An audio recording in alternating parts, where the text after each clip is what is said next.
Hello and welcome to the Bahamas and the PokerStars.net PCA. It's final table time, the first event of this 9-day festival. The $100,000 buy-in, super high roller. We are down to 7, a double elimination on the final table bubble. 7 will play down to a champion today. It's James Hartigan joined by Joe Stapleton. James, I thought EPT final tables were supposed to be 8-handed. That's unless you have a double elimination, the double bubble. We saw Paul Newey and Mike McDonald go out on the same hand. Mike McDonald got the min cash. So these are the 7 guys coming into play today. Now, because it was a late finish, because we didn't conclude play till after 2 a.m. local time, the players did actually request that we don't get things started as early as originally planned. I mean, bear in mind, we've got huge sums up for grabs here in this event. Everyone has now locked up more than $200,000. James, is there some sort of graphical error? Did I notice there are 3 players with fewer than 10 big blinds? That's a joke, right? There must have been a bloodbath here last night. Not a graphical error, purely because they played 4.5 levels, 9-handed, and the blinds have caught up with these guys, many of them clinging on to make it into the money, to lock up that min cash, which is in fact now worth $277,000, with the winner receiving $1.6 million. So here's the thing. Play is likely to get underway here in the Imperial Ballroom in around an hour's time. So what we decided to do here on EPT Live is bring you up to speed with how we got down to this 7-handed final table. The story so far, if you like, because this is day 3 of a 3-day tournament. So we're going to bring you some of the highlights from our day 1 coverage and some of the highlights as well from day 2. So first of all, let's start with day 1. Here are some of the key hands from the first day of this tournament.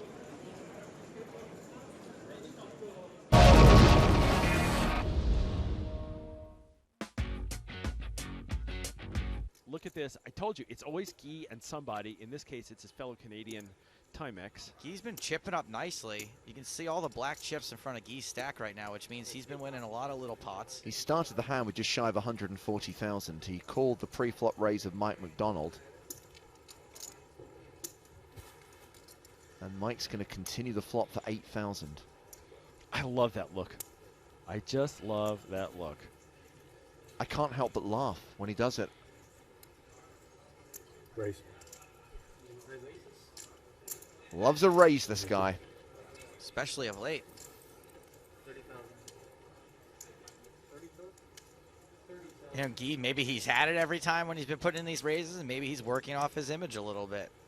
You know, I don't think he has an image of being the most loose, aggressive player.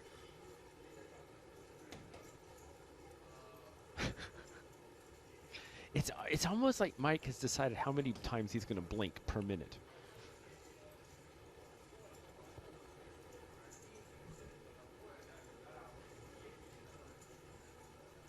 Can I see which of those are greens, which are blues?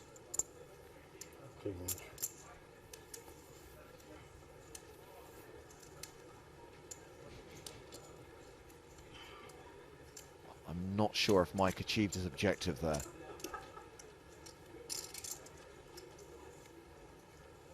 Maybe his objective was just to see if he'd do it.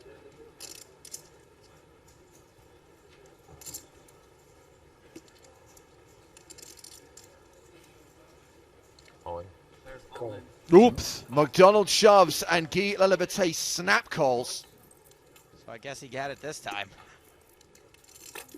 Timex with ace-10, top pair, top kicker. Guy Laliberté with 2 pair, 9s and 5s. Yeah, that's, you know. So McDonald does have outs.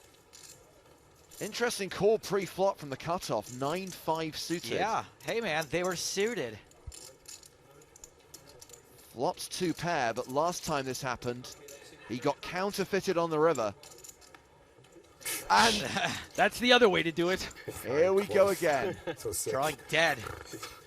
Mike McDonald turns trips. Als er 9 kan, I'm fucked. He said it. What he said. Give me a rebuy. What can I say?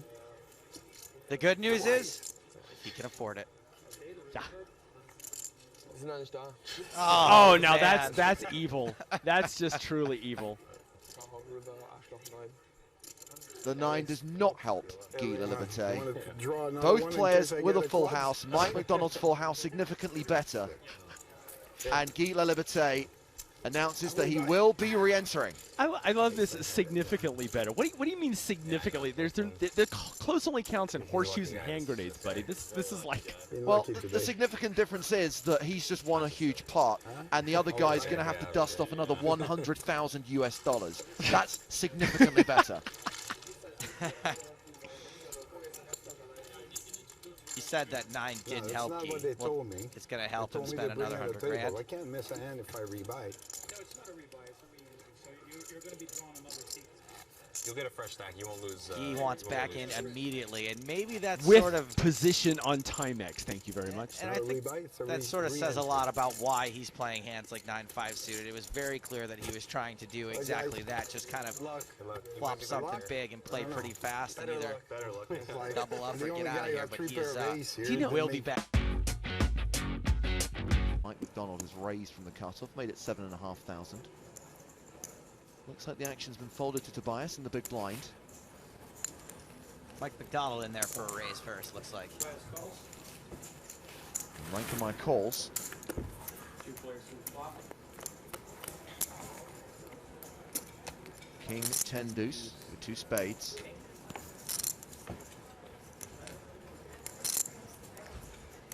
Do you know if there's been any movement on my campaign to have all of one color officially ranked? Like all, I just think like all black should be something. Like maybe not as good as a straight, but it should beat a pair.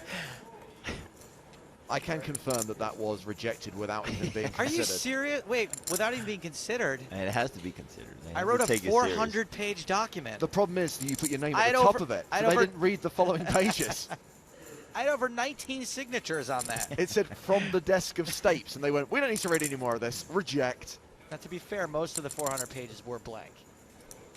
Some of them included drawings. Check on the flop here. Posterman tweets to say, enjoying the PCA live stream at home, eating a salad and drinking green tea. Hashtag Wild Sunday. 10,000. Here comes the steer. So with no continuation bet from Mike McDonald on the flop, Tobias Reinkamai bets the turn. Looks like 10k, 2 blue chips.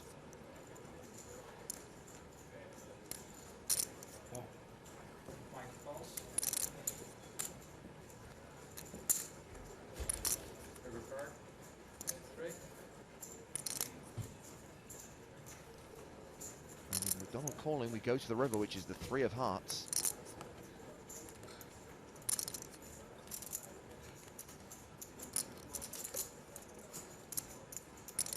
Well, that's the card everyone was waiting for.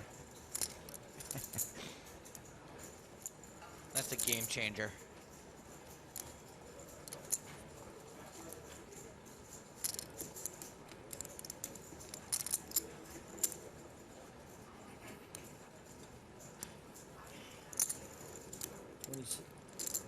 Tobias bets 27,000.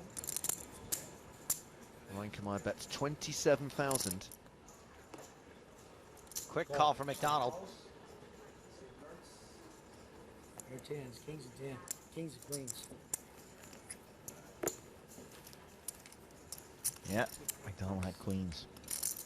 Rankamai value bet is a 10. What happened? 10 million.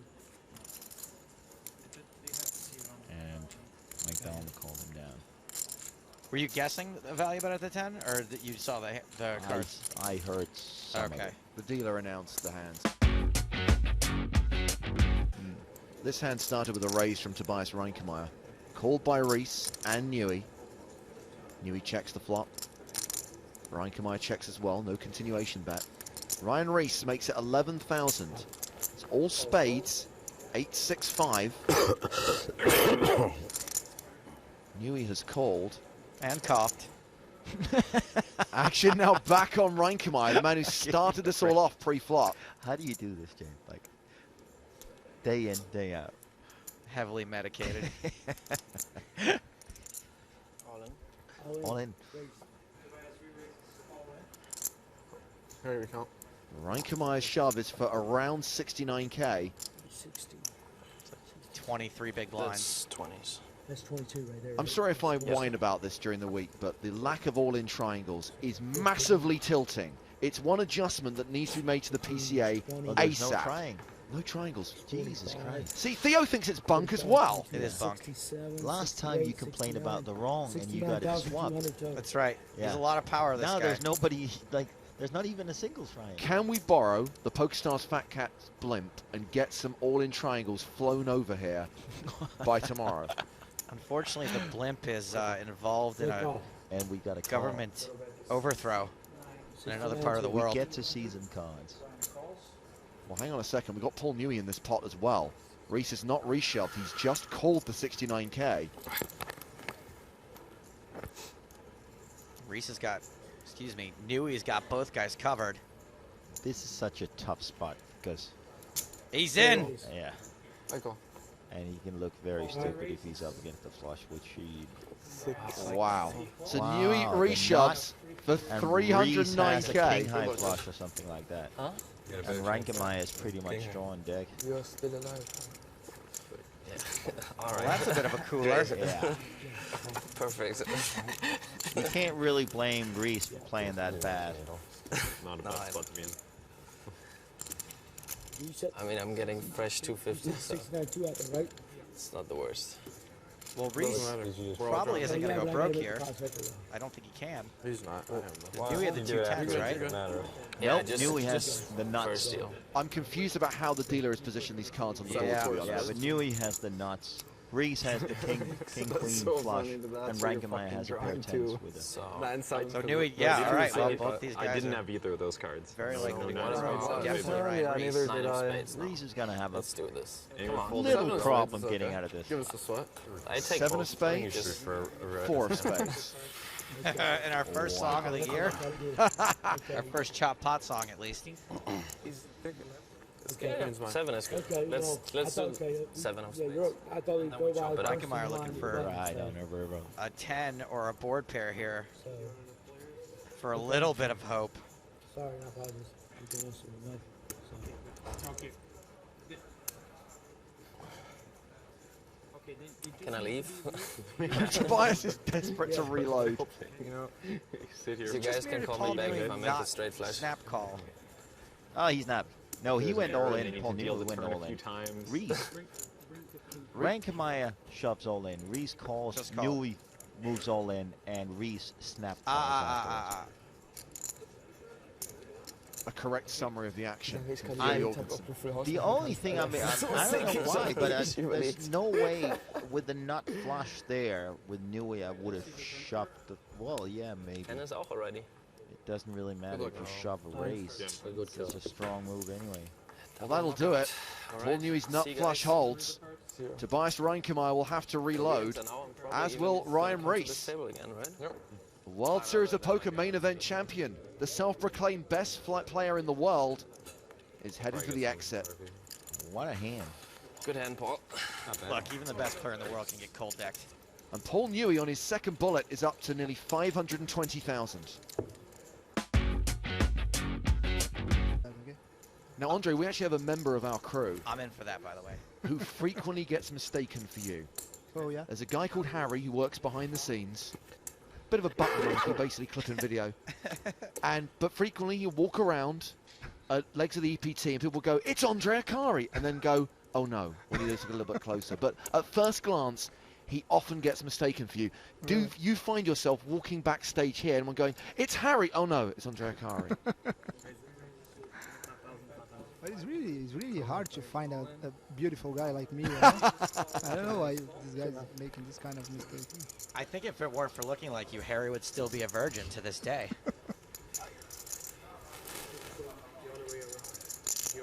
It's an all-in and a call. Carrie Katz raised to 10k, Bryn Kenny made it 25k, Katz shoved and Kenny calls. Jacks against Ace Queen, classic race underway at the feature table here at the Super High Roller. Katz with the Jacks, 57% favorite with 5 cards to come.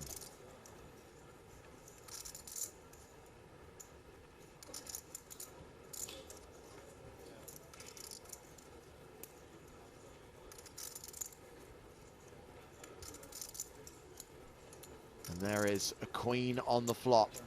And Cats now behind. And we'll need a jack on the river. The businessman not faring too well other than Paul Newey. He's in for a couple bullets. And it looks like Carey is going to be in for a couple as well if he decides to stick around. Good one. 7 on the river. Carey Katz sent to the rail. And of course, he does have the option of re-entering the tournament. It's going to cost him another $100,000. He could do it now. He could do it during the final level of today. Or he could do it at the start of play tomorrow. The registration period closes at noon on day 2, just before play starts.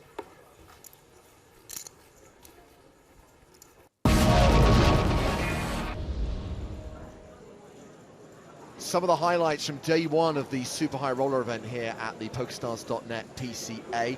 It's final table day. That's what happened on day 1. At the start of day 2, registration closed and we had confirmation of 46 players, 10 re-entries, a prize pool of nearly $5.5 million, a first prize of $1.6 million. Everyone remaining, of course, coming into day 3 is now in the money. The money bubble burst very late last night, and that is why we're starting slightly later than advertised today. So stand by for highlights from day 2. Let's remind ourselves of the players who are going to be coming into this final table today, Stapes. We've got Dan Shack and Vanessa Selps up top, nearly even in chips, just about chip leader, both those folks. Antonio's still in this thing, Fabian Quas, Matt Glantz, Tony Gregg, the ultimate end boss, and Ola Shemian all still in this thing. Although Glantz, Gregg, and Shemian are in the danger zone, we will see some eliminations very quickly today. When the action resumes, the blinds will be 30,000, 60,000 with a 10,000 ante. These are the players in seat order. And there was a big battle last night between the players in seats 8 and 9, Vanessa Selps and Dan Shack. And I'm sure that hand will be part of the day 2 highlights we're about to bring you. Day 2, I remember it like it was yesterday. Actually, it rolled into today, to be fair. So here is what they are playing for in the PCA Super High Roller. Everyone now guaranteed $277,000. Remember, there was a double elimination on the last hand of the night. Paul Newey bubbled. Mike McDonald got the min cash. Everyone, of course, looking to claim the first trophy of the festival and that $1.6 million first prize. So, of course, day 2 is when the tournament becomes a freeze-out. That's when the real poker started. We followed every single hand from our feature table, and let's have a look at some of the highlights from day 2, and hopefully we'll kick off coverage of the final table in around 40 minutes' time.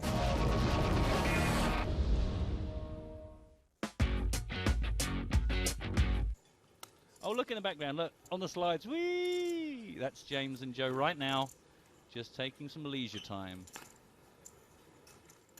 It's research, Matt, it's research. Research of the resort. We'll be doing some research as well of the resort. Just to, I hope so. Yeah. I hope that I'm not going to have to rely on jet lag to get me up at 5:30 every morning to do something other than sit here. Although, I can't really complain, can I? Look at the lineup the universe has presented for us. Aiden's asking if we can change the rules about giving out card protectors if Joe and James aren't here. Well, you know what? No, that's one thing I think we'll carry on. If you mention card protectors, then we're not going to give you one just because you mention it. Yeah. Yeah, we'll come to that. It's a bit early. We're just settling in. But yes, we will be giving away some of our splendid card protectors. And bits and bobs. We've got some silly games for you. How many greens do you have? And in general, we just like rewarding good contributions. So don't forget, become part of the broadcast. Jason's opened this pot to 12,000. It's been 3-bet by Kenny in position to 29,000, sorry. Renkemeier's asking for a count of Jason's stack. Yeah, I started this hand with exactly 200k. Oh, actually, no, it can't quite be that. Oh, yeah, no, there or thereabouts.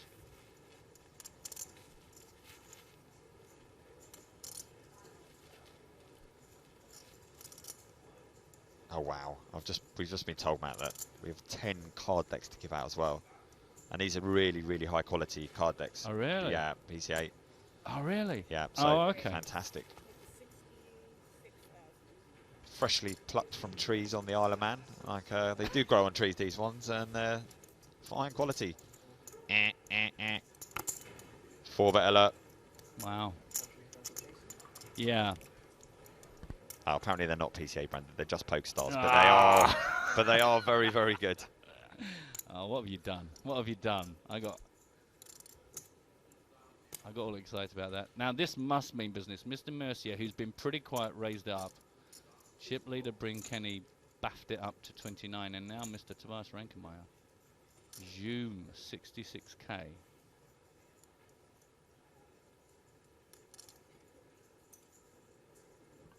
I mean, from the small blind as well. So this is, you know, this is voluntarily picking the worst spot at the table to build a really big pot.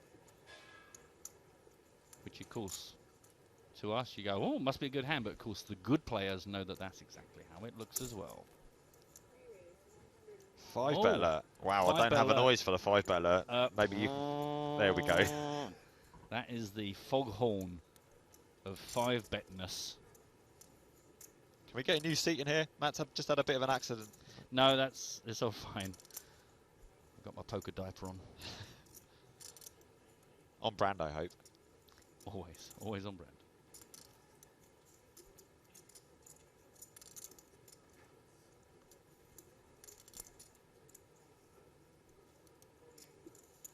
Just a reminder, Renkemeyer started his hand with about 341,000. So it's very unlikely that we'll see a flat call here out of position for nearly a third of his stack in total. Started whispering there like I was commentating on snooker. Do you know? I honestly tell you, I was taking a breath to say, that was really nice. That was just like snooker. And you, just as I was taking the breath to say, you commented on yourself. But you're right, it was very well. Oh, that's a bad mess. Okay, maybe there's a future for me. Exactly. I don't think so, but maybe. Okay, thanks for your confidence. And for those of you watching in black and white, the pink ball is the one just next to the green. Classic. Classic poker. What you gonna do? All in is what he's gonna do. Aces versus kings. Spin the Guessatron. Ace king versus aces. Oh, has Tobias really gone to town with ace king here? Did he say he's a loser? Ace jack. Wow. Wow, that was just handbags at dawn there. Yeah. So sometimes you do get that in these super high roller events that you almost think you can't be outthought. People outthink themselves. Do you know what I mean? I mean, you wonder if Tobias just didn't give much credit to Kenny's re-raise over Mercier, and then before you know it, you're in trouble. 6-9-7, safe flop. Not even any backdoor draws out there. No, it's all about the ace. Oh, there is actually. There's one. Oh, there is. There is the old backdoor straight draw to the jack. Yeah, that is true. Oh. Let's chop it up. Could be, yeah. Everyone loves a chop pot, is the word on the street. So 5 will chop it, 10 will give the pot to Renkemeyer, and the other card in the pot is Kenny's, and Renkemeyer is out the door. The whole world. 700,000 chip pot. Deuce of diamonds. Another 7. That is unlucky. Interesting. An interesting hand that just kind of, I guess, got out of hand. Definitely. Wow. And Kenny's going to be clear at the top now. He's going to have a huge stack approaching 1 million chips, I think. Back to our feature table. We got 10 minutes left on this. Don't forget today we came in at level 9. 3,000, 6,000 with a 1k ante, and no one more aware of that 10 minutes than Donny Stern, who has once again shoved in now. Got 91k to ask of someone, but as you pointed out, Mark, Bryn Kenny has got a big stack to play with here. And he makes the call. Light. You can see the paint cards making calls here, maybe solo aces. King 9. Well, he was right. Good call there. Yeah, not an easy call. It's the sort of call where you can just be in all sorts of trouble. You want to sell it now? I'm not celebrating it. There is the hit. Horrible to be right and then be wrong. But then if you are going to get called, it's nice to have 2 live cards. Yeah. Oh. So, poker, isn't it just, though? It giveth with one hand and it take away with the other. It does giveth and taketh. Very much.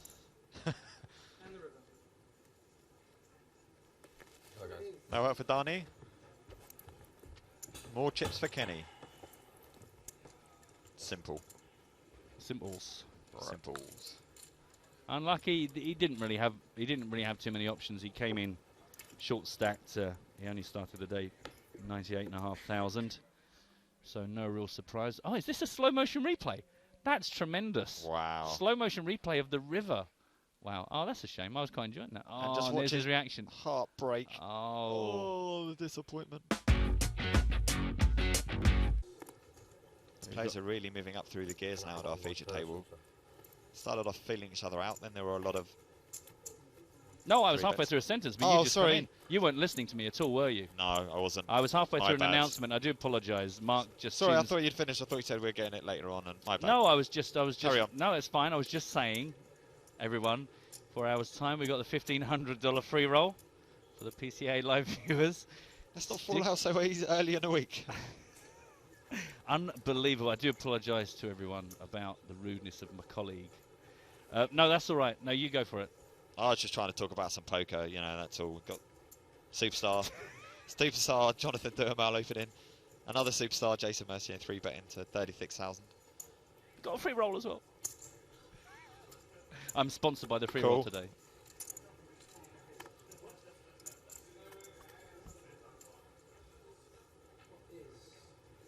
Oh, that's too good to not have a bit of a stab at. Come on.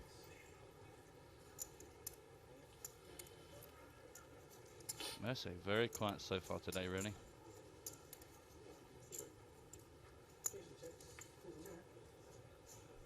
Check, check. Jack of spades on the turn makes it more interesting. Kind of surprised no one had a go at that flop, but perhaps too obvious.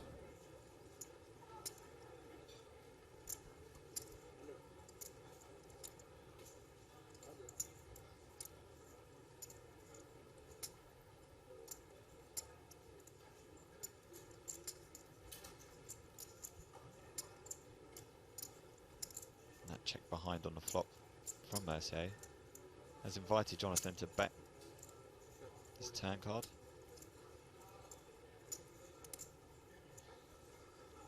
$42,000.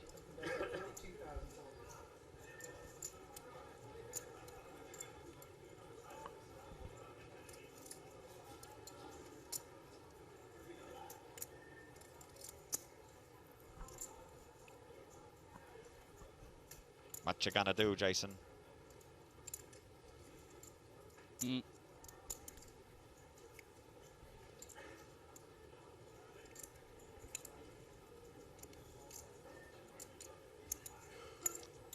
Gonna look not immediately comfortable.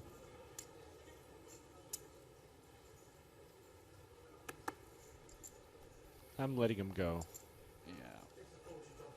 Yeah, as soon as he was faced with that bet, he just sort of looked uncomfortable. Just shows the discipline of these players, though, that, you know, you have pre-flop strategy and post-flop strategy. A lot of guys, a lot of less experienced guys will think that because they've been the aggressive pre-flop that they really have to be the aggressive post-flop. But sometimes if the ball texture just doesn't suit your hand and you narrowed your opponent's range, don't get married to your hand. Don't compound any mistakes. Just let it go sometimes. Reevaluate, reassess.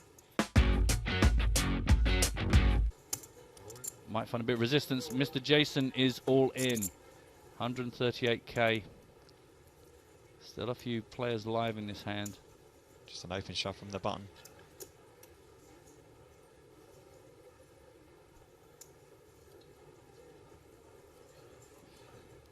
Problem is here from the... Oh, I was going to say the problem is here from the blind you might look weak. Sorry, from the button you might look weaker because you know you've only got the blinds to get through. So full bought shove behind him. Briny gets out of the way. Bryn Kenny, sorry, not Briny. Quite big hands, ace-9 versus 5. Catch out on this for 5? if I call you, go all in, I'm fucked. No. Apologies for the... industrial language. Industrial language. Industrial language is the term I'm using. Both these guys historically pretty good at winning flips. So I expect to be a chop pot. I expect the universe to implode because technically they should both win this hand. Ignore those figures on your screen. Both of these guys have a history.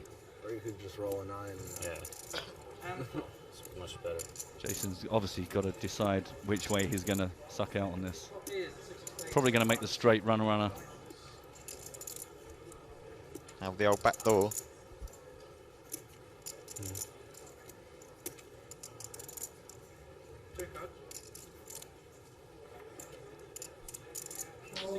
Wow, that's a pretty good card for Jason. Any queen or 10 now will counterfeit Grisham's hand. Yep, that is true. Plenty of ways out this other than winning it. Yep.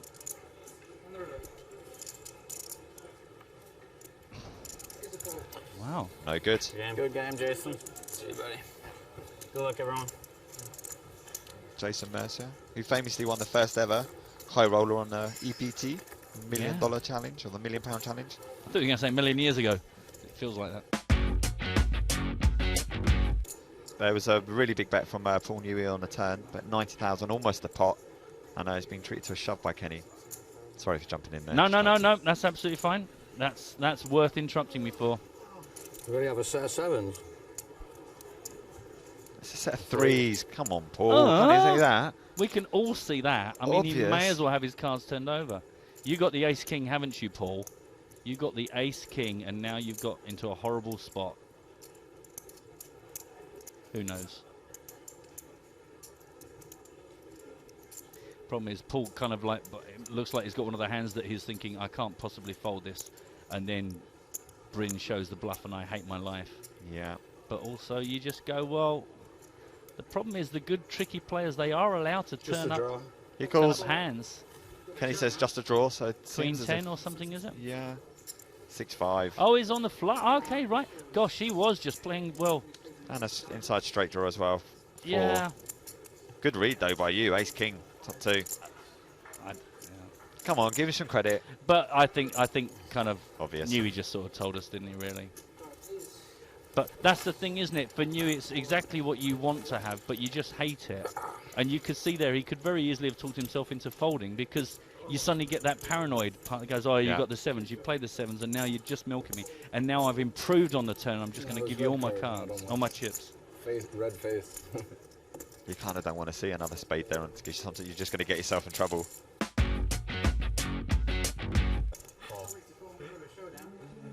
We have an all-in and a call. Yeah, pretty quick on both Yeah. sides there. Oh wow, bad shape for Jonathan Duhamel. Ace 10 versus the pocket tens and Marchese. 100k. Although if an ace pops out, all of a sudden Tom's in shocking shape. But really, there are only two options: it gets forbidden at some point, or it goes up. Yeah. That's like that. I think there's like over like 10 years. Nothing in between. Yeah, it was a good point to get flipping.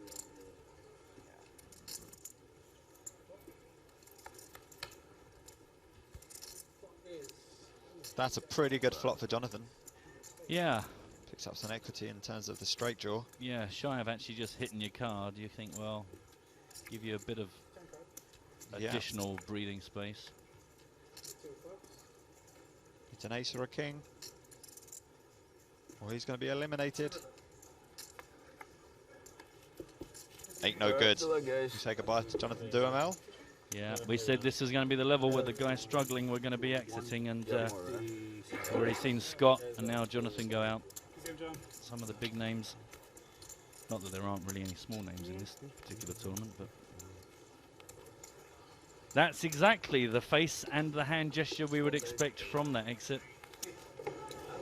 Let's now follow him all the way to his room, walking backwards with a camera in his face.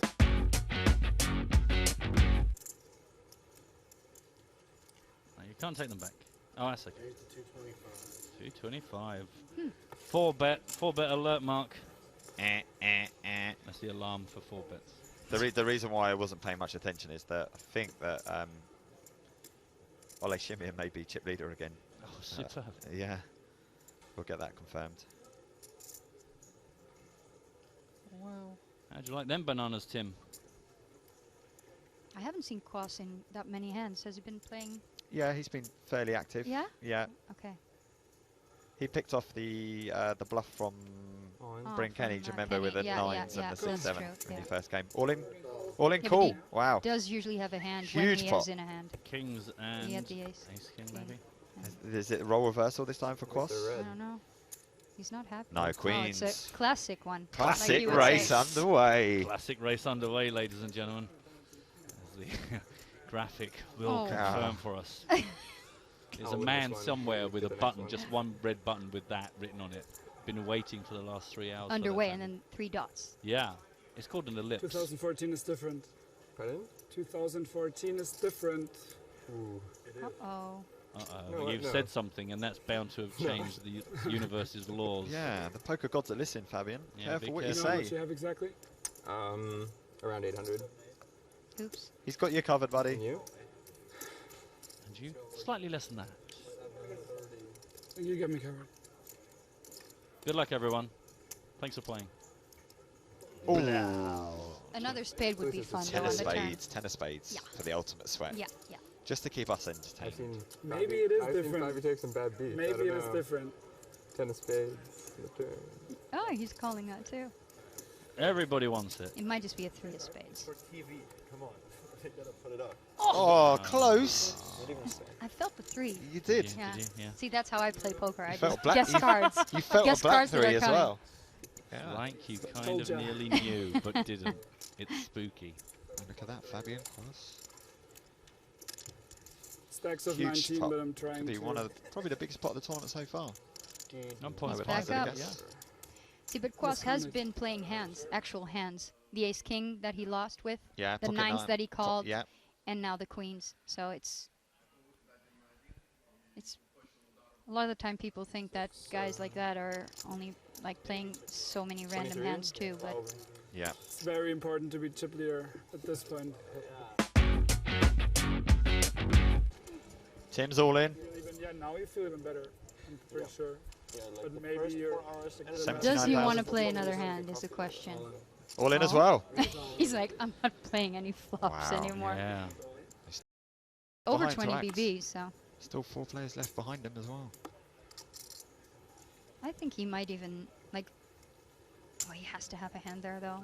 Yeah, he like, does. especially what he's been doing, how he's been playing. And with all He those has to people have behind him. now. So is that ace-9 for Tim? Ace-9 Yeah. my favorite hand. Ace-king for Bryn. Yeah. Yeah. Well, if this doesn't go Bryn's way, he's going to have to just put it down to being one of those days. It started so well, but Did you fold any? it's looking good right now.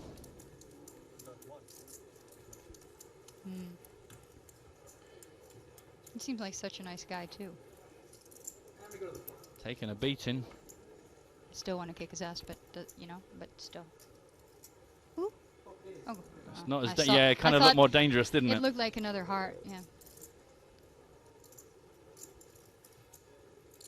Just keeping quiet. Don't want to anger the gods. Nope. Nope. Just the 9s. Awful. You're like, why did they put me at this bloody table? Yeah, it was all going quite well It was until the all TV table. fine. Awful. Yeah, good It's game. quite an early bust out for Tim. Good In luck, all the y'all. super high rollers recently, we've seen him around the money, almost make the money, or make it to the final table on the money. So this time he's out in 21st place.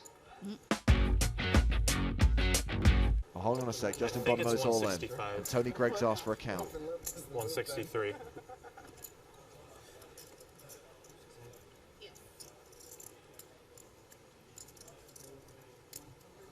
I think Justin's going to get looked up this time. He's got his shove through a couple of times.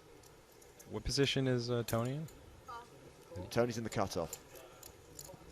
And looks like everyone else is folded. Showdown. Could be worse. So Justin gets it in with King Jack.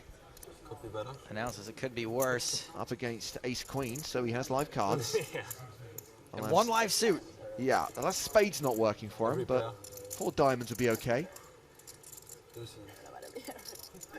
Deuces would be the ideal situation. I was hoping he had King 9.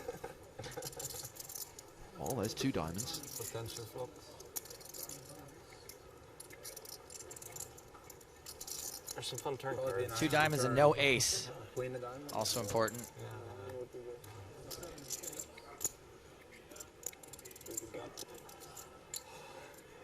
Not the worst. Yeah, the jack I was just going to say that.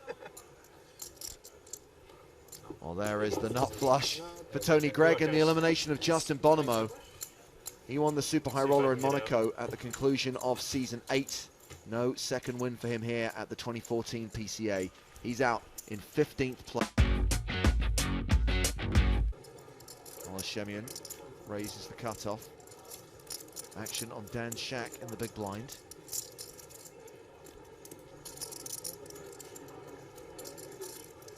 Dan's defending.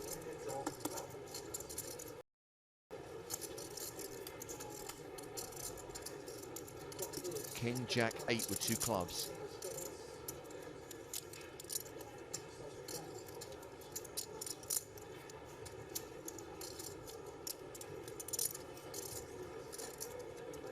Dan has quite a serious demeanor today. Came here to play. Serious lead out here. Leads the flop for 100K. 100K into 121.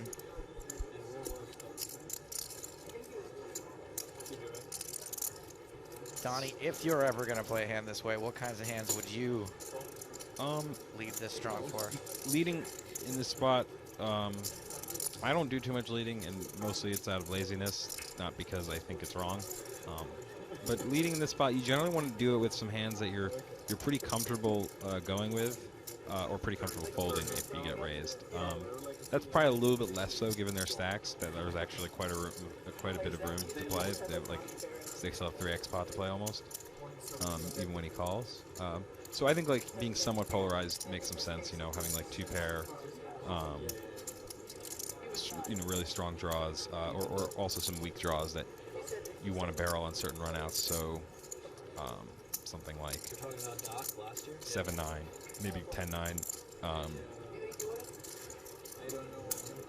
Yeah, like you mentioned before, like Dan's the kind of guy that isn't like a super aggressive player. So when I see something like this, I think that it's a lot of times something he doesn't mind getting called. Like some hand that if it isn't the best hand, is just gonna have tons of equity. Right.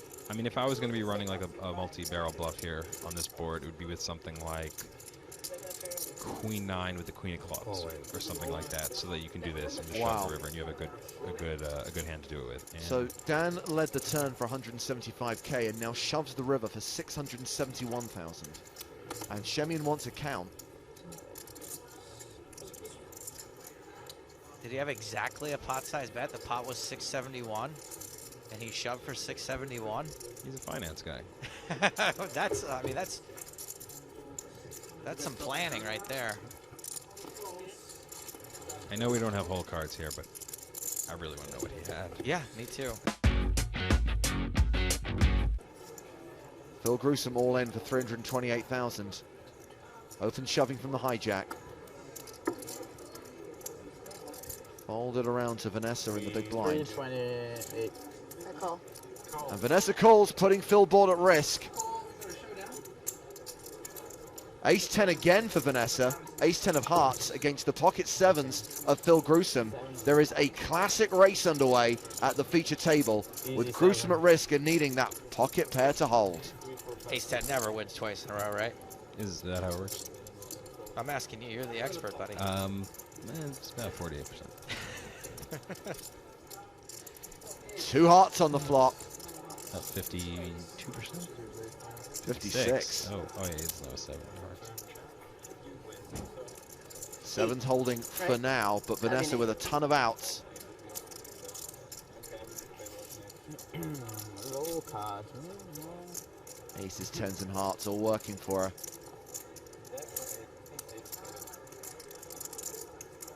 Or jack.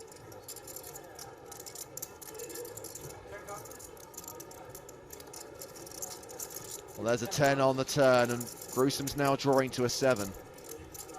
Or an 8. I know, now I'm going to regret calling for an ace. 1-7 not working for him. Wow. Overkill on the river.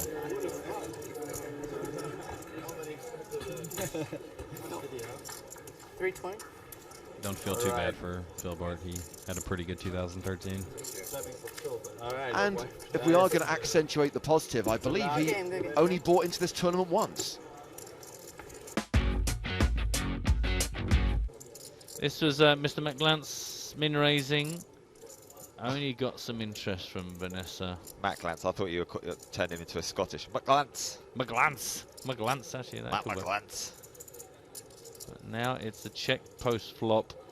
The bet from Matt. Vanessa doesn't look like she's done with this.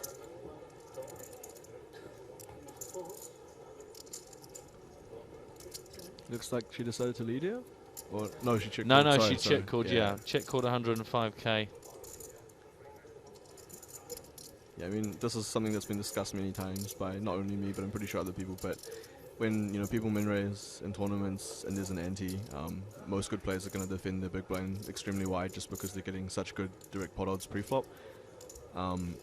There's, I mean, a few other reasons as well, just because, like, for example, the standard bet sizing in tournaments is usually smaller and people don't barrel as much, so you get to realize your equity more. But the main reason is, yeah, just because they're getting really good odds pre-flop. And I think this is a...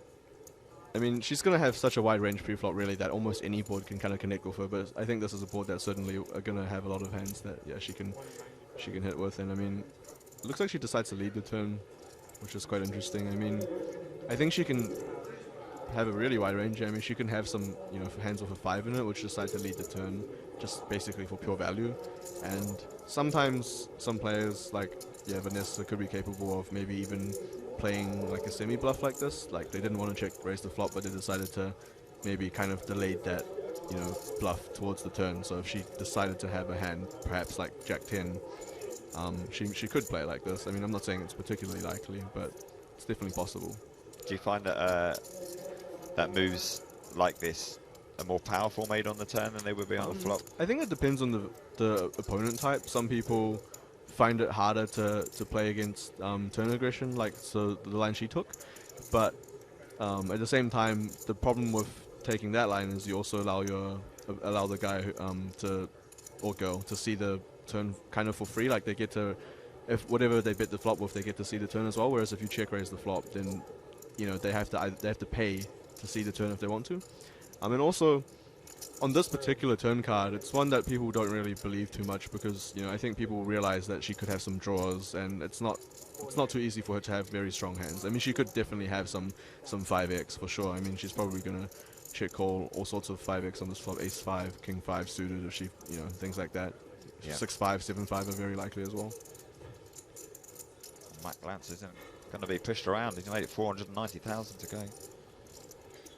Pressure back on Vanessa.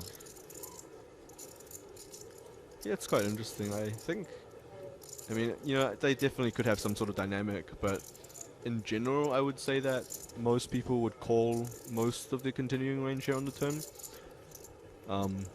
I think it's pretty hard for him to have a very thick value hand that he's really happy to, you know, raise and really go huge with on turn and river. So, for example, if he has like aces, I mean, he definitely could raise for value here, but I think it's maybe a little bit thin, and it perhaps makes more sense to just call and let her maybe continue bluffing if she's bluffing, and also just you kind of pot control against like a 5 if she has it, because she definitely can have a 5.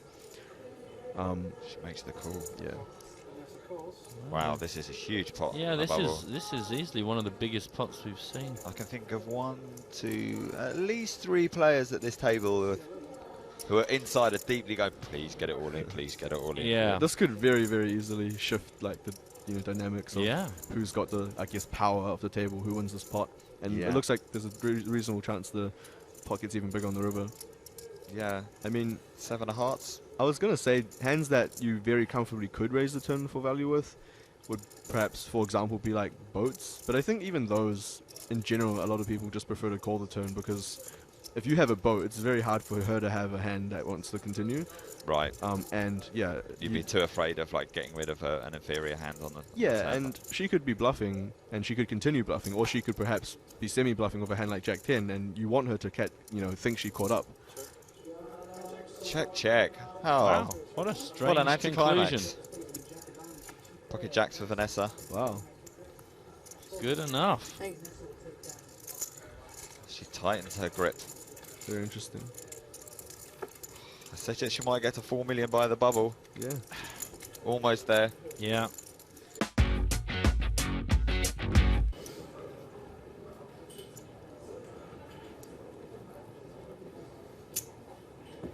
Thank you, Vanessa. Thank God you're here.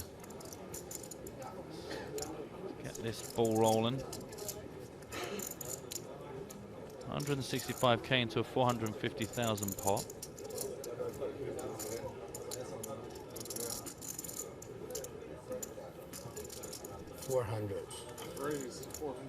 And be raising chips. Dan raises it to 400,000. That's enough to get Sven Diori out. Pretty wet board. Interesting to see what Vanessa does here. It's nice to see that the rail have stuck with us as well. Yeah. It's quite a sad sight to see an empty rail at this time. It Just is. keeping my morale up. And you can imagine it has an impact on the players as well, because there's Yeah. nothing worse than being the last people in a tournament room. I mean, it's a good thing because it means you're probably doing quite well, but it's that sense of camaraderie. We're all in it together. It is. It's very hard to keep the energy going when you are just literally the last people in a poker room, just trying to keep things going. Cool. Go. Well, we are going to build ourselves a bit of a pot here. There's more chips in the middle than I think the bottom 4 or 5 players in chip counts have got between them total. All in. Wow. That is a big move. Pot size bet. Yeah. But it's the implications of it going wrong. It's makes it so big.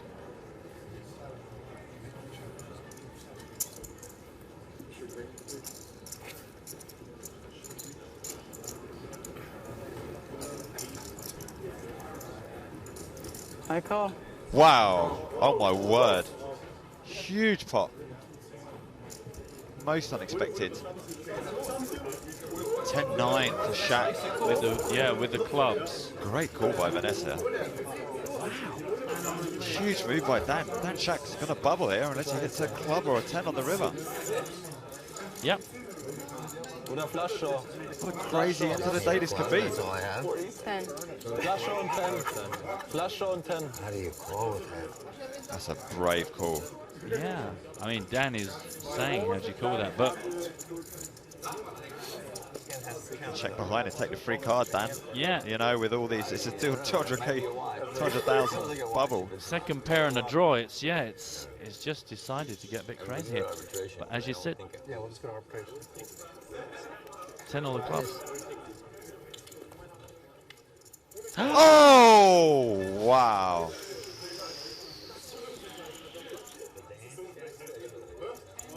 And he's coming back. He's been called back. He was on his way. No, I think he ran as soon as he saw the card come. Oh, I see. Okay. I think that was his reaction to the 10 coming down. Well, you know what? Fortune favours the brave.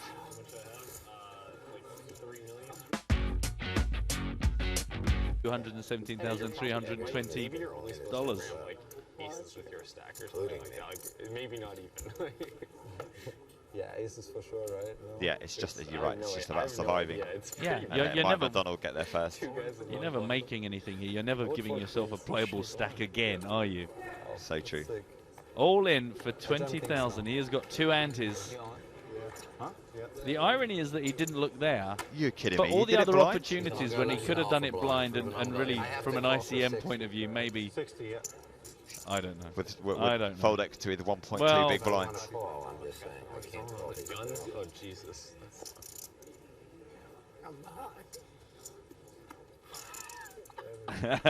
Mike. Is it Mike McDonald with the big blind? No. No. Oh no, he's just in a cut-off. He's just got a really big hand. He's got a hand.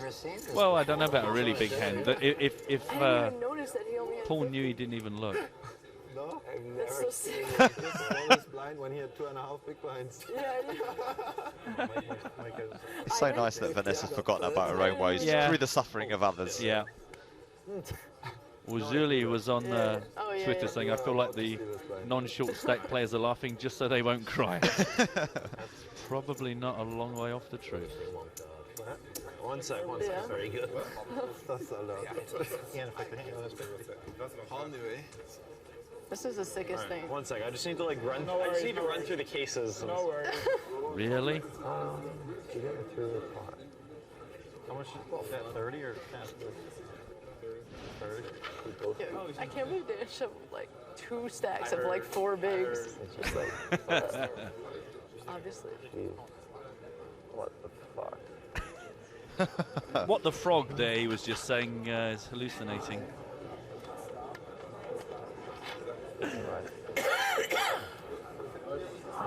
Brain does not function. No. Been playing poker for too long. Help. If he wins the pot, he'll end up with 90, 180. Jesus, I have no idea. Oh my god. What the fuck? So dumb. This is just tremendous. This is the 60k stack trying to work out whether to call the 30k stack. 50k stack. Oh, behind, yes, of course, yeah, I'm looking at what he started at. Yeah, 10k's in and an ante. 10k. A sixth of his stack is an ante. He's trying to figure out what New will have if he wins the pot. And then will he make it through the blinds, etc. Yeah, because there's 200k. How much did Nui shove for? 20,000. I have no idea what I'm supposed to do. He'll have 90 plus 20. See, you can watch videos and read blogs all you want, but nothing's going to prepare you for this situation. He'll have 140,000. He'll make it through. But will he blind that before? Yeah, it's not easy. Well, this is a strange turn of events. No idea what I'm. This is brilliant. We want the two. If one of these guys are going to bubble, we want them in the hand together. There's a very, very good chance that a bubble will burst here. If both blinds call. Fabian, don't you dare wake up with a hand now.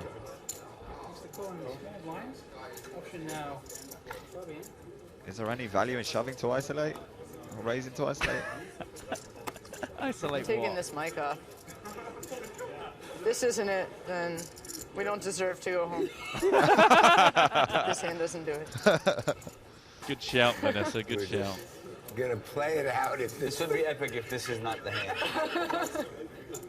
I'm even gonna put on my shoes. Stop Jinx meditating. it. This level 19 has just been one of the best levels of poker I've ever seen, I think. Here's Fabian to save the day.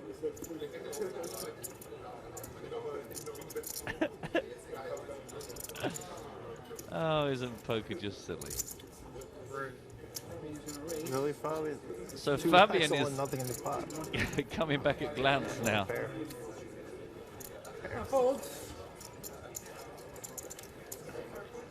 King, queen? Did you? I'm good. Wow. Do you have a pair? This could go really... Matt, did No, I only saw one card. I only saw the side. So That's like 9-6 worst for case Nui. for you, obviously. That's like Queen worst for case. Fabian. Oh, okay, No, so I know, yeah. it's like worst case for Mike. No, it's queen V plus. So this means that if it's a King, double knockout, then Mike would get the 8th place. Queen, ace, queen, 9. Yes, having yeah, more because they're than at the same Paul. table. She's Yeah, live. obviously. If you weren't live, then it would be better. You think? What if they're at different tables now then? If he pairs up, Bit then late it's for good, that. as long as they don't pair up. Mike would get it Mike would lose. Mike would bubble if he hits a if 6 he or a pairs 9. up and Mike doesn't hit a king. That would be sick. Yeah, that's what I'm saying. It's the worst case for him. Let's just see what happens. I've lost it really. That makes things slightly more easy, doesn't it? Could be a 7-handed final table tomorrow. It's weird to be happy right now. It's weird to be like really happy right now. Close to it. That's good for Mike McDonald because yeah, all he wants is Paul Newey not to win the pot more than anything. Oh, yeah. Oh, wow. Oh, you're not going to do that, are you? Come on. Is this the biggest sweat you've ever had drawing dead? Pardon me? Is this the biggest sweat you've ever had in your life drawing dead? No idea. Probably. I can't imagine it not It's being. got to be pretty close. Yeah.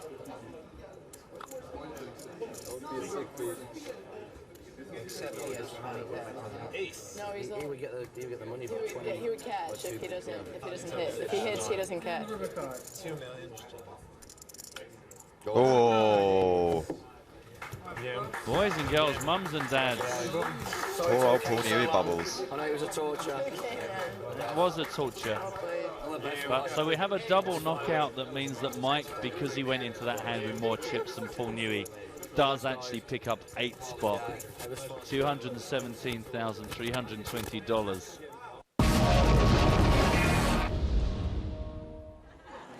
A very dramatic conclusion to day 2 in the early hours of this morning, and because the play finished so late, we have pushed back the start time of the final table, and that's why we were able to bring you highlights of the first 2 days of the tournament before the final 7, with that double elimination last night, play down to a champion.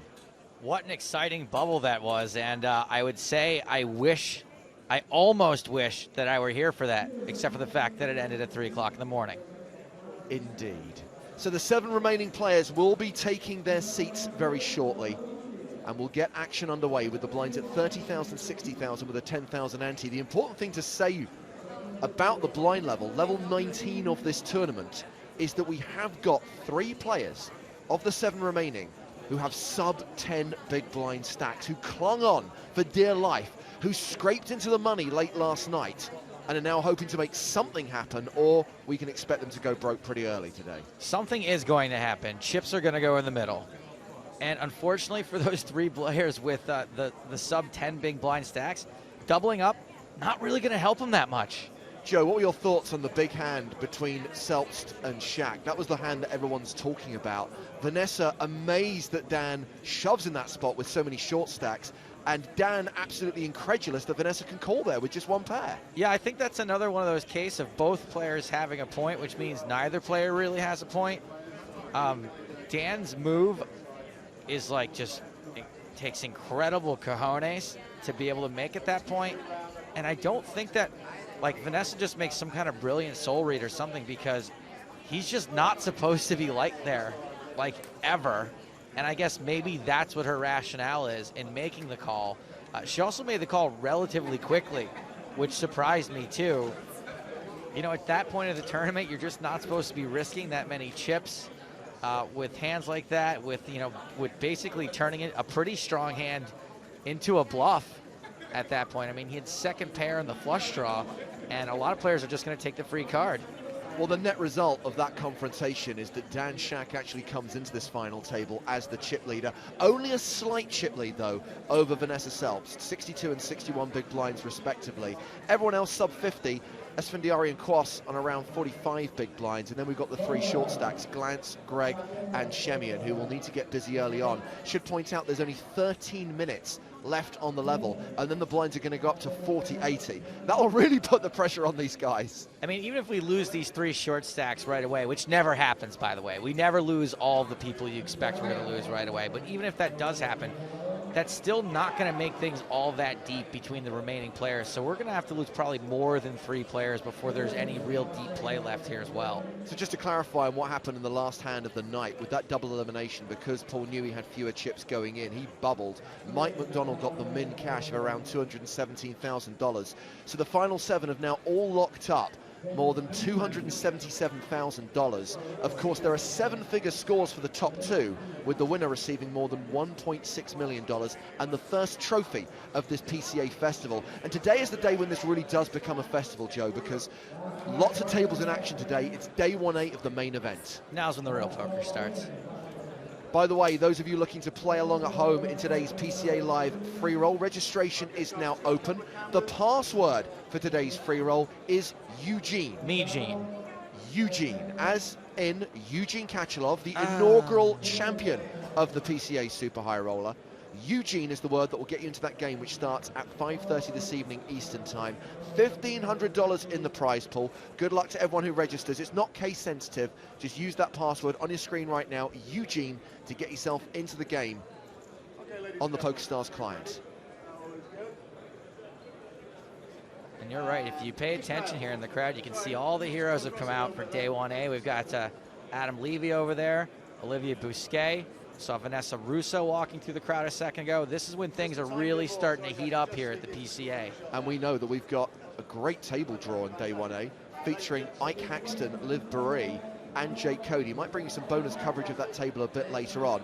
But back to the Super High Roller. Let's hear from some of the final 7. Let's hear from some of the players who've made this prestigious final table here in the Bahamas. I'm feeling really good. You know, I lost a huge pot towards the end of the night, but was able to chip up, use the bubble to chip up some more, and, you know, sharing the chip lead going into the final table with a pretty good seat. I'm pretty excited. And how were you feeling last night? It went a bit mad near the end. Yeah, it was a long night. I was definitely like, it was sort of an interesting spot for me because it would have been like the best bubble spot of all time. It was until I lost that huge pot. I pretty much had a huge stack and could put pressure on everybody. But I think the late hour I was tired, and then I was like, there was a couple spots that I didn't take because I was just like, ugh, I don't know, I can't think straight. But the time I had thought about it, I was like, okay, now it's obvious I don't have it. I fold, you know. So it was definitely a little bit of exhaustion that set in, but it was fun. It was. You know, it was cool to be in my spot. I'm sure it was less fun for the short stacks. It was a wild ride. I couldn't believe that, you know, Paul knew he almost cashed. I felt gutted for him when, you know, Dan and I played that huge pot. But, you know, that's poker, and it's fun sometimes. Okay, you mentioned your massive running with Dan. How are you feeling about that? Talk me through it. Yeah, I mean, I feel fine. Like, you know, he decided to make a move. I had a hand, you know, he thought that I couldn't call him. I decided that I could, and... You know, that's poker. He thought he wanted to win a big pot, and, you know, with the hand that he had, I don't know that I would have made the same move, but obviously everybody plays their own game, and it worked out for him, and now he's got a lot of chips. Okay, and after winning the high roller here last year, how would you feel about winning the super high roller? I would feel terrible about winning the super high roller. I'm just going to try to punt it off. No, yeah, I would, you know, I'd feel really great about it. I think there's something really special to me.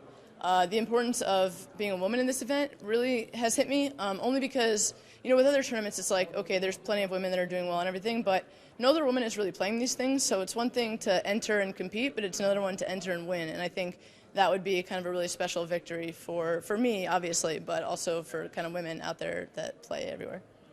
And finally, so you could be the only person who's ever won a high roller and a super high roller. Have you thought about that? Is that... I would be the only person that's ever won a high roller and a super high roller. That seems really, it seems unbelievable to me that I would be the only person that would have won a high roller and a super high roller, but I guess if that's the case, that would be pretty sweet. Great. Finally, one more question. What are your tactics for today? You've mentioned that you're one of the highest chip stacks there. Yeah, I mean, honestly, I'm just going to play my game and hope the cards come. You know, there's a lot of great players out there. I can't, you know, I'm going to need some cards to win, just like anybody else, and I hope they come. Who's your main threat? I would say, honestly, that Dan Shack would be my biggest threat. He is on my left. He's got a ton of chips.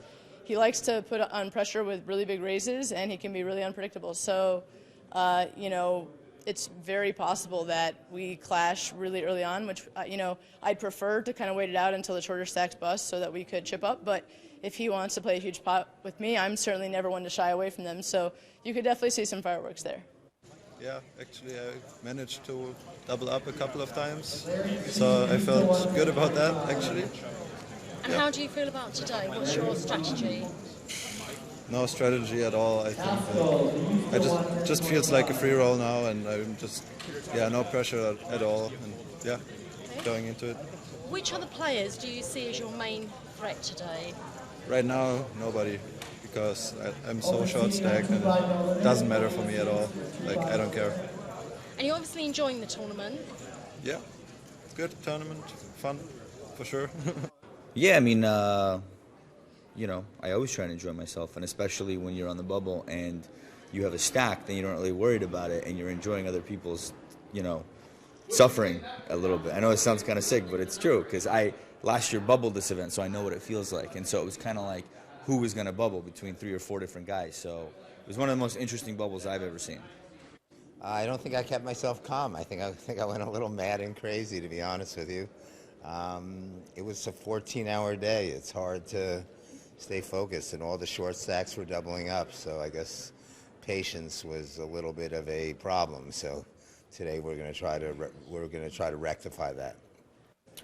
This would be fantastic. I mean. You know, the high rollers are tough because it's the best field, so to win this in a tough field would feel great. Some of the players in the final 7 in this prestigious $100,000 buy-in event. By the way, Antonio Esfandiari is the only player left to have reloaded. Everyone else is on their first bullet, but Antonio is in for $200,000. Well, he's doing all right then, because with Mike McDonald taking 8th place money, he's guaranteed to profit at least $77,080. By the way, over the course of the day, as we bring you every single hand from the final table with whole cards up, we welcome your contributions, your tweets using the hashtag EPTLive, and your emails using the email address nuts@pokerstars.tv. This is always the point where we ask you 2 questions. who do you want to win, but who do you think will win? What does your heart say? What does your head say? Who are you predicting for the win? I know there's a lot of people here who would love to see Vanessa Selbst become the first woman to win a super high roller event. She's not that far behind Dan Shack in chips, as she said herself. She sees Dan as her biggest threat. These two have a lot of history, Joe, and I'm not just talking about their little run-in Prague. Of course, Vanessa beat Dan heads up the second time she won the NAPT at Mohegan Sun.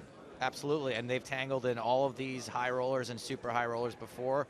Dan has made a couple of final tables, I believe, in super high rollers. This is like his third year in a row making the super high roller final table, I believe. If not, it's at least 2 of them. So, I mean, he's got a lot on the line here, too. Well, this was a short while ago when we gathered the players onto the main stage to have the official team photograph taken, understandably, before a final table of this nature, before a final table that's going to make a TV show that's distributed around the world. We want to get the nice group shot, get all the coverage we need, and of course all the players will have been interviewed. And of course, right here on EPT Live, we bring you every single hand. And a reminder of how the live stream works, by the way, the pictures we are watching now actually took place roughly an hour ago. So we are delaying the live action, but we are calling the action live. So we're commentating over the video feed. We're seeing this exactly the same time that you're seeing it, and that's how we are able to talk to you guys on Twitter using that hashtag EPT Live and on the emails nuts@pokerstars.tv. Various guests over the course of the day. I know Theo Jorgensen from Team PokerStars Pro is coming in. Hopefully we'll hear from De Warsaw from Team PokerStars Online, a regular EPT Live viewer who's looking forward very much to making his debut as a commentator on the live stream. And we'll also get regular updates from the PokerStars blog team. Brad Willis is over at Atlantis, and Brad's going to be bringing us up to speed with what's happening in the festival as a whole. We've got the Open Face Chinese event today, and as we mentioned before, day 1A of the main event. What a treat. Brad Willis. De Warsaw. Cards up. Big monies. And all of those promises, by the way, carry the standard caveat. Follow the asterisk to the bottom of the page. Yes. It depends how long the day lasts. It depends on table dynamic. We're calling this a kind of reverse Prague situation, where in Prague we had a brief penultimate day and then a very long final table. There's every chance, and it's mathematics, everyone, that if you get a very long penultimate day, you might get a pretty speedy final table. And we spoke to Neil Johnson, who we'll be hearing from very shortly, the event host who's on the stage to introduce the players. And he said, we have never had a super high roller tournament go beyond level 24. And right now we've got 13 minutes left to run on level 19. Yeah, so for those of you who aren't so great at math, which I'm not, that's only 4 more levels after the last of these 13 minutes here. So I think there's a pretty good chance we do make it there. I'm not sure if we'll beat it, though. Anthony Cullen says, I think it's all about Vanessa Selbst and Magic Antonio heads up today. Clash of the Titans. Keep those predictions coming in. Who do you think's going to win? Who do you want to win? We're about to get cards in the air here at Atlantis. The first final table of 2014. The first final table of this year's PCA. We're heading down to the main tournament floor, to the arena here in the Imperial Ballroom at Atlantis. Over to event host Neil Johnson to introduce the players. Welcome, everyone, to the 2014 PokerStars Caribbean Adventure at the beautiful Atlantis Resort here in the Bahamas. 56 entries took to the felt for our $100,000 super high roller, creating a prize pool of over $5 million. All 7 remaining players have locked up $277K and now have their sights set on the first major poker title of 2014. Seat number 1 crushed 2013 with 12 EPT caches and turned 11 of those into final tables and 3 titles. The holidays didn't slow him down, as he's now 1 for 1 on final tables in 2014. 280,000 in chips. Austria's Ole Shemian. Seat number 2 turned his last super high roller buy-in into a bracelet by winning the 100K one drop last summer for almost $5 million. With a victory today, he will clear $10 million in lifetime earnings. From the United States, 410,000 in chips, Anthony Gregg. Seat number 3's victory in the $1 million one drop stands as the largest win in tournament poker history, and he has won more than any man in tournament poker history. He has 3 bracelets and 2 WPT titles. He'll try and use his $2,830,000 in chips to claim his first title on the EPT from the United States, Antonio Esfandiari. Seat number 4 has 15 cashes in 2013, including 2 at last year's PCA. With his cash today, he moves above $5 million in career earnings. He already has an EPT high roller total, is looking for a super high roller title. From the United States, $480,000 in chips, Matt Glantz.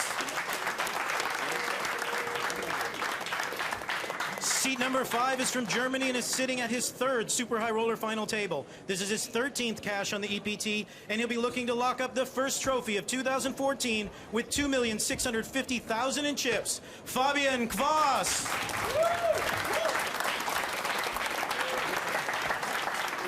Seat number 7 has 2 NAPT titles, 2 bracelets, and with over $8 million in earnings, has won more money in tournament poker than any woman in history. She has a PCA high roller title and is looking for a PCA super high roller title to go with it. From the United States, $3,645,000 in chips, Team PokerStars Pro, Vanessa Selps.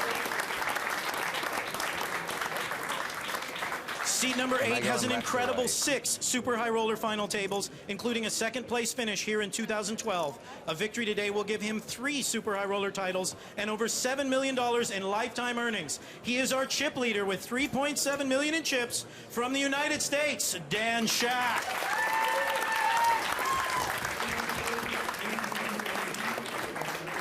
Congratulations, everyone, on making the final table. Good luck to you today. We have 13 minutes left in this level. It's an ante of 10,000, a small blind of 30,000, a big blind of 60,000. Good luck the rest of the way. Please shovel up and deal. Thank you very much, Neil Johnson. Let's get cards in the air. We are a go for the final table of the 100K Super High Roller here at the 2014 PokerStars.net PCA. Patrick says, hoping Magic Antonio wins. Can see Vanessa Selps winning. Wouldn't be surprised if Dan Shack won. No one taking any of the underdogs, Joe. No one suggesting that Ola Shemian, Tony Gregg, or Matt Glantz is going to pull off a comeback from being a very short stack. Ola Shemian is just absolutely on fire, though. I don't care where he finishes here. The results he's been putting up over like the last 18 months are absolutely incredible. Yeah, I mean, when you consider the last final table we called in Prague, he was there. The first final table of 2014, the very next final table we call, he's here again.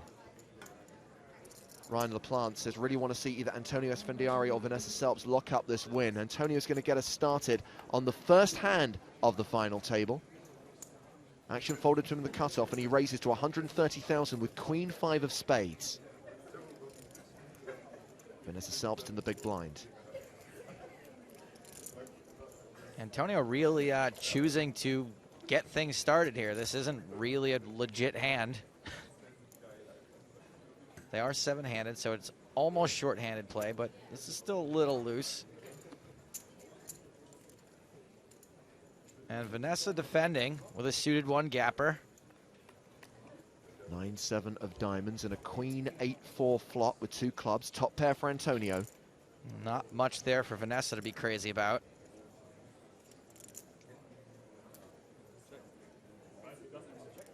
She checks.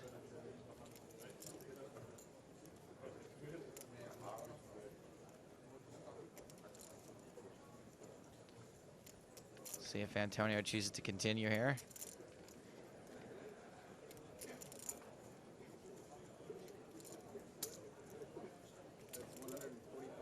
$145,000 into the pot of 360K. And we're about to see how creative Vanessa's going to be. This could set the tone for the day, and she plays it perfectly fine, which is to fold. No pair, no draw. No creativity from her just yet. First pot of the day goes to Antonio Esfandiari. Now up to over 3 million in chips.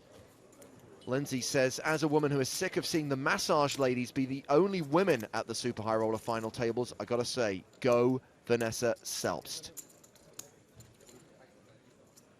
Martin says, looking forward to this final table. Come on, Antonio. Keep the commentary awesome. We'll do our best. We'll strive for awesome, and if you're lucky, we'll achieve mediocre. You know, I don't really love Ola's skateboard being there up on the stage. I think it's a menace. I think it's a hazard. Olashemian all in on hand number 2 of the final table.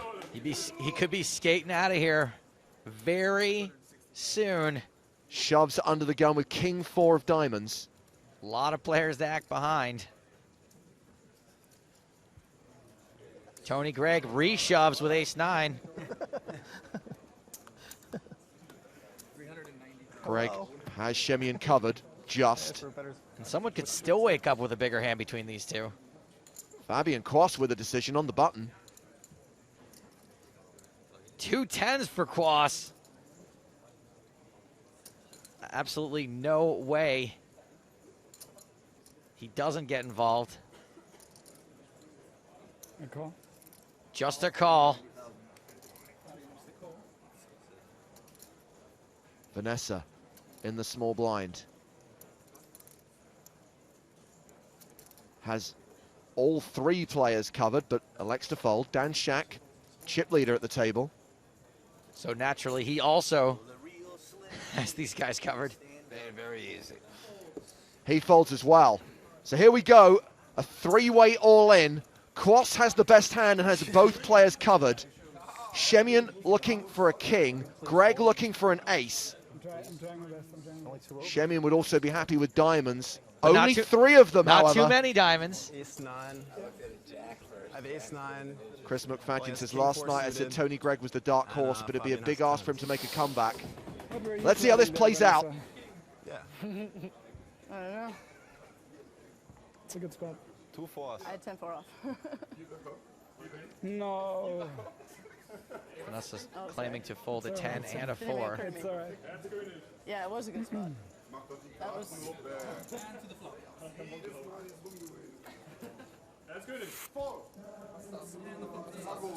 Just the 1 diamond. Nice looking flop for 10s.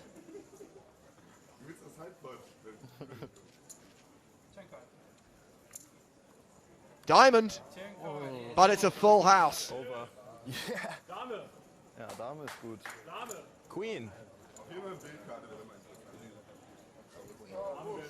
Shemian needs a king. Gregg needs an ace. There are some chop possibilities, but a 9 won't do it. A double bust out on the second hand of the day. Fabian Quast takes out Olashemian and Tony Gregg. So we went double bust out, hand, double bust out. Yeah, man. Good luck. In the chronology of this tournament. Correct. So we lost 4 players over the course of 3 hands. Correct. 70K. 170K. So James, who finished in what place then?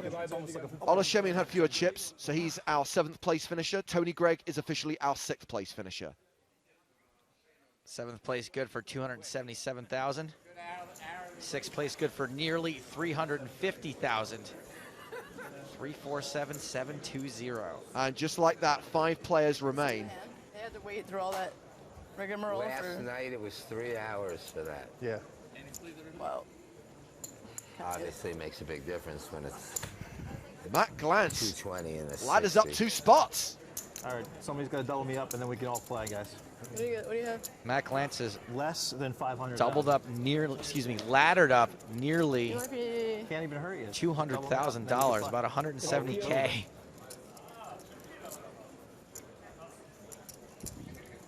Five-handed now. Everyone locks up 445,000. Remember, 7-figure scores for 1 and 2 in this tournament. And it's pretty close at the top now, Joe. Shaq 3.6 million, Selpst around 3.5 million, Quast 3.4 million, Antonio just over 3 million, and then Matt Glantz with his 8 big blinds. Yeah, you would assume that once Matt gets out of there, you know, just no offense to Matt, but he's the shorty now, that things could get a little weird. Once everyone's got pretty even stacks, they're going to have about 60 big blinds each, and they're fantastic players, and it'll be really crazy short four-handed action. And by the way, those 8 big blinds will only be 8 big blinds for another 5 minutes, because then we go up to 40-80. So Quast opens from the cutoff, a raise to 130,000 with ace-6. Vanessa picks up 9s on the button.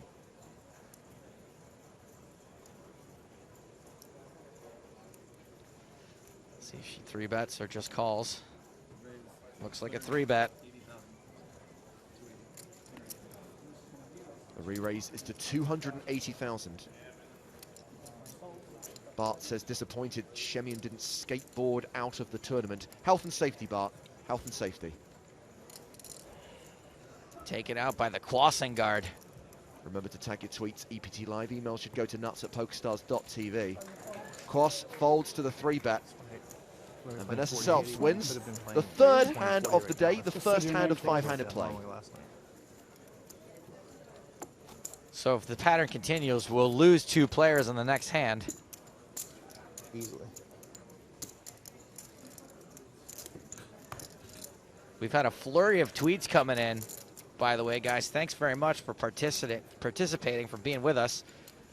I lost it in the shuffle. I had about 100 tweets come in, but someone mentioned that Quas is dressed like a boss, and I agree. Brandon says, I want Tony Gregg to win. Unlucky, Brandon. But think Dan Shack will win. Well, Shack no longer has the chip lead. Vanessa moves ahead of him after that hand. She's playing 3.7 million. Shack attack! Let it go, Shack. You don't need to get in there. Dan raises the button with King 5 suited. Antonio in the small blind.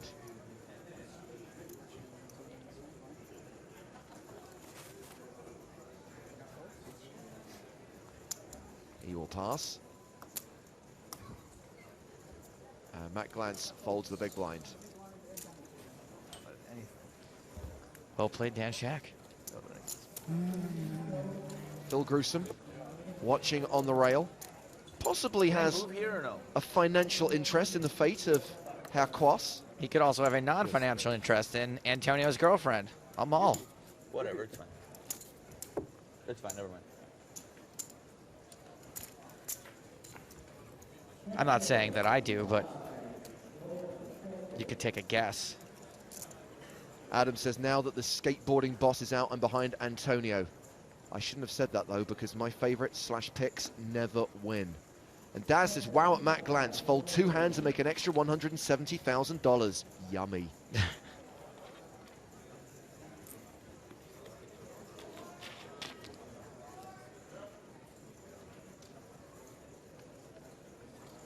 Antonio's button, action folded to him, 7-4 suited. It's a raise. 130K.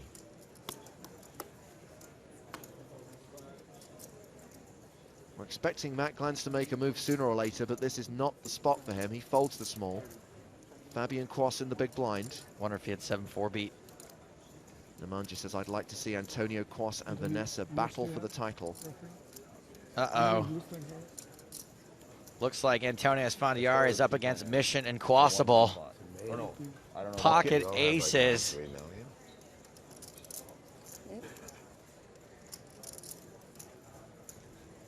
This could get costly.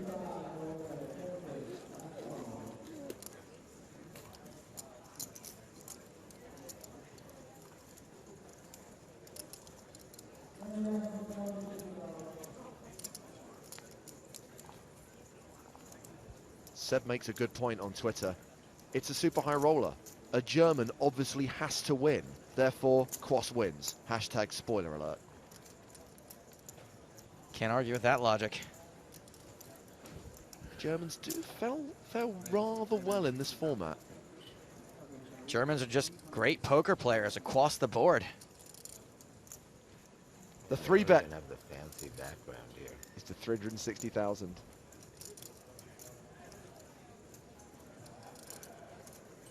And he's only giving Antonio a little bit better than 2-1.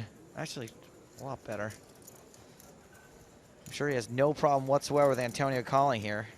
A lot of support for Antonio Esfandiari on Twitter and for Vanessa Selp. Zuli says, I'm definitely rooting for Vanessa, and I have a pretty good track record of predicting winners. So, the fold from Antonio. Quas, up to 3.48 million. Quassing it. The Moon Dust chips, the 100K chips, will be in play very soon. Possibly after the next tournament break, which is not coming up in 30 seconds, although that's when we'll have the next blind level. The next hand, hand number 6 in the final table, will no doubt be the final hand of this level. I like how Fabian's got all the Quas garden chips.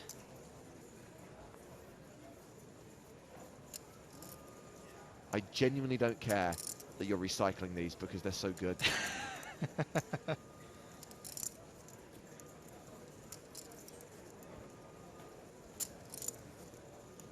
So here we go, hand number 6 of the final table. 5-handed in the super high roller. On the second hand of the day, we saw a double bust out. Olashemian and Tony Gregg are gone. Matt Glantz is now the short stack. Fewer than 8 big blinds. Action folded him on the button and he passes again. And Cross gives Vanessa Selbst a walk. New level. Indeed it is, Vanessa. Level 20 of the tournament. 40,000, 80,000 with a 10,000 ante. That's one of the most frequently asked questions. Whoa. Carl asks, is it too early to play the Cross Pun drinking game? Kyle, it's never too early.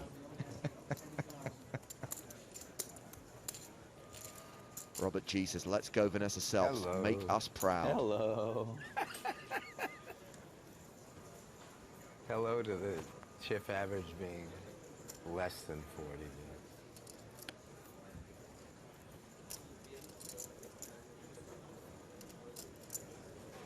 Antonio under the gun. Ace-7 off. He raises. Oh.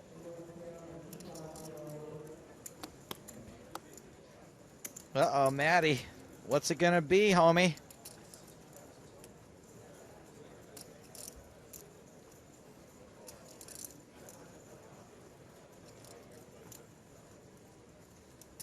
Jack 10 for Glantz. Be pretty surprised if he didn't go with this, and he does. How much is it? He shoves. 320,000. Vanessa Selbst in the small blind. That is enough for a 3-bet. Ace-Jack. She's got both Glantz and Esfandiari dominated.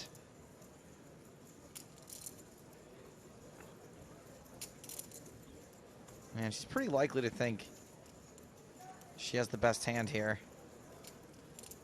Andrew Badaker's a fan of the puns, Joe. He says, loving the cross pun stapes, keep them coming. I'm a fan of Andrew Badaker. Works out. The match rant says, if you are playing the cross pun drinking game, you must be hammered right now. The story mostly checks out.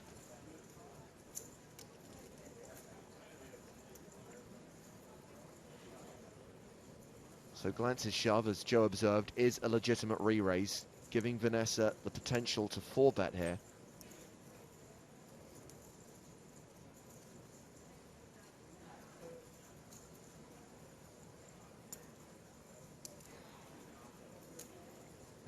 If she does 4-bet, she's very likely to eliminate the hand she's dominating. Oh, but don't forget, we got Dan Shack still to act. 605,000 total from Vanessa. And folds from both Shaq and Esfandiari, so Matt Glantz finds himself at risk. Jack 10 against Ace-Jack. 320?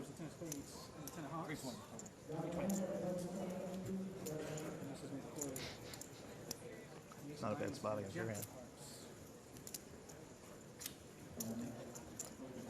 So hand 7 of the final table, and now we find Matt Glantz at risk with just 27% equity. I misspoke. Vanessa got rid of the big stack she was dominating. Obviously, she has Glantz dominated as well. Antonio would have hit a 7. A low flop that doesn't help Matt Glantz. Ace high still leads. Glantz looking for a 10 on the turn or river. There are, of course, some chop pot possibilities. Wow, Antonio must be tilting so hard right now. Eliminate the chops. It's all about the 7% chance of hitting a 10 on the river for Matt Glantz. A 93% chance, therefore, that he goes broke here.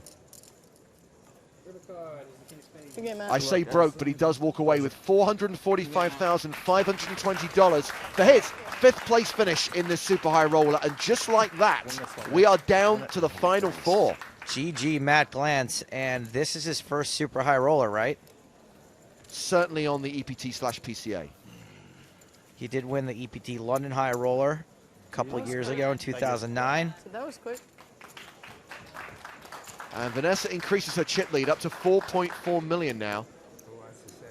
Lindsay Corona says, who comes up with the names for these chip colors? How magical does Moondust sound? Seriously want to get me some of that. You can credit Graphical Nick with those names, Lindsay. Oh, no. What? No. No one's doing it. Okay. I'm okay with You it. can ask him if he wants to come back. I've been on the moon dust all morning. I am ready. I was ready for a long final table, but look at that. We even got a head start today. Make sure you get registered, by the way, for today's free roll. Starting in 2 hours' time, 5:30 Eastern. Eugene, in honor of Eugene Kachalov, the first ever super high roller champ at the PCA. Eugene, it's not case sensitive. That word will get you into today's free roll. And without further ado, I will register. And another monster here for Vanessa. Ace King suited. Action folded her on the button and she raises. Makes it 160k. It's a min raise.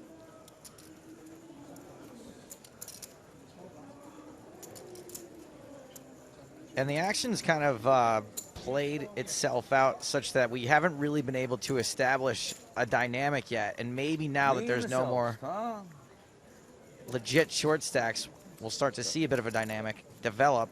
So Antonio defends with a dominated hand and hits a 5 on the flop.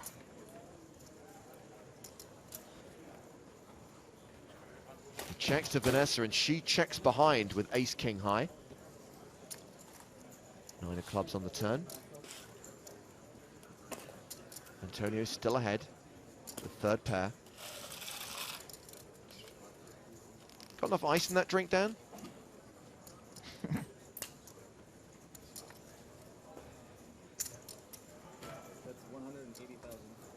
Antonio now leads the turn with the best hand. On that previous hand, short stack Seamus says, good fold by Antonio after his quass examination. Daniel has a request states, please let us know when Fabian quasses the 4 million chip mark. You guys know when you send these in, you take them away from me, right? We're told that young lady on the rail is Anna Shack.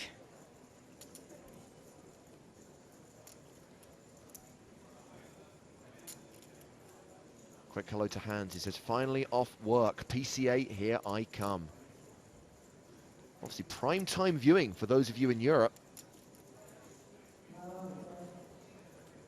And it looks like folding a hand as big as ace-king suited is going to be difficult for Vanessa here on the turn.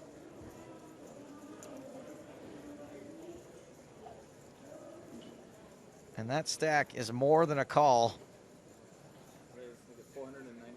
It's a raise to 490k. Putting the pressure on Antonio, who's got a marginal hand. I don't think Vanessa expects to have the best hand here all the time, but I do think that maybe she thinks she can get Antonio to fold exactly the kind of hand he's got. Brian's obviously just joined the party. He tweets to say, I guess missing the first 15 minutes was a bad idea. Yeah. 3 bust outs in the first 7 hands of the day. One of them in a single hand, just the second hand of this final table. Technically, this final table had its first bust out before the first hand was even dealt today. Double bust out last night.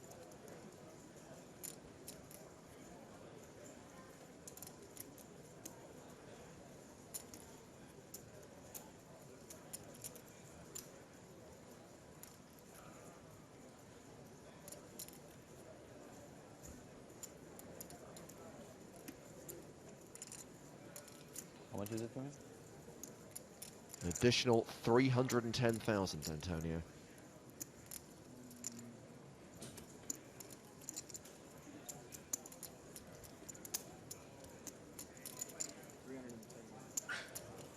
And Antonio's in a weird spot here because I think most of the time when Vanessa does this, when Antonio is ahead, he's not going to have as much equity as he does right now.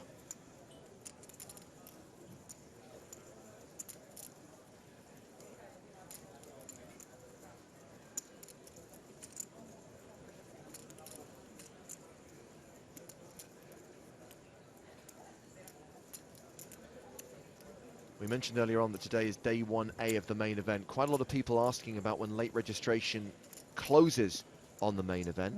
Today, day 1A, tomorrow, day 1B. Late registration for the PCA main event will close at noon on day 2, which is Thursday the 9th of September. So you have until midday Eastern on Thursday the 9th of September to register for the 10K main event. As Antonio folds there, and Vanessa wins another pot and extends her chip lead at this final table.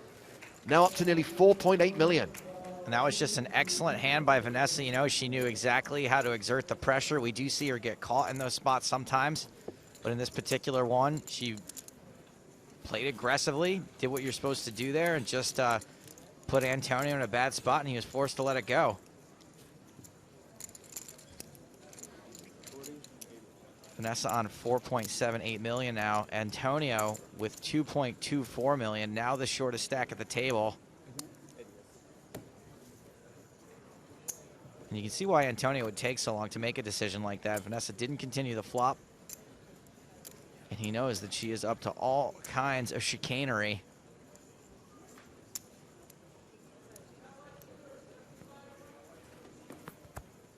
Action's folded around to D Shack on the D button.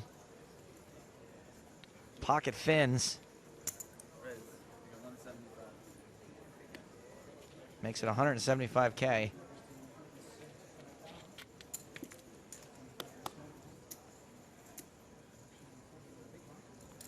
Suited connectors for Fabian.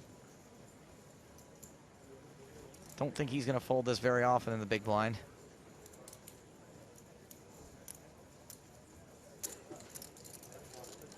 He doesn't fold.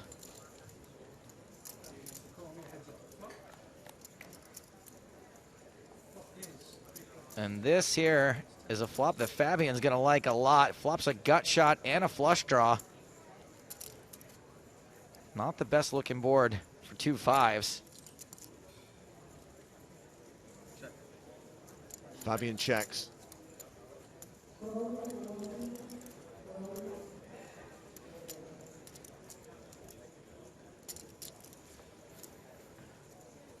Is there any reason to see bet here?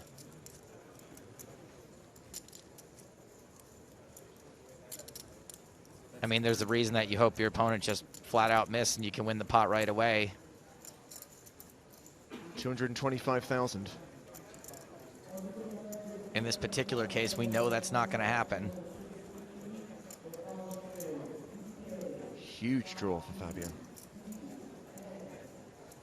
And even though a pair of 5s is currently the best hand, 8-9 of clubs, has the best equity, 62%. You know, a lot of players are just going to continue with their air on this flop, and maybe Dan's considering 2 5s to be air. Some more of your predictions, by the way. Fabian is my pick to win. He is playing and looking sharp. Hashtag Quas dressing. Griffin Banger also has one that I legitimately probably wouldn't have come up with, so we can read his. Watching EPT live with Miss Robles, and she said all this pun talk is making her hungry for a croissant. So Fabian calls. The board pairs on the turn with the 10 of spades. And now a pair of 5s is the favorite at 57%. Anthony says left work an hour early with pay to watch this final table. Couldn't miss Stapes' jokes today. He's too funny. Hashtag Hartigan's cool too, lol. Thank you very much, Anthony. And we should offer Mr. Stapleton congratulations, by the way. His second ever Bluff Reader's Choice Award, favorite TV personality. Let's have a round of applause. Yay, yay. Oh my God, Stapes, you're the best. I actually consider every vote for me to be a vote for everyone who works on the EPT, James included, Jimmy Fricky included, and the awesome production team. So thanks everybody, and thanks to everyone who voted. And I will admit, it is absolutely stupid how much I care. I really, really care a lot that I won that. Hey, buddy, democracy in action. 27% of the vote, and you're a champion. Quas now electing to lead the turn. $500,000. And this is a pretty cool lead. This lead is something that is going to get Dan to fold a lot of his hands, I think. And also, he's always got the option of hitting his card. By the way, thank you, Alex, for your contribution. checking behind on the flop with fives turns your hand very face up. That's the main reason to continue any value hand bets. We always appreciate the thoughts and contributions of all our armchair analysts watching at home. Dan's looking like he doesn't want to be pushed around.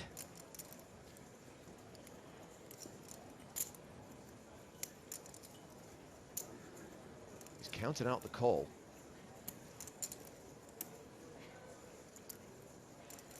And this is a really wet board. I mean, this is the sort of board where folks sometimes are going to get a little hero-y because it's so easy to be semi-bluffing here.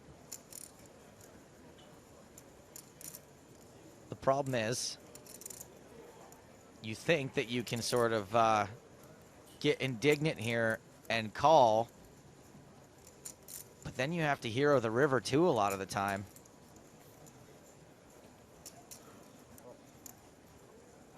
Dan calls. And we have a pot of nearly 2 million with one betting street still to come. The board bricks out for Quas, the ace of spades. But it's not exactly a brick either, though. It's a brick for Quas. But suffice to say, if he can fire again on the river, it's a brutally hard call to make with just a pair of fives. Yeah, absolutely. It's not the most obvious draw because that would be the club. You know, but Dan was very likely saying, okay, like, I'm going to station here, and if a non-straight, non-flush card peels off, I probably have to station the river. This is a non-flush card, but it's not a non-straight card, and it's a hand, it's a card that maybe is beating 2 5s. It goes check, check. Quas does not bluff at it. A pair of fives is good, and Dan Shack will win this huge 1.8 million chip pot. And he loves it. He loves it. Shack up to 4.5 million. Vanessa Selp still in front with around 4.8 million. Quas down to 2.5 million. Antonio hovering around the 2 million mark with the blinds at 40, 80, 10 for another 43 minutes. That's a perfect river for me.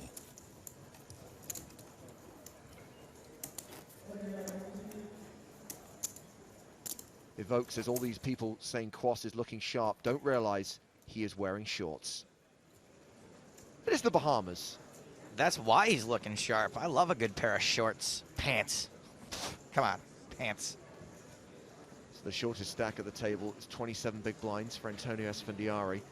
Everyone now guaranteed more than $500,000, and this is a decent return now for Antonio, who of course reloaded on day one. He's the only player still in the tournament on 2 bullets. Took me like Everyone else still on their initial buy-in. I really did think I had the best hand, but I always think I have the best hand, obviously. You know, we got an email here from Joe. 2 pair. We discussed it. Actually, the second 10 helped me. We shouldn't have discussed yesterday how it's hard to make 2 pair. We shouldn't have. It probably works if the second 10 doesn't gun. Joe sent an email about Dan Shack. I think Beth Shack is going to be the winner because you know how marriages work. The wife says, hand me the money, honey. Lol. Joe. How much did you start the hand with? I don't know how to tell you this, but 2.2. Beth Shack isn't the wife anymore. Alimony. Awkward. Esfandiari's open to 175k and has run into the ace-10 suited of Vanessa Selbst. Vanessa clearly considering a 3-bet from the big. That was a huge one on the turn. I thought you were going to. On the turn? Well, it looked like you were either going to raise or I didn't. No, he had a flush draw and a straight draw. No, I had nothing. I just had a pair of fives. Vanessa elects to defend.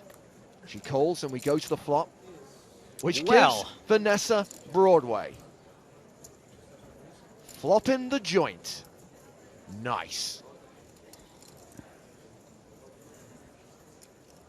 And Antonio may not be able to get into too much trouble on this board, though.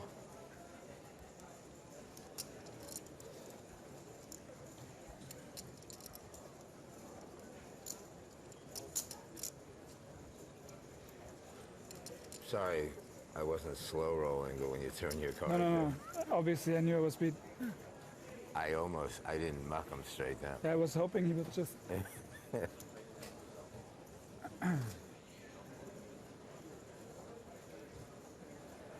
Vanessa decides to play out of flow and lead at this.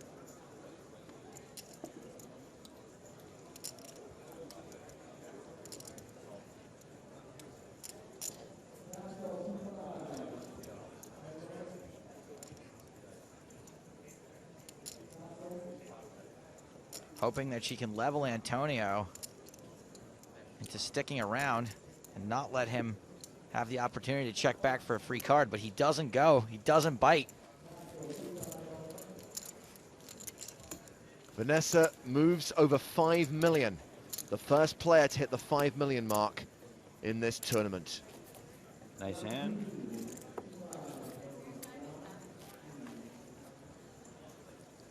Can't beat the unbeatable.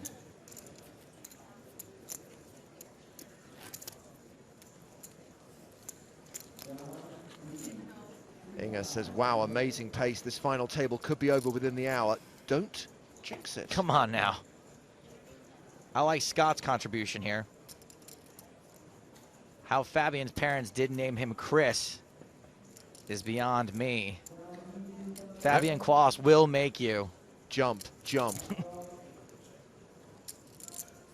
Action forwarded to Quas on the button. 9-10 off.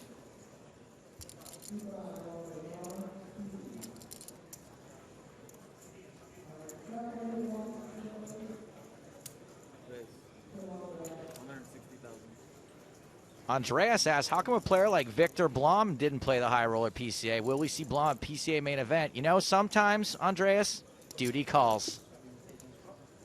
Is it the first raise full? I think. May well be, Antonio. I have to rethink poker, you know? I got to go back to the drawing board. You know, we just all have to get I got to go back to the redrawing board. I'm still willing read to. Vanessa's book. Vanessa's the only. Maybe all four of you wouldn't do a deal. Maybe, I don't know. But there's 4.1 million out there. I'm a businessman. That we know, Shaq. And a good one. But my guess is I'm the fish, so there's no deal. You're the fish. You win everything. No, but final table shit. Listen, I wouldn't blame the three of you. Win for, shit, stuff. I wouldn't win blame stuff. the three of you. Patrick Scott says, I could watch EPT Live all day. Hope this lasts a long time. John says, are you just showing the highlights? Four-handed and every hand is huge. This is how it's going down, John. Vanessa's still steaming over the deal we did years ago, right? Deal, you say? My guess. That was back in the day when we didn't maybe talk about deals so much, eh? $1 million is a lot of money, and if it's only 1.6 for first, you don't agree with that? And $1 million is a lot of money. I agree with that. That's what I'm saying. But it was one thing if there's 2 up front, but it's 1.6, and I don't know. Got a question here from Jakob on Twitter. Says, is PokerStars planning to create an app for smart TVs? I'd really like to watch the stream on a big screen, but no way to connect to my PC. When I'm on location, what I like to do is connect my iOS device, like my iPad or my iPhone, to my TV. I'm not sure if the PSTV app has AirPlay capability. I'm sure one of the heroes out there will tell us. I have the PSTV app on my phone. It doesn't say in the product description whether it does have AirPlay, and obviously as there's no Apple TV unit around, I don't know whether you'll actually see the symbol. But certainly you can connect your iPad to the TV using an HDMI lead and watch it that way. And I think that's how many people decide to watch EPT Live on like a 65-inch plasmas. Tony Montana style in a big bath with a cigar.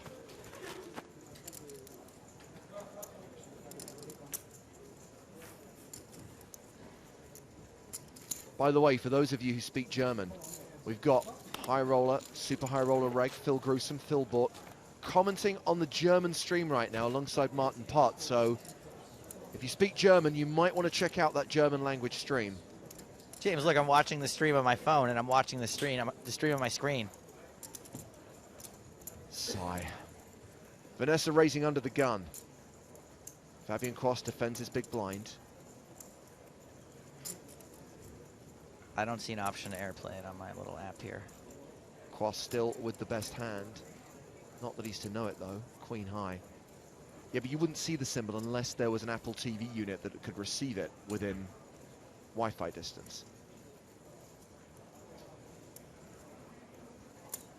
As usual, you, sir, are correct. Continuation bet from Vanessa Selps. Get the job done.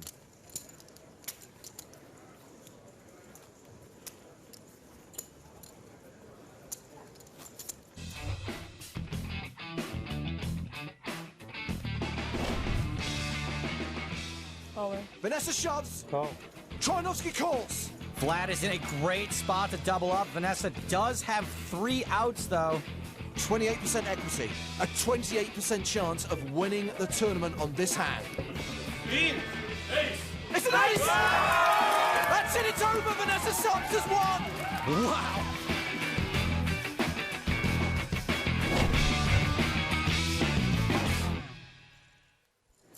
Wow! Did I do it? Did I recreate it perfectly?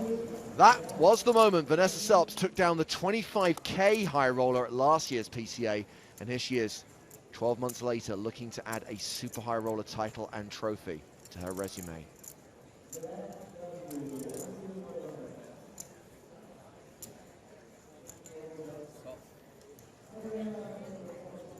Quas limps the small ace tray.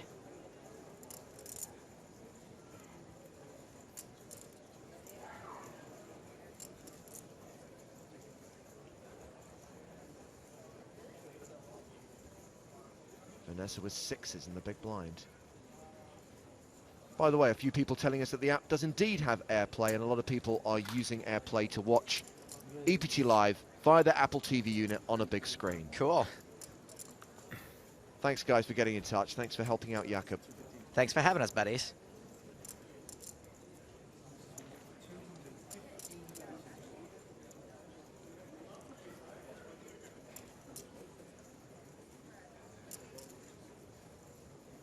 I don't think Fabian's limping here very often with the intent of folding. The raise is to 215,000. It'll cost him an additional 135K to call, and that's what he does. So blind on blind heads up to the flop. Ace, 9, deuce, top pair for Quas.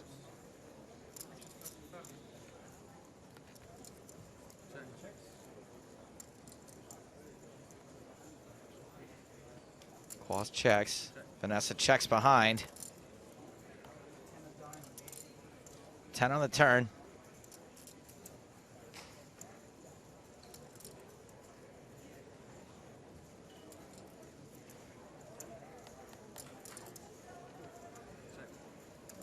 Quas checks a second time. Vanessa may feel compelled, but no, she checks as well. Probably already in showdown value mode after not continuing the flop. Queen on the river. Quas's hand still good.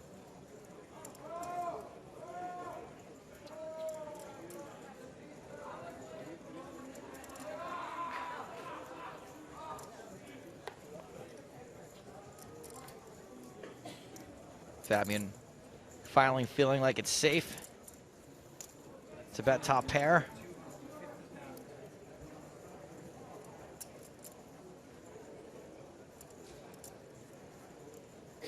$250,000. Vanessa really with just a bluff catcher.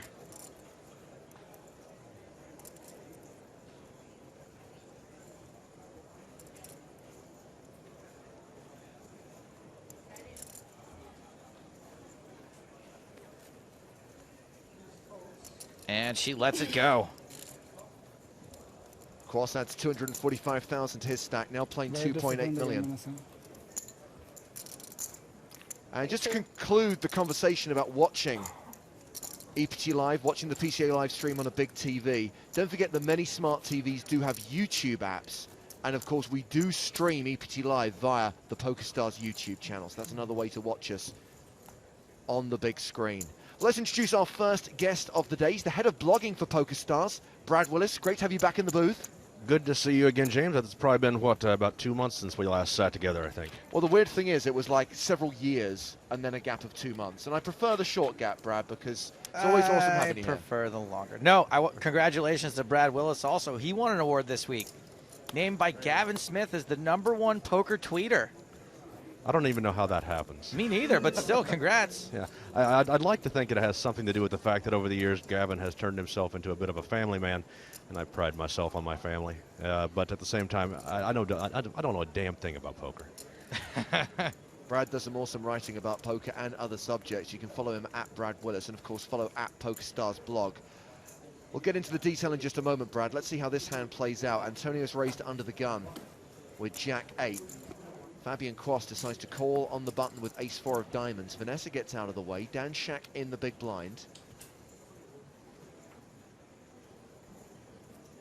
And no real surprise, considering how late we went last night, that within the first 7 hands of the day, we got down to 4 players. Shaq briefly considering getting up to something funky.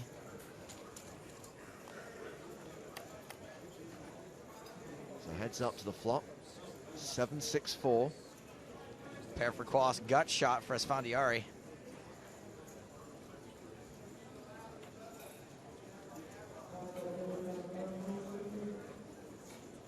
Quast has also got backdoor diamonds.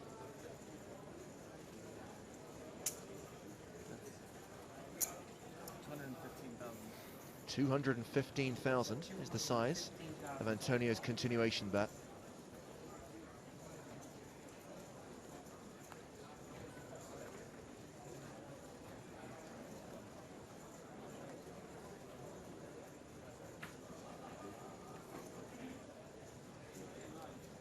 And you're almost never going to see a player fold a pair in this spot.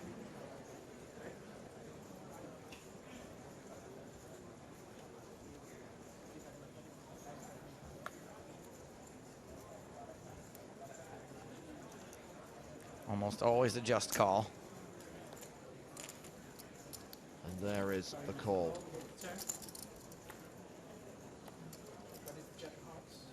It's a jack, which means Antonio takes the lead with top pair.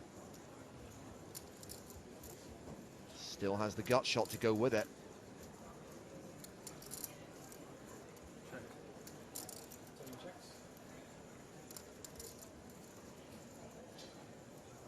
Antonio checks this time.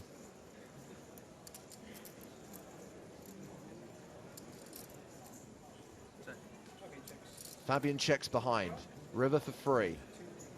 It's a deuce. Changes nothing. Pair of jack still good.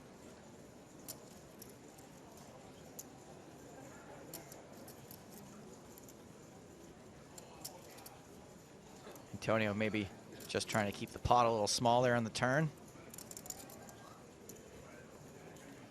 No reason, though, why he wouldn't value bet the river.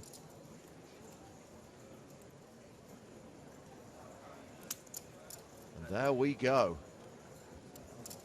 And much of Antonio's stack is invested in this pot.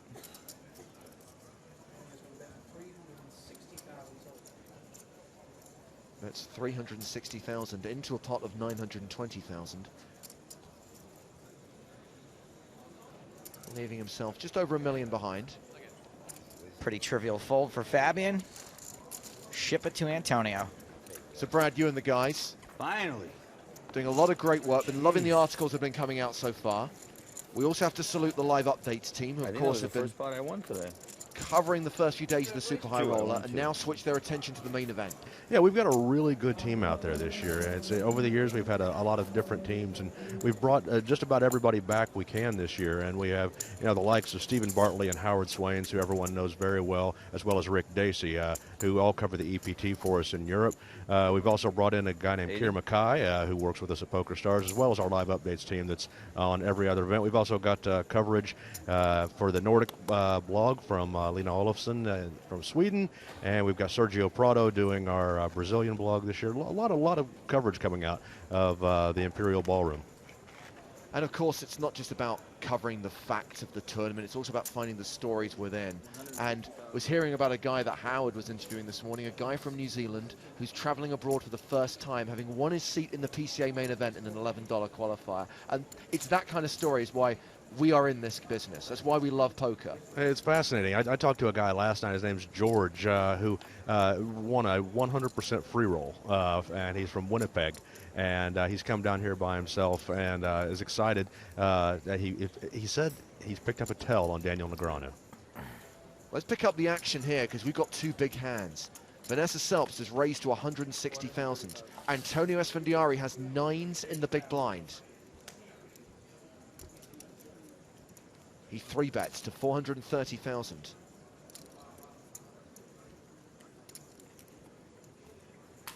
How much did you start the hand with? 2.4 million.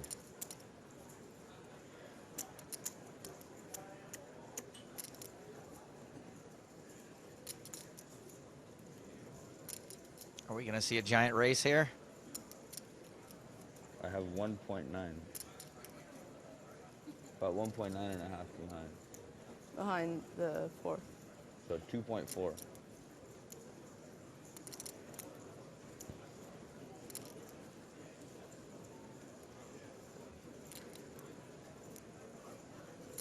Don't think Antonio is 3-bet folding a hand like 9s very often. If ever.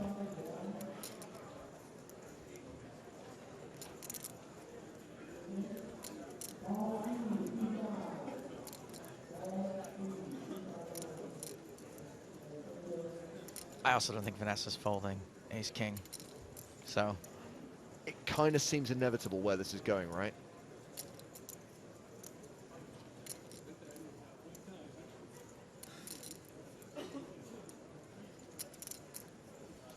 I'd have a hard time being Antonio looking at my big head just over Vanessa's head, looking back at myself during a situation like this. I think he's fine with it.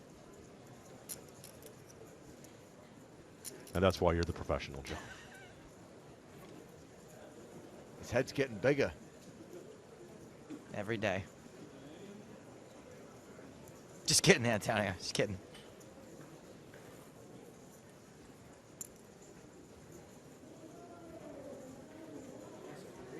There's the 4-bet from Vanessa.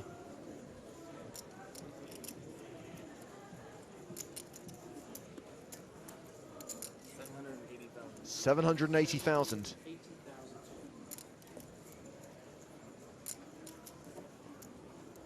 And if we had the red triangles here at the PCA, I imagine Antonio will be requesting one about now. By the way, I have spoken to Neil Johnson and can confirm the triangles will be at the 2015 PCA. Thank God. Come on, Antonio, click it back. I'm all in. He shoves. Call. Vanessa reluctantly calls. Ace-king against 9s. There is a classic race underway at the final table of the Super High Roller. A classic, sickening, disgusting race for hundreds of thousands of dollars in real money equity. I don't know if you could do that. Please. Okay? Please. Well, Brady's doing it. You ready? Just make sure you get your... Feel good, okay? Feel good. Suffice to say, Antonio needs 9s to hold here. I can't take it. What am I just can't take it. Me next, Antonio. Come on. I'm feeling uncomfortable.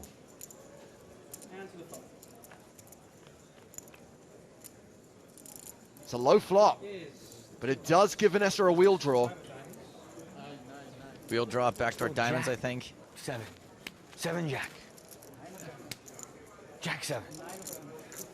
Not to mention the aces and the kings. I guess I would take it. Oh, ace on the turn. And it's a diamond, which I think gives Antonio only 1 out. He needs the 9 of spades on the river, or we're down to 3. Black 3. Good game, guys. This is what happens when you give a man a massage at the table. I'll allow it. I'm fine with it. It's the 5 of clubs. So we lose Antonio Esfandiari in 4th place. He collects $575,920. Remember, Antonio was in for 2 bullets. He invested $200K, so his profit is just over 375,000. Now he just has to leave the table and go back to being a millionaire with a beautiful girlfriend in the Bahamas. It's tough, man. It's tough. It's a tough life. What a shame. And after 16 hands at this final table, we're down to the final 3. Vanessa Selbst extends her chip lead, 7.35 million. Shaq on 4.2 million. Fabian Kwas just under 2.5 million with 20 minutes left on the level. But I never thought this fast. Big hands. Will it continue going this fast, though? That's the question. No more this side of the table. Color up a break, I guess. And so, Brad, there are two story points here. Can we move to this seat, this seat, this seat, you think? Should Vanessa win, and obviously she's the big favorite right now as the chip Can we leader. pause for 1 second, or? Obviously a very talented player as well. I was just, if we can move around and then. Whatever you guys want to do. Whatever. We have a break. There is a break in 10 minutes, or 20 minutes rather. Maybe they can reorganize the seating arrangements then. But what I was going to ask, Brad, is that I believe that Vanessa would not only be the first woman to win a super high roller, but as far as the PokerStars tours are concerned, as far as the PCA and the EPT is concerned, the first player to have won a high roller and a super high roller. We were just talking about that before I came back here to join you guys, and we believe that's in fact the case. The super high rollers haven't necessarily been around for a long time. It's easy to rattle off who those folks are and then realize that none of them have a high roller win. Exactly, and you know, Vanessa, I mean, if you remember last year, Vanessa in this very event looked really good to come to the final table in the super high roller, and then things went really bad really fast. And then she came back and won the high roller at the end of last year, and in the moment that you guys showed just a little bit earlier. She's doing something right now that you just don't see people do. And you know what? Just based on my limited knowledge of how to play poker, she's playing fantastic today. Playing fantastic and also picking up big hands. But, yeah, you know, obviously the one hand we saw that she eliminated, you know, Antonio before the flop where, you know, he would have absolutely eaten her lunch. You know, and a couple of other hands that she played pretty well, too, without necessarily the best of it. Just pausing the action while the players move around the table to give themselves some more space. And the way things are going right now, a lot of people at the start of the day predicted a heads-up battle between Vanessa and Antonio. We're looking at a rematch of the NAPT Mohegan Sun final table where it was Vanessa heads up against Dan Shaq. I was there for that one. It was quite a fun time to watch. That was the year when Vanessa went back-to-back. She won the event in 2010. She won the event in 2011. And, of course, Jason did exactly the same thing in the high roller, in the bounty shootout. It was bizarre. It was the absolute craziest, like, 24 to 36 hours of my life. You know, I watched Vanessa go back-to-back. I watched Mercier go back-to-back. I stayed up all night and got on a plane the next morning. And as I was on a plane the next morning, Black Friday happened. Thanks, Brad. There we were on a high, discussing some of the great moments in poker, and you have to bring those two words into the conversation. I do have a question about that. What's Black Friday? Stapes. It's just right after Thanksgiving, you know, a lot of shopping. The answer is Black Friday is why you now live in London. Great deals. So let's recap the story so far. How did we get down to the final 3? Well, we started with 7 players, and we had a double bust out on the second hand of the day, losing Ola Shemian and Tony Gregg. Shortly after, Matt Glantz, the other short stack, went out in 5th, leaving us 4-handed for a decent amount of time before Antonio lost that big flip against Vanessa Selbst. And now we are down to 3.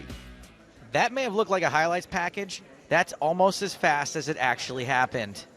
So everyone's now locked up $760,000. Top 2 get more than a mill ball.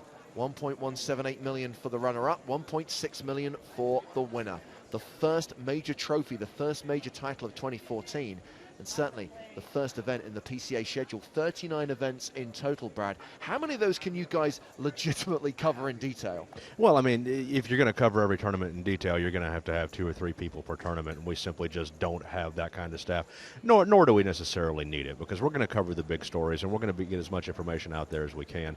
And, you know what, we actually have a lot more freedom. I honestly hated when you guys showed up and started doing this years ago, because it took my job away from me. I came back here in 2005, and I was doing hand-for-hand coverage online before even card graphics existed. And I remember when the EPT Live and PCA Live started up, I'm like, I hate these guys. They're taking my job away. And I've since come to embrace it because you guys put together such a great product. We can actually watch what's happening on your screens when we're out there, and it gives us the freedom to go out and cover some of the other side events. There's an open-faced Chinese tournament going on right now. Fun to watch. So it's it's a nice little partnership. Absolutely, and without wanting to sound kind of too incestuous, it is great to have all of these various portals, all these various outlets, and the background stuff that you guys do on the blog is something that we can't do when we're providing like hand-by-hand coverage on And the you live help us stream. fill in a lot of gaps that we have here on the show, and we need to talk about. You know, there is always, except for when we're covering a final table, there's always other stuff going on, and you guys are super on top of that. We appreciate you having you guys being out there covering that stuff and allowing us to fill in some of the gaps here. Well, there is the super high roller bubble boy, Paul Newey. Double bust out when we were nine-handed last night. He had slightly fewer chips than Mike McDonald. He had 2 antes, whereas Timex had 5 antes. And therefore, Paul Newey went out with a big fat 0, and Mike McDonald shipped them in cash of $217,000. And as Stapes likes to observe, Paul Newey always wearing colourful shirts. Well, you know what? You have to. I mean, we're in the Bahamas. Yeah, no, he does it everywhere. Well, you say, you know, we get to see some of the stranger things and some of the side action. Last night I had an opportunity just to wander around. I walked over to the high stakes action, and there was a man sitting there all alone at a table with bracelets laid out in front of him on the felt. And I took the opportunity to go up and talk to him. And the man creates his own bracelets just trying to get action. And any of the old school guys who've been around know the guy named Doc Jenkins. He's an ace-to-5 player, and all he wanted was action. And he would play you for any stakes as much as he could. And But he didn't actually have a World Series bracelet? No, he had none at all. He created these bracelets simply because he can't play ace-to-5 for a World Series bracelet. Sean D went over and took him for a bracelet at 40-80. And the man sat there and eventually ended up playing 25-50. But fun guy to talk to, and the fun kind of thing you see here at the PCA. That was a great piece, by the way. Make sure you check it out. And we do encourage you to follow at PokerStars blog on Twitter, because every time the guys post an article like that, they provide a link on their Twitter timeline. By the way, did you see that? The French have got 6 commentators. Well, you know, labor laws there. You don't want to put in too long of a day. Have to make sure there's always 2 people outside smoking, I assume. So that's really only 4 guys in the booth. Here's how you get in touch with us, by the way. Nuts at PokerStars.tv for your emails. The hashtag on Twitter, EPT Live. Dan Shack returning to the table. The players took a short break. We have paused the clock. They're just moving around the table.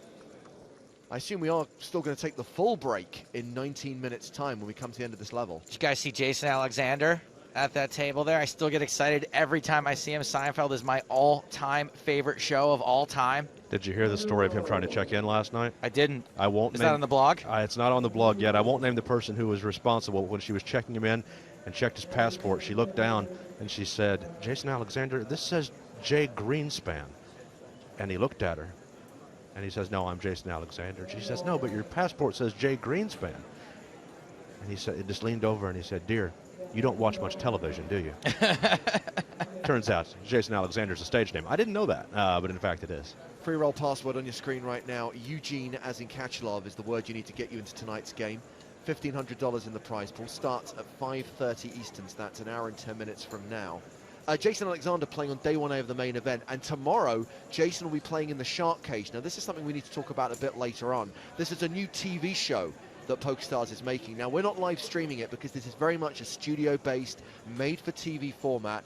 It's kind of like a 6-seater shootout with some twists. There's a shot clock, and there is also a sin bin, the titular shark cage. It's a thing. It's a real thing. I tell you what, it's made of sturdy metal, and once you're in that thing, there's no getting out. It actually looks like the kind of cell that you would put a villain in. There's no getting out unless you sit there for an orbit. Now, this was inevitable because the players moved seats. We are going to have a few graphics glitches for the next orbit or so. So this is Vanessa raising under the gun, even though Vanessa has been afforded the face of Matt Glantz. Vanessa does keep her hair very short, but not that short.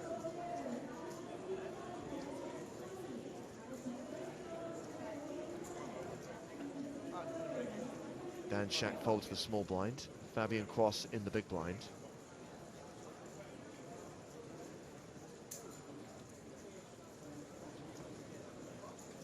And he calls. The flop, Queen 6-3. And this is kind of a sweat hand for us as we try and resolve those graphics issues. Fabian checks. Vanessa also checks. 5 of clubs on the turn.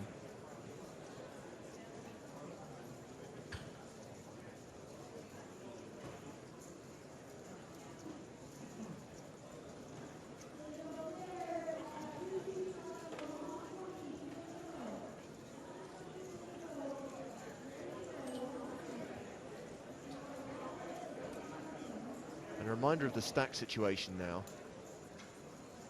Fabian is the shortest stack at the table with 2.4 million.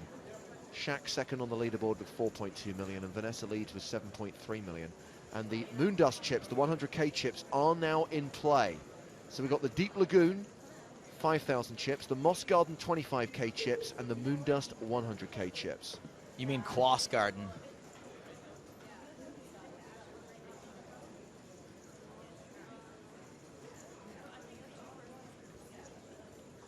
Wow, you've no idea how excited the Twitterverse is to see the Moondust chips in play. It's the little things in life, Brad. That's what Twitter's all about. Whoever wins this event is going to be celebrating with a big pile of Moondust chips in front of their stack at the end when they have all of them. Fabian Cross wins that one up to 2.6 million. A reminder that you can continue to tweet your predictions. Any questions you've got, by the way, EPT Live is the hashtag on Twitter, nuts@pokerstars.tv, the email address. The Wookiee Way says, Brad Willis is on the stream right now, acting humble, would love to hear some of his hand analysis. That's a silly request. You know, wasn't, to go back to your Jason Alexander story, wasn't Jay Greenspan one of the original poker reporters? He was a man. I remember back in around 2005, 2006, he's been all around. He's been with Full Tilt. He's been with just about every company you can imagine, I think, at some point. He's a good man. Jay Greenspan was the first person to ever make me think he was about to tell me a bad beat story and then pull $6,000 out of his pocket, and it turned out well for him. Well, that last hand 18 of the final table. That's right, we've only had 18 hands dealt today.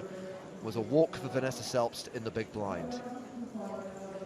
We were mildly amused, Brad, by the piece that you guys had on the blog yesterday, an interview with tournament director Mike Ward about the length of the average day and when we could expect play to conclude in the super high roller, and the confidence that Mike spoke with in predicting that we'd be done by level 17. We nearly got to the end of level 19, Mr. Ward. I love Mike Ward. I've known Mike Ward for 10 years now, and I give him all the respect. I will listen to whatever he says to do. Ever since he once saved me from getting, that's a long story, we won't say that. But the point being is that I trust Mike Ward, and even though we ended up here past 2 a.m. last night, I will still take his formula any day. Cross raises the button, 160,000. 15 more minutes on the level, 15 minutes to the break. But thank you to the Wookiee Way, because he's been a long-time follower both of the PokerStars blog and my own Twitter account. You're a good guy, thank you very much, but you don't want to hear my hand analysis. Well, we're doing whole cards down analysis at the moment as Vanessa folds the small. Action. Dan Shaq.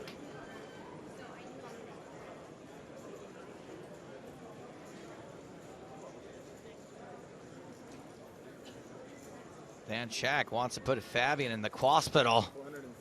3-bet to 475K.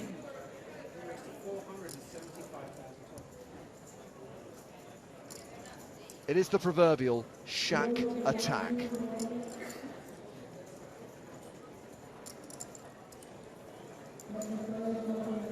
And I don't expect Fabian's going to just call here too often. He is in position, but he did only start the hand with 2.5 million.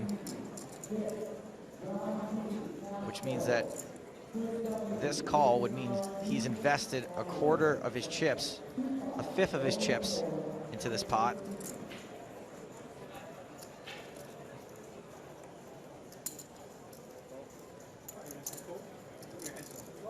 He did just call. Calls, and we can now see some hole cards. Dan Shaq, ace jack. He's got top pair. Fabian Cross, we know, has the king of spades. King Jack is the hand for Fabian, so he was dominated going to the flop, and he's way behind now.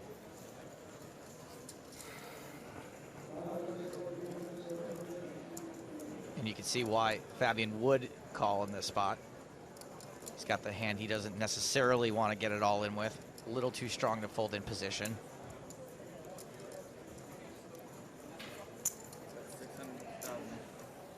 Dan continues. And Fabian folds. Just want to go back to the shark cage. So we talk about the big metal cage we've actually got on the stage. The idea is, if you bluff your opponent, if your opponent folds the best hand on the river, your opponent has to go into the shark cage for an orbit. But if your bluff gets called, if you get caught in the act, you go in the shark cage for an orbit. And every single heat is going to be six-handed. A mixture of pros and celebrities. I mentioned that Jason Alexander's going to be in the game. We've got Antonio Spendiari playing. Jen Harmon's in. There's also going to be an online qualifier in every single heat. And obviously we decided the qualifiers for the PCA, but we're going to be shooting more heats of the Shark Cage in Monaco at the EPT Grand Final Festival.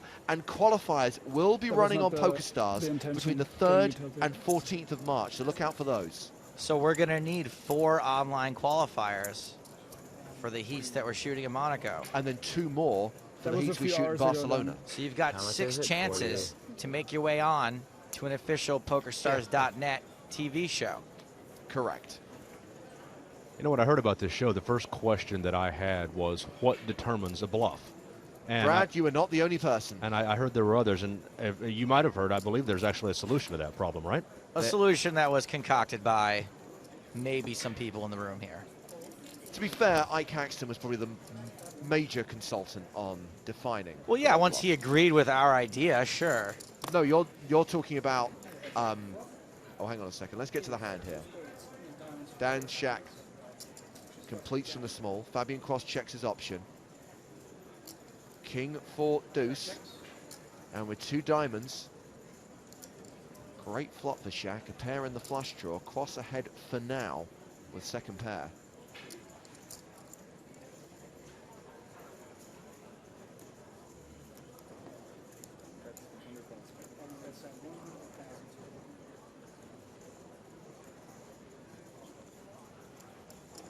Quaffs up 1 chip, 100,000.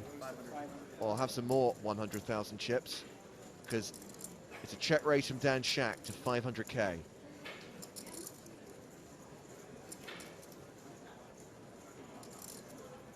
Christopher chimes in on Twitter. He says, met Dan Shack at NAPT Mohegan Sun a few years ago.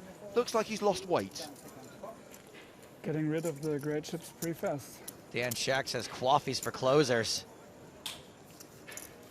Fabian Cross down to 1.89 million, by the way. I don't want to go into too much detail about the resolution we've reached to defining a bluff because I don't want to spoil the surprise that people are going to get when they actually see the TV show and the technology that we've got in place. But suffice to say, we are on it. It's a series of gyroscopes that actually reads your mind. I've got one of those, actually. Really? Her name's Michelle. I think it's going to be a fun format, and that is the operative word. I think it's going to be fun. And that's what we want to see, people having fun at the poker table. It's about damn time. It's, after all, a game, Brad. Sam says, I'm crossing my fingers that I qualify for the Shark Cage. I might have given him double credit if he had said qualify. No, I think I'm going to let it ride as is. Well done. Queen Jack in the small blind for Fabian. Confirmation, by the way, that we are taking a break at the end of this level. Blinds will go up after the break to 50 and 100,000 with a 10,000 ante.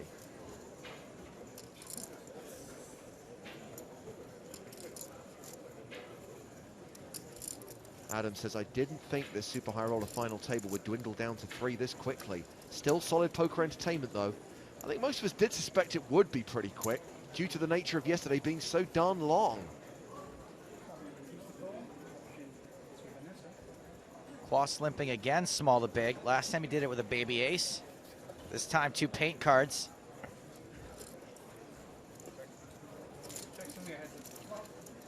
Vanessa checks her option with 10 deuce.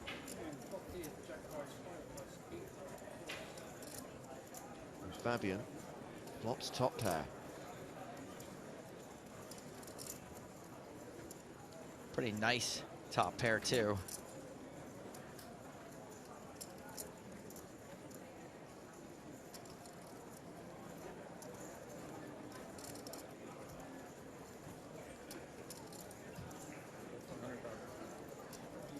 And he makes another bet for 100K.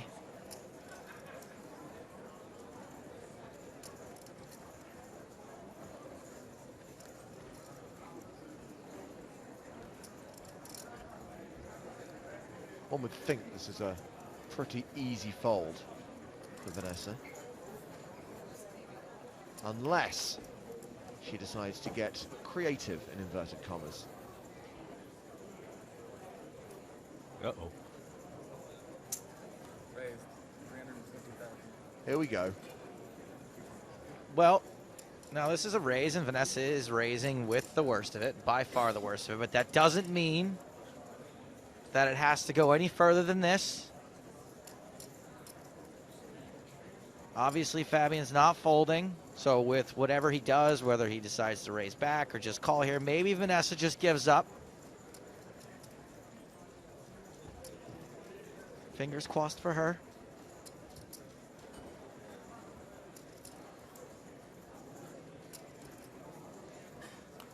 Her putting many more chips in this pot would be questionable. Considering Fabian's stack size with top pair here, would not be surprised if he came back over the top of this with a shove.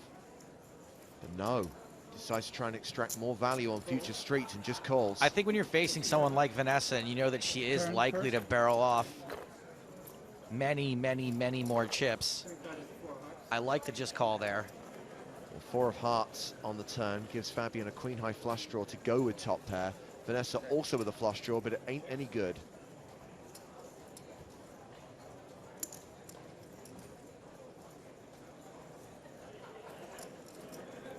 Fabian checks. Will Vanessa follow up on that flop raise?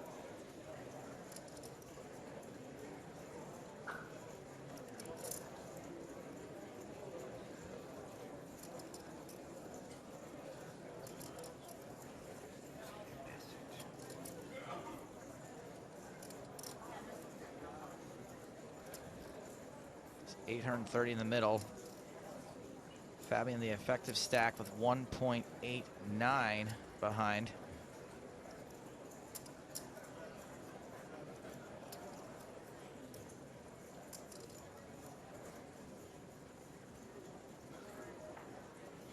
Here she goes. Oh, Vanessa. That's 380,000. 380,000.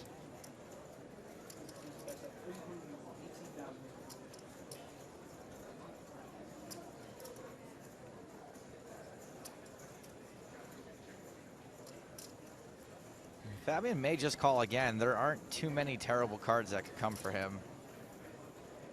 He's probably okay with his queen high flush draw.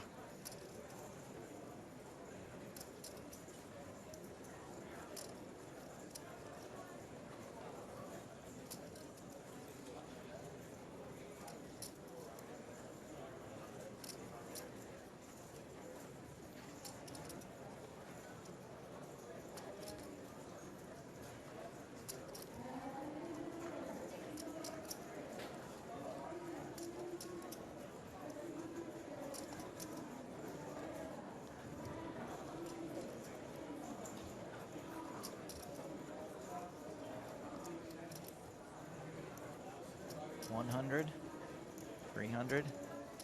There's 380. Again, Fabian just calls. And he doesn't have a ton to protect against. He knows that Vanessa could very well bomb the river. And he's probably hoping she does at this point. So Vanessa pairs her deuce on the river. And Fabian checks again.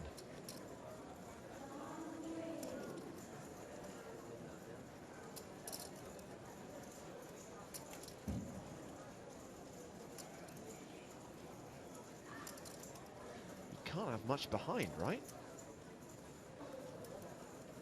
I don't think he has any intention of folding.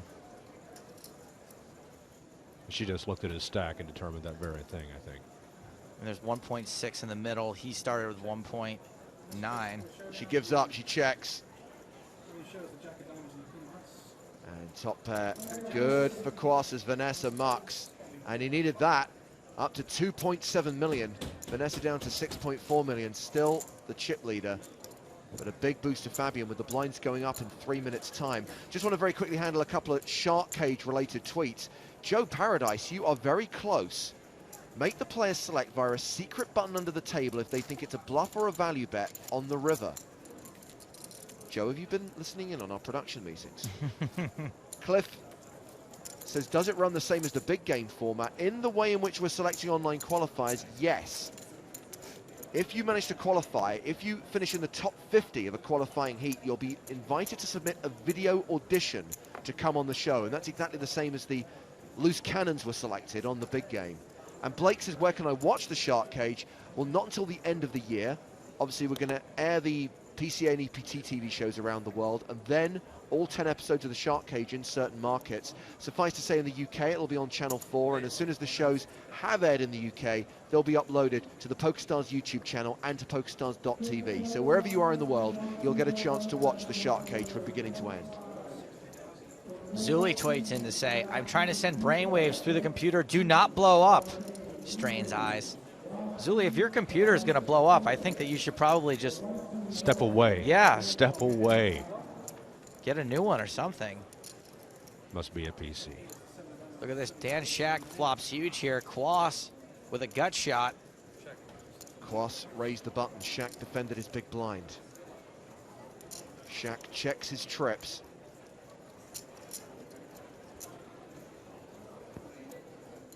This could be the last hand of the level.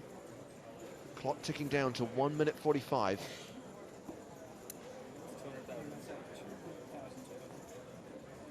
Fabian continues for 200K.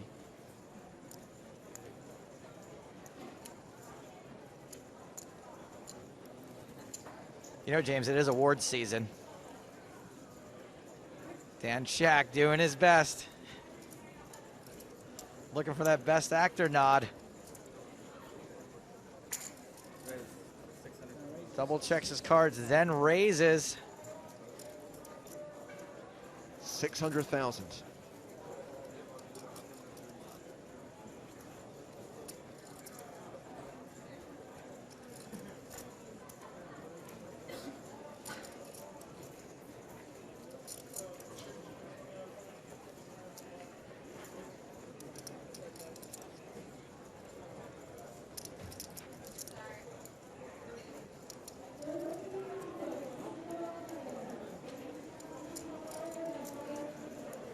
Callum just joined us, back from football in time to catch the end of the super high roller. Hopefully Quas takes it down.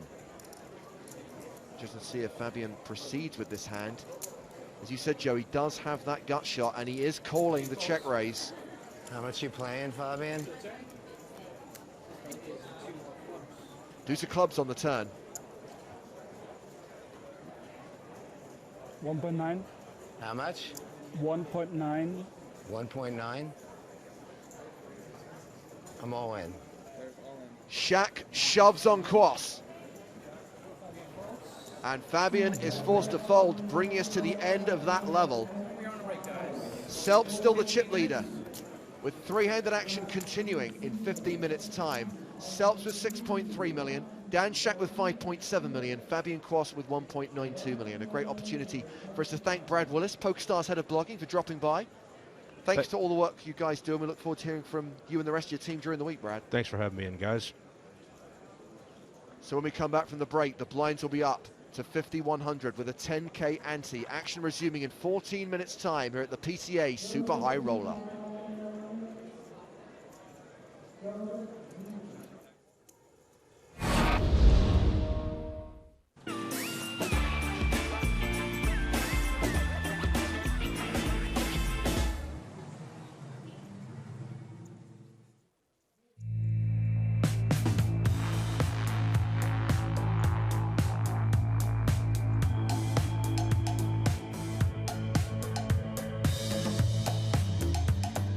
At PokerStars, you'll find more tables, more players, more games than any other poker app.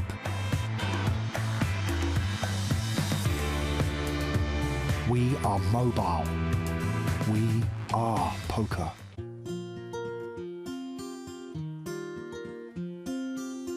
2013 started in the most magical way possible. I came down to PCA with my then girlfriend, Miranda, and decided that that was the perfect place to get engaged. I had no idea where we were going or why, and we ended up by the beach, which she hates. So I definitely knew something was up. I had this plan to take her by the dolphins very casually and nonchalantly, but I was not very smooth, to say the least. I ended up kind of fumbling over my words. I definitely thought that she would be more suave about it given her personality, but I said yes anyway. The amount of confidence that gave me, it really was reflected in the way that I was playing. I really felt like I was playing my A game from the super high roller through the main event and through to the high roller. Everything I played, I felt like I was really on. Vanessa Selbst heads up against Vladimir Trinovsky. Vladimir played a really excellent heads-up match. Vanessa shoves. Trinovsky calls. Vlad is in a great spot to double up. Vanessa does have 3 outs, though. It looked like he was going to double up for I think it was the 4th or 5th time. Ace. It's an ace! That's it, it's over. Vanessa Selbst has won. Wow. And when the dealer peeled off that ace on the river, and I just looked really shocked, and I think I was just stunned for the next 30 minutes. It was an incredible feeling to have just gotten engaged, to have Miranda there and, win that title and become the, highest earning female in history. Just the combination of those things made PCA one of the most magical experiences that I've ever had.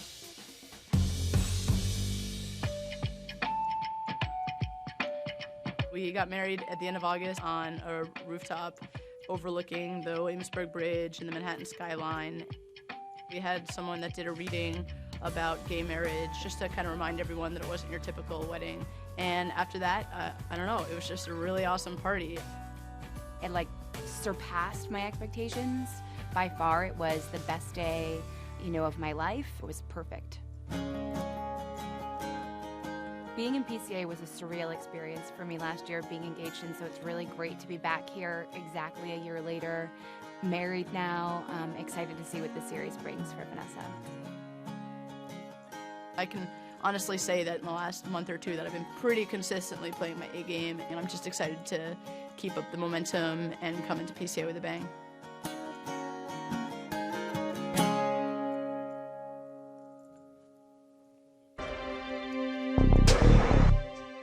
I make my standard open with King Jack suited, and Vanessa calls right behind. Now, Vanessa's going to be calling with a pretty wide range here, I think, because I have the chip lead, and she is either second or third in chips. I think she could flat a hand as weak as, a 5-6, 5-7 suited because we're so deep, but I also think she could flat a hand as good as queens. The flop comes King Jack 3, all clubs. And I led for 88,000 into about 200,000, so a little under half pot. And Vanessa called. At this point, I'm pretty confident I have the best hand. There's obviously a handful of combos where she can flop a flush, but there's a lot more combos where I have the best hand, so I need to try to extract value with my hand. So I bet 240 on the turn into about 380, which is a pretty sizable bet. And she called again. And then I bet 547 on the river. It was a relief when she sighed, because I knew I had the best hand, and then I was rooting for her to call. And she tanked for maybe 3 or 4 minutes and folded. And she said she had ace-king, which is a really impressive fold. I wouldn't put it past her to fold that hand. Kudos to Vanessa if she did, because that's an excellent fold. And obviously, we could have got a lot more money if she flopped, top pair and the nut flush draw. But I'm excited to see the broadcast and see if she was telling the truth about her hand. Nice hand.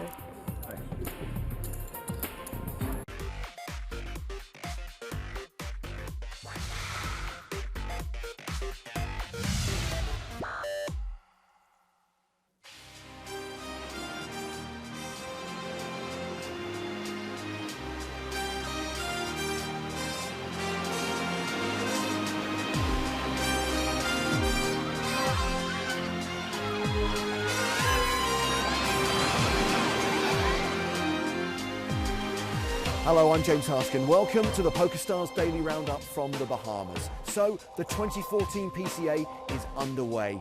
39 events over 9 days here at the Atlantis Resort and Casino. And it has kicked off with the Super High Roller, a tournament which costs $100,000 to play. Yeah, Bahamas. All the heroes were in attendance, all the big names, including Elke, looking for the PCA Triple Crown. He's won the main event, he's won the High Roller, but that Super High Roller title has eluded him until now, and it is still eluding him because he went bust at the end of the second level of the day, losing his stack to Justin Bonomo, who became the early chip leader. Meanwhile, up on the main stage, we had Mike McDonald, an EPT main event winner, and of course a Super High Roller regular, along with the self-proclaimed best player in the world, the most recent World Series of Poker main event winner, Ryan Reese, and Guy Liliberte, another High Roller reg, who of course is also the founder of Cirque du Soleil. He was the first player to rebuy. Mike McDonald sent him to the rail. He came back on his second bullet. Things didn't work out from there either. And now he is on his third buy-in. That's right, he is into this tournament for $300,000. Well, Mike McDonald continued to boss the feature table, getting the better of Ryan Reese on more than one occasion. And Reese finally exited in a very dramatic three-way all-in coup. This hand started with a raise from Tobias Reinkemeyer, called by Reese and Newey. Newey checks the flop. Reinkemeyer checks as well, no continuation bet. Ryan Reese makes it 11,000. It's all spades, 8-6-5. Newey has called. And coughed. Action now back on Reinkemeyer, the man who started this all off pre-flop. How do you do this, James? Like, day in, day out. Heavily medicated. All in.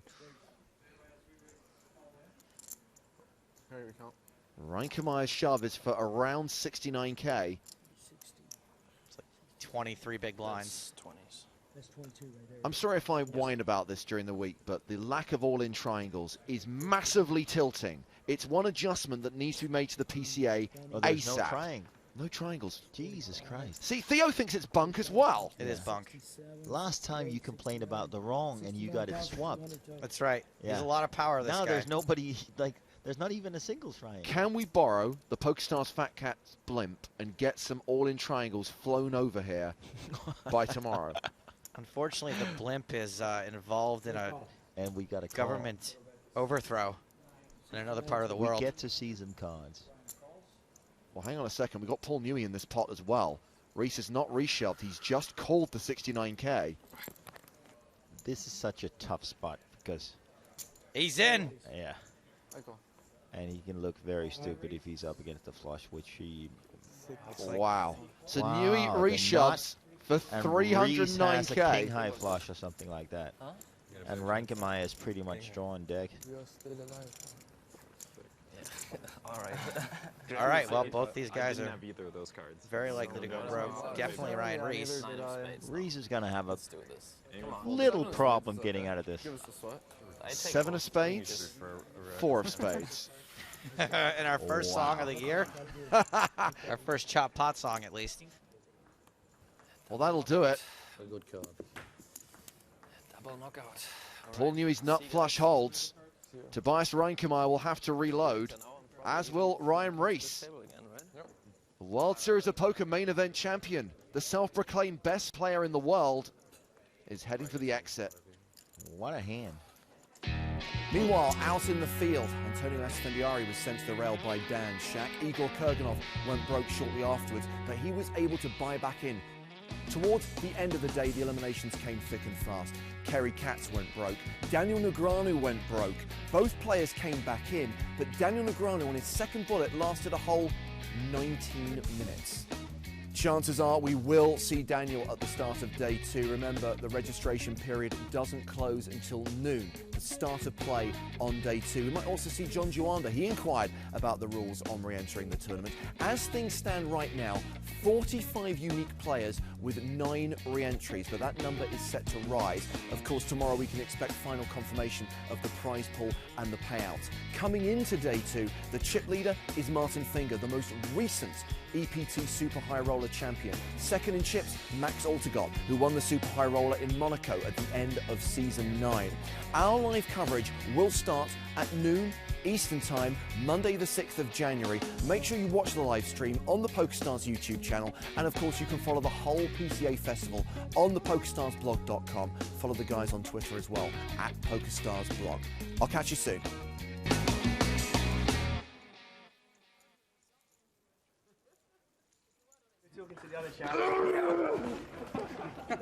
That was actually, you're not nearly as strong as I thought you'd be. That was nothing. Winning the 1 drop was quite possibly the biggest highlight of my career. I don't know if that'll ever be topped because it was the biggest tournament in the history of existence of mankind. To be the first person to win it is something that I hold very dear to my heart, and my father was there, and so there's not enough words in the dictionary for me to describe it. For my dad to be there when I won the greatest tournament that ever was really just meant the world to me. My motivation comes from my profession, and my profession is professional poker player. Winning in the 1 drop actually motivates me more to win.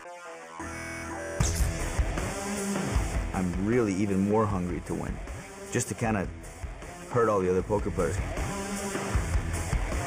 The greatest thing about playing poker is delivering pain. To continue winning would mean I get to continue hurting the other poker players. That's what I do for a living.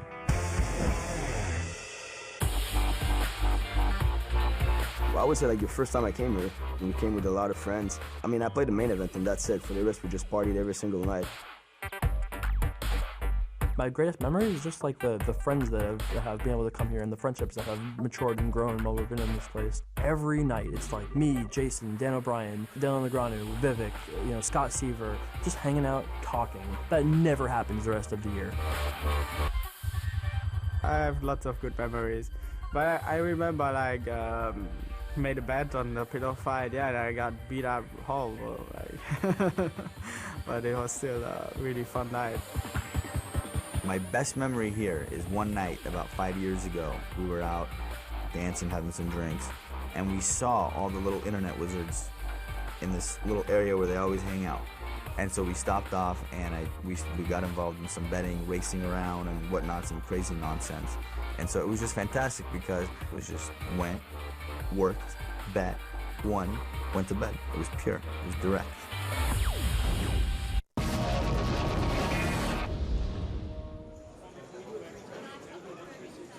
Welcome back to the PokerStars.net PCA. The first event of the 2014 festival is the 100k Super High Roller, and we're down to the final 3 at the final table.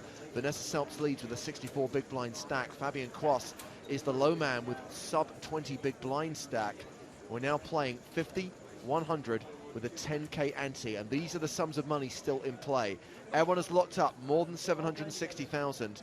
The runner-up will get nearly 1.2 million. And the winner will get more than 1.6 million. And it will be interesting to see if either any of these people discuss a deal.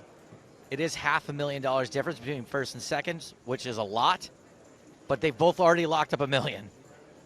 Well, here is the story so far. It's been pretty fast and furious. Second hand of the day, we lost 2 players, Ola Shemian and Tony Gregg. Matt Glantz went on the 7th hand of the day. He was the other short stack coming into play. And not too long ago, we lost Antonio Esfandiari. He won a big race. 9s against Ace King. 9s did not hold. And then there were 3. It's James Harskin and Joe Stapleton calling the action. We welcome your contributions. Tag your tweets EPT Live. Email nuts@pokerstars.tv. And something I want to say very quickly, Joe, just before the action gets underway again. We have Brad Willis, head of blogging at PokerStars, with us during the last level. We talked about the qualifiers who are coming to the PCA, And something I want to say is, hearing the story from Brad and bumping into Leo McLean, the kid who qualified for EPT London and made the final table, let's do that. is that really do encourage you. Can we know the chip counts, please? To play on PokerStars. Encourage you to not just play on PokerStars, but play those satellites for EPT main events and try and live the dream and experience coming to one of these festivals and playing one of these events. We're not... No, 1-9. Not just selling a dream, we're selling a reality here because it can be done, it has been done, and I just think it's something everything should strive for. Every year at the main event final table, there's always 1 or 2 players who got in for $10 or $100. I think last year there was a guy who got in with FPPs. It's like 150 frequent player points or something this guy qualified for, and it happens all the time. You won the 25K last year, right? Not the year before. I wasn't sure which year. Last year. I think I wasn't even here the year before. Well, if you had been, you certainly would have won. Chip denominations at the bottom of your screen right now. Yeah, Dan Shak has been a runner-up in this tournament. Finished second to Victor Blom back in 2012. Vanessa won the high roller here last year. And Fabian Quas, of course, plays many high roller and super high roller tournaments. Has made his fair share of final tables.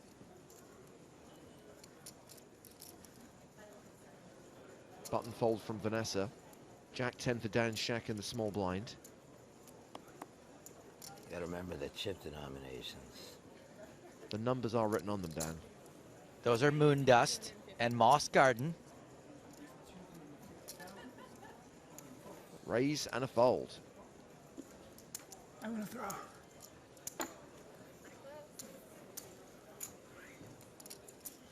So that was hand 23 of the final table. It's been a quick final table so far, but there is the potential, as we see some consolidation in the stacks, for things to slow down now. Fabian's got just 18 big blinds.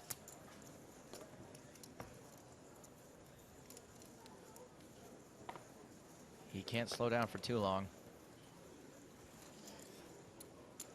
Dan Shak's button, that means he's first to speak.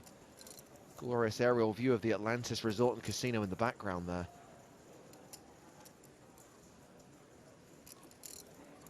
It's the venue that's hosted the PCA since 2005. The 10th year we've been at Atlantis, the 11th ever PCA.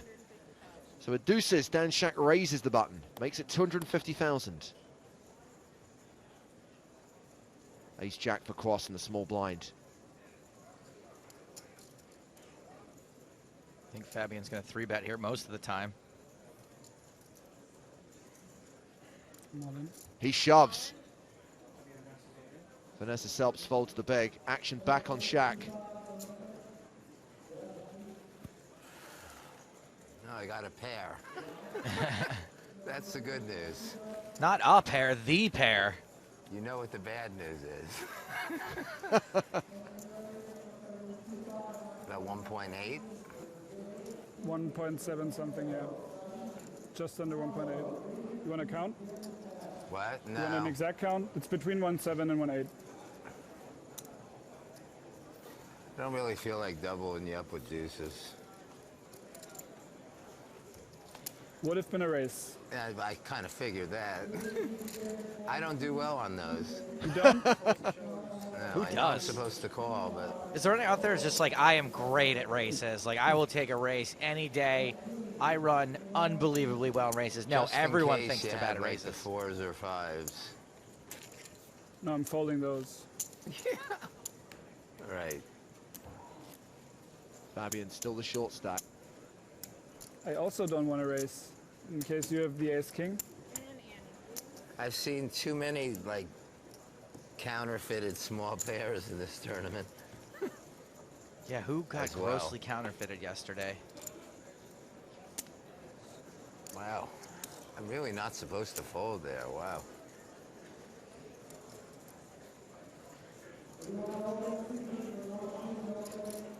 So we play on three-handed.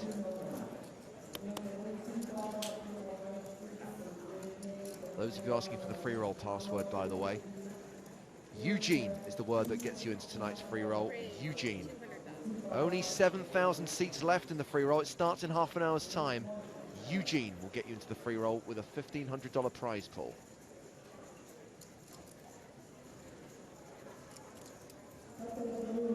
Button raised from Quas with ace-8. Vanessa Selps with 8-7 in the small blind. Little domination situation.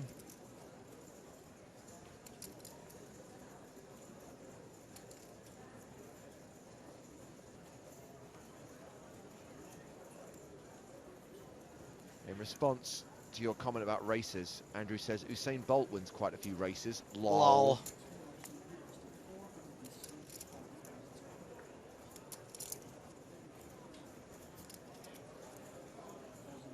So Vanessa 3 bets with her unsuited connectors. Shaq fold to the big. It's back on Quas.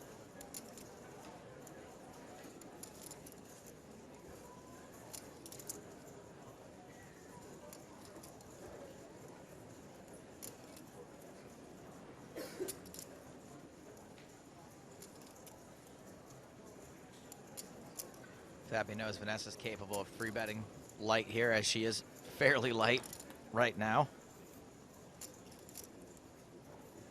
Marlin. He shoves, and she quickly folds. So Fabian chipping up. Started this level with 1.8 million, and he's now up to 2.75 million.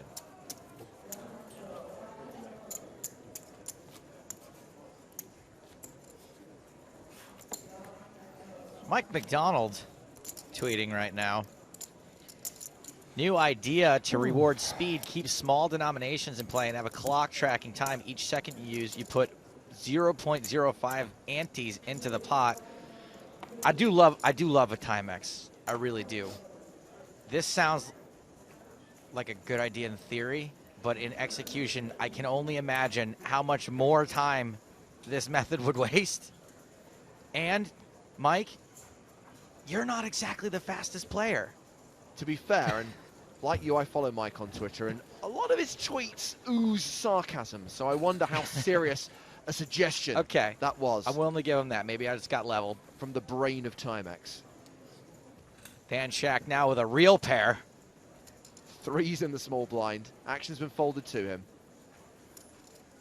He completes. Now he can at least flop an undercard. Of course, with Jack Deuce of diamonds.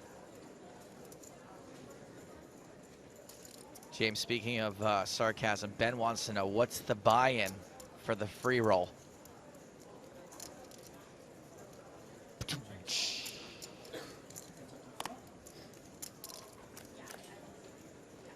Quas checks his option. Ace, 7, 6, rainbow flop.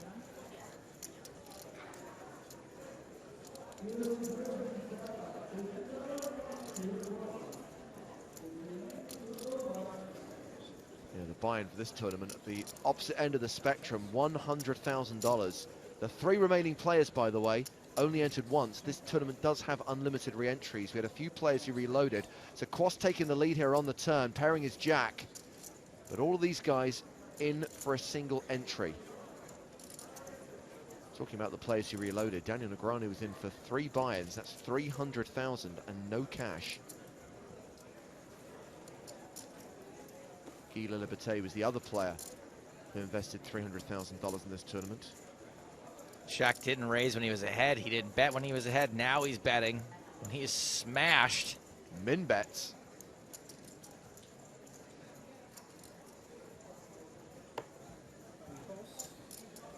Fabian doesn't just call, he quasses the chip in there. Forward pairs on the river.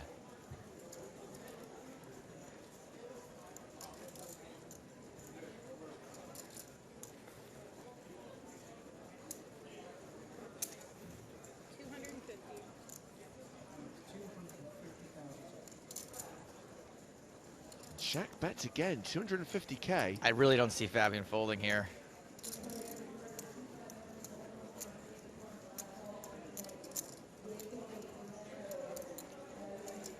I don't think Fabian's too worried about being up against an ace.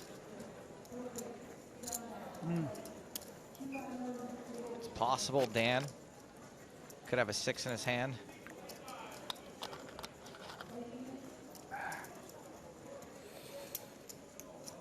But I just don't think it's often enough.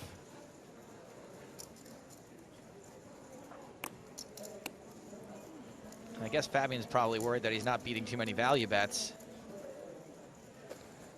One pair. He calls. Dan, you have 2 pair.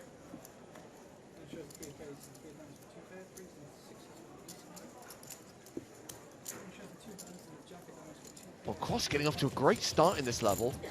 He's now up to 3.2 million. Thought I was value betting. Free roll password, by the way. Nice hand. Top right-hand corner of your Nice screen. Eugene, as in Eugene Kachalov, who won the PCA Super High Roller in 2011. Not only is Fabian quassing at this level, but I'm quassing it with Griffin Benger's girlfriend. She loved my quasses like tosses. He. I do great with other people's girlfriends. Huge. In terms of making them laugh. Yeah. Not always intentionally. Hand 27 of the final table. 50, 100k blinds, 10k ante. Dan Shack on the button.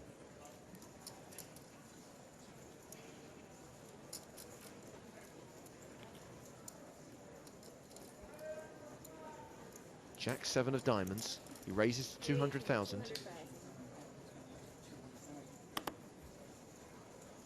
Cross folds the small. That was awesome. Someone please put that on a highlight reel. Claude, did you see that?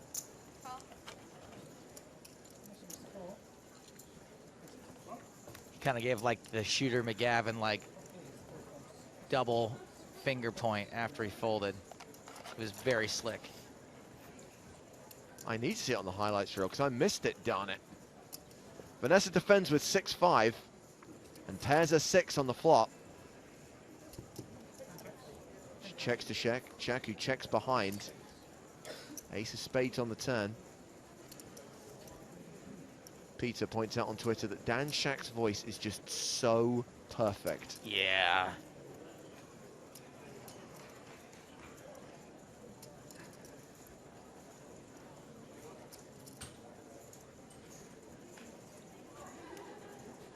With no continuation bet from Dan on the flop, Vanessa leads the turn.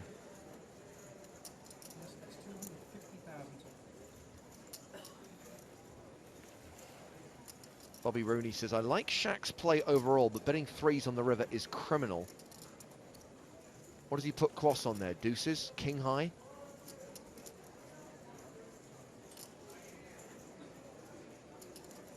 I'm not sure what Dan's thinking about here either.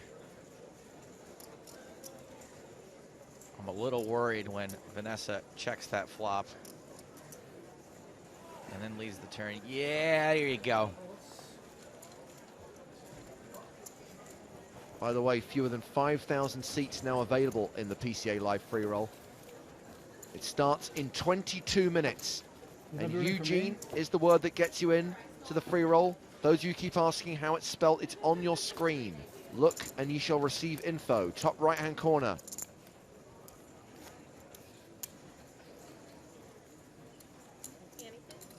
Ken Cooley says Dan Shack is a class act all around. Do like Mr. Shack. He gives away tons of money to charity every year. Very well-liked player. I like Lord Baguette's tweet here. My first tweet, it has to go to Stapes and the other commentator at EPT Live. Loving your work. You know, Lord Baguette, he has a name, and that is James Hardigan. James Hardigan. He is not that other guy. It is Hardigan, right? H-A-R-D-I-G-A-N. Or as I like to call myself, the other Stapes puppet master.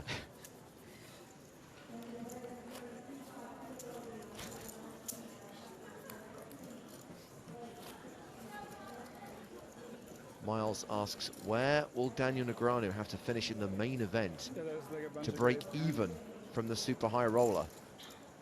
Probably have to make the final table. I think I think Daniel's doing okay.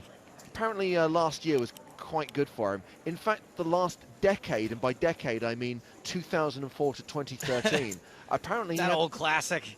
He had the best results of anyone in poker. In all seriousness, obviously that's a great achievement for Daniel. I mean, I think Daniel deserves to win just about every award there is in poker, but it is a little ridiculous that we named a Player of the Decade in 2014. I'd like to think that it was from the years, 2001 to whatever it adds up to, 2011 or 2010, and it just took us 4 years to come to the decision. Someone was sitting there with an abacus trying to work out who'd perform best in tournaments. Dude, an abacus is faster. Vanessa Selbst raises the button with Queen 7 and faces a 3-bet from Dan Shack with Ace King in the small blind.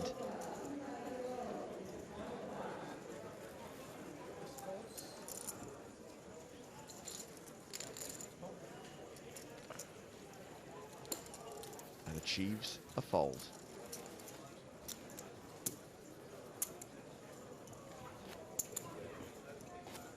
Stuart has a question for you, Stapes.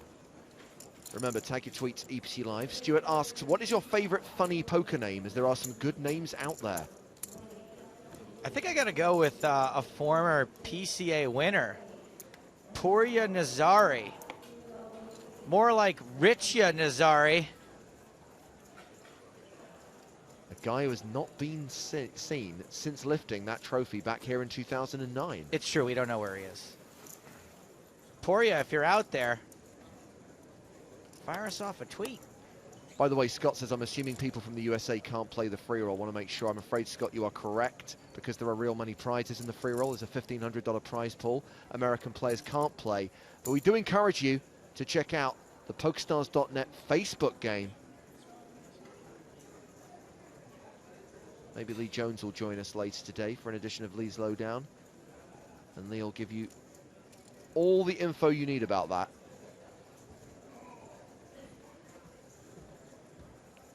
Quas once again limping the small blind, this time with Jack 5 suited. Vanessa coming in for a raise with Ace 7 off.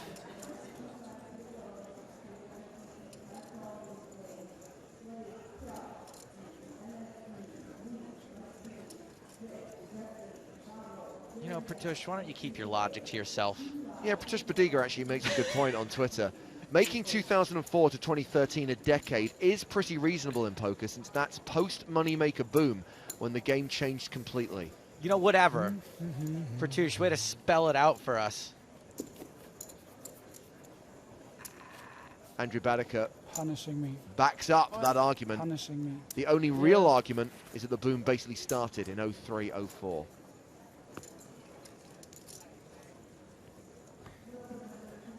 Stop it.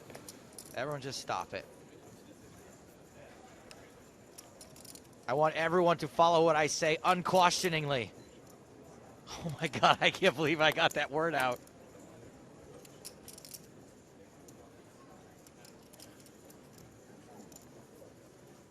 Pocket kings for Fabian Cross.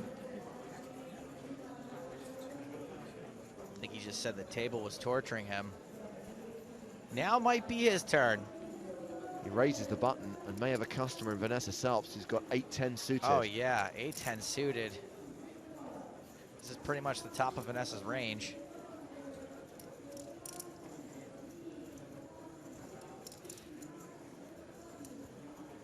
Harris sends greetings from Kosovo, and we send greetings back to Kosovo. Thank you for tuning in.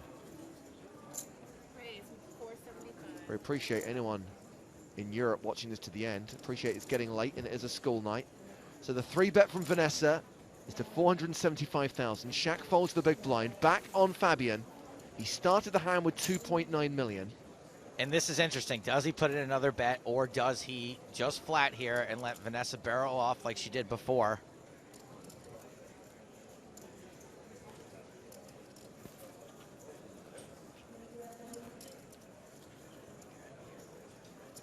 Vanessa's out of position, so she may fold hands like this to another bet sometimes.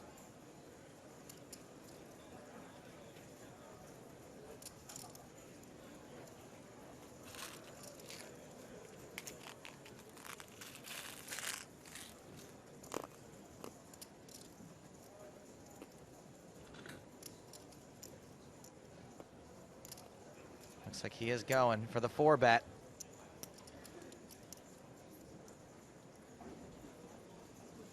Hoping that Vanessa's got a hand for once.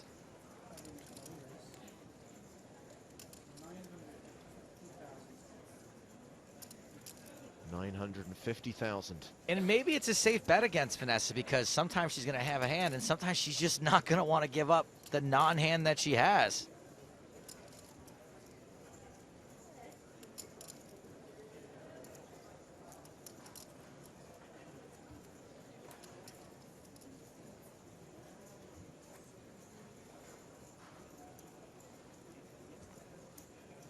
Vanessa checking out her implied odds.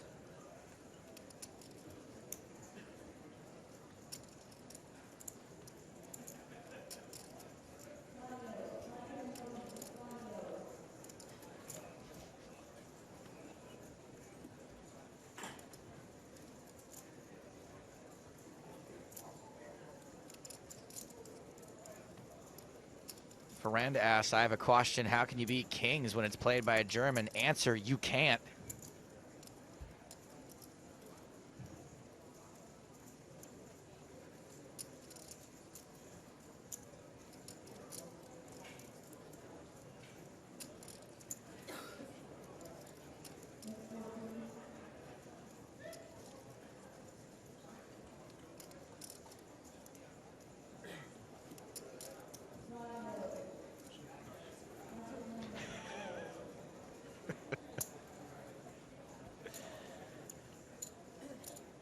Vanessa just calling out of position with 10-8 suited.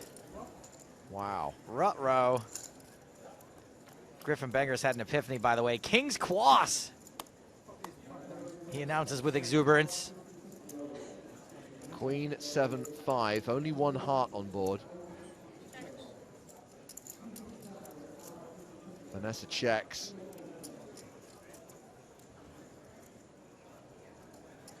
Vanessa's got plenty of backdoors. And after playing this pot to 4-bet status, she may be reluctant to fold this flop, even though it doesn't look like a good flop for her.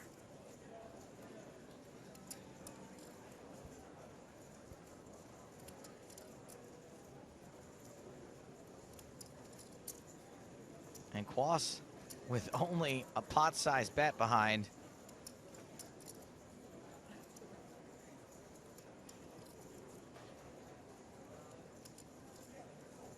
And this is really a pretty awesome flop for two kings.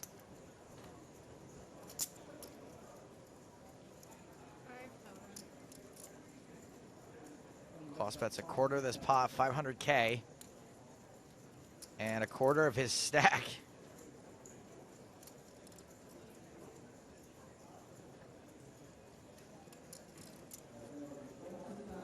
After investing this much, I wonder if Vanessa thinks she could still get him to fold.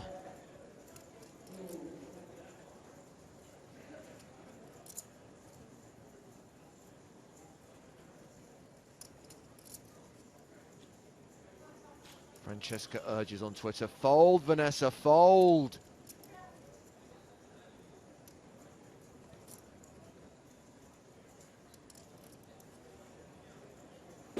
She heard you, Francesca. She folded. And the crowd go wild. Set mining.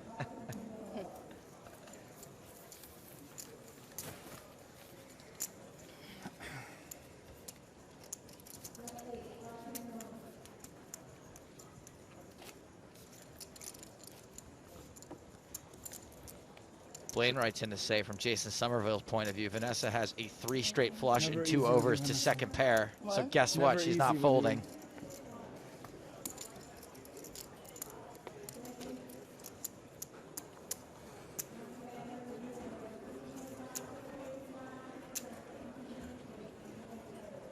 By the way, we put up the chip counts there. It's now very close, pretty even between these 3 players. 5 million for Shaq, the slight chip leader. 4.9 million for Vanessa Selbst, who's got ace-queen suited on the button here. And just over 4 million for Fabian Quass. So everyone now with more than 40 big blinds. And this is raise and take it for Vanessa. What a waste. What a waste of ace-queen suited.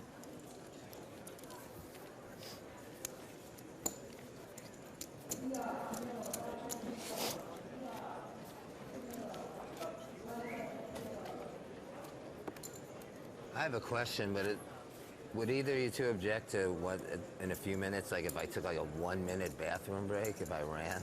I don't mind. Like, I don't would mind. you object? No, not at all. My phones are here. I'm not trying to get any information. I just... Would you ask the tournament director? Would be pretty cruel to object. Thank you. I'm not young like you guys. I agree. Gentle person's game. Dan Shack, I sympathize. Raise 225,000. Dan's going to play this hand before going to the bathroom. Ace 10 of hearts, raise it to 225,000. Ace 7 for Fabian Quass in the small blind. Quass in trouble here.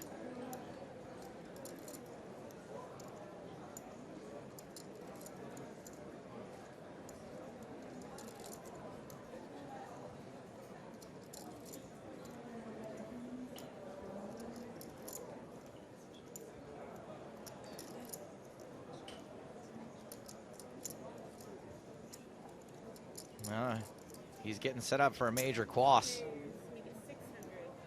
Re-raises to 600,000, gets a fold from Vanessa in the big blind. Action back on Shack. As opposed to game. Maybe Fabian's hoping to take advantage of the fact that Dan needs the toilet. You know what move I like? Announce all in and just go. Let the tournament staff sort it out. Here we go. He's not wasting any time. No messing about. The 4-bet from Shack. I thought he might fold because you want to go to the bathroom. See? I was being nice. So I object now. Can we? Okay, I'm running to the bathroom. Thank you. Go ahead. Bathroom. Just 2. Look at him go. Let's time him. Did she just say number 1 or number 2 and he said just 2? I think she was asking about how many drinks he wanted. Oh, well, there's your problem. Just stick to 1. Okay, 10 seconds so far. 3.3, almost. Greg the sound man, can you leave his mic on? Awesome, thank you. 20 seconds. Out of nowhere. What if we hear him like trying to coax it out right now? Come on, big boy, everybody's waiting. Come on. Huh? Got a tournament to play. 30 seconds.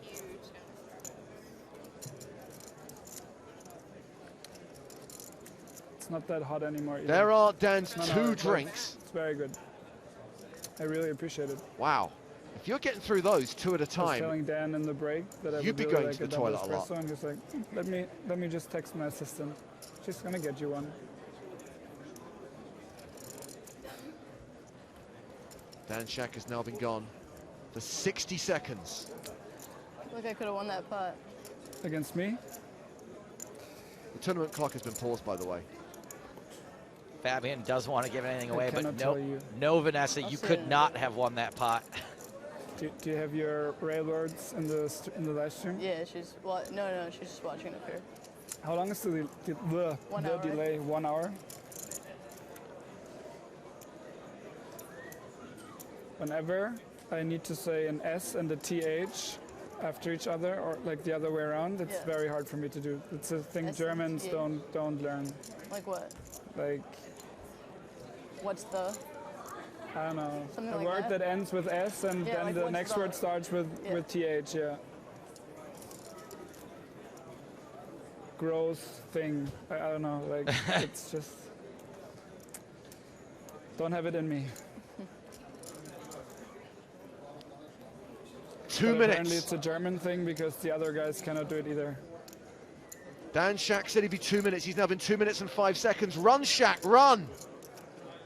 For example, chip leader, right? close.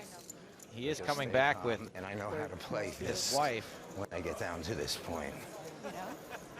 We're on TV. Just stay calm. I know what I'm doing, and you have to play a little aggressive now. Okay? We're on TV.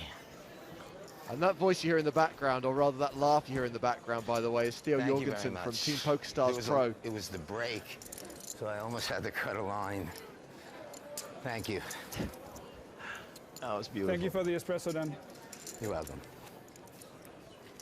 I was looking for you to offer you Starbucks as well. Thank you. So Theo, you join us at a very important part in the tournament. Dan Shack has dehydrated, and now he's about to rehydrate because his 2 drinks are about to be delivered. Well, it's understandable he has to go to the loo eventually and can't just do it in the breaks, considering he's got 2 waters and 2 huge iced teas standing in front of him. And as he pointed out, he's getting on a bit. You know, Robin writes in to say great sportsmanship from both of them. I think not everyone would agree, not trying to say something about a certain bracelet winner. I can't think of a poker player who wouldn't agree to that at this point. I would have to disagree. Agree with you. Right? Stage, yeah. Maybe somebody's thinking about, well, no, I don't want to do it. But I think most of these guys that doesn't want to do it is aware of the fact that it makes them look like such an a-hole. Yeah. If they do it, so they would, even though they really want to say no, well, yeah, do it, because it makes them look good. Obviously, the clock's now been unpaused. We've got just over 30 minutes left on this level. Quas raises the button with 10s, gets a customer. Shack defending his big blind with King 8. 10 still good on this flop, and Shack checks to the razor. But just getting back to the very last hand where Shack moves all in with ace-10, it looks like such an easy move for us because we know he's got ace-7. But there are so many times Shack can be looking so stupid getting all his money in there against ace-king, and everybody's saying, why was he moving there? Do you think that's a sort of a problem with being able to see all the hole cards, that if, yeah, if he runs into a bigger hand, we think that it's embarrassing? Well, I'm just saying that we see the cards and we see he's up against ace-7, so it's an obvious move, but I'm just saying it does take a lot of heart for you to 4-bet there after Fabian has been 3-betting with the ace-7. Check on the flop. And now a delayed continuation bet from Fabian.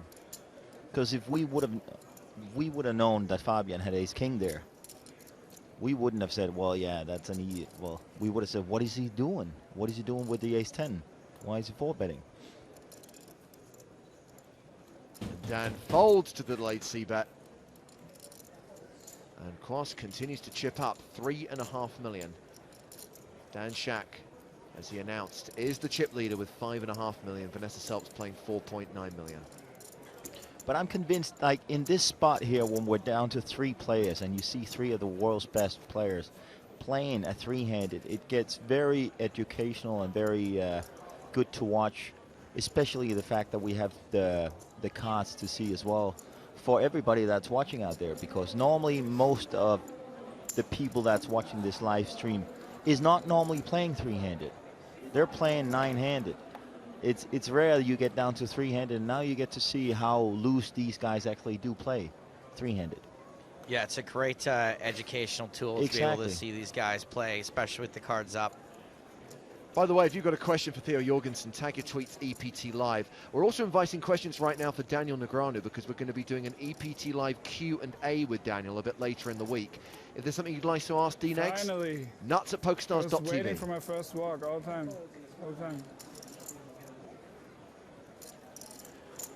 A walk for Fabian Quas. And by the way, just very quickly, we have 1,500 seats still available in today's free roll, which starts in 2 minutes' time. Just 1,500 seats. If you want to play for a slice of the $1,500 prize pool, won't cost you anything to play because it's a free roll. The password on your screen right now is Eugene, all lowercase. Actually, it's not case sensitive. I tested it. Eugene is the password that will get you into today's free roll. There's only 1,500 seats left? Quick Stapes. Type faster. Holy Lord. And congrats with San Francisco, by the way. Thank you very much indeed. Very well played from your side here. It was a great game. You know, I hear the word congrats, and I'm like, oh, Theo heard about my Bluff Award. Wow, Theo is on top of the Bluff Awards. Congrats with that too, Steve. Turns out, no. No. By the way, Steve, sports. Do you actually get a trophy, a certificate, a badge, a medal? Not to sound ungrateful, but what I like to say is the Bluff Award isn't worth the paper it's not printed on. That one hyperlink that I pasted, I think, is the extent of the fanfare that surrounds the Bluff Awards.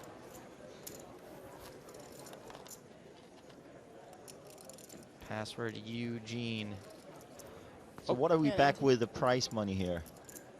Everyone is now locked up around 760,000. Oh, there it is. Nearly 760, 1.2, 1.6. That's right. Rough numbers. Pretty decent for a 3-day. And worth pointing out and reminding everyone, Theo, that the 3 remaining players are all on one bullet, because obviously we do have unlimited re-entries in this tournament. We have players who entered several times. But what was the maximum? 3 entries total from both Daniel Negreanu and Guy Liberté. Okay. Neither of whom cashed.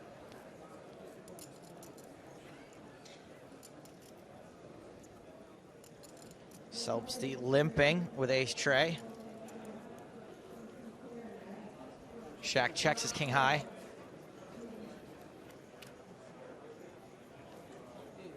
It's pretty standard for both players. Jack 8-4 on the flop. I think Vanessa knows she's going to have the best hand a lot. Dan will have the best hand sometimes, but they both check. 7 on the turn. Shaq picks up a gut shot. By the way, the free roll is now running. The free roll is underway, so good luck to everyone who's playing. Check, check again. And looks like it's going to go check, check all the way down. Ace high, pips king high.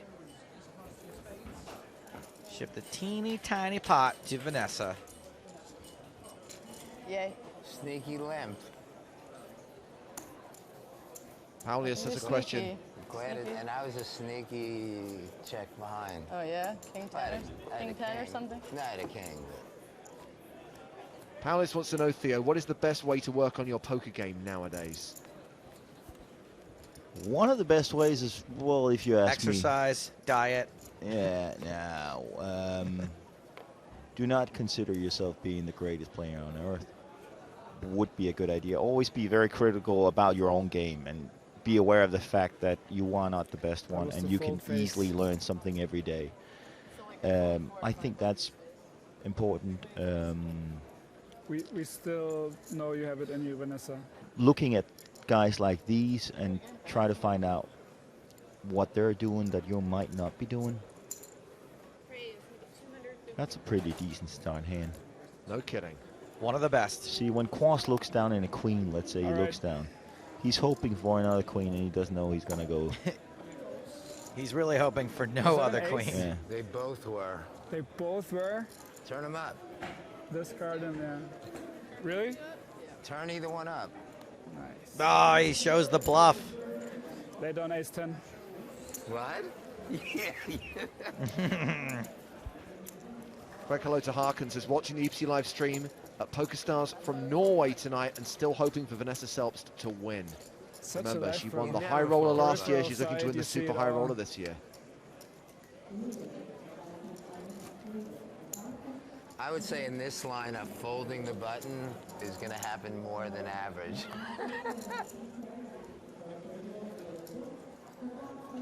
38 hands so far at this final table, most of them free-handed.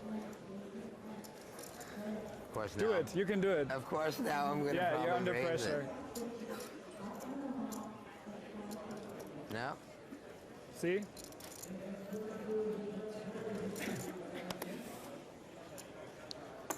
I'm sure I have aces both times. I don't know, but only the internet can tell me. What? Yeah, I was about to say that.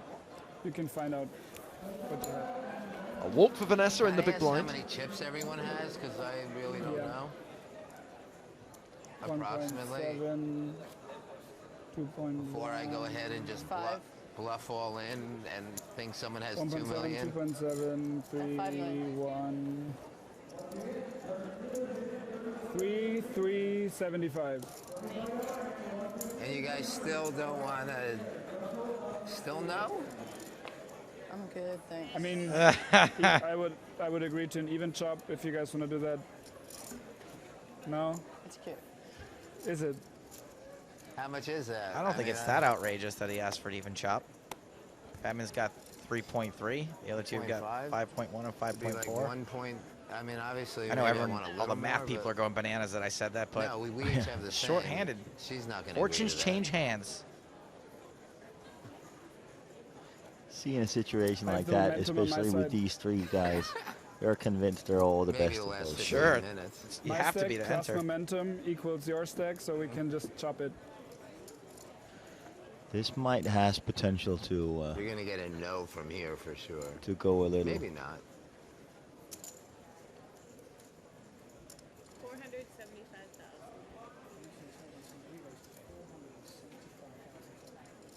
So Quas kicked things off with a raise here to 200K. Vanessa 3-betting her pocket threes. Dan Shack with a decision. Queen Jack. And he's back to drinking. He's getting through those drinks pretty quick. Action back on Quas. Like there's no way he's folding. The question is whether he's going for a 4-bet or he's just calling, and because we're down to three-handed. On the other hand, you don't really feel that comfortable ever with the ace-10, right? Like, because you've got no idea what you're up against. Let's say he's unlucky and up against the ace-king, but there's no way he's folding that hand three-handed. No, I think there's also the fact that, like, you know, he's in position, so there's an argument to Exactly. call with ace-10, but how often are you going to miss the flop? I'm guessing the call is the, as you said, because of the position. And he knows, wow. Set of threes for Vanessa. Thank God for Fabian, it's not 10-3 deuce.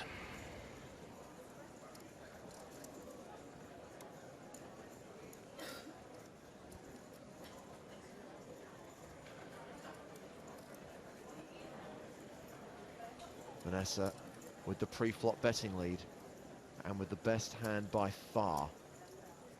1 million in the middle. Quas the effective stack with 2.9 million behind.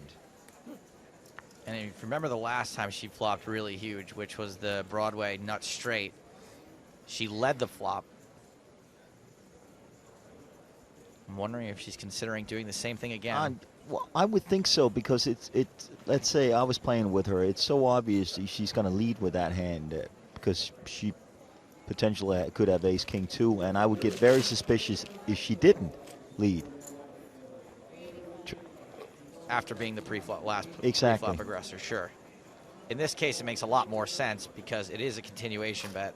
Exactly, and here, Fabian hasn't really gotten any further in how good his hands stand, because who says Vanessa couldn't do this with 8-9 suited? Then she very well could. So I'm most likely thinking Fabian's going to call this one. I highly doubt he's going to lay this one down. Soren gets in touch on email to say, guys, Theo is definitely the best guest commentator. Such great energy between you guys. That must be great for Stapes. There's finally a guy who thinks his jokes are hilarious. They are. I can't. Well, the joke has to be that nobody else finds them. Maybe it's on because it's on such a high level. I wouldn't say nobody else, Theo. There's a few people out there. Nobody as prestigious as Theo Jorgensen. No, of course not. So a jack on the turn after Theo makes the call. Theo picking up the gut shot straight draw on the turn.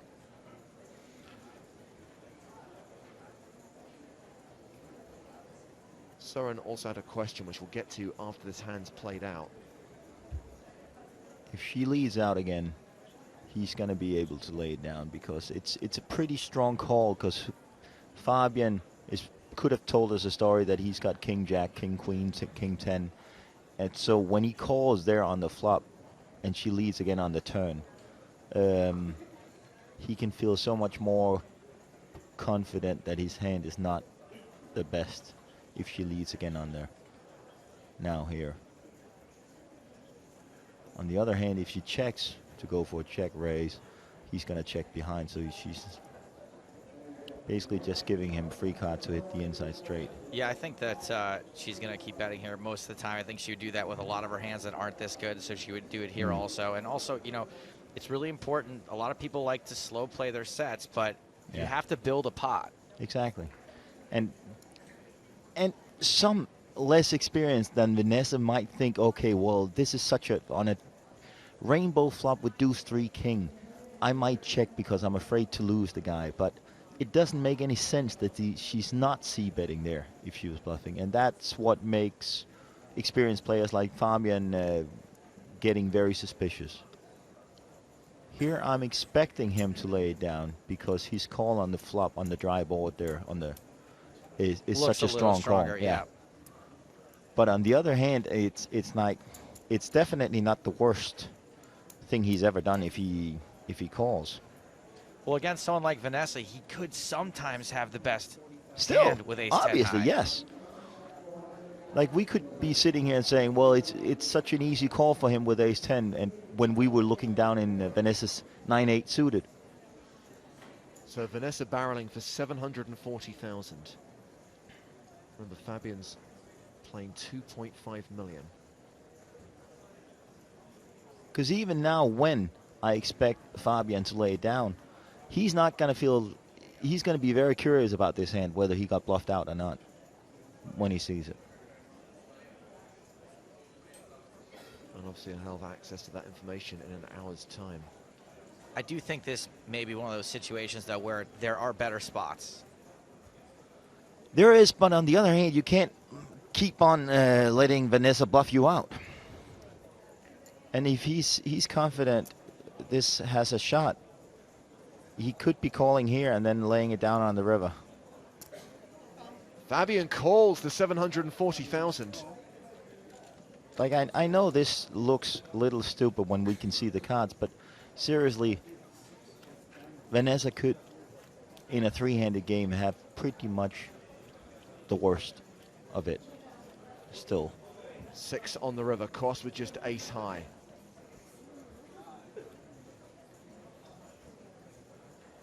And it's a very strong call for him, considering the fact now there's 3.3 and he's only got 1.8 left. Yeah, his... He's kind of told Vanessa, oh, well, I'm sticking with this one. So he's going to feel even more confident that his hand wasn't the best now that she moves all in.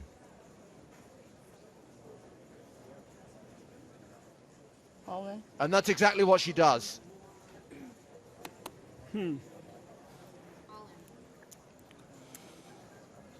Fabian considering the hero call of all hero calls. Yeah, but he's going to lay it down.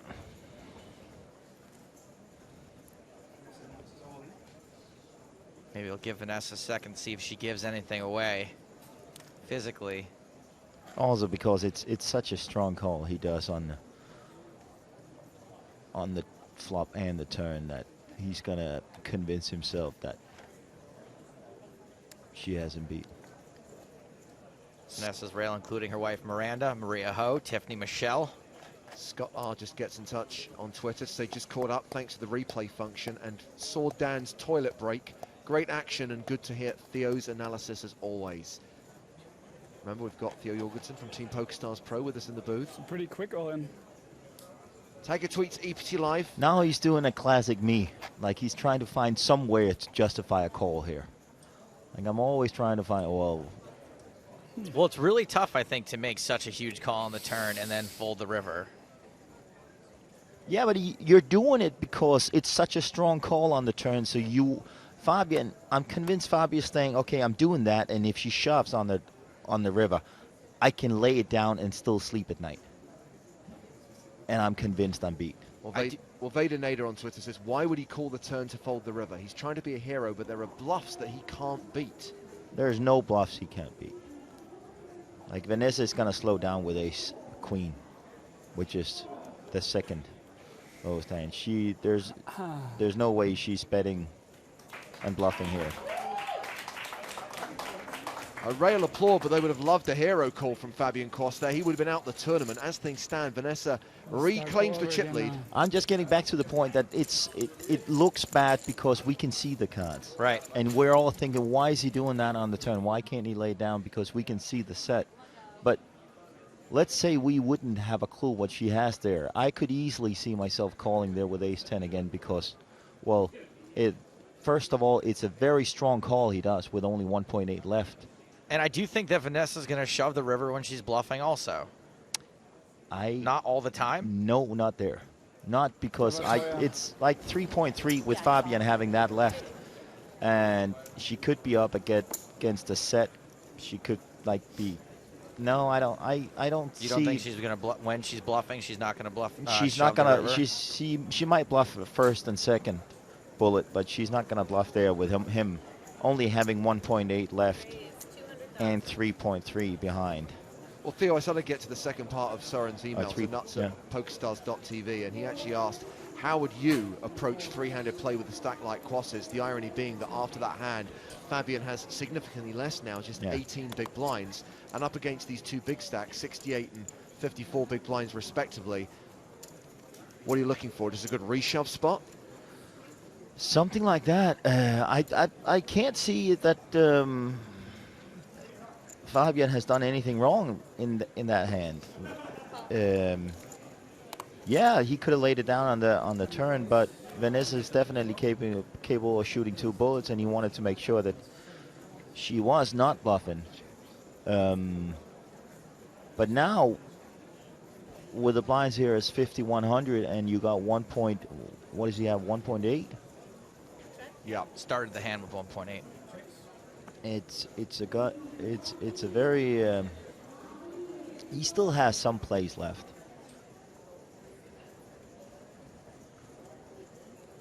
And it's these two to the flop again. Selps flopping top pair. Quast flops a gut shot. Queen of spades on the turn.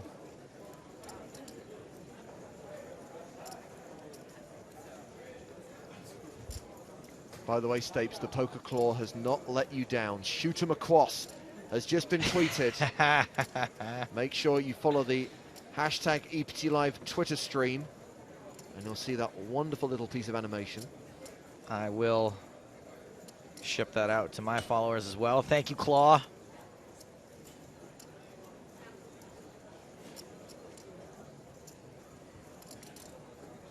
Jared tweets to say, I missed the triangle of death. In case you missed it earlier on, Jared, Neil Johnson has confirmed that the triangles will be at the 2015 PCA. Sadly, they didn't make it to the Bahamas this year, but they will be in action next year.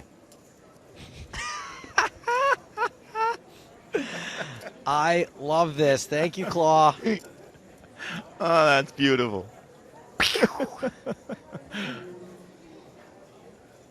You guys can find that tweet from the Poker Claw by following him, obviously, or following along our conversation, hashtag EPT Live, or at Stapes. I've just retweeted it.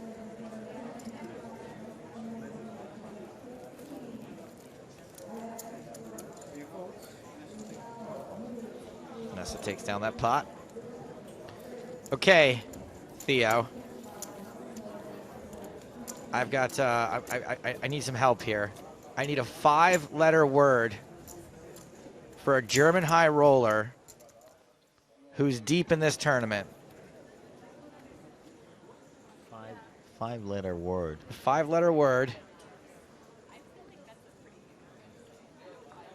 for a German high roller who's deep in this tournament. Quast. Yes, 1. Yep, that fits. I'm just sorry, I'm just working on a Quast word puzzle. And that. I cannot believe you stepped into that one, Theo. It was so obvious what he was doing. I mean, I'll do whatever I can to help him. You know what that was the answer for? 26 down. It was actually 26 down. Selps was the answer for 13 of Quast. Come on in. Quast shoves small to big with ace-4. Quick fold from Selpsty. John Jacobs gets in touch. He says, just shipped a $13.50 KO on Stars for just shy of 2K. feels kind of insignificant watching this 100K super high roller. No, it's not insignificant. It's important. I agree. Thank you, Fabian. Just aces.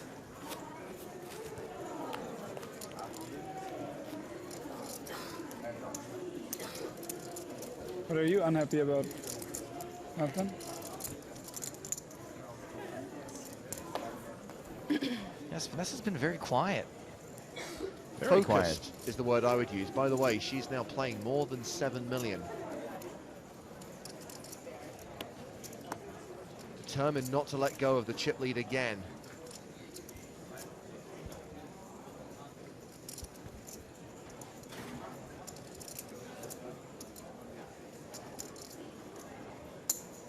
Raise 200,000.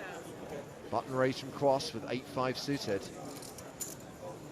Vanessa folds the 4 deuce off. Just raising out of a 17 big blind stack. It does look pretty strong. All in. Not strong enough for Shaq to not shove over the top. Ryan says that last Stapes joke makes me want to shoot him with a crossbow. Oh.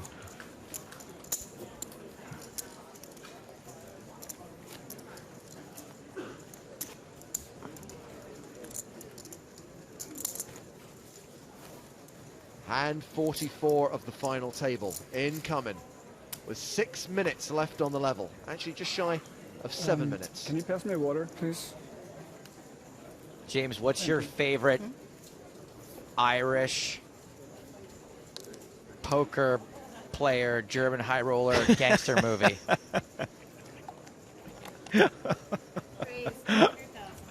James just looks like he's You gonna know puke. you know this one.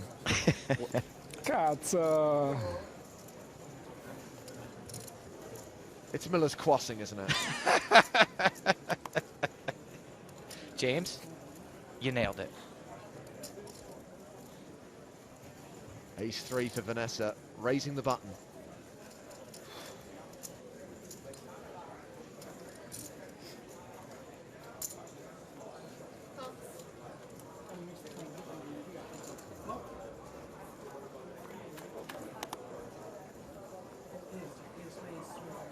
Fabian defense. Well, and it's time to flops double up. Second pair.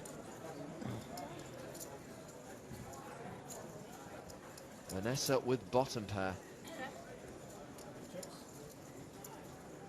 Pretty good flop for 6-4. There's no way he's getting out of that. He's hoping for a check raise now. No, it's just, they see that's very well played by Vanessa.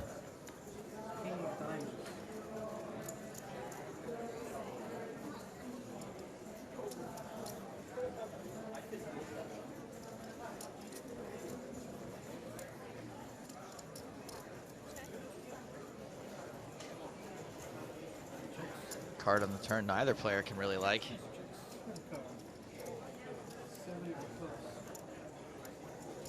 Check, check on the turn. 7 on the river. 3, 4, 6. No, just a pair of sixes for Quas. I'm pretty sure he knows he's good. It's just whether to bet it up. Okay, he checked it. Feeling that was it. I think Vanessa, looking at the cards, we know Vanessa has a hand she might call with, but yeah, it's kind of hard in general to get called by worse there. Maybe could have won it on the river. So we've got a German high roller at the final table, and we've got a German high roller on the rail. Let's hear from Marvin Rettenmeyer. A lot, because he is known as a very, very good player, but he hasn't really had like the blessing of getting that really big title. So I'm actually closer with Vanessa, but I think that I kind of want Fabian to win just because he hasn't won any of these kind of tournaments yet. Divided loyalties for Marvin Rettenmeyer. Friends with Vanessa, but would like to see Fabian break through and get that big result. Well, you know who else is rooting for Fabian? Marguerite writes in to say she's kind of rooting for Fabian to win the super high roller. He's by far the most handsome at the table. And then looks to me to confirm that. I would say that Fabian Quast quite handsome for a man. He's no Theo Jorgensen. No, he's not. Don't get me wrong. And I also think that Fabian is one of the few guys. I'm a fan of the beard. As you can tell, I rock a beard myself, but I think Fabian would look much better without one. Maybe he's trying to just keep You have that hand. You turn a jack? keep it manageable. You turn a jack that hand? No. Hold it a king on it? Come on. Come on. Anything's possible. Folded a set. You folded a set? Wow. Martin Finger, another German high roller, watching on the rail. Martin, of course, won the super high roller in London just a couple of months ago. Raise 200,000.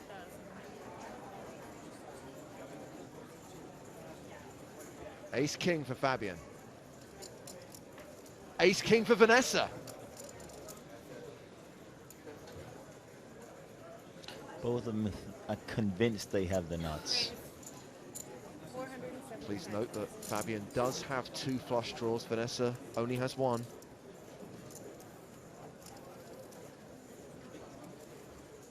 Well, they've got that. They both got the spade flush draw for a chop.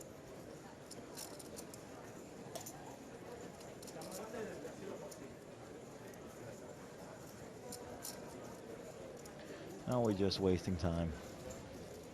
Say the words, Fabian. Say the words. Yeah. Let's get it over. Do it. See if any flush draw comes. Well, the words of he does it. He shoves. Yeah. Oh. And Vanessa call. calls. So Ace King against Ace King. I think we know where this is going. How do you call there, Vanessa? Come on. Bunch of red cards. You have 2 flush draws. to break. No black cards. Dan's principal concern is there's an hour to go till the next break, and he obviously needs the toilet. This will be the ultimate test of how good I'm running to see if I can. It's my year, Vanessa. He's It's my done. It's your year. The year of plus. 2014. That it's would my be year. amazing if you actually asked for another break. I'm winning flips now and Beautiful. everything.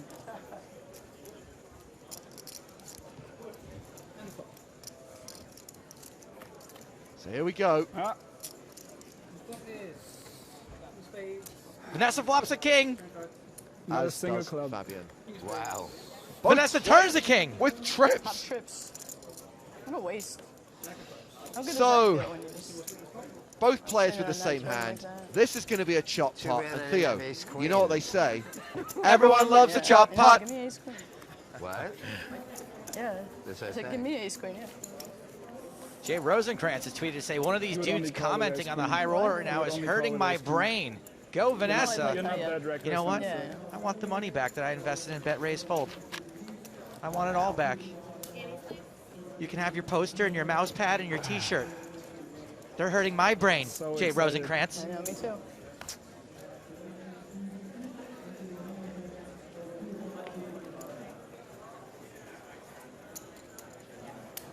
It's not there, James. He didn't put it in the timeline. Someone else did him the solid of copying it and then including me on it. Raise 200,000.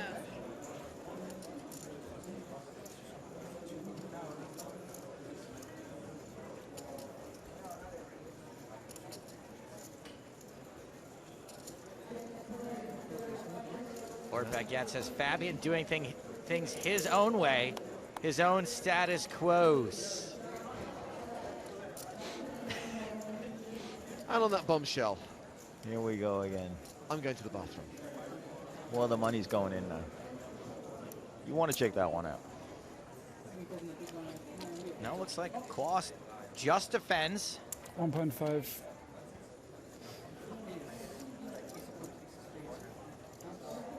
Pretty good flop for Vanessa. Decent flop. And not a lot of trouble Fabian can get in here.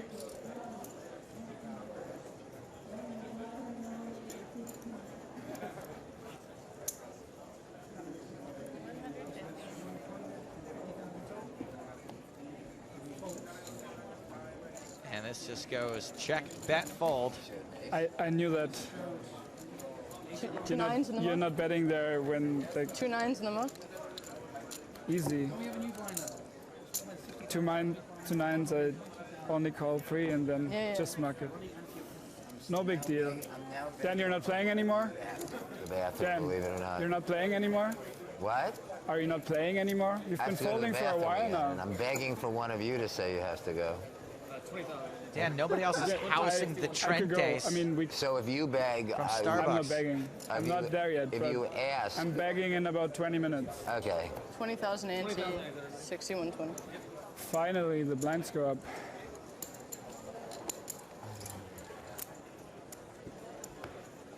How much do you have? You have 1-5. 1-5. I think, yeah.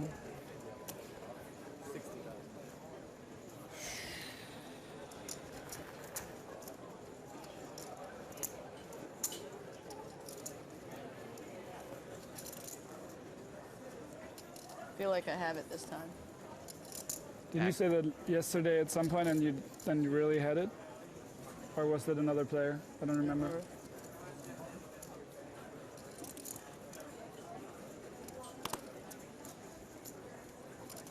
Guess we'll never know. Fabian does not have it. Neither does Vanessa. I'm not folding that very often. Jack 10 suited? Huh? Jack 10 offsuit? Did you see Dan Shack in the bathroom, James? I have my own private bathroom here at the PCA. Spot on today, I think. You are, actually. His own private bathroom is a pair of adult diapers, by the way. He just has to go into the corner to do it. He can't do it if anyone's looking at him. It's a bag, Joe, not a diaper. It's a bag.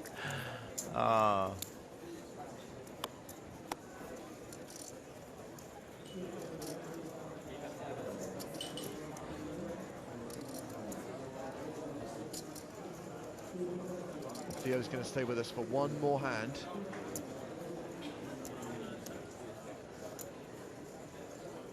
Hand 49 of the final table.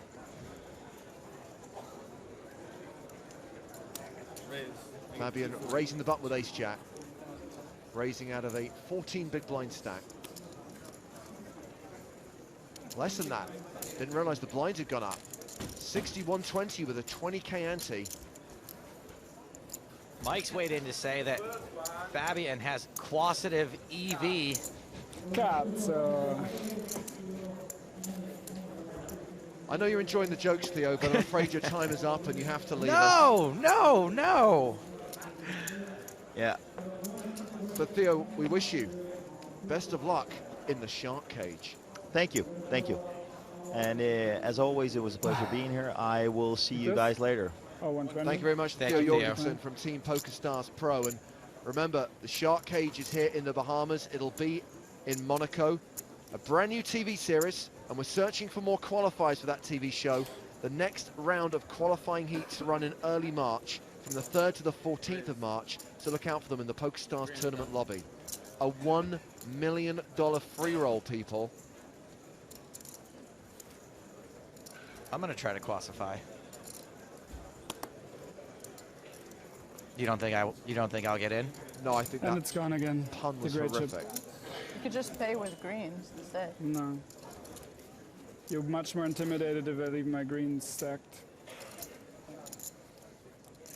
Don't you know anything about Well, I'll make poker sure I cross psychology, that joke off Vanessa? the list. You redeemed yourself. Obviously not.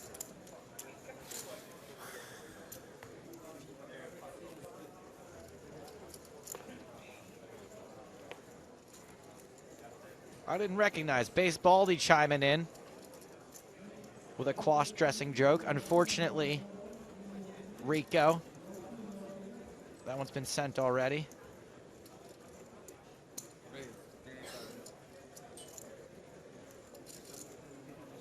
Dan Shack, bullets, rockets. Now, last time, he didn't get any action. This time, he gonna get action. He gonna get action hard.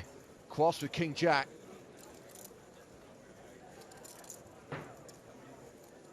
I'm all in.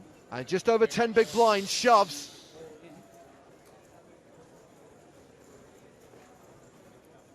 Count.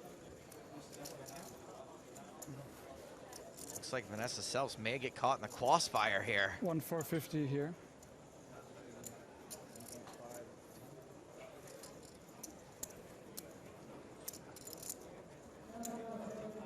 She knows she's probably ahead of Fabian's shoving range. And probably Dan's opening range also. But it's close, it's very close. I mean, with the way the actions happen and the way the cards are, obviously it's not that close. But if you just look at the action for what it is, Dan doesn't have to have much of a hand to open the button. Fabian can shove with hands exactly like this that ace high is ahead of. I think maybe Vanessa eventually comes to the conclusion, though, that even when she is ahead, it's probably not by a ton most of the time. Call. Call. Let's forward, stand calls, we've got a showdown. So Vanessa does get out of the way, but Shaq obviously snap calls, putting Fabian Cross at risk.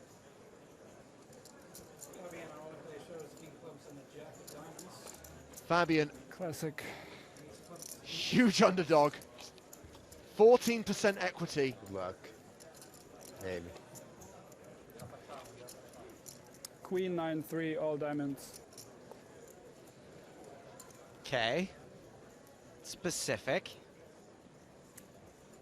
Just a 14% chance Fabian survives this. You fold a king or jack? You don't even want to say.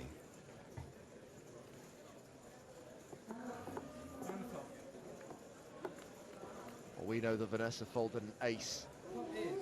And there is a pair of jacks for Fabian Cross, giving him a little bit of hope.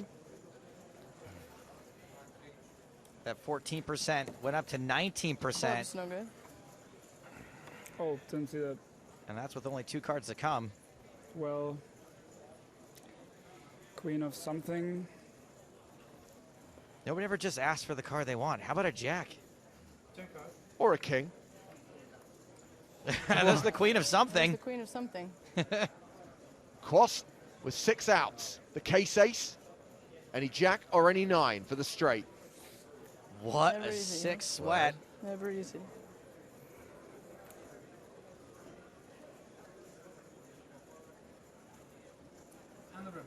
The river card is a 9. Oh, Cross rivers a straight and doubles up through Dan Shack. God, Dan Shack, sometimes they have it. You're very good luck, Mustafa. Please don't go anywhere. No. When does it start? 1.5? Mustafa, I think that's the name of the kid that I shared the cab with yesterday, by the way. I know everyone was waiting on that. I hardly slept last night because of it. The tension was almost bearable. Dan Shack is not going to sleep tonight. No, I lost because the of that aces. 9 on the river. I'd like to use the restroom real quick. Yeah, please. The button's over here. Dan Shack needs another restroom break Okay. and also a chance to clear his head. No. Yeah. Yeah. No, it's not. It's not okay. Yes. This conversation is painful for so many We're doing a reasons. 15-minute break.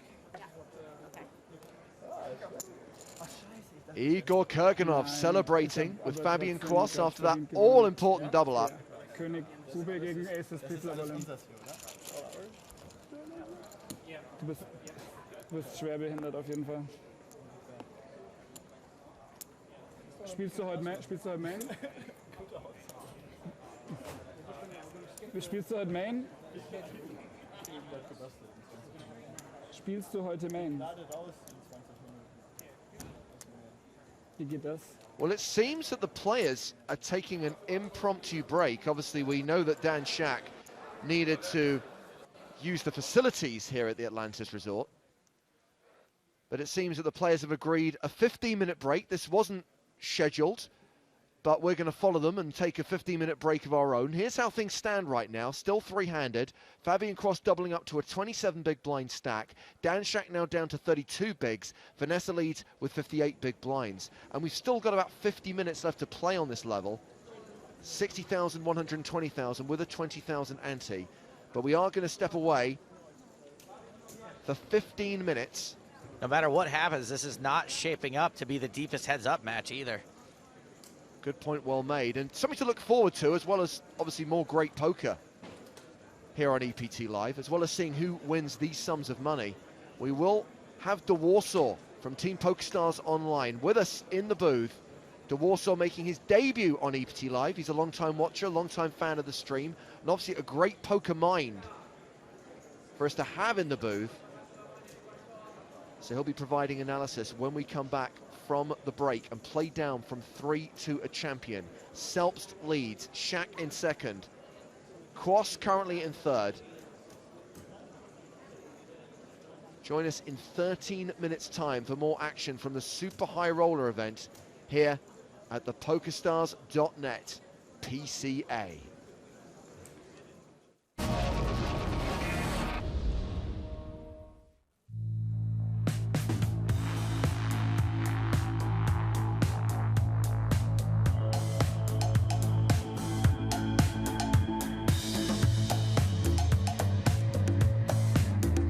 PokerStars has more players than any other site, creating the biggest tournaments with the greatest prize pools. We are the richest online tournaments in the world.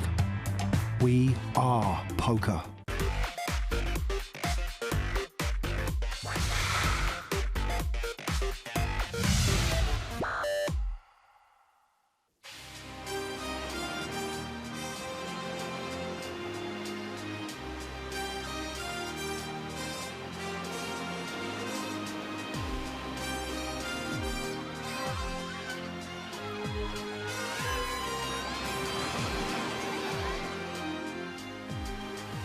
Hello, I'm James Harshkin. Welcome to the PokerStars Daily Roundup from the 2014 PCA. So day 2 of the Super High Roller is over, and what a day. It was a long one as we played down to the final table. The day started with registration closing and the final facts and figures confirmed. 46 total players with 10 re-entries, so 56 entries in total. The prize pool paying the top 8 players with a min cash worth just over $217,000 and the winner receiving just over $1.6 million. Now, of those re-entries, we had 2 players who rebought twice, Guy Laliberté and Daniel Negreanu. And I think it's fair to say that at the start of the day, all eyes were on Mr. Negreanu. Well, 2013 was an amazing year for Daniel, but 2014 couldn't have started any worse. With $300,000 invested, he didn't even last half an hour on day 2. Jason Mercier, John Juanda and Jonathan Duhamel headlined the feature table, but it was Bryn Kenny and Tobias Reinkemeyer who got involved early, with Reinkemeyer winning round 1. But Kenny won round 2, and in the process knocked out the German. Soon after, Kenny busted short stack Donnie Stern to become our first 1 million chip man. The blinds rose and we saw more bust outs. Philip Gruesome KO'd Jason Mercier, Steve O'Dwyer hit the rail, along with reigning Super High Roller champ Scott Seaver, his chips going to Monaco Super High Roller champ Max Altegott. Once we were down to 24, Timothy Adams joined the feature table, but he lost a classic race to Fabian Quas. Adams crippled by Quas, who got his stack above 1.5 million. And it was Fabian's fellow Germans who started to dominate the tournament. At one stage, Quas, Ola Shemian, Max Altegott, Martin Finger and Igor Kurganov were the 5 biggest stacks in the room. But Martin Finger will not win back-to-back Super High Roller tournaments, with Mike McDonald taking out the London champ. Now, we were set to redraw at 16. And that number came and went in no time at all, with Cyril Mitzi, Guy Laliberté, Noah Schwartz and John Duanda gone in a flash. And it was at this point, with 15 players remaining, that Vanessa Selpst emerged as ship leader and started bossing the TV table, becoming the first player with 2 million chips after taking out Phil Gruesome. And Vanessa continued to build that stack. At one point, she was up to 4.5 million. Going out in 10th was our last hope of a 2-time Super High Roller champ, Max Altegott, and then we were 9-handed. We were on the final table bubble, we were on the money bubble, and we played 9-handed for more than 4 full levels. Plenty of short stacks at the table, but then a big pot started building between the 2 big stacks.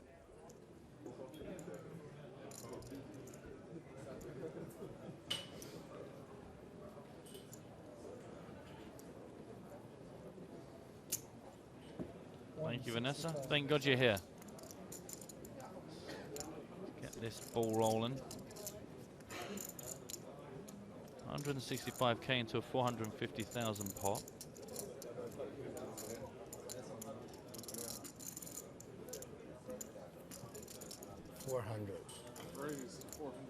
Then be raising chips. Dan raises it to 400,000. That's enough to get Sven Diori out. Pretty wet board. Interesting to see what Vanessa does here. It's nice to see that the rail have stuck with us as well. Yeah. It's quite a sad sight to see an empty rail at this time. It Just is. keeping my morale up. And you can imagine it has an impact on the players as well, because there's nothing worse than being the last people in a tournament room. I mean, it's a good thing because it means you're probably doing quite well, but it's that sense of camaraderie. We're all in it together. It is. It's very hard to keep the energy going when you are just literally the last people in a poker room, just trying to keep things going. Call. Call. Well, we are going to build ourselves a bit of a pot here. There's more chips in the middle than I think the bottom 4 or 5 players in chip counts have got between them total. All in. All in. Wow. That is a big move. Pot size bet. Yeah. But it's the implications of it going wrong. It's makes it so big.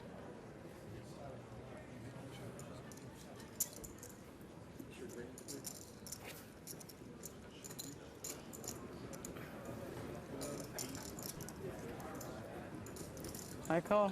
Wow. Oh my word. Huge pot. Most unexpected. 10-9 for Shaq. With the clubs. Great call by Vanessa. Huge move by Dan. Dan Shaq's going to bubble here unless he hits a club or a 10 on the river. Yep. Oh, wow.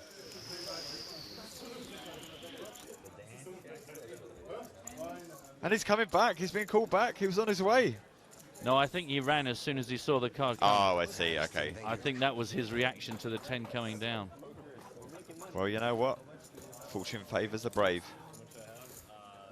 And so Dan Shaq took the chip lead and will come into the final table with a slight advantage over Vanessa Selbst. In the end, we had a double elimination. Paul Newey, the official bubble boy, Mike McDonald receiving the min cash, which means 7 players return for the final table. If you want the full list of those 7 players, if you want those player profiles, check out the PokerStarsblog.com. It's also the place to be tomorrow for live updates from day 1A of the main event. We will be streaming the final table of the Super High Roller as the final 7 play down to a champion. The live stream is on air at 2 p.m. on Tuesday, the 7th of January. That's 2 Eastern. Make sure you're with us on the PokerStars YouTube channel, and I'll catch you soon.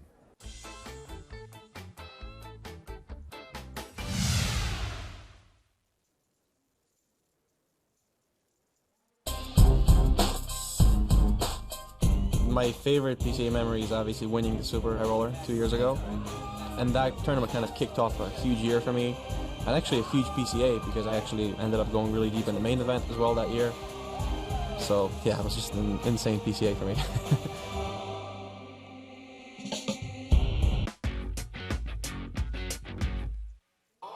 Olashemian all in on hand number 2 of the final table.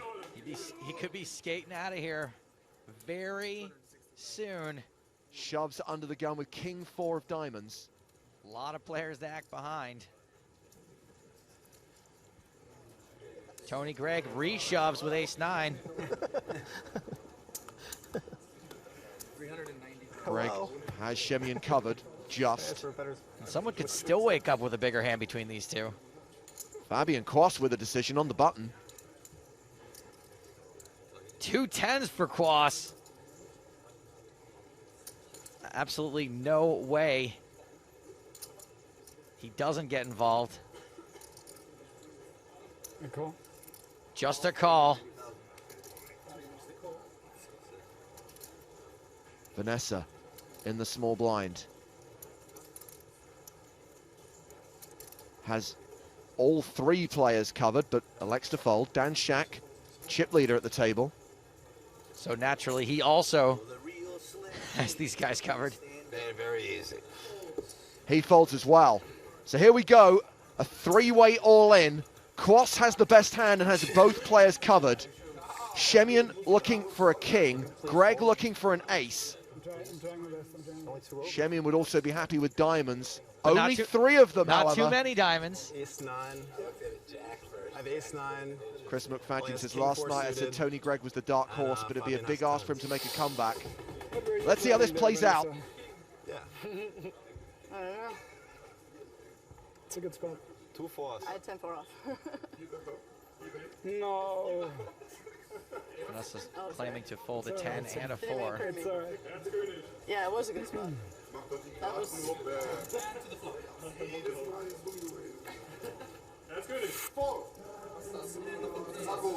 Just the one diamond. Nice looking flop for 10s.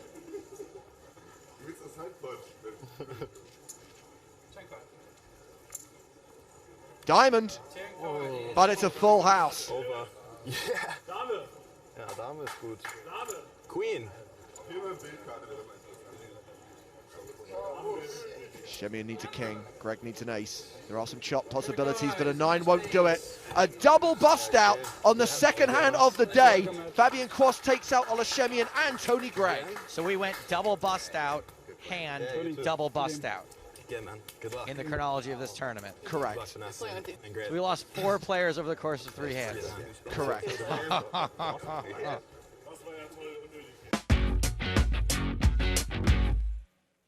Antonio under the gun. Ace-7 off. He raises. Oh.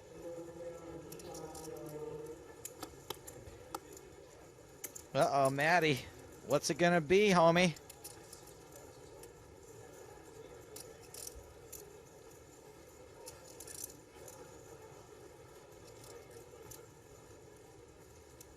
Jack 10 for Glance. Be pretty surprised if he didn't go with this, and he does. How much is it? He shoves. 320,000. Vanessa Selbst in the small blind. That is enough for a 3-bet. Ace-Jack. She's got both Glance and Esfandiari dominated.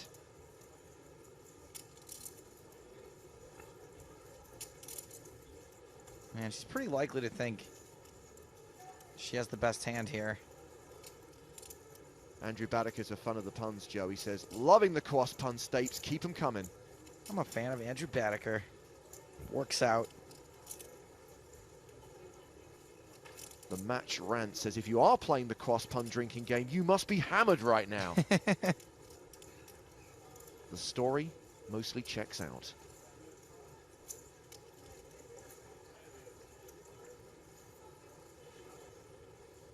So Glance's shove, as Joe observed, is a legitimate re-raise, giving Vanessa the potential to 4-bet here.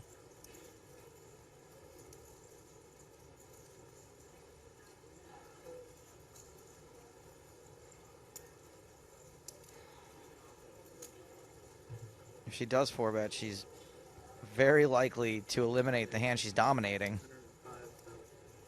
Oh, but don't forget, we got Dan Shack still to act. 605,000 total from Vanessa. And folds from both Shaq and Asfandiari. So Matt Glance finds himself at risk. Jack 10 against Ace Jack. 320?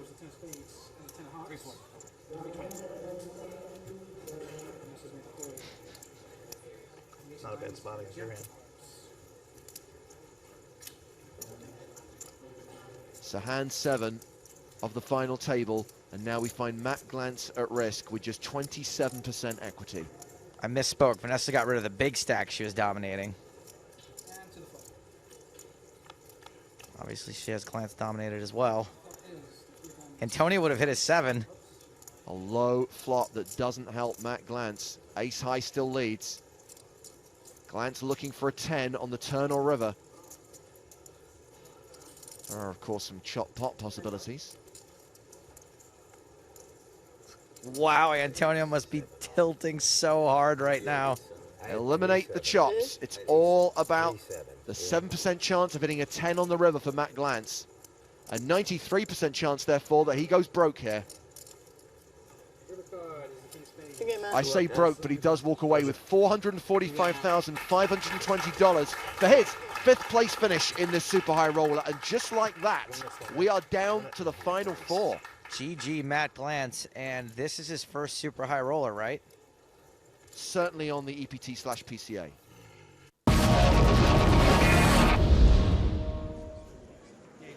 Still three-handed right now at the final table of this 100K super high roller at the PokerStars.net PCA.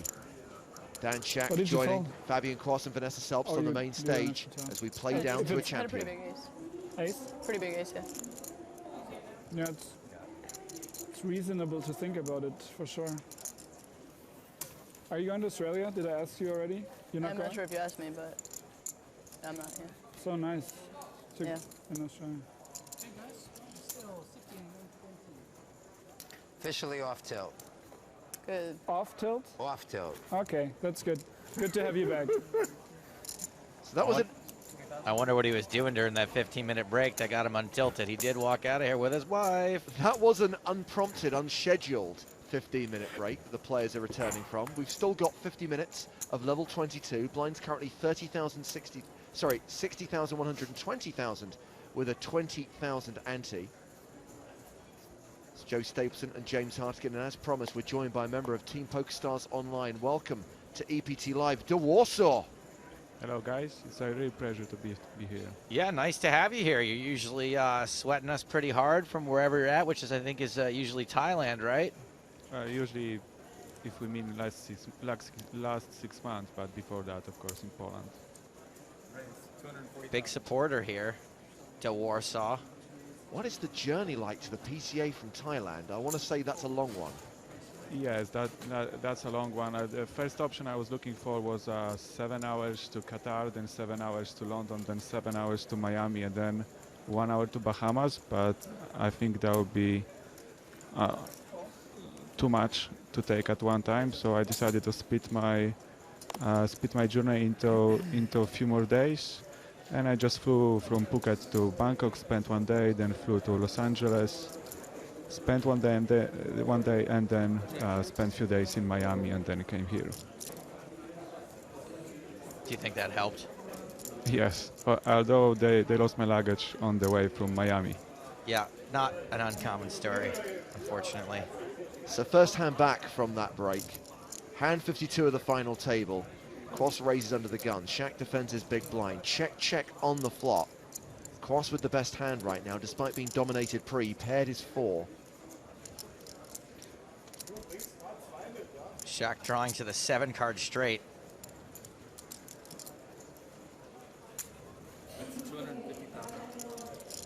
And Shack now leads the turn with 250,000. I think there's no chance that Quass will fold here.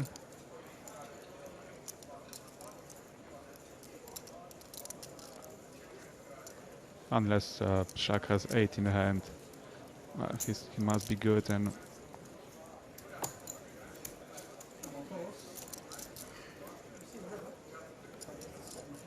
Fabian calls, and there's a 7 on the river. 2 pair now for Quass. And of course, Shack with 2nd pair on board. yeah, unfortunate card for Dan.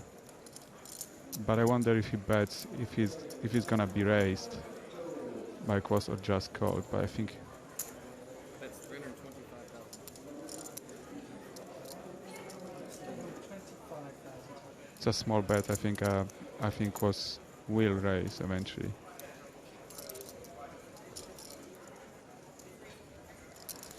I mean, the raise makes sense on the one side that he's probably going to have the best hand here most of the time, but does it make as much sense as being able to be called by a worse hand? Yeah, but I think there's not so many hands that are beating him now, but maybe he get called by, I don't know, like a 9-8. Because You think most 8s are calling a raise? well, I think a raise here doesn't make much sense. So for Dan Shack, because there may be some busted flush draws that wants to bluff raise now on the river, but I don't know. It looks like, because it looks like it not much sense in it. Maybe Dan Shack would try to call him. Do you think Fabian gives anything away by thinking so long before raising here? No, I actually think it's good because. Come on. Oh boy. Oh, that's very interesting. No one was expecting that. I thought he said he was off tilt. And how fast was that? That looks like a huge hand, but on the other hand, would he raise so? Oh, that's the same question. Would he raise so fast with nuts, which would be 5-6, Yeah, of course? I think it's the opposite here, that him not thinking so long maybe gives something away. It seemed like a very emotional all-in. And he seems pretty angry with that raise. Yeah, that's what I mean. Wow, that's really interesting. What hands could make that quick all-in re-raise on the river? Yeah, I mean, obviously, what Quas is afraid of sets and straights, but I think both of them, you got to give it a second. Oh, that would be set. I think set here is almost like a straight, so it's almost like a nut. So, and if he had hands like, I don't know, ace-5 or other sets, ace-5 actually probably would re-raise pre-flop sometimes. I know, of course, it's easy for us to say, but I think Post can call that because it doesn't make much sense.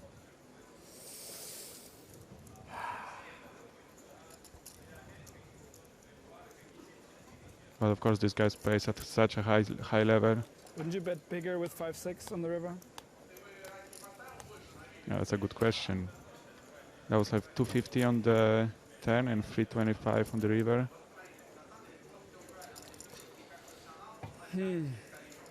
So he got a good point, because I think if Dan would suspect that he's gonna get called pretty wide, he would also bet the river. He would bet at the river more than just 325. Then do you want to call? Are you not sure? He's asking all the right questions. Getting no answers. I think that Dan must specifically thought that he's gonna be bluffed on the river by some kind of a medium strength hand, and that he can easily push him away. Oh, he folds. Quas lays down the best hand. One card. Show the 6. Turnover 1. No. Turnover 1. Yeah. That's a good idea that Dan Shack have now. Showing just one card, it may look like a set of 7 or a 6-5. That makes you feel pretty good. Or 8-7. Maybe. Yeah, something that beats 7-4 maybe. I didn't have 5-6. Fabian Quas finds himself down to 1.9 million, a 16 big blind stack. So I guess just back to the chip counts from just from before the break, before this big hand, King Jack over aces. The blinds are that's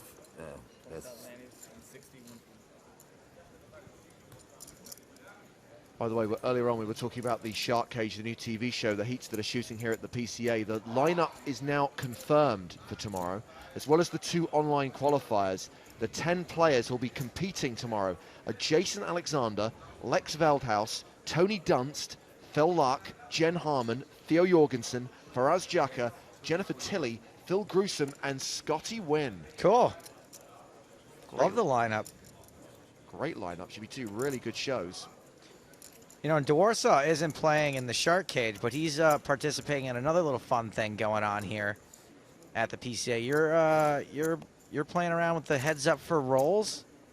Yes, that's a promo for which includes team online players. It started today and lasts for today, tomorrow, and day after tomorrow. This is just like we did last year. So we play heads up on tablets in the players' lounge. 2 of us at a time, and anyone can do it. It's for free, and there will be Okay, we got it all in, but I don't think Vanessa will even Yeah, I consider a think call. we're safe to keep talking about heads up for rolls.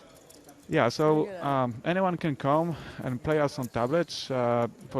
It's a semi-hyper turbo heads-up game, and every time anyone that we come will win, he earns 50 points, and he can keep playing until he gets beat. So, for example, he wins 5 times, he gets 250 points.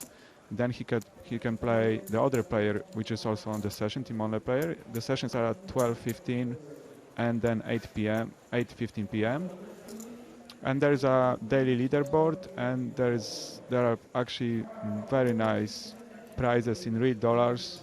Cool. 5,000 a day. Wow. Top 3 get paid. If I remember correctly, it's 2,500 for first place, 1,500 for the second, and 1,000 for the third.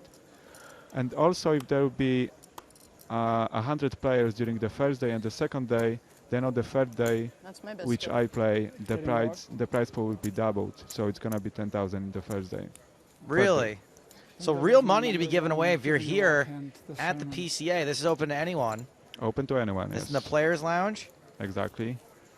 12 p.m., 12:15 p.m. and 8 p.m. 2 sessions each day. 2 players, 2 team online players per session. Come on down and play heads up for rolls. I would definitely play it if I would not be on the team online part, but I think just for free, and yeah, it's really nice prize pool. You know, with the price of the food here at Atlantis, you could play heads up for dinner rolls, and it would still be a pretty frickin' good prize. A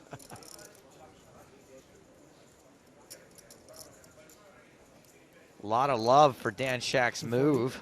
Callum says, what a move by Shack. Didn't think he had that in his locker. Old school look maybe helped him there.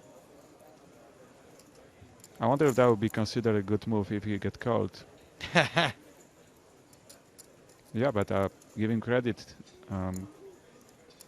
He did not get called, so. I do think Dan thought he was bluffing, but I don't think he expected to bluff out such a strong hand. I think he thought he was rebluffing. Exactly. He could easily make the four like just 1 per hand, but he would never do this move if he would see Fabian's hand.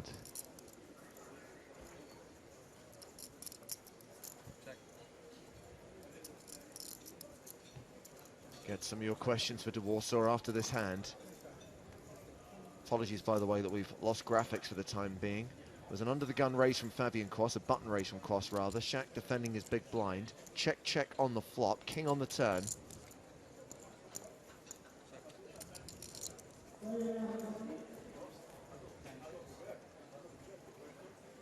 It seems like Vanessa is just a spectator now, and everything happens between those two.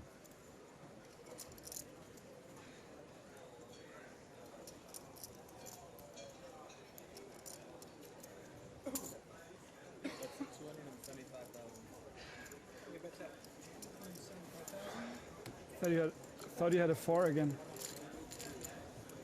I'm getting paranoid.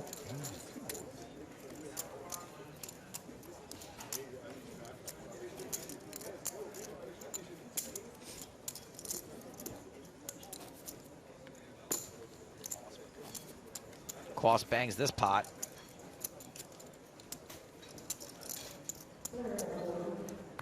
Matt Salzberg says pretty sick spot for Fabian on the river, but seems crazy to raise fold there. And I think Shack's jam was not a bluff in his mind. Lol.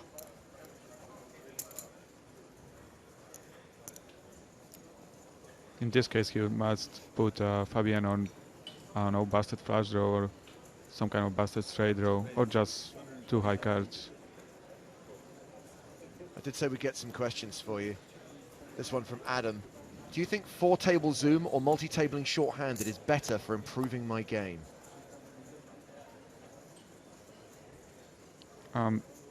If that means just 4-tabling, right?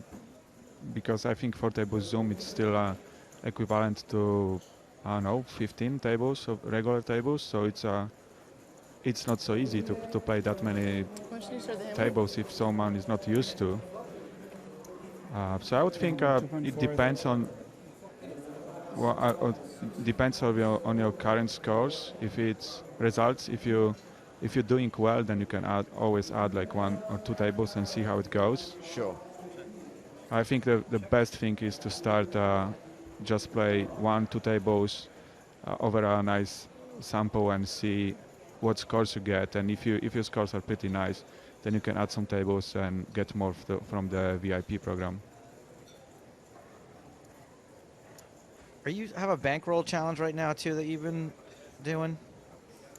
Bankroll challenge? Yeah. I had a challenge when I was in Thailand for the first 6 months of my stay there, which ended now in December. And but that wasn't about bankroll. That was about playing certain amount of hands with certain results. But I can say that I failed in this challenge. I made 1/3 of my goals. Well, I'm glad I brought it up then. It was still a nice volume, so I don't mind. So this is hand 56 at the final table. Apologies, by the way, for the loss of graphics. We are working on it. Vanessa raises from the button. Cross defends his big blind. Cross check calls the flop for 225,000. A 3 on the turns. The board now reading 6653. Cross checks a second time. I love how Vanessa acts at the table. She's so tough to read. It's relentless.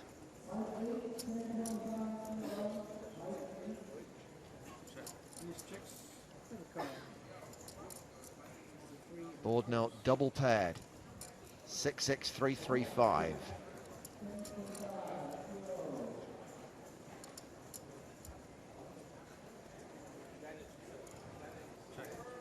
Cross checks a third time.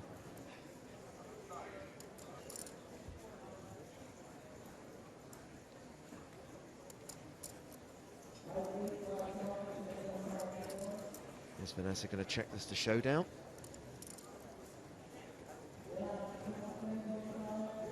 Vanessa rarely do that. I guess she's gonna bet many of her holdings now. I missed action on the flop, but Cross check called 225,000 on the flop. okay, so he could have many draws. Or just call like very high cards just to see what happens on this pretty safe flop. But I think if Vanessa have any ace or even king, she should be betting now. Just to go over the run out, it was 5-6-6-3-3. Fabian announces queen. Yeah. And Vanessa has an ace. Oh. Wow, flop's a big draw. Didn't even barrel it. Yeah, and the turn was nice too. Thank you. Added a gut shot. Thank you. You had a flush draw? I'm really surprised Vanessa didn't bet the river as aggressive as she is. Sorry. Well, cross drops down to 2 million. Vanessa, 7.2 million. Jakub tweets to say, greetings from Poland. I had the pleasure of meeting de Warsaw in person in the Hyatt Casino when poker was legal in Poland. Great poker tutor. And Daz says, can you ask de Warsaw where in Thailand he lives? I'm guessing up the road from me in Bangkok. No, I'm not. I don't live in Bangkok. I live in Phuket, south of Thailand. This is pretty big island, and I think the biggest tourist destination in Thailand. Really nice place. So once again, a reminder that we do currently have a graphics issue. Our team is working on it. Graphical Nick has brought out the special spanner.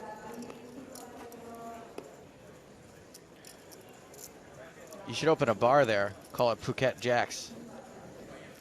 There's many bars. There's bar like it's not even enough to say bar on every corner because there's more of them. 9 behind.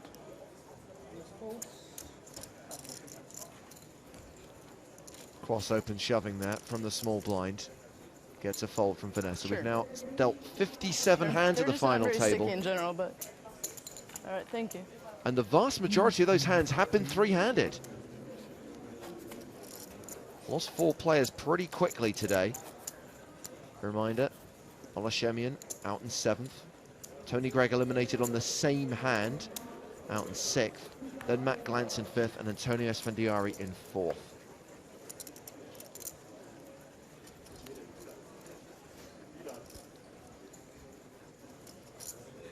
Also, many poker players, really many poker players in Phuket.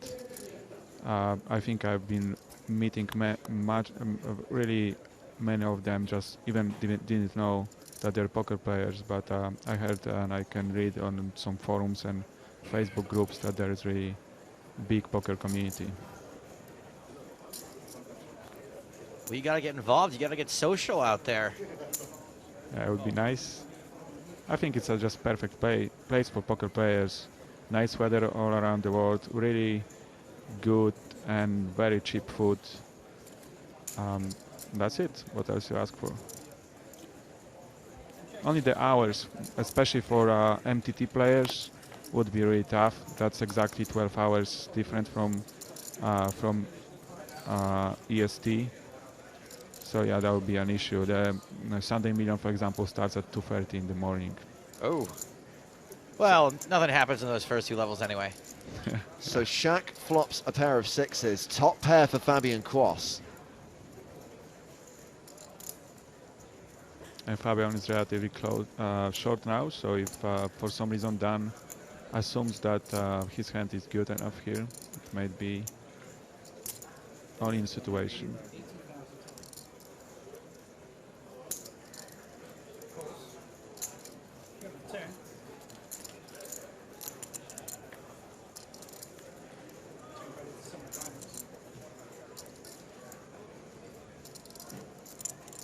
And you'll be thrilled to hear that I've min-cashed the free roll for the second day in a row. That's another 7 cents for charity. Oh my God, every day with I min cash in the free roll. Unbelievable. I won a bluff award today.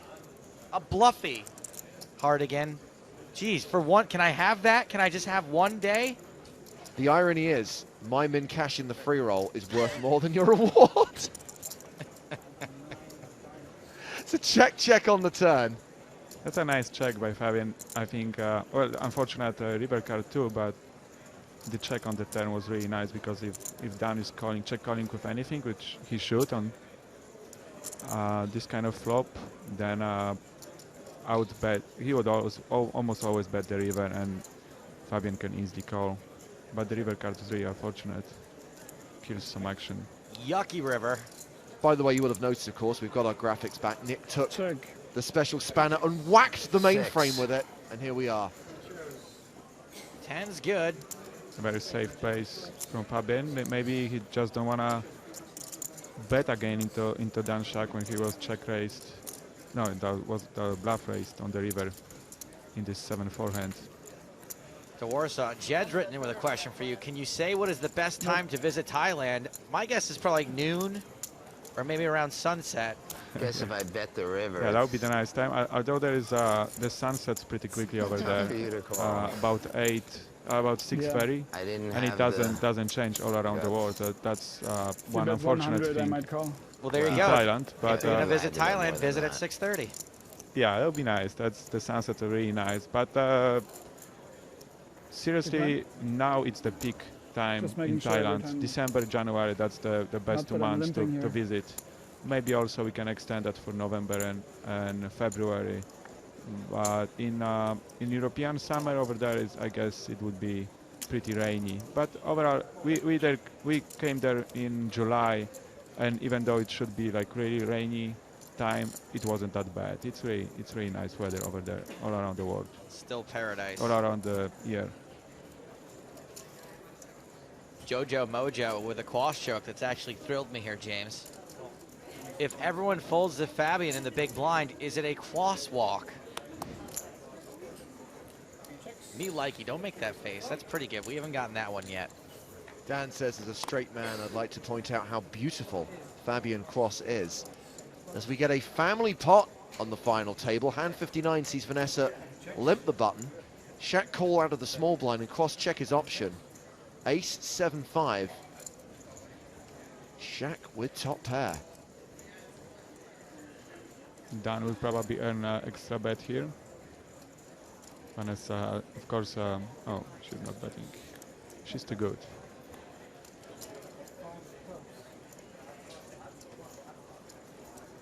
But I think there's still no reason for Dan to bet. Unless someone has 5. Yeah, exactly. I think there is a chance that Vanessa will bluff at this at least once.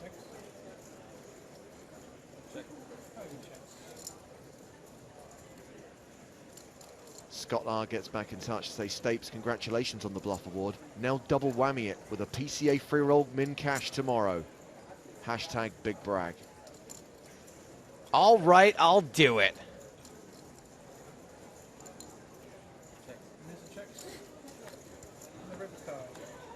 So Vanessa doesn't take a stab at this. Quas hits his jack on the river.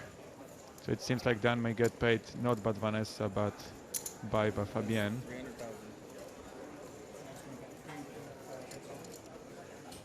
He splits with any jack and just loses to aces, fives and flush draws. And I think flush draw we would hear from flush draw before.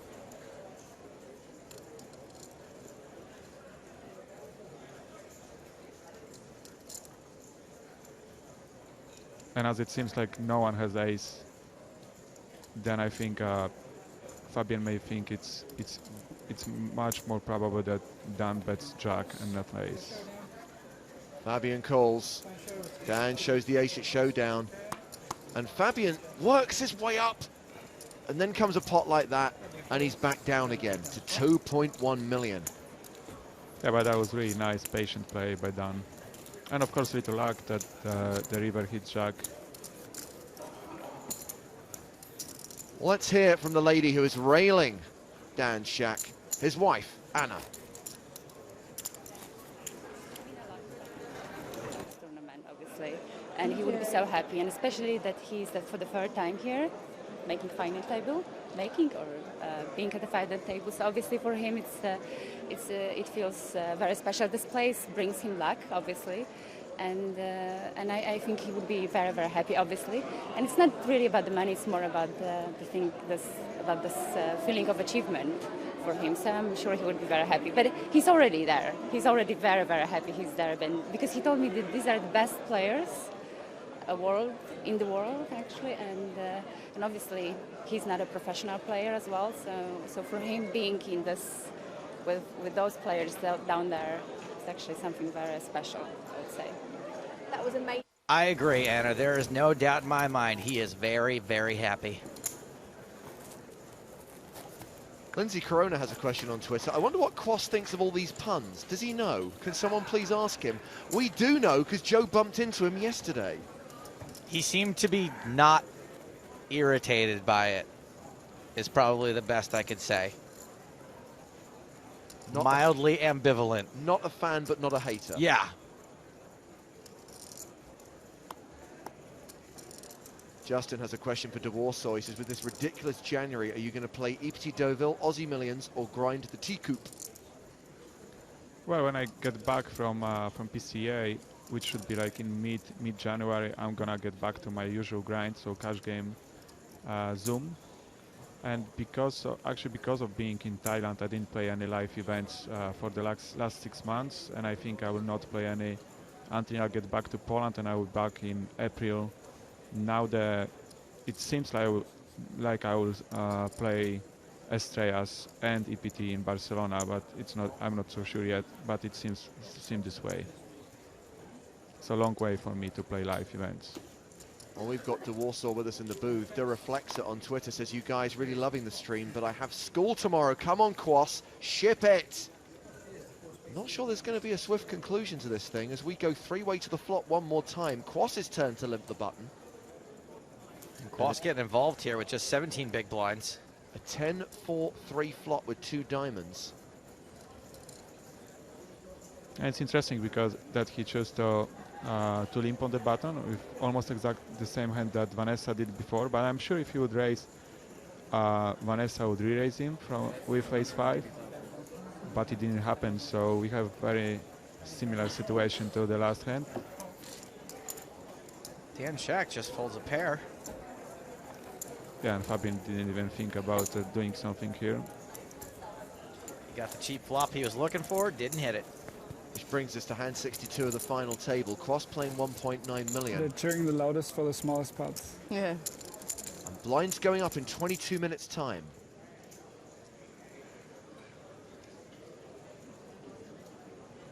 13 blinds, 14 for Fabienne. Huge pot, and she thought I was I messing with wonder her. if he's gonna still be limping on the at any other occasion.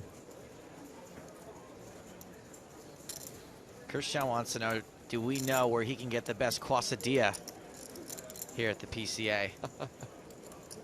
Actually, serious question. Is there a Tex-Mex place at Atlantis? Not that I can think of. They do have a breakfast quesadilla at Dunkin' Donuts. Other donut shops are available. Play on PokerStars. We had a really nice dinner yesterday for Team Online in At Dunkin' Donuts? No, not exactly. A Mesa Grill in the Cove, and there was really good quesadilla over there. It was actually so good as an appetizer that I decided to split it with one of my friends because I didn't want to eat it all. Just waiting for the main course. Just waiting for things to get friendly. Together. Here we go, three-way again. Vanessa limping the button. 8-6-4 with 2 clubs. Seems like a limp on the button is new race on the button. I've seen it often in some other tournaments, especially those big bind tournaments. Players seems to like it more and more.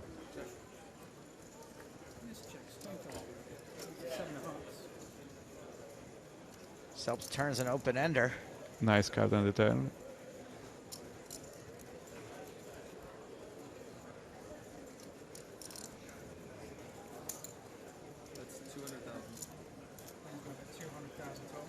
What's interesting to see, there's a Quas actually also have the very nice hand, maybe not very nice, but interesting hand. Yeah, but I think he will let it go. But interesting to see what Vanessa is gonna do if because 5 obviously make a straight now, but she got a redraw to bigger straight, and I wonder if she's gonna raise now or just call and hope to hit or do something on the river. It's really tough to put her on the 5 though when she limped the button, so I don't think Dan would necessarily believe that.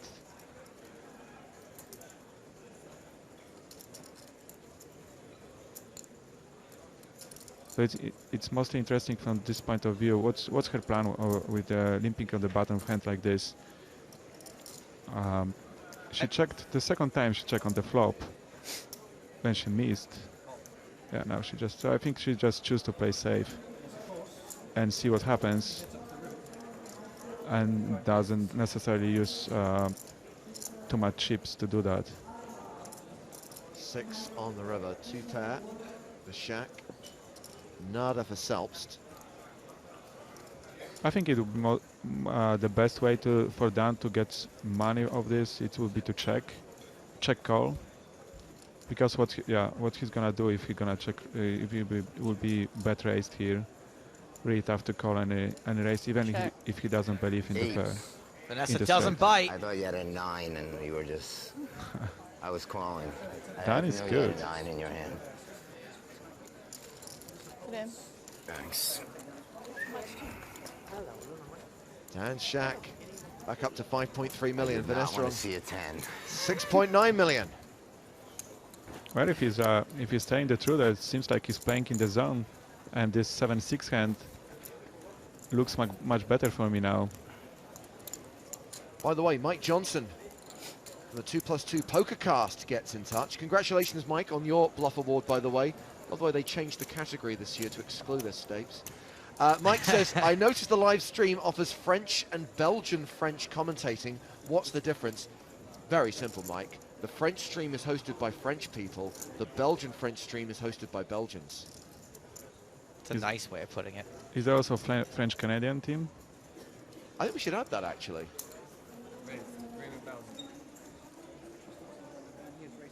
Well, I know that Polish commentary started in December on EPT Prague, and I know they do PCA too. Would be nice to do it with them at 1.2, but I gotta be in Poland to do that.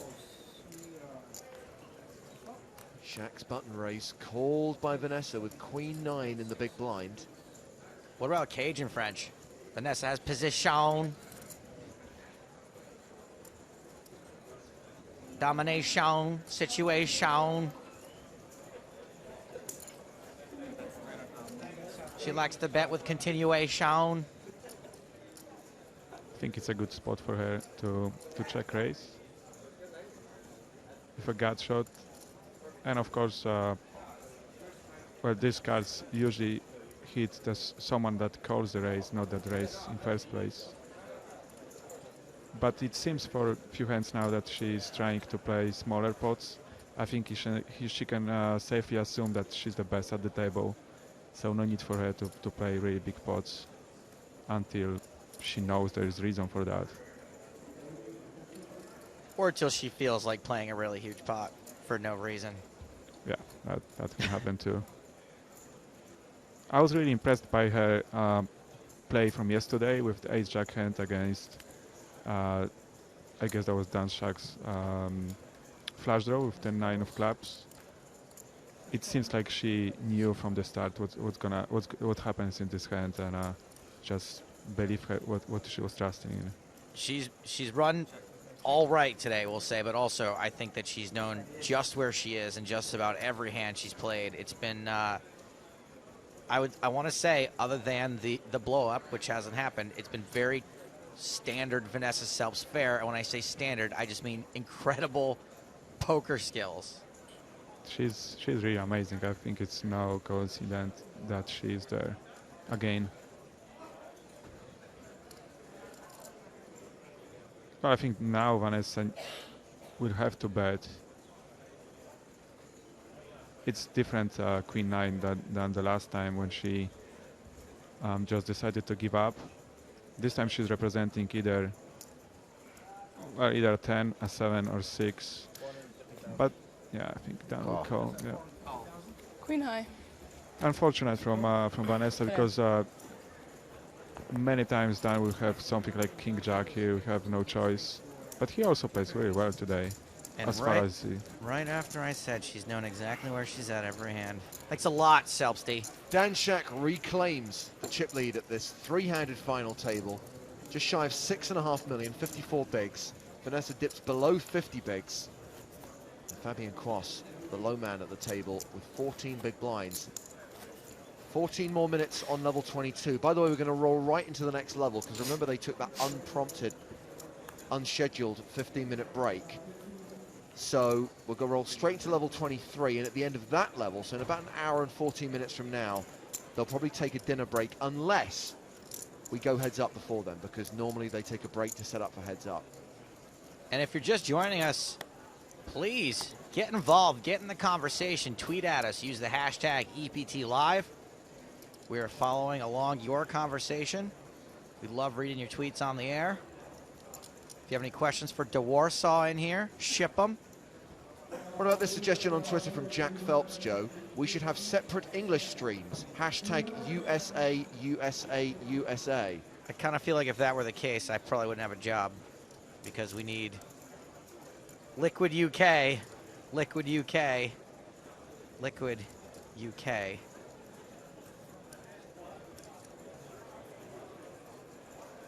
Not a whole lot of marketing to be done in the States at this point. We do encourage you to play that Facebook app, though. Jakob says, wait, maybe it's a stupid question, but other language commentators, are they not actually at the PCA? The Russians and the Germans are, but everyone else is in their home country, calling the action from home. James, I want to thank both Smitty and Teenage Kevmath. I think the EPT is on right now in both the UK and in Canada. On Sportsnet 360 in Canada, and on Channel 4 in the UK. That's right, Channel 4 in the UK right now is airing the final table of the Super High Roller. So the first 4 episodes of the Super High Roller from EPT Barcelona were uploaded to PokerStars.tv, and the final table is on right now, which means those of you waiting for episode 5 online, the final of that tournament, it will appear on PokerStars.tv and the PokerStars YouTube channel later this week.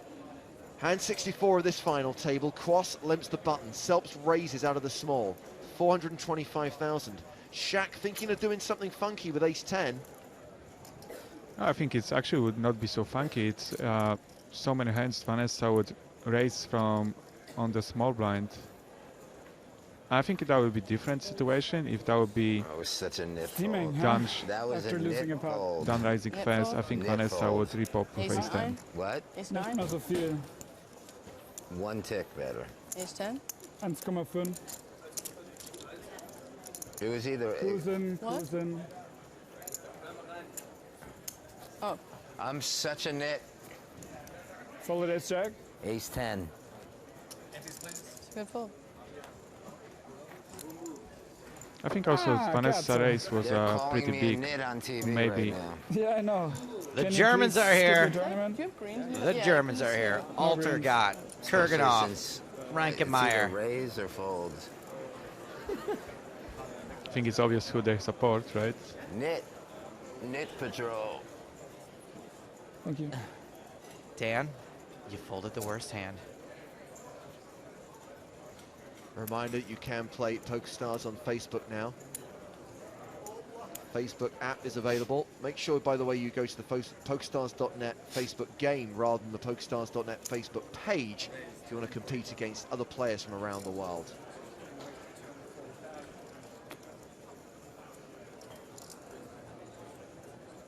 Rob King says, when is the structure expected to overtake the stacks? Well, as I said, Rob, we're coming to the end of level 22 and discussing this tournament before play today with Neil Johnson. He observed that no super high roller has ever gone beyond the end of level 24. So probably got a couple of more levels in this. Johnson.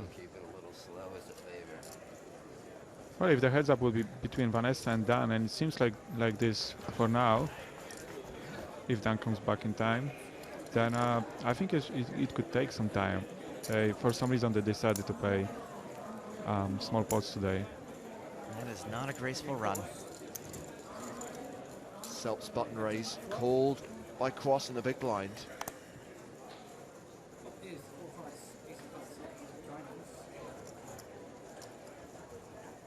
Phil Cooper's just realized that Fabian Cross is wearing the same scarf at the PCA as he did in Barcelona. Phil, it must be his lucky scarf. I want to know how long that scarf actually is. I think it's probably like a large intestine. You just unravel it. It's like 4 miles.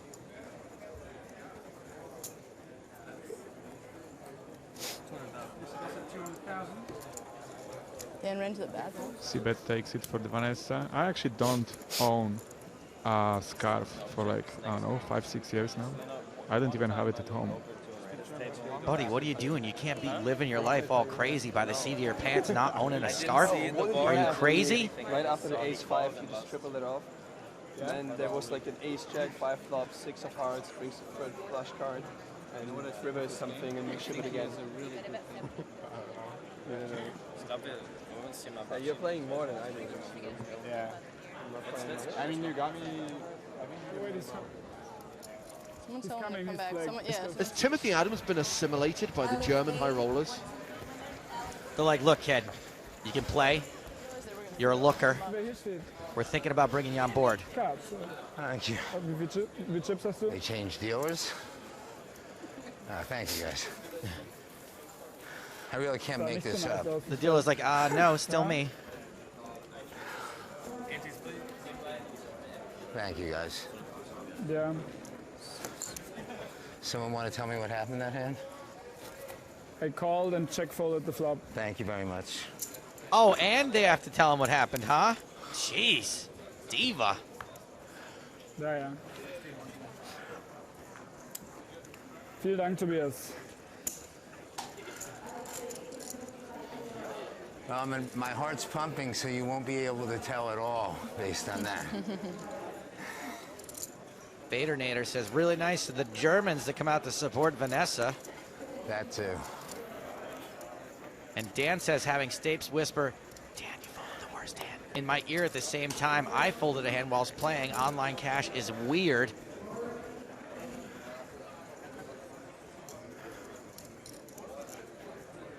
All in. Cross shoves small to big, and Vanessa folds. Boss is whittled down to about, what, 14 big blinds? 10. 10 on that hand. Yeah, it was about time. no more space for any other moves. Maybe now he can just raise one and fold. But he's not getting many hands, as far as I can see. How much are you playing? 1.4 now, I think. TJ says Dan Shack needs a segue. Alternatively, he could borrow Olashemi and 1.4, and or he could borrow one of your adult diapers. Yeah.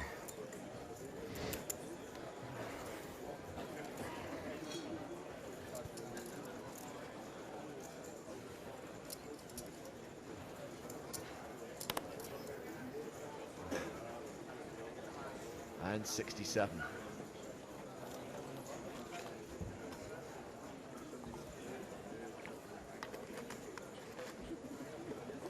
$270. Vanessa with ace-8. Makes it 270,000 from the small blind. Gets a fold from Shaq, who had king deuce. So, of course, the Imperial Ballroom, which we use as the poker room here at Atlantis, is busier than it has been on any other day, with the main event kicking off today. It's day 1A, the field up to nearly 300 players. Obviously, we're expecting a much bigger number tomorrow on day 1B, and that's when we start our live coverage here on EPT Live. Right now, there are live updates of the main event available on the PokerStarsblog.com. Also follow the guys as well at PokerStarsblog. Not just live updates, but also the news stories, the video reports, the photographs of Neil Stoddart.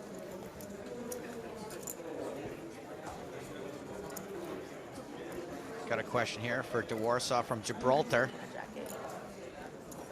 What stakes does DeWarsaw play? It's Zoom games. We've got an all-in announcement from Dan Shack. We'll get to that question in a second. Look at one. Standard from Doug. Dan. Nah. Nothing there, of course. So I play 6 max Zoom cash games between no limit 25 and 100. I would say for 90% of the time. I also What play does that mean between no limit 25 and 100? That's the buy-in? Yes, that's the buy-in, and on Zoom games you can just play 4 Zoom tables of 1 stake. So that usually means that I have to split between two different Vanessa. stakes. 10 of them. So it's either 25 and 50 or 50 and 100. So you're 8-tabling? Yes. And with Yeah. Zoom. So Yeah. you're getting a lot of hands in. Good to know for next time. It's about 1,500 an hour. I know it sounds like a lot, but when I was playing regular 24 tables, which should be equivalent to 8 Zoom tables, I actually played even for 18 or 1,900 an hour. God bless you for playing on PokerStars. By the way, Jake Cody's just tweeted to say he got moved to a new table in the main event, but ran jacks into kings and has lost half his stack. Yeesh.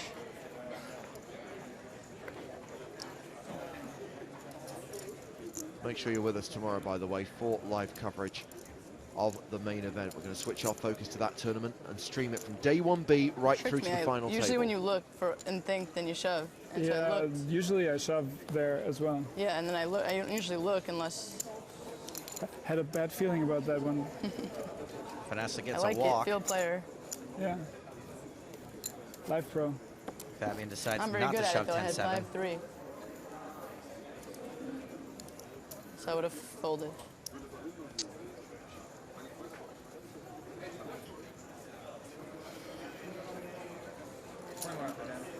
Fabian back down to 10 big What? blinds. Vanessa and Dan just about even. Vanessa's got 6.5 million, 6.2 for Dan Shack. Less than 3 minutes on the level. It's such a yummy 10% of stack every time then Fabian is on the button. Queen 9, I think it's understandable.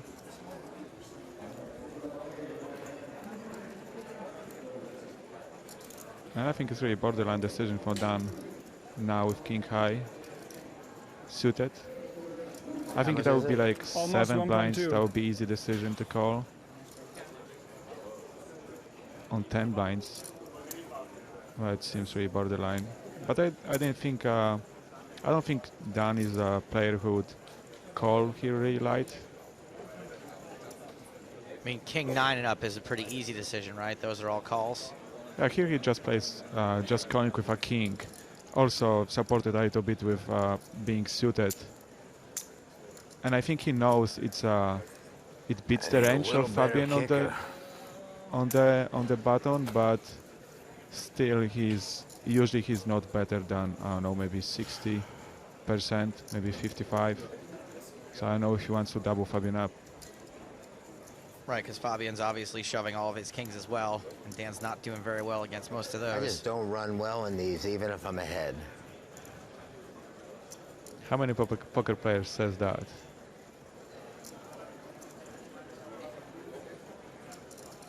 $11. Of 12? Of every 12? It's of course it's funny for me because I play like, I don't know, 1.6, 1.7 million hands every year.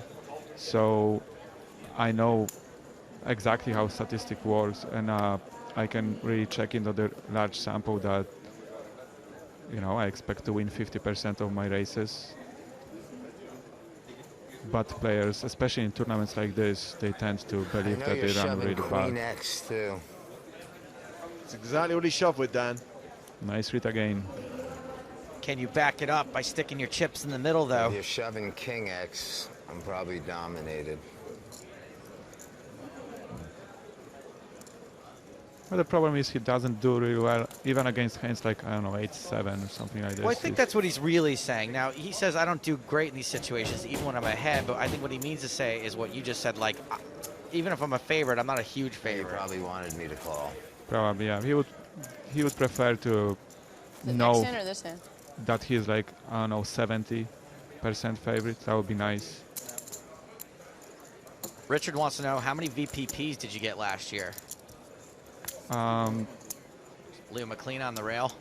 Around 350,000. So that's enough for Supernova, but not Supernova Elite. Yes, I'm a lifetime just below 3 million VPPs. I had a Supernova Elite just one time in 2010. You would have got there anyway, don't worry about it. And that was actually the first time I came. That's what I do. After getting Supernova Elite, that was the first time I get to PCA. Very nice package, included the stay at the Cove. Free limo ride? That was not the year, but this got year. It this year. Yeah, and last year too. And I've been alone in my limo, and I had just a full bottle of champagne just for myself. Nice. I think I should doggy bag it though, because I just like drink a... I did. Okay. I did a little piece that you'll be seeing at some point this week where I went around the limo with a Supernova, and I took that bottle right with me when we get out the limo. I didn't know that's the option. I thought it's either I drink it on the limo or I'm not entitled to do it. Well, that was the last hand at 61-20. We're now playing level 23 of the tournament. 80-160 with a 20k ante. And there's a lot of confusion from our viewers in the UK who are watching this final table and watching the final table of the Barcelona Super High Roller, which is currently on That TV. wasn't math, that was just counting. A final table which features Fabian Quast wearing the same scarf and Joe Stapleton making the same Quast jokes. Whoops. What's it called? The 80-20 rule? 80-20 rule? Exactly the same The jokes? 80-20 rule, yeah. Some of them. Horace says there are even more jokes on the TV show than on the live stream. As if that's possible. It's not. Of course, the blinds going up, bad news for Fabian. Now we get 8 blinds, 7, 8 blinds. It's not only that you have to push really wider now, but also he'll be get called easier. I think now the Dan would not fold King 4 of diamonds. But he's lucky enough to get nice hand now. I'm all in. Well, King Jack was Fabian Quast's lucky hand. He cracked aces with King Jack. I guess he wouldn't mind call now. Well, let's hear from another member of Fabian Quast's rail. Erstmal wieder auf 10 Big Blinds kommen und dann...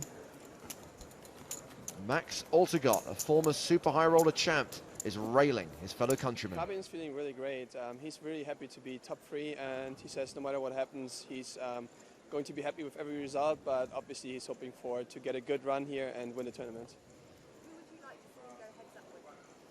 I would like to see him going heads up against Dan Shaq, because I think he's a very interesting personality and he has like some moves, and so it would be really fun to watch.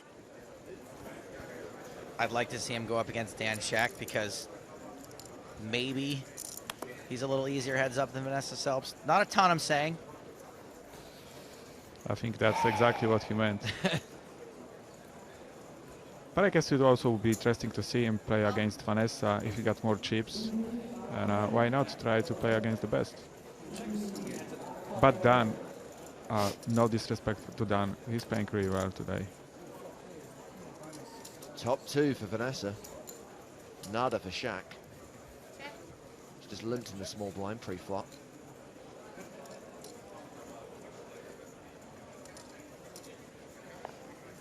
Interesting to see what Dan's gonna do here, but I think he checks. That's interesting. I think most of the players would try to buy this spot on the flop. Third diamond on the turn. Dan, the only player with a diamond. Now Vanessa needs to bet, because she would be sick if the 4th diamond would hit the river for free.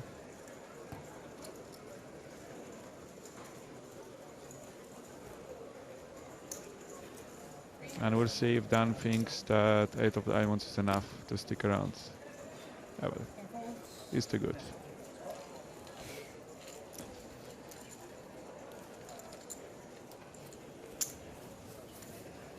Confirmation that there will be a 1 hour break in the tournament, a 1 hour dinner break. Nice steal.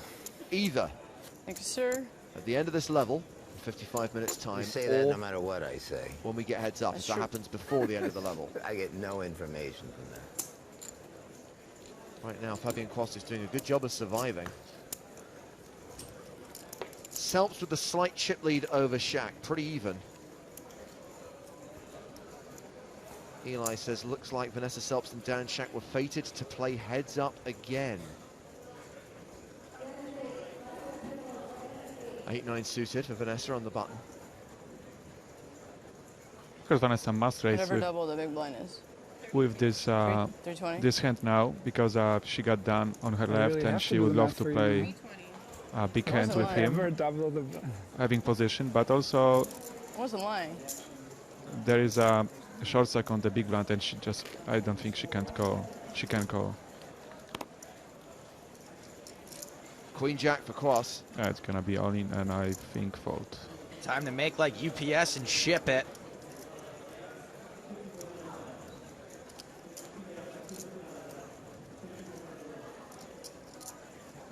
I think Quast knows he's gonna move in, but yeah, but he just. How much is the total? I think he just want to take his exact the same amount of time. That was the same with King Jack Unfortunate for me, but from small blind. Yeah, it's exactly what happens now. Vanessa. I think I'm gonna have to gamble with you. Oh, What? that's interesting.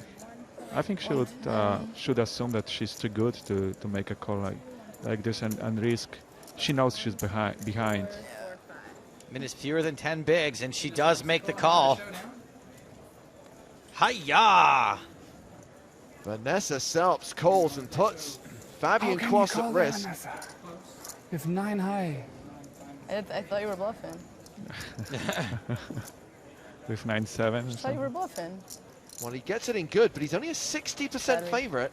Vanessa's joking, of course. This is fun, these two hands, because no matter what comes, there's always like a sweat for the other one, you know? Unless it's just like 2-2-2. 8-8-3 or something. Or ace queen 4. Trying to persuade the dealer. And it looks like this is, even though it looks a little nutty to us, probably Oh. pretty Like that. standard. And it is addressing. Open-ended for Vanessa. And a gut shot and overcards Just one flop. for Fabian. He's blocking one out. 7. And 9 would be nice too. Well, that's not one of... That's good. Now all my outs are clean. That way, if I hit, that's much better, because if I hit No on the turn redos. and then you could still hit on the river. Much better to hit on the river. 13 cards that would see Fabian Quas eliminated in 3rd place. 13 cards that would send us heads up. Well, that is not one of them. Instead, it's a pair for Quas. And this set's very expensive. I do not want to see it broken by Fabian Quas's Railbirds. Not going anywhere. Nice answer. Not afraid to call Did you you late. make sure? Yep. Thank you. Maybe those were very be disappointed Vanessa fans. Call you with 9 high, no problem. Quas doubles All up right. to 19 bigs. No one has a So you're 40 saying I big should blind stack go now. in with queen high because Yeah, but we can see how borderline decision it was for To- Vanessa. Now she's just 30 blinds with Fabian 20 blinds. And of course she's like a million times better than me, but I think she's too good to make gambles like this. I would most likely see weaker player make a call like this, knowing that he has not too many options to beat the better players. Nice Roger Moore action from Fabian Quas on that double up. And De Warsaw, thank you very much for making your debut on EPT Live, and good luck to you in every tournament that you play here at the PCA. That would be interesting to see, as I don't play any tournaments here at the PCA. I just... Really? Not going to play a single event? No single event, maybe some events online, but mostly here for the team online activities. Oh, I will play tournaments actually in this Heads Up for Rolls promo. I was going to wish you bad luck in the Heads Up for Rolls, if that's okay. I would be not... I don't mind that, exactly. Yeah, we want everyone getting 50 points from you, my friend. Thank you very much for stopping by. Thank you. That was my pleasure, guys. See you later, De Warsaw. This hand 75 of the final table. Dan Shack raises to 400,000. Vanessa Selbst defends a big blind with Queen 8 suited.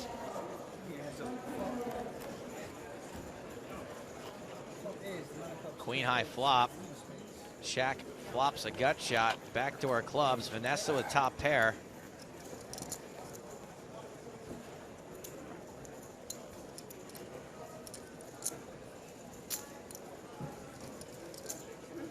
Summer tweets in to say, come on, Vanessa Selbst. 1, 2, 3, 4, 5, 6, 7. I don't know, like 8 exclamation points. I didn't think she was serious when I saw the 7th exclamation point, but Well, the 8th one really sealed the deal. The thing is, you've got 140 characters on Twitter, right? So there was a room there for a lot more exclamation points to really underline your point. You got to save some for later, though. You can't just max out on the EPs. That's what I call exclamation points. You can't max out on those right away. So Dan continuing the flop for 500,000. You called that look by Quas in the last hand. The Roger Moore. Adam Hemmings calls it the Quas eyes.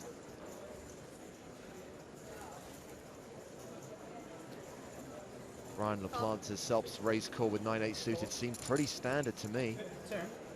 Even if others, including Matthew, call it a bit of a questionable call. I think that was a purely math call. I get what De Warsaw was saying about saying, you know, Vanessa can probably outplay someone later or pick a better spot, but my guess is that she's not really making wrong mathematical decisions at that point. It was for less than 10 bigs. So Vanessa check calls the flop with top pair. It goes check, check on the turn. She checks the river. Dan going to take a stab.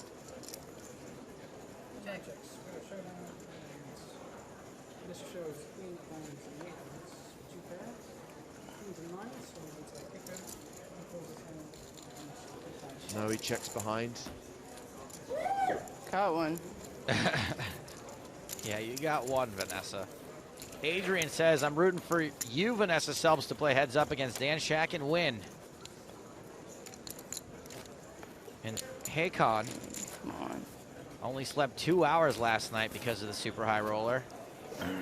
He is back for today's final table. Wow, it's 1:30 a.m. in Norway, but he's sticking with us did. and railing Vanessa Selbst. Did is the key word. Really? Probably around there still. What do you have? Yeah. You have like 3.5? No.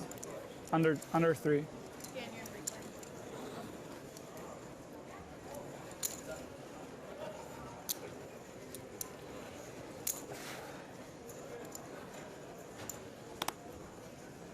Quas folds. Folds his button.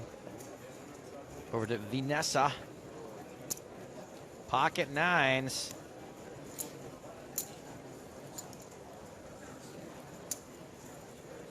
Raising small to big.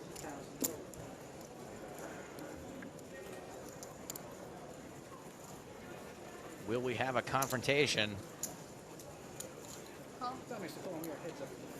Not a pre-flop confrontation. Shaq does defend with Jack 9. Misses this flop. King 6-6, 2 hearts. He's not involved in this hand, but Dan Smith tweets about Fabian Quast that he is bossing the short stack. Shows you all about discipline. Also, he's good for a few jokes.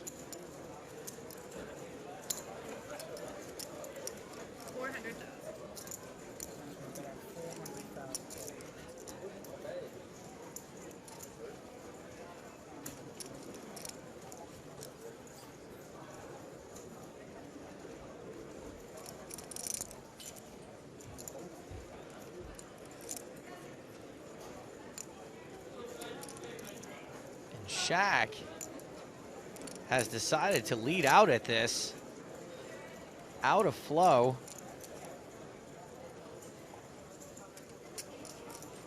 And I don't think Vanessa can fold just yet. Somebody have a tissue? You do. You know, and this is just going to look bizarre to her because I think most of the time, like let's say that you have a 6 here or a king, the play is just to check call. You wouldn't want Vanessa to fold her air hands. You want to give her a chance to continue on this flop, so this may look a little fishy. This is a nitty fold. Wowee. It worked. It worked. Nitty folds.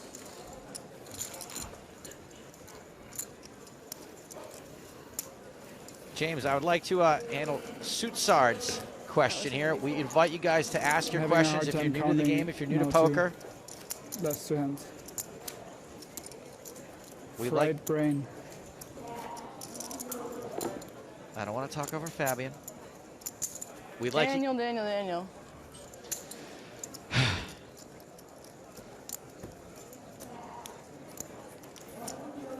Call like 3 streets there. Been tough. Well, I'll handle a couple of other tweets before we get to that question from Sutsard. Tom Forbes is thinking of coming to EPT London.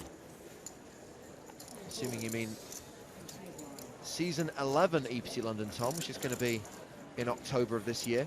Are there any smaller buy-in side events to play? Absolutely, Tom. The full schedule will be published down the line. Don't forget, of course, the UK IPT is bolted on to the start of the festival. That's got small buy-in events as well. Tom says also rooting for Quast to win. Look forward to seeing you. It's going to look really stupid. I feel like you just had like 7 high or something. At the London leg of the tour. All I know is 2 years ago we played 3-handed for 5 hours. Yeah. That fold's going to look really stupid. I probably should have just called every straight there. Probably. Oh, it's 80, yeah. Okay, Suitsard's question is, what does the big blind count mean? Really kind of new to this. Suitsard, we're glad you're with us. We're glad that you wrote in. We'd be happy to answer this question. Big blinds, obviously, the blinds are the force bets that go around the table, and what we do as a barometer to see how big our chip stack is, how well we're doing in the tournament. We measure that by the number of big blinds we have, and generally, when we get to 20 and below, that's not so great. When we get to 10 and below, that's when we really need to start trying to double up, shoving nearly any 2 cards. So when we show the big blinds, it's basically just to show who's doing well at the moment and who's not. And so right now, Fabian is just under 20 big blinds, so he is our shortest stack. And he's gonna shoving. Exactly, he's shoving, so he's going to be moving in most often. 3. 3? Making his move with Jack 9 suited, and Vanessa folds. Xander says Shaq is always fun to watch and way better than people give him credit for. And Dan says, I must be hallucinating. 7:30 a.m. here in Thailand, and heard De Warsaw say he travelled from Thailand to the PCA and isn't going to play. Thank you. You've heard correctly. Well, De Warsaw from Team Online has left us, but we're now joined in the booth by a member of Team PokerStars Pro. We welcome Chad Brown to EPT Live. How's it going, Chad? Happy New Year, guys. Happy New Year to you too. Great to see you back on the circuit, Chad. Looking forward to the PCA Festival? I certainly am. It's always great when you start the new year, and of course the PCA is the first big event of the year, and I think all the poker players get all excited about this.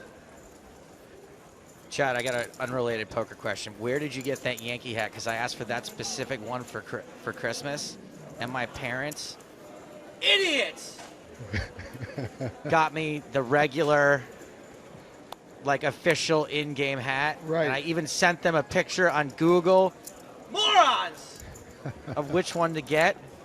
Where did you get that one? Well, I'll be honest with you, it was a Christmas gift. Oh, not from my parents, I hope, because that would really tilt me. Actually. So we don't know where you got it. Okay. Well, since I don't want to tilt you, you know. Big hand here for Fabian Quass.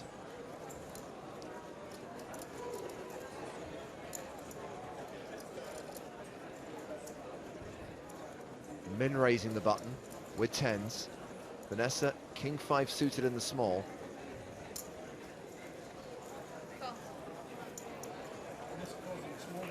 She flats. That's the first time in this tournament This tournament? I've seen you call a small blind, yeah. Not the first, not this tournament. I don't do it that often. Boom, top pair.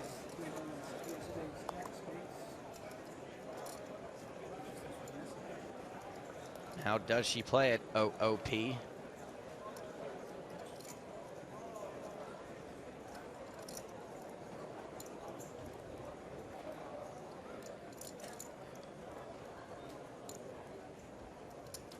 Well, what Vanessa must be thinking right here is, since she only called, she's trying to disguise the strength of her hand to the button, but she's going to lead out here.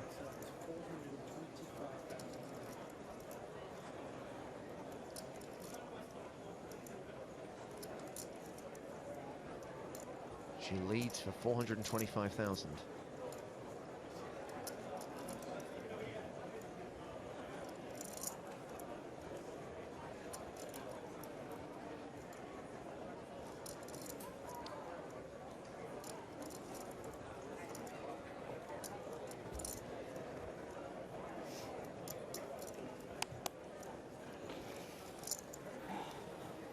And Fabian shows he's folding tens. Another nitty fold. And by the way, I got that one wrong before, guys. I had my positions all screwed up. Alan Berry writes in to say, hey, Stapes, she was out of position. Dan was in the big blind, dummy. Thank you, Alan. Would have been difficult to continue. Not folding with a spade, Vanessa. You know, it's really hard to do this when there's no hole cards.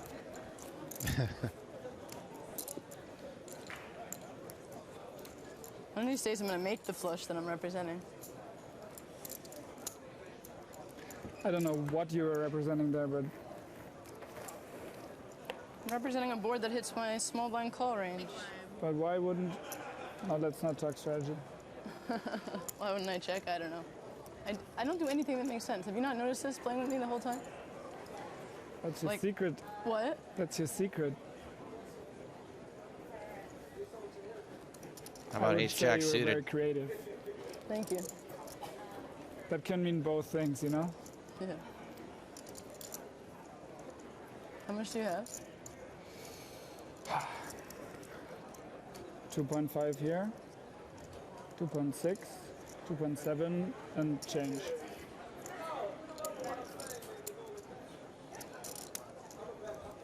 Chad, you know why Fabian's the best? Why is that? Because I said so. Okay. You're new to this. It's okay. Well, I'll tell you, made a good lay down there with the 2 tens, the way Vanessa played it.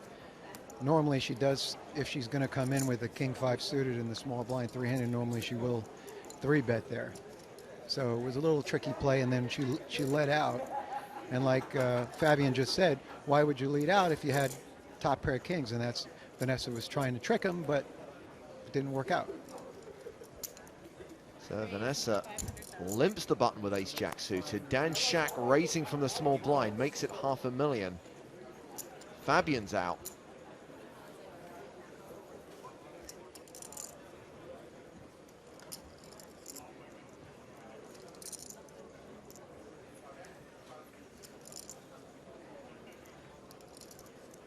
Vanessa certainly not folding in position. Fold is not an option. Call. She elects to call. She will play the flop in position.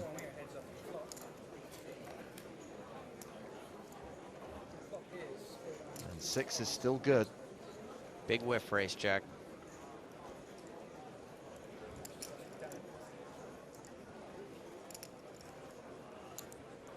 Dan set to continue.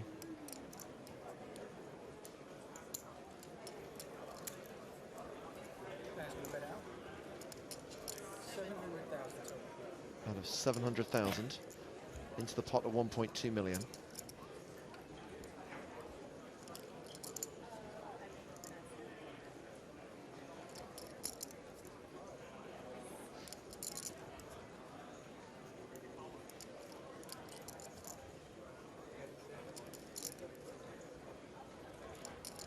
Tough spot for Vanessa here because, you know, she disguised once again the strength of her hand with the ace-jack suited and let Dan take the lead. And of course, she figures Dan's going to lead out on a flop like this with no matter what his 2 cards are.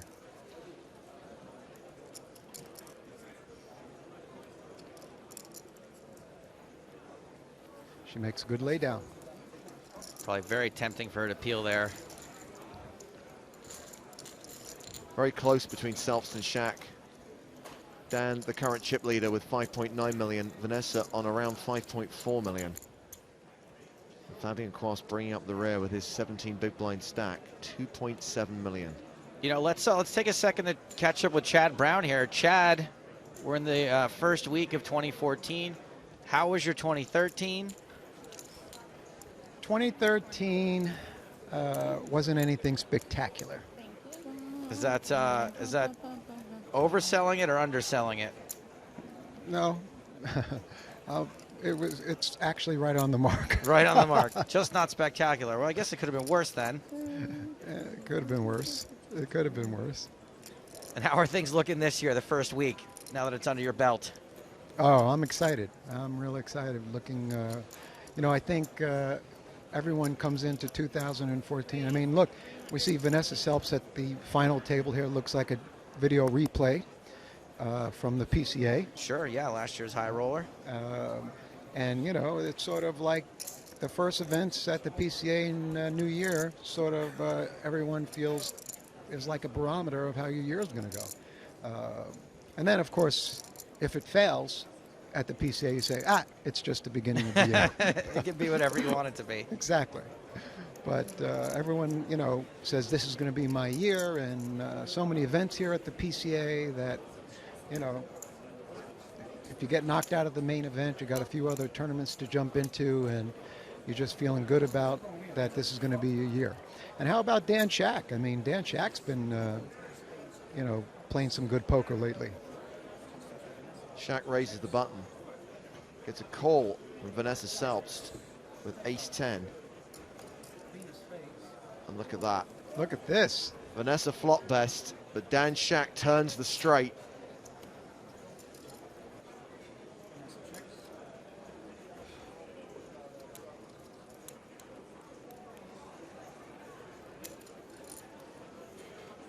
Shaq fires away here. When check on the flop, Vanessa checks a second time, and here comes the delayed c-bet from Dan.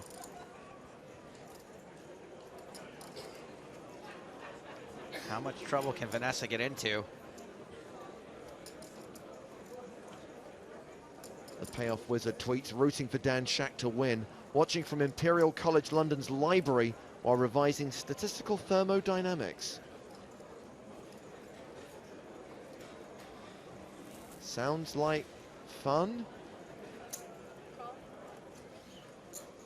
Vanessa calls. Thermodynamics sounds like things are heating up. Ace on the river. So Vanessa now has 3 pair. Wait a second. Does 3 pair beat a straight? Should.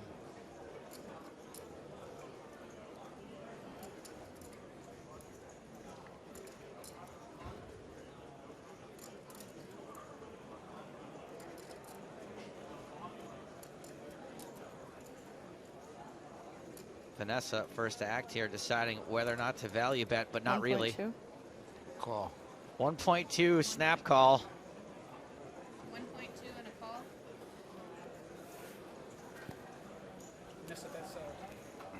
And that was a significant pot for Dan Shack. Significant pot for Vanessa Selbst, obviously.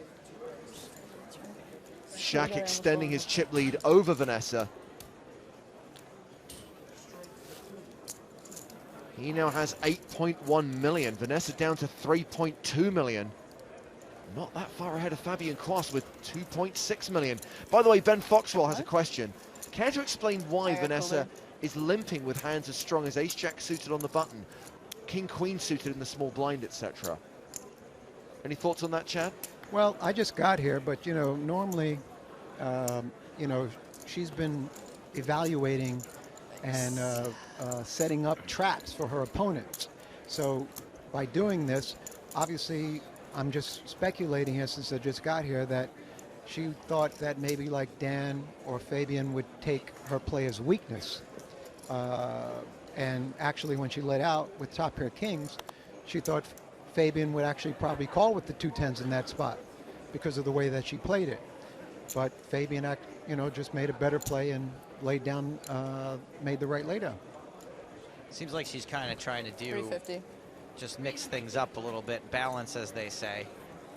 Well, you know, Vanessa's had a certain type of image, and she's trying to use the image of the perception that people see her as from the past and change it around. Now, Dan, I think, has played a lot with Vanessa over the last year. So Dan probably knows that Vanessa has been changing her strategy. 1 million.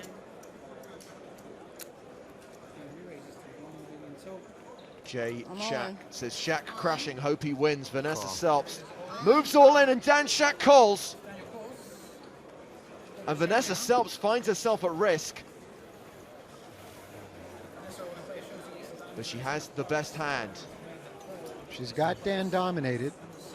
She's got to love this spot that she's in to double up.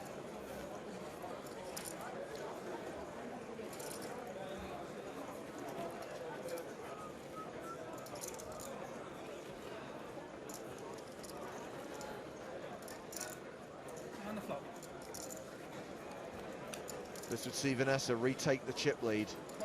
Very good flop for Vanessa. Just has to fade a 7 or running straight cards that would see Dan Shack send her to the rail in third place. Shack's immediate out to the 3-7s in the deck.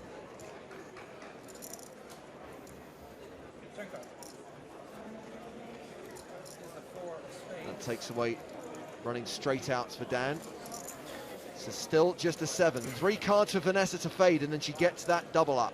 I could tell you who Fabian's rooting for. There's a strong chance of a chop as well, but a 9 on the river. Sees ace-10 hold. Vanessa Queen, doubles king, or up. jack, chopped, right? A lot of chop bets. 2.6, 2.9. Yeah, I'll cut it. You want me to cut it down? Vanessa back in front with 6.5 million. Dan Shack on just under 5 million. Fabian Quast still bringing up the rear. 3.2. How much? 3.210.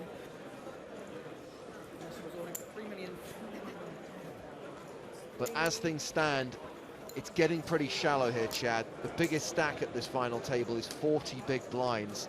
The structure is catching up with them. We knew that would happen.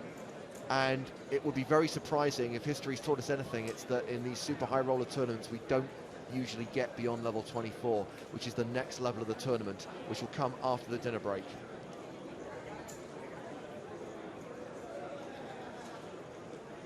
What are the payouts here, guys? Well, everyone is now locked up, 760,000. That's what third place will get. 1.2 million roughly, just shy of that for second place, and then 1.6 million for the winner. And at one point, when they were three-handed, and the stacks were pretty equal, Dan Shack was trying to initiate deal talk, trying to push towards a chop. Vanessa pretty much nixed that, not interested. Fabian was a little shorter than the two of them. Vanessa said no at first, and then when Fabian asked for an even chop, she just laughed.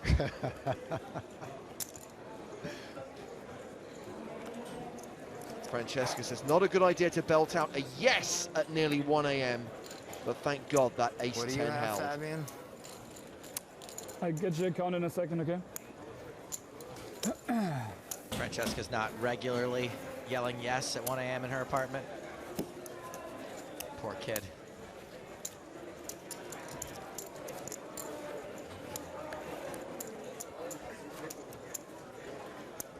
Two, 6, almost 2-7. You know what Fabian had to be 2,690. thinking on that all-in with Selps and Shaq. Before I Shaq post my gets small lucky. blind. It's an extra 500,000 locked up in my pocket. For sure.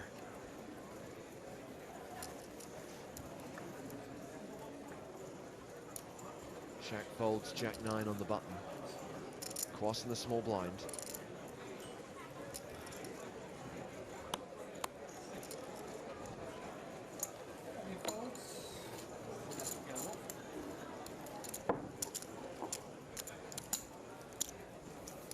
Well, let's hear from one of the players on Vanessa Selp's rail right now.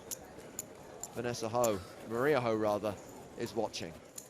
I would prefer to see her go heads up with Dan, to be honest, because Dan's a little bit on the tighter side and a little less aggressive than Fabian is. So obviously, I want Vanessa to have the best chance she could have to win. And not that Dan's not a great player, but I think her style just matches up a little bit better against his.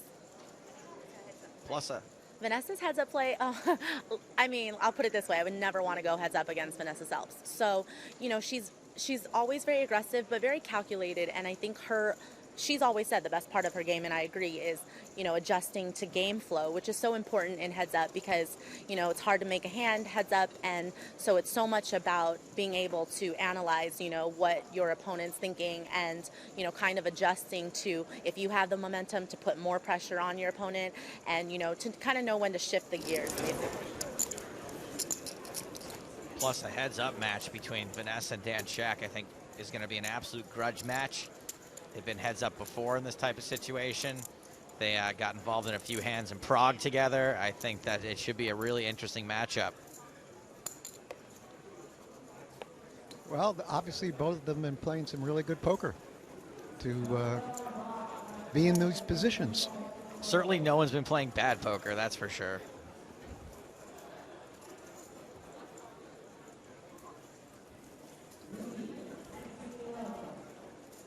Looks like it was a 320 walk for Dan Shaq on that last hand.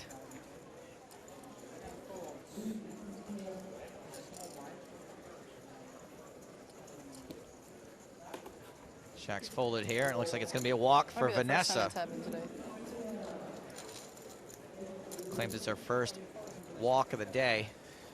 Fabio's Chad, are you waiting for me to blow up participating in any of the sort of side activities, the promotional stuff, the heads up for Well, I rolls, any appreciate it. water slide races, anything like that?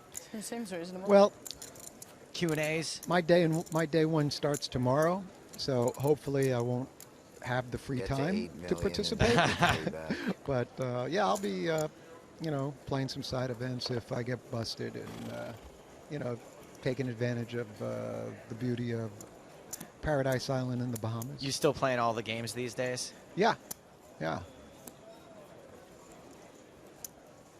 Yeah, the 8-game mix is my favorite. When's that? Later in the week. So hopefully plan A, stay in the main event. Exactly. Plan B, 8-game mix. Now we got it. Okay. Now we got it.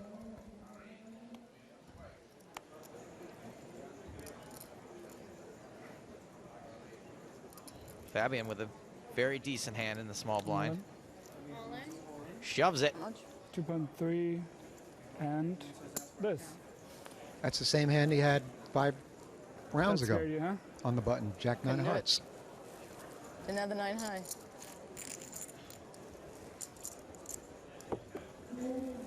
Benedict gets in touch on the emails, nuts@pokerstars.tv. I'm watching Thanks, from the Rob. library at Cambridge University, reading about fiber optic communications, clearly trying to one-up the guy who's from Imperial College. Thanks for the great coverage, boys. You're welcome, Ben. Pipped. What a grind. Spin. Yep. Yep. I'm sorry, I keep making the same mistake.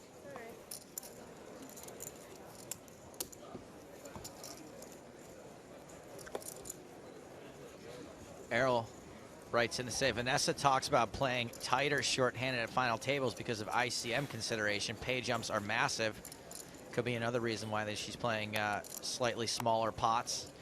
Well, sure, you know, they're all guaranteed to make a minimum 760 right now, but one person gets bumped out, there's another 500,000. It's almost double. Not quite, but close to double what they're going to get right now. And Vanessa, I would say, at least in her mind, believes to have a post-flop edge, so she maybe doesn't want to necessarily get into these giant pre-flop confrontations and just play the hands where she thinks she's got her strengths. Well, especially if at this final table she feels she's picked up some strong tells on either Dan or on Fabian, then that just adds more to it that, you know, I'd rather see flops cheaply, and I know what they're doing on the flop.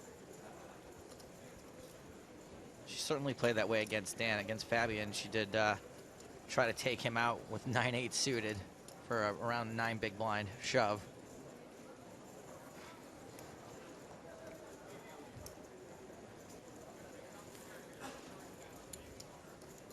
Vanessa 3-betting from the small blind. Quas is open. It's to 320,000.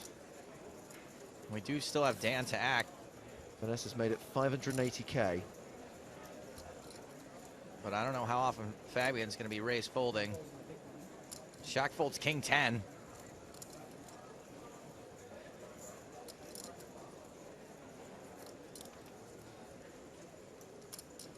All the students watching. Andrew says, shout out from Reno, Nevada, doing atmospheric research at the Desert Research Institute. Whereas John Joe says, I'm watching from my living room and not studying. Top that.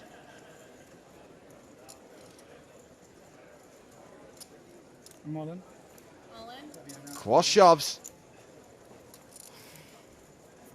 Should be 2.6 something. 9, 1. 2.5.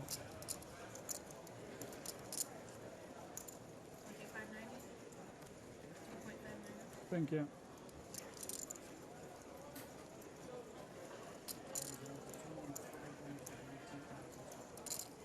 I think Vanessa knows she has to fold here. She doesn't like it, but she has to go along with it. She's not getting 2 to 1. There it goes.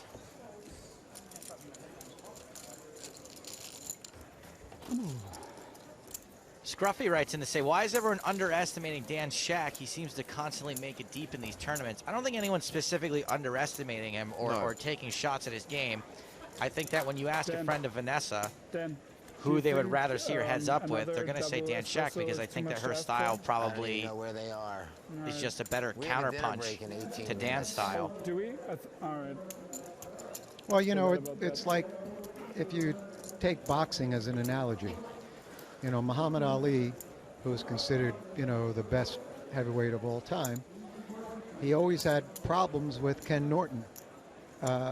And, you know, he lost to Norton, and in the fight he beat him, even some say he may have lost. So, you know, there are just certain fighters or certain poker players that match up better heads up. Exactly, and I think that as far as Vanessa's rail is concerned, Dan's the better matchup. Regarding that hand where Vanessa laid down the 9s and Dan Shack had Jack 9, Vanessa Selps had a huge brain fart and convinced myself I had a read and made a terribad flop fold. Right after I folded, I was like, where has my mind gone? Oh well, never mind, flame away.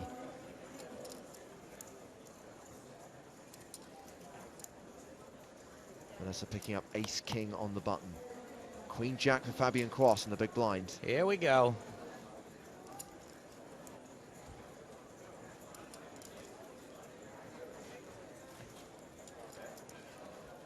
Cool. Quas just calls. Playing around 20 big blinds at the start of the hand. What a flop. King Action. 8-10. Quas is up and down. Vanessa's got top pair, top kicker. Fabian's got a lot of outs, but maybe not as many as he might think.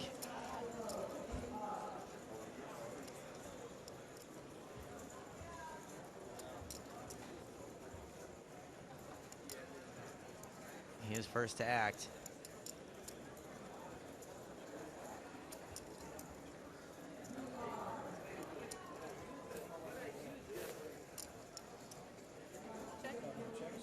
He checks.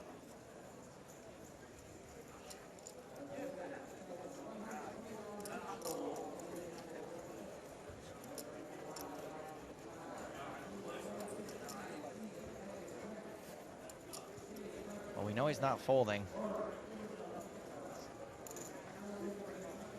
Does he just call this bet from Vanessa? A lot of players will check raise all in this spot.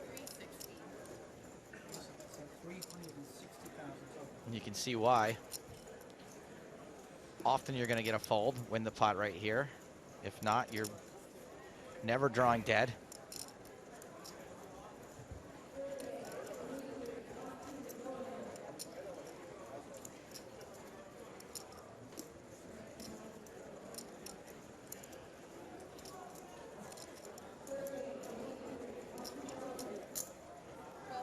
Quas decides to just peel.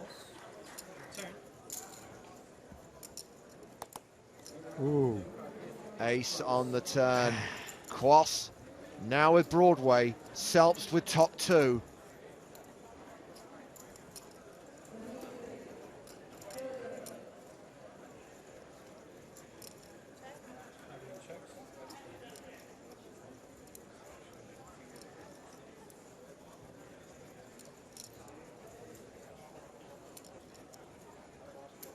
Well, we know some more money is getting in here.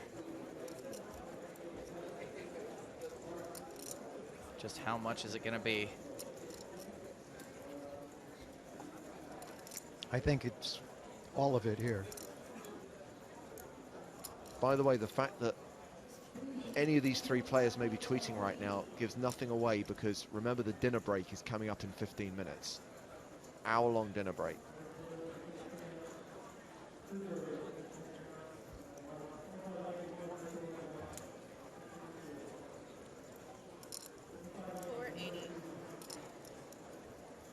And Vanessa, let's remember, not drawing dead just yet. Not at all. 4 outs to take the win.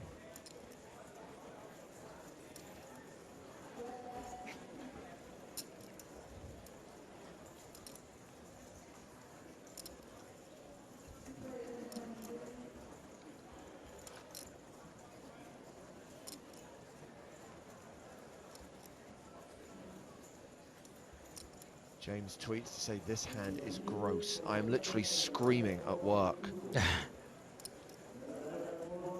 Well, Fabian right here has to determine how strong he thinks Vanessa is. Now he just calls. And I think that's a relatively safe move against a player like Vanessa, who could easily be betting here with a far worse hand than she has. No ace or king on the river. Quas's straight is good.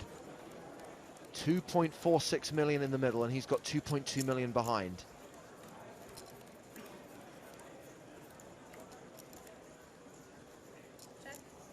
He checks a third time.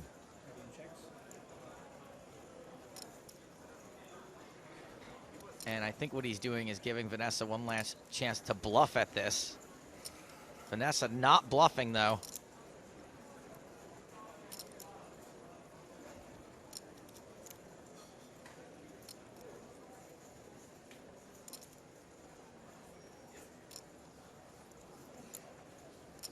Lindsay says, I love how deceptive these two are playing, and I've got to commend Quas on using Selp's game to his advantage. Well, you know, if he would have went all in on the turn, Vanessa wasn't going to lay it down.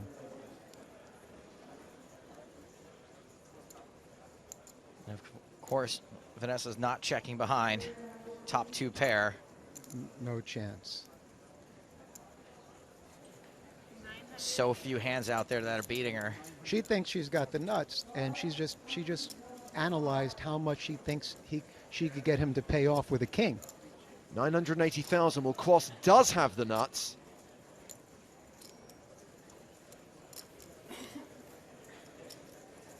And this is a situation, people like to goof on the scarf, but this is a situation where the scarf may be coming in handy. When you've got the nuts and you're playing at this stage, his neck pulse may be racing out of control.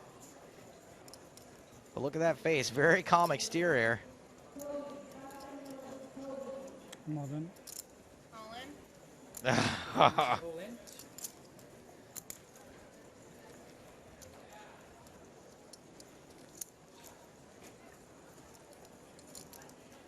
Horace asked an interesting question about this hand, which we'll get to once it's concluded. So 2.2 million total, an additional 1.2. Vanessa calls. Youch. Full double up for Fabian Quas. And that is a switcheroo as Vanessa Selps becomes the short stack. 2.59 million. Quas, who at one point was down to 8 big blinds, is now the chip leader with 6.88 million. Wow. Wow, that was just real bad luck for Vanessa. I mean... pretty coolerish. There's nothing she could do there. You know, three-handed. You know, if he's got ace-10, he's doing this. He may do the same thing. Vanessa now playing 16 big blinds. Horace's question is, what would happen if this hand was on the Shark Cage TV show? Would Vanessa go in the cage even though it's not a bluff? That is a good question. Vanessa's intent would have been declared before her river bet. And I think Vanessa was very clearly value betting top 2 pair. Therefore, it does not account as a bluff.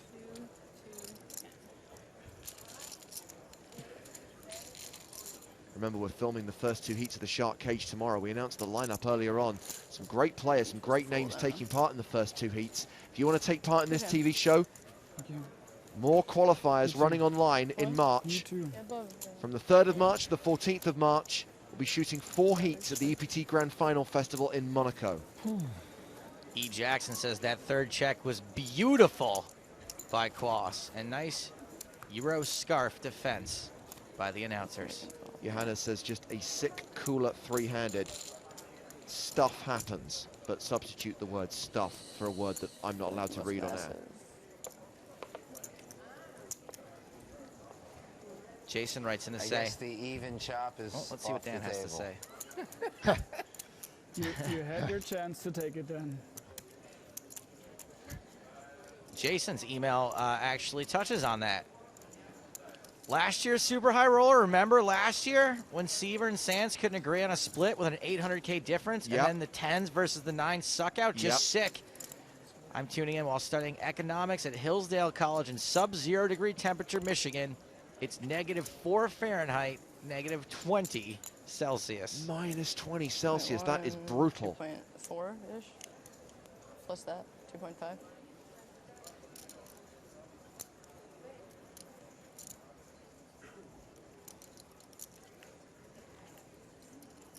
Adam says if Vanessa had found a fold there, he would have quit poker.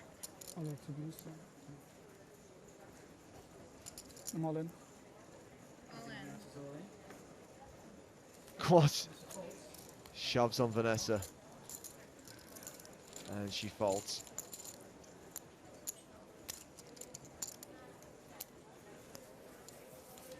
Bruce says, well played, Quas. Of a setup. Anyway, but best approach versus Selps. Damn, these Germans are so good. Phil Cooper says, I can't believe nobody has mentioned how Quas Vanessa is right now. Chad, anything anyone can do there? Just a cooler, right? At this stage, 3-handed. No way Vanessa can ever fold to the shove. No, there's no way she could fold. Only thing I would have done in that spot is I would have raised all in if I was Fabian on the turn. The only reason is because 350. You know, if Vanessa had only a king she's not betting the river. You know, so he's going to have, if he's checking the turn, he's checking the river, hoping that Vanessa's going to bluff. The way Vanessa's been playing since I've been watching, looks like her approach is not to take too many chances, especially against Fabian.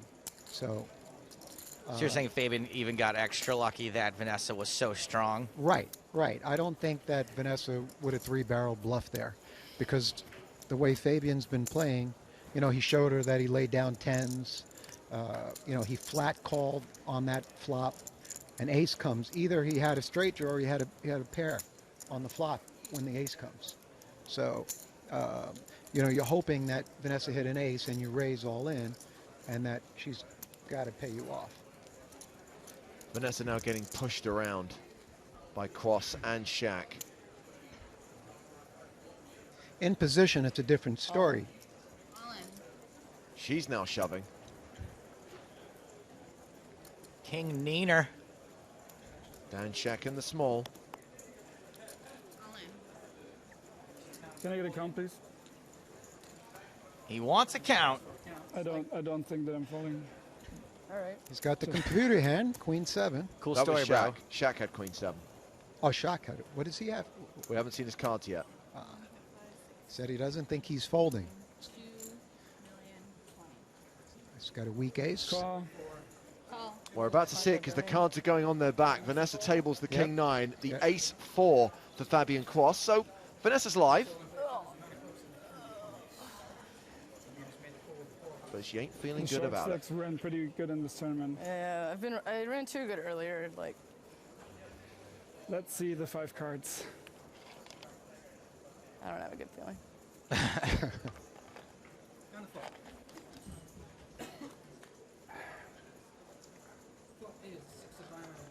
No King or 9. Bad feeling continues. At least I wanted to sit through dinner break. Maybe That's the worst when you're short, when you just get short and then you have to go to dinner. Is it worse than being out? Coin flip. Well, when you're at the final table and only three-handed, you never want to be out. Ooh, look at this. She could get a chop with a 5, 9, or a king to win it. Same 6 outs for the win. The river is a 3, and that'll do it. Vanessa Selbst out in third, cooled by Fabian Cross, top 2 against the straight, all in a few hands later, and gone in third place for $760,640. And with just 3 minutes left on the clock, we will go to dinner, and Dan Shaq will play heads up against Fabian Cross for the title and trophy. Both players guaranteed more than $1 million, but there's a difference of around $500,000 in prize money. Cross with the big chip lead as heads up play begins, 9.2 million against 4.79 million. And congratulations, Vanessa, first female player to final table a Super High Roller. She so wanted the win, but still a great result for her in the first event of the 2014 PCA. Well, she's been playing great poker, you know, for the last few years, and she just continues. It's a great start, regardless, you know, to 2014 for Vanessa, and we're going to see a lot more final tables with Vanessa Selbst at the table. So pretty much a 2-1 chip lead for Fabian Cross. The heads-up battle will start in an hour's time after the dinner break. We say thank you to Chad Brown from Team PokerStars Pro. Thanks, guys. Good to see you, man. Good luck here. All right. And these are the sums of money still up for grabs. 1.2 million now locked up by Shaq and Cross. The winner will receive 1.6 million. Plus there's the title, the trophy, the bragging rights. A lot to play for. We'll continue the action in an hour's time here at the PokerStars.net PCA Super High Roller.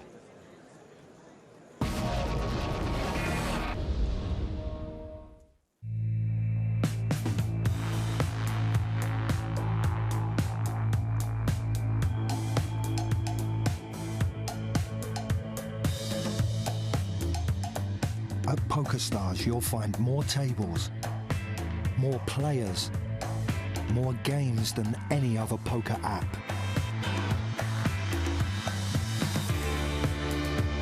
We are mobile. We are poker. Olashemian all in on hand number 2 of the final table. He could be skating out of here very soon. Shoves under the gun with king 4 of diamonds. A lot of players to act behind. Tony Gregg reshoves with ace-9. Gregg has Shemian covered, just. And someone could still wake up with a bigger hand between these two. Fabian Quast with a decision on the button. 2 10s for Quast. Absolutely no way he doesn't get involved. A call. Just a call. Vanessa in the small blind. Has all 3 players covered, but elects to fold. Dan Shack, chip leader at the table. So naturally, he also has these guys covered. Very easy. He folds as well. So here we go, a 3-way all-in. Quast has the best hand and has both players covered. Shemian looking for a king, Gregg looking for an ace. I'm trying my best. Shemian would also be happy with diamonds. But Only 3 of them, not however. too many diamonds. Ace-9. I have ace-9. Chris McFadden says, king last 4 night I said suited. Tony Gregg was the dark horse, but it'd be a Fabian big has ask for him to make a comeback. What were you Let's see how this playing plays there, out. Yeah. I don't know. It's a good spot. 2 4s. I had 10-4 off. No. Vanessa's Oh, claiming to fold a It's all 10 right, and a Didn't make 4. for me. It's all right. Yeah, it was a good spot. That was.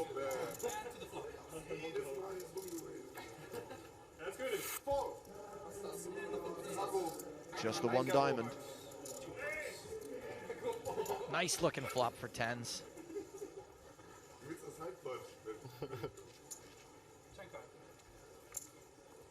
Diamond, but it's a full house. Over. Yeah. Ja, Dame ist gut. Queen. Shemian needs a king, Gregg needs an ace. There are some chop possibilities, but a 9 won't do it. A double bust out on the second hand of the day. Fabian Quast takes out Olashemian and Tony Gregg. So we went double bust out, hand, double bust out Yeah, man. Good luck. in the chronology of this tournament. Correct. Good luck, Vanessa. And great. So we lost 4 players over the course of 3 hands. Correct.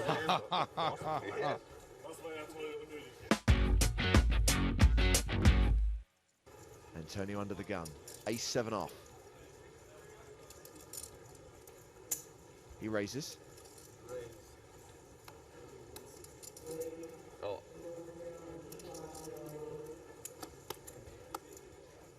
Uh-oh, Maddie. What's it gonna be, homie?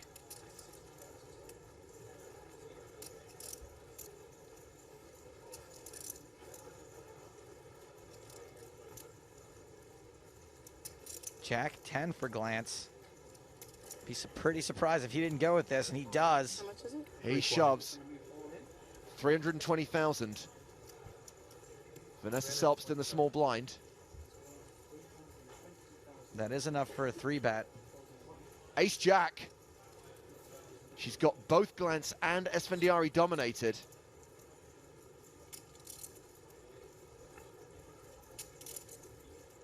Man, she's pretty likely to think she has the best hand here.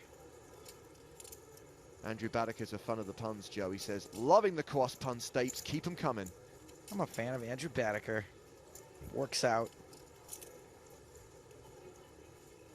The match rant says, if you are playing the Quast pun drinking game, you must be hammered right now. The story mostly checks out.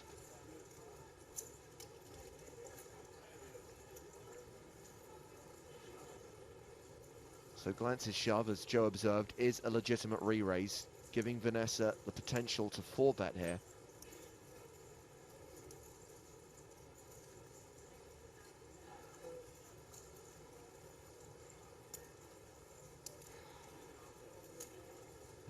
If she does 4-bet, she's very likely to eliminate the hand she's dominating.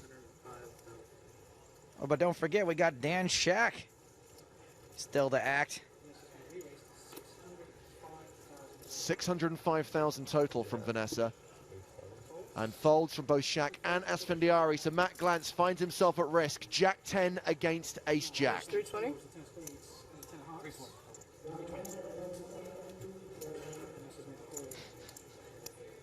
Not a bad spot against your hand. So hand 7 of the final table. And now we find Matt Glantz at risk with just 27% equity. I misspoke. Vanessa got rid of the big stack she was dominating. Obviously, she has Glantz dominated as well. Antonio would have hit a 7. A low flop that doesn't help Matt Glantz. Ace high still leads. Glantz looking for a 10 on the turn or river. There are, of course, some chop pot possibilities. Wow, Antonio must be tilting so hard right now. Eliminate the chops. It's all about the 7% chance of hitting a 10 on the river for Matt Glantz. A 93% chance, therefore, that he goes broke here. I say broke, but he does walk away with $445,520 for his 5th place finish in this super high roller. And just like that, we are down to the final 4. GG Matt Glantz, and this is his first super high roller, right? Certainly on the EPT/PCA. And another monster here for Vanessa, Ace King suited. Action folded her on the button and she raises. Makes it 160K. It's a min raise.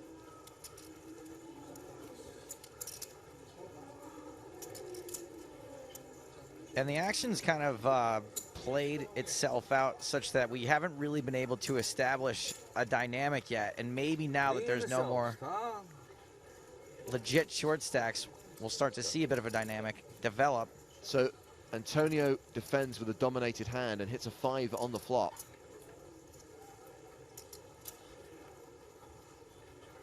He checks to Vanessa and she checks behind with Ace King high. 9 of clubs on the turn. Antonio still ahead. The 3rd pair. Got enough ice in that drink, Dan?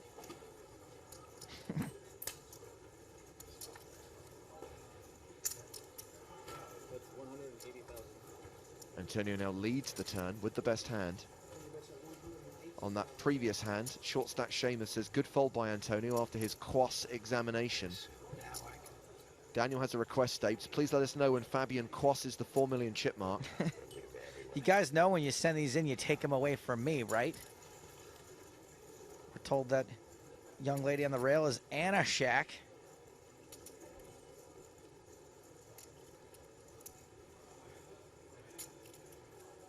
Quick hello to Hans. He says, finally off work. PCA, here I come. Obviously, prime time viewing for those of you in Europe.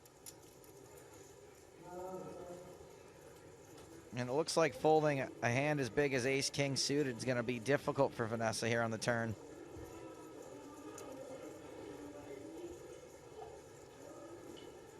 And that stack is more than a call.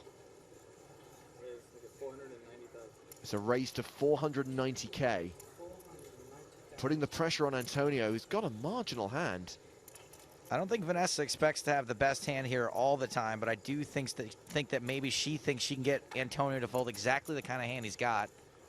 Brian's obviously just joined the party. He tweets to say, I guess missing the first 15 minutes was a bad idea.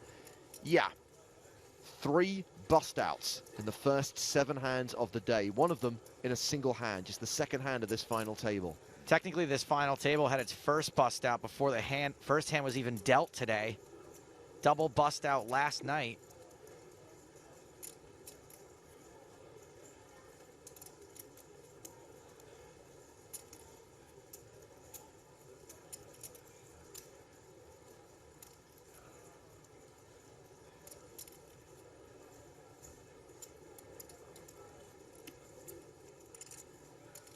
How much is it for me? An additional 310,000, Antonio.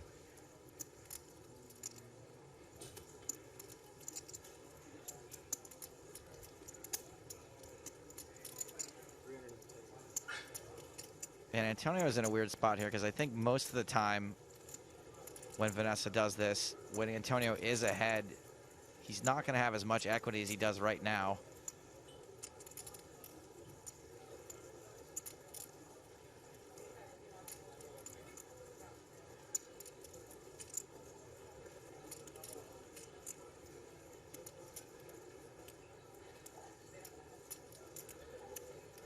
We mentioned earlier on that today is day 1A of the main event. Quite a lot of people asking about when late registration closes on the main event.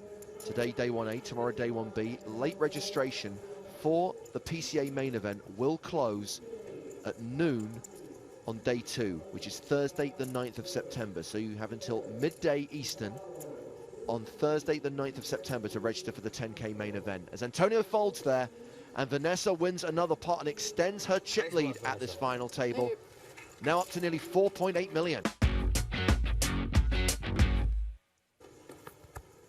Action's folded around to D-Shack on the D button.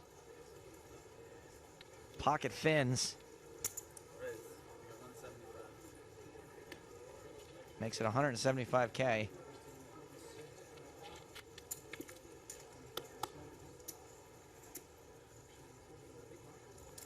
Suited connectors for Fabian. Don't think he's going to fold this very often in the big blind.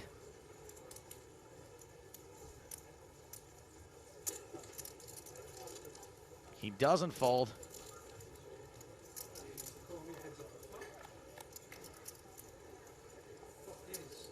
And this here is a flop that Fabian's going to like a lot. Flops a gut shot and a flush draw. Not the best looking board for 2 5s.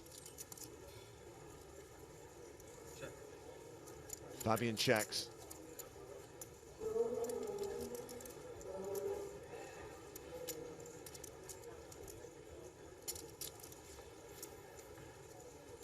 Is there any reason to see bet here?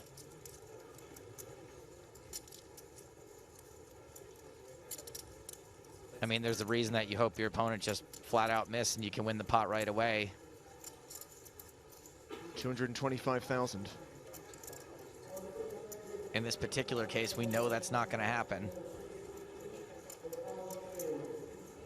Huge draw for Fabian.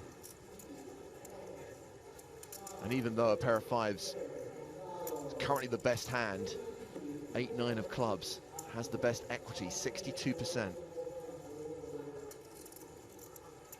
You know, a lot of players are just going to continue with their air on this flop, and maybe Dan's considering 2 5s to be air. Some more of your predictions, by the way. Fabian is my pick to win. He is playing and looking sharp. Hashtag cross-dressing.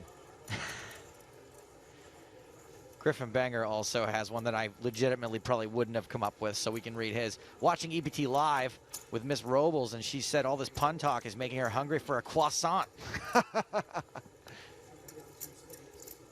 So Fabian calls. The board pairs on the turn with the 10 of spades. And now a pair of 5s is the favorite at 57%. Anthony says left work an hour early with pay to watch this final table. Couldn't miss Stapes' jokes today. He's too funny. Hashtag Hartigan's cool too, lol. Thank you very much, Anthony. And we should offer Mr. Stapleton congratulations, by the way. His second ever Bluff Reader's Choice Award, favorite TV personality.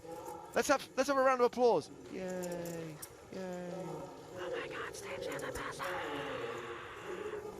I actually consider every vote for me to be a vote for everyone who works on the EPT, James included, Jimmy Fricky included, and the awesome production team.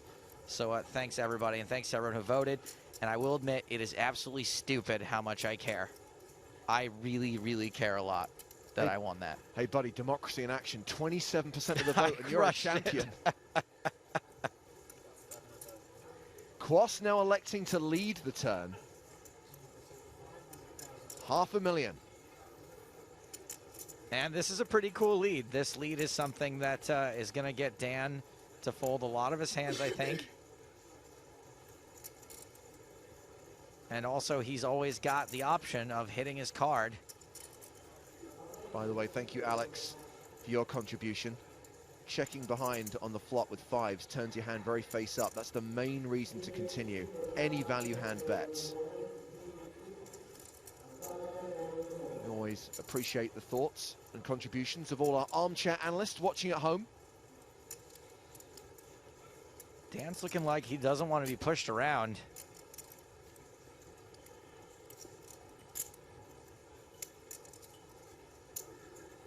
He's counted out the call.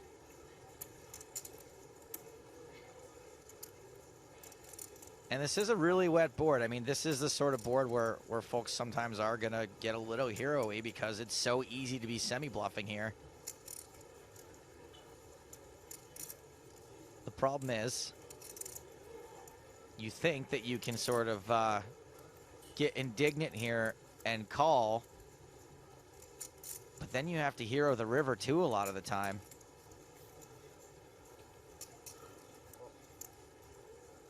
Dan calls. And we have a pot of nearly 2 million with one betting streak still to come. The board bricks out for Quas, the ace of spades. But it's not exactly a brick either, though. It's a brick for Quas. But suffice to say, if he can fire again on the river, it's a brutally hard call to make with just a pair of fives. Yeah, absolutely. It's not the most obvious draw because that would be the club. You know, but Dan was very likely saying, okay, like I'm going to station here, and if a non-straight, non-flush card peels off, I probably have to station the river. This is a non-flush card, but it's not a non-straight card, and it's a hand, it's a card that maybe is beating 2 fives. It goes check, check. Quas does not bluff at it. A pair of fives is good, and Dan Shack will win this huge 1.8 million chip pot. And he loves it. He loves it. Shack up to 4.5 million. Vanessa Selp still in front with around 4.8 million. Quas down to 2.5 million. Antonio hovering around the 2 million mark with the blinds at 40, 80, 10 for another 43 minutes. Let's pick up the action here because we've got 2 big hands. Vanessa Selps has raised to 160,000. Antonio Esfandiari has 9s in the big blind. He 3-bets to 430,000.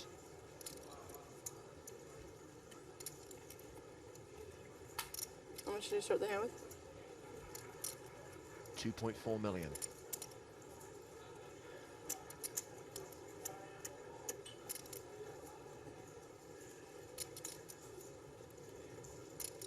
Are we going to see a giant race here? I have 1.9. About 1.9 and a half behind. Behind the 4. So 2.4.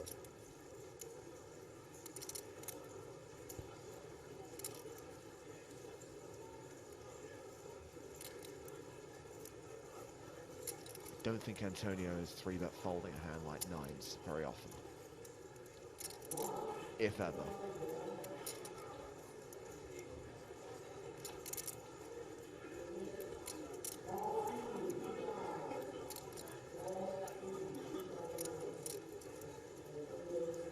I also don't think Vanessa's folding ace-king, so. It kind of seems inevitable where this is going, right?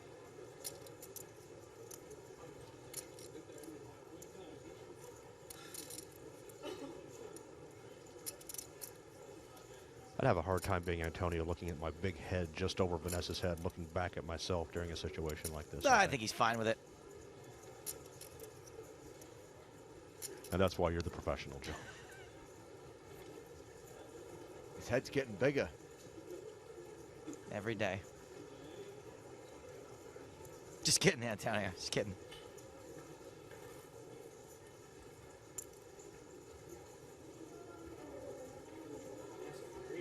There's the 4-bet from Vanessa.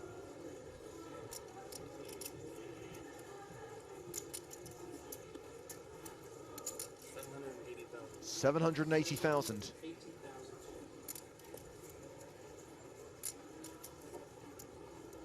And if we had the red triangles here at the PCA, I imagine Antonio will be requesting one about now. By the way, I have spoken to Neil Johnson and can confirm the triangles will be at the 2015 PCA. Thank God. Come on, Antonio, click it back.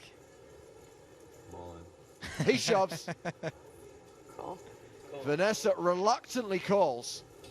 Ace-king against nines. There is a classic race underway at the final table of the Super High Roller. A classic, sickening, disgusting race for hundreds of thousands of dollars in real money equity. I don't know if you could do that. Please. Okay? Please. Well, Brady's doing Is he it. ready? Just make sure you get your... Feel good, okay? Feel good. Suffice to say, Antonio needs nines to hold here. I can't take it. What am I just can't take it. Me next, Antonio. Come on. I'm feeling uncomfortable.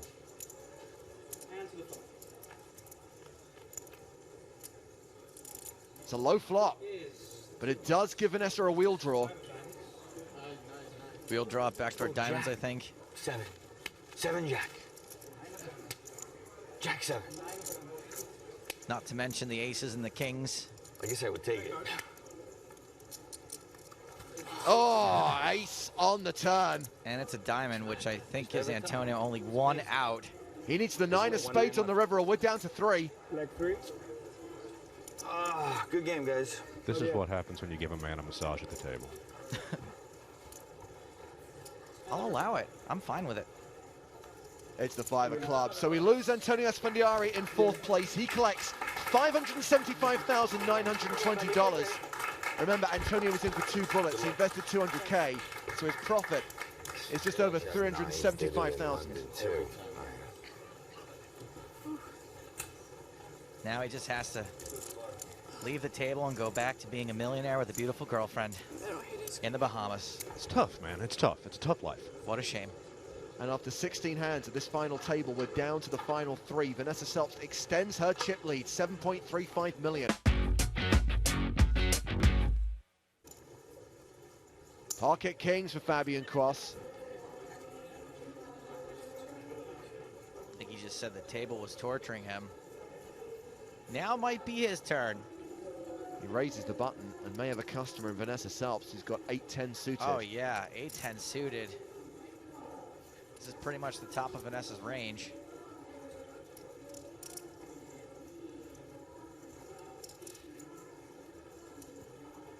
Harris sends greetings from Kosovo, and we send greetings back to Kosovo. Thank you for tuning in. We appreciate anyone in Europe watching this to the end. Appreciate it's getting late and it is a school night. So the 3-bet from Vanessa is to 475,000. Shaq folds the big blind, back on Fabian. He started the hand with 2.9 million. And this is interesting. Does he put in another bet, or does he just flat here and let Vanessa barrel off like she did before?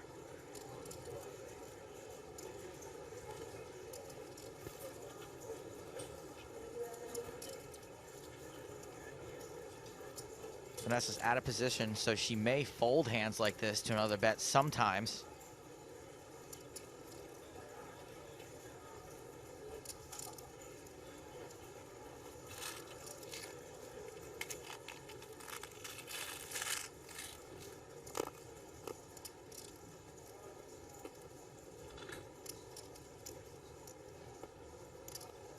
Looks like he is going for the 4-bet.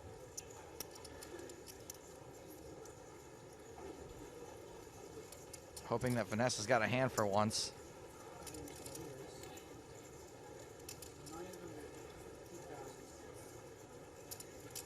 $950,000.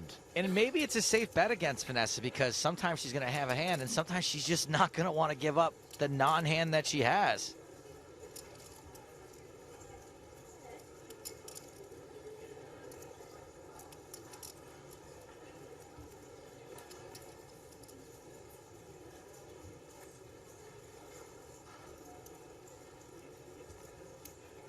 Vanessa checking out her implied odds.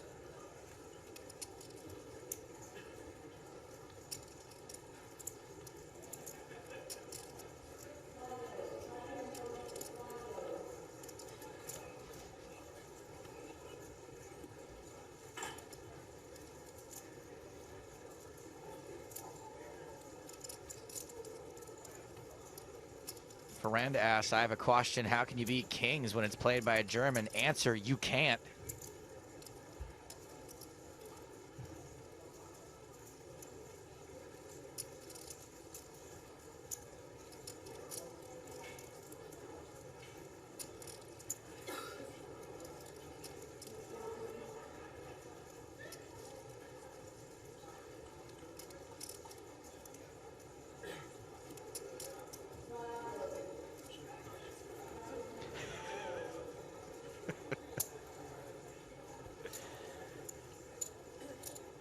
Vanessa just calling out of position with 10-8 suited.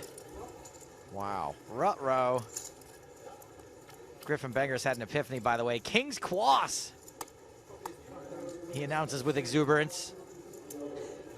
Queen 7-5, only one heart on board. Vanessa checks.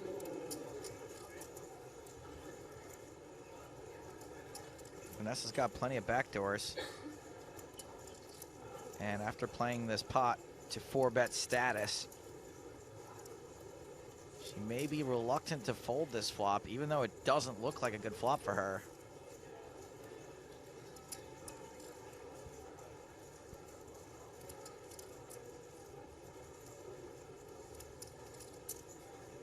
And Quass, with only a pot-sized bet behind,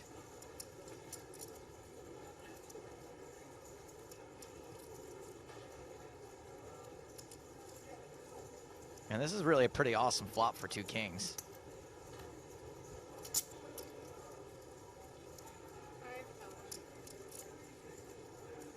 Quass bets a quarter of this pot, 500K, and a quarter of his stack.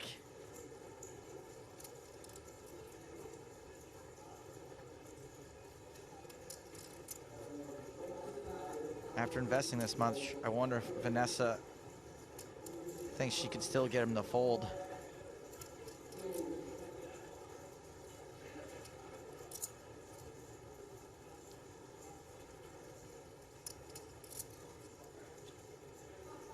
Francesca urges on Twitter, fold, Vanessa, fold.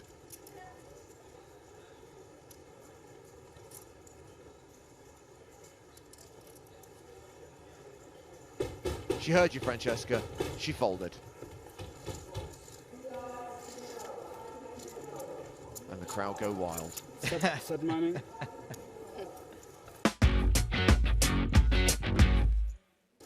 So Quass kicked things off with a raise here to 200K. Vanessa 3-betting her pocket threes. Dan Shack with a decision. Queen Jack. And he's back to drinking. He's getting through those drinks pretty quick. Action back on Quass. There's no way he's folding. The question is whether he's going for 4-bet or he's just calling, and because we're down to 3-handed. On the other hand, you don't really feel that comfortable ever with the ace-10, right? Like, because you've got no idea what you're up against. Let's say he's unlucky and up against the ace-king, but there's no way he's folding that hand 3-handed. No, I think there's also the fact that, like, you know, he's in position, so there's an argument to call with ace-10, but how often are you going to miss the flop? I'm guessing the call is as you said, because of the position. And he knows, wow. Set of threes for Vanessa. Thank God for Fabian, it's not 10-3 deuce.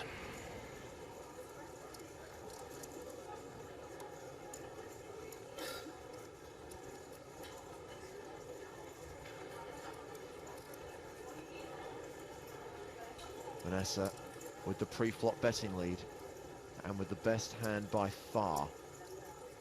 1 million in the middle. Quass the effective stack with 2.9 million behind. And if you remember the last time she flopped really huge, which was the Broadway nut straight, she led the flop.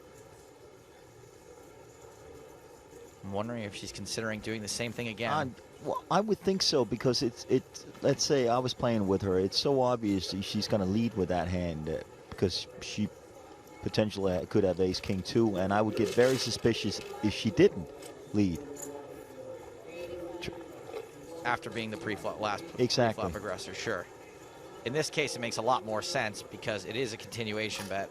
Exactly, and here, Fabian hasn't really gotten any further in how good his hands stand, because who says Vanessa couldn't do this with 8-9 suited?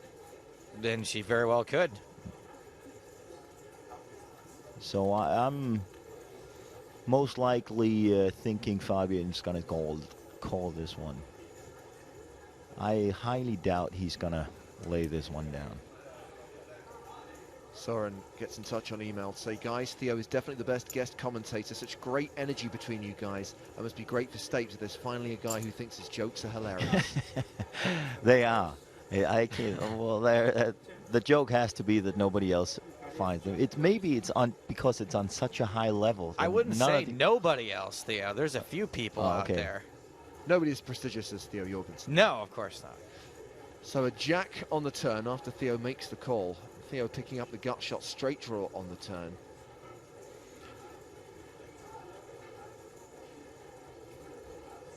Soren also had a question which we'll get to after this hand's played out. If she leads out again, he's going to be able to lay it down, because it's a pretty strong call, because Fabian could have told us a story that he's got king jack, king queen, king 10, and so when he calls there on the flop and she leads again on the turn,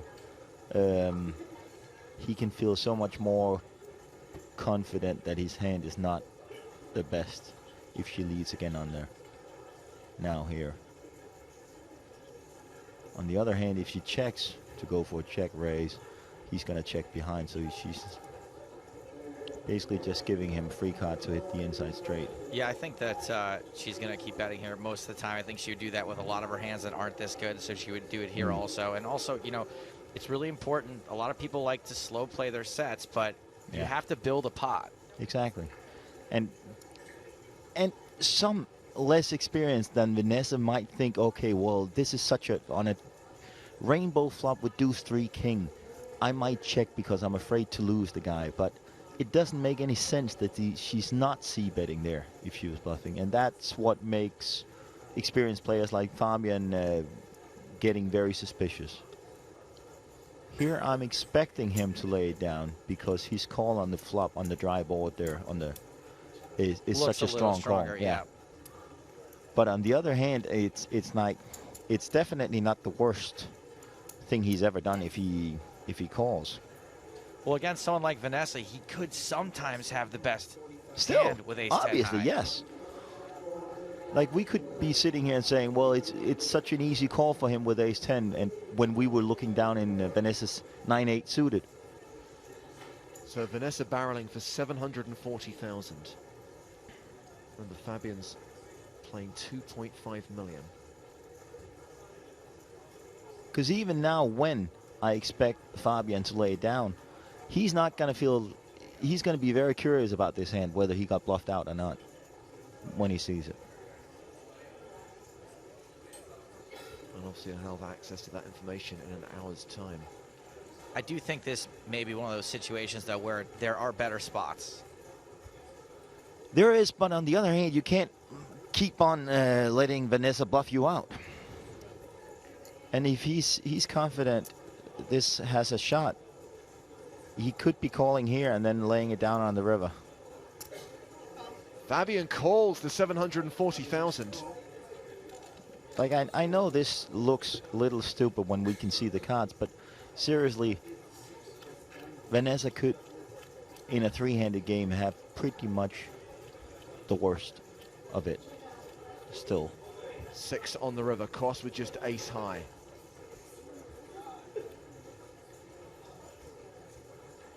And it's a very strong call for him, considering the fact now there's 3.3 and he's only got 1.8 left.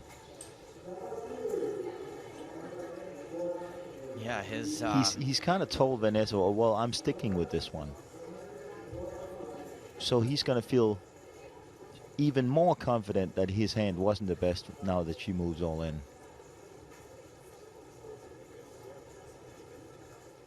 All in. And that's exactly what she does.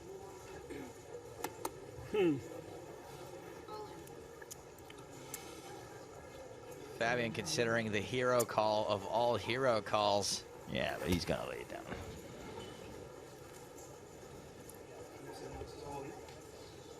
Maybe he'll give Vanessa a second, see if she gives anything away physically. Also because it's such a strong call he does on the flop and the turn that he's going to convince himself that she hasn't beat. Vanessa's rail, including her wife Miranda, Maria Ho, Tiffany Michelle. Scott R just gets in touch on Twitter, so they just caught up thanks to the replay function and saw Dan's toilet break. Great action and good to hear Theo's analysis as always. Remember, we've got Theo Jorgensen from Team PokerStars Pro with us in the booth. Pretty quick all-in. Tiger tweets EPT Live. Now he's doing a classic me. Like he's trying to find somewhere to justify a call here. Like I'm always trying to find, well, it's really tough, I think, to make such a huge call on the turn and then fold the river. Yeah, but you're doing it because it's such a strong call on the turn. So Fabian, I'm convinced Fabian's saying, okay, I'm doing that, and if she shoves on the river, I can lay it down and still sleep at night. And I'm convinced I'm beat. Well, Vader Nader on Twitter says, why would he call the turn to fold the river? He's trying to be a hero, but there are bluffs that he can't beat. There's no bluffs he can't beat. Like Vanessa is going to slow down with ace queen, which is the second lowest hand. There's no way she's betting and bluffing here. A rail applaud, but they would have loved a hero call from Fabian Quast there. He would have been out the tournament. As things stand, Vanessa reclaims the chip lead. Martin Finger, another German high roller, watching on the rail. Martin, of course, won the super high roller in London just a couple of months ago.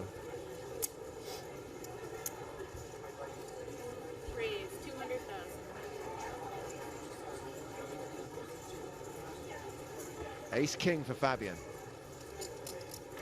Ace King for Vanessa. Both of them are convinced they have the nuts. Please note that Fabian does have 2 flush draws. Vanessa only has 1.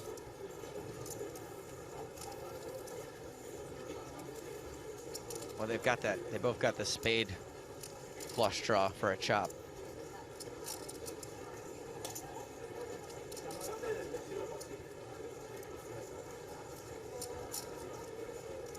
Now we're just wasting time. Say the words, Fabian. Say the words. Yeah. Let's get it over. Do it. See if any flush draw comes. Well, Do it. He does it. He shoves. Yeah. Oh. And Vanessa call. calls. So Ace King against Ace King. I think we know where this is going. How do you call there, Vanessa? Come on. Bunch of red cards. You have 2 flush hour draws. to break.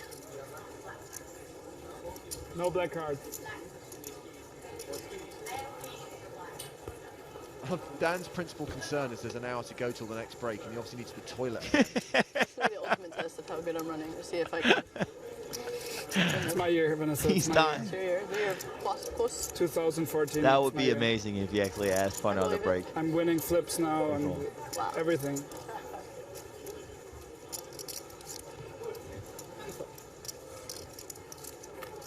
So here we go. Vanessa flops a king. Not a As single does club. Fabian. Wow.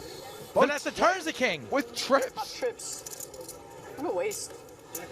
How good So, does that feel when you just... both players Yeah, with the same natural hand. like that. This is going to be a chop Too putt. bad And I didn't Theo, have ace you queen. know what they say.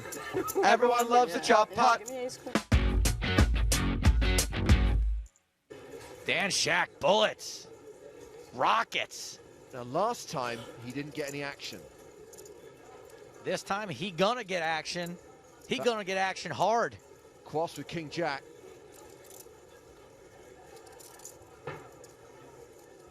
I'm all in. And just over 10 big blinds, shoves.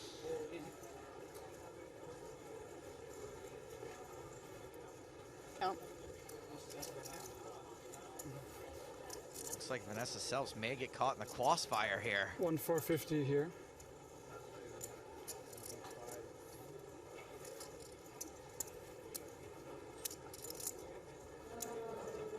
She knows she's probably ahead of Fabian's shoving range. And probably Dan's opening range also. But it's close, it's very close. I mean, with the way the actions happen and the way the cards are, obviously it's not that close. But if you just look at the action for what it is, Dan doesn't have to have much of a hand to open the button. Fabian can shove with hands exactly like this that ace high is ahead of.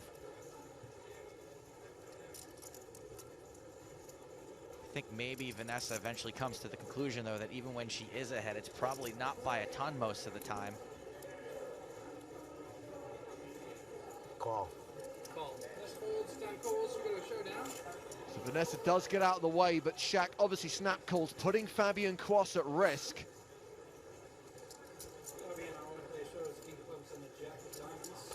Fabian, classic, huge underdog, 14% equity. Good luck. Maybe. Queen 9-3, all diamonds. Okay. Specific. Just a 14% chance Fabian survives this. You fold a king or jack? You don't even want to say.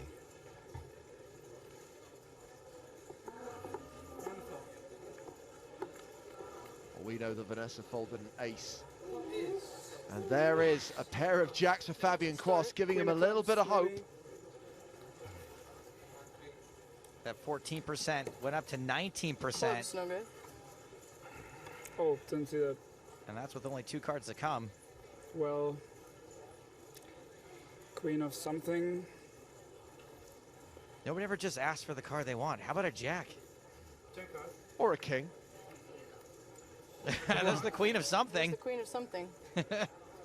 Cross with 6 outs. The case ace, any jack or any 9 for the straight. What Never a easy. sick sweat. Never easy.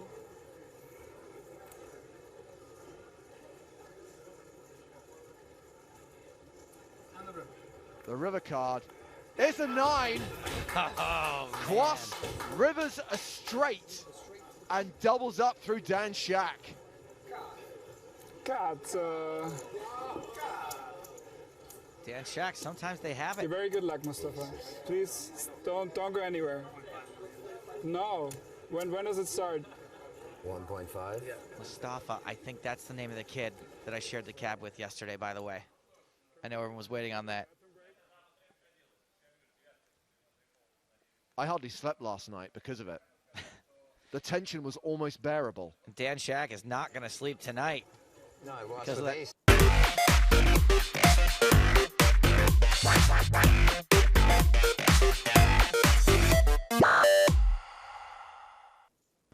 Hi, I'm Lee Jones. With me, Jason Mercier and Neil Johnson.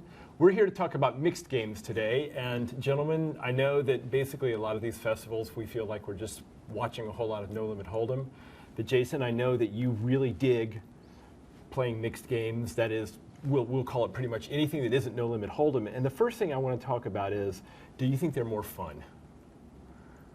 Yeah, I definitely think that mixed games are more fun than No Limit Hold'em. You know, when you play the same game just over and over for so many years, it becomes sort of tiresome. And I guess since you've gotten in, it's been pretty much No Limit Hold'em all the time, right? Yeah, No Limit Hold'em is the most popular game, you know, in all forms of poker across the world. But when I really started to divulge into the mixed games, my game kind of took off, and you know, I definitely credit, you know, expanding my game to mixed games to my success. Cool. Well, Neil, you and I have been around the business long enough to have seen games that weren't No Limit Hold'em have the preeminence for a while. I think that, wouldn't you say that limit games, which is, you know, what most of the mixed games are dealt, it tends to level the playing field in a lot of ways because a lot of players are out of that comfort zone of playing no limit hold'em. Yeah, especially now when you watch players in kind of the disciplines that are not no limit hold'em, like Jason said, that's wherever you go, that's what you're seeing is basically no limit hold'em, and then you see these people trying to play, jumping into an Omaha 8 or jumping into especially a stud game or something like that, where there's so many more parameters that are involved. You kind of level the playing field is the best expression, I think, right. Because now, especially in limit, where it's no longer, well, I can price him out of the game. I can price him out of the hand. Right. I can make it so his odds are bad to call for a flush. You get to the river and it's like, well, it's one more bet. Right. It's like it's just one more bet. I'm calling one bet into 20. What the heck? Right? Exactly. So it does. I like the level the playing field term. That's what I feel when and it also, as someone who plays mix, when I play on my own, I feel more comfortable in there because I've got a feeling if we're playing 6 games, everybody at the table isn't good at all 6. Right. There will be spots to exploit in each game, which gives you yourself a better sense of comfort in the game. Yeah. So, Jason, one of the things that I love about mixed games is that I think it brings us back to poker fundamentals, because when you have to play a lot of different games, it kind of gets down to the common denominator of what us old school guys would call, Sklansky's theory of poker stuff. I mean, it's real poker fundamentals. Do you think that playing mixed games helps your poker fundamentals and makes you a stronger poker player all around? Yeah, definitely.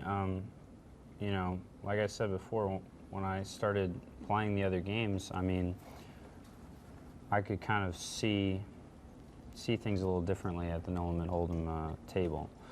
I got really into mixed games over the course of the last 5 years, and playing them has just been kind of revealing to me as to what I should be looking for. What do you think as far as, you say that it's, kind of from the fundamentals that Lee was talking about, the games that you're playing, what do you think are the ones that are helping your no-limit hold'em game the most? Would it be like stud games or Omaha games, or just being forced to shift gears from like every 8 hands? Yeah, that's a good question. I would say that it's kind of just general, like, poker is, it's hard to explain, but I mean, different forms of poker are all kind of the same, So like when you play no limit, it's just a different form of poker, as PLO, as whatever. So each game is just trying to figure out how to play it the best. And playing 8 game, there's a PLO, an 08, there's 3 different stud games, a triple draw game, and then 2 forms of the 2-card hold'em game. So you're playing 4 different forms, of poker. No limit is limit and hold'em, no limit and limit. 1 no limit game, PLO versus limit Omaha 8. 3. I mean, it's like there's just so many aspects, just in 8 game alone. And so it really polishes your whole poker thing. Exactly. So how are you doing, having grown up in the no limit hold'em world, how are you doing with stud and having to get really good at remembering cards that have gotten killed and stuff like that? Well, that'll come with experience. I started playing the stud games in 2009. Playing the stud games over the course of the last 4 years has really helped me with getting better. And you're able to just remember, there's 4 dead clubs, and so I kind of question his club draw, and there's 5 dead hearts. It's just kind of natural to me by now. Really? All the games after playing so many years. And do you feel like everybody's always debating, no limit hold'em, it's not solved, but the decisions are much more limited in no limit hold'em, and the game has evolved so much in the last 10 years. The way people play and the strategies and everything. When you're playing mix, or even just playing anything that's non-no limit hold'em, if you were sitting in a triple stud game for stud 8 and Raz and stuff, do you find that not necessarily the skill level, because I'm assuming you're obviously playing higher than Lee or I would in the games that we're playing and stuff, so you're probably playing with a better caliber of player. But do you find that the skill level you would find in a bigger stud game is not comparable to maybe the skill level you would see in a big no limit hold'em game, or is it better because those players are more specialized in that game? I mean, what's the? I mean, it's hard to say because it's usually dependent on the players that you're playing against. Generally, I would say that more people know how to play no limit hold'em than they do stud, and you know, you'll see that at pretty much any level. If you get to like the 10K World Series stud event, then it's like, okay, everybody's nasty at stud. You keep looking for the easy spot, right? Yeah. I can remember, and I'm going back 20 years ago now, watching Jen Harmon, and I was sitting next to her and I said, Jen, why are you guys, there's no flop games, and it was when Limit Hold'em was the game that everybody was playing. But why are you playing flop game? You know, why are you just playing all stud? And she kind of tilts her head towards the 4 seat. She says, because Bob wants to play stud and we play what Bob wants. You know, and I learned something important about, you know, like you have to be ready to play what Bob wants to play. Do you encounter that at all? Yeah, of course. I've actually had that exact experience with Jen Harmon before, where I walk up and go, what's the mix, you know, and she'll say something and I'll be like, why is there 2 of this plaque or whatever? Right. And she'll be like, the 2 seat. The 2 exactly, seat. The 2 seat, you know. So and so your point is that if that guy, if the 2 seat wants to play stud, you better be able to play stud. Thank you very much. Right? Pretty much, yeah. Look at the twinkle. Well, that's because he's busy trying to figure out how much the 2 seat has and if there's a seat open in the game. Yes, and how does my stud game rate against the people that are at the table? Exactly. Right? It's like no one's like willingly going to sit with some of you guys for no limit hold'em. Like there's just there's no EV there. There's no anything. It's just not. That's not a Shark Tank you jump into. Right. But if you can spice the game in with maybe Badoogie or Deuce to 7 or something like that, or even you know, OFC, which is still being figured out by everybody and gambling up a bit, then all of a sudden now you can get a game. Now you can get 7 people willing to sit down. Right. So I think that's something that, like for instance, if we sat down and you know you said, okay, let's play OFC, Neil and I would be like, no, we're not going to do that because you'll crush us, right? But maybe I'll say, well, you know, I've been playing Limit Hold'em for so long, I'm willing to take you on in Limit Hold'em. So I say, all right, if we'll throw Limit Hold'em into the mix, then, you know, I'll get my money out. 3 of us should just pick a game. let's not. I think Lee and I were just insulted. I'm not sure. I'll let you guys both go. You guys can pick, and then I'll pick one. Yeah, I'm fairly certain we were just insulted. There's no way. You guys are not the players. But that you're forming the game. Oh, I get it. We have to go get the players. We have to go get the players. But that actually right there is one of my favorite things. Actually, about mixed games and non-limit hold'em, and at least it's to what you said at the very beginning. I think it's more fun. I think it for me it goes back to kitchen table days. Like my family always had poker kitchen table. It was always 7-card no peak, high Chicago. Follow the queen. Follow the queen. Did you play all those variants on when you were? No. Your family had a bad kitchen table. I'm just saying. Yeah, we didn't play poker. Like we played games like euchre, back alley, Shanghai. Oh yeah. No, I know those. Okay. This is like I have relatives from back in like Minnesota, Michigan area. A whole different level of mixed games. Euchre is where they just lived and breathed back in like Michigan area. Yeah. What I would really like to close with is what we opened with, and what you're talking about is it's fun. We really want poker to be fun.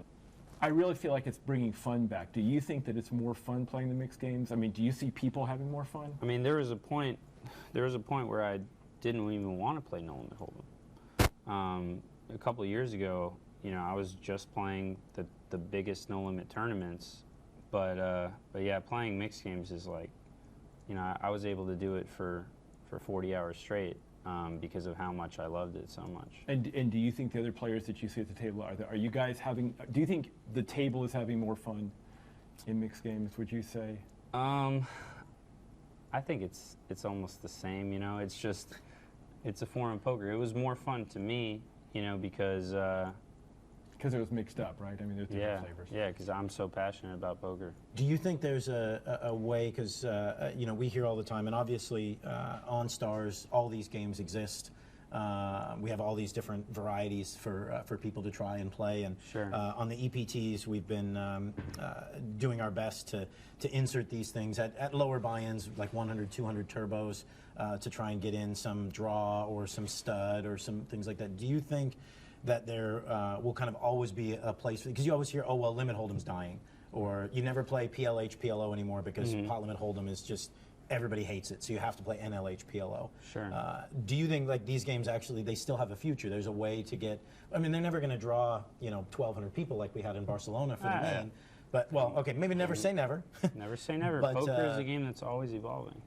Well, that actually almost answers my question. So you think that these, there is kind of, there's a reason and a purpose to keeping these games floating and keeping people interested in them? And yeah, of course. I mean, you know, I'm disappointed a little bit in myself that the game has kind of like faded out a little bit, 8-game. And I'm hoping that I can help bring it back. I like that answer, because I'm fighting really hard to keep them as well, so I like that answer. And your point about all those games being on PokerStars, and you know, it's great because you can get in and you can try Badoogie or Limit Hold'em or you know, or Courchevel or Stud 8. You know, if a game turns you on, you can go play it. I'll be waiting. Yeah, Jason will be waiting for you at the Courchevel table or the Stud 8 table. Yeah, exactly. But yeah, I mean, it's a great opportunity to try completely different games and do something that's completely different and you know, kind of get out of your comfort zone. So. And the nice thing is you don't have to risk much. Right. If you want to play 5-card Omaha or 5-card Omaha 8 or whatever, you can get in for you know, for pennies. Yeah. Really, you can the kitchen table we're talking about. We actually built it somewhere. You can find it online. Exactly. And you can get a chance to actually play those games, because I personally am very passionate about people trying those out. I think they're a lot of fun. Super. All right, gentlemen, thank you very much. Thank you, Lee. Thank you so much.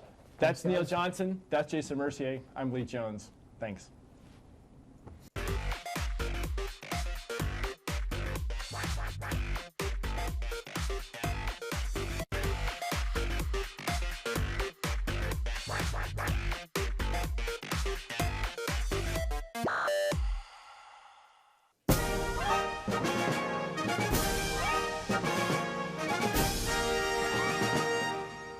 So here we are outside the Grand Connaught Rooms in the heart of Covent Garden with the official EPT10 taxi.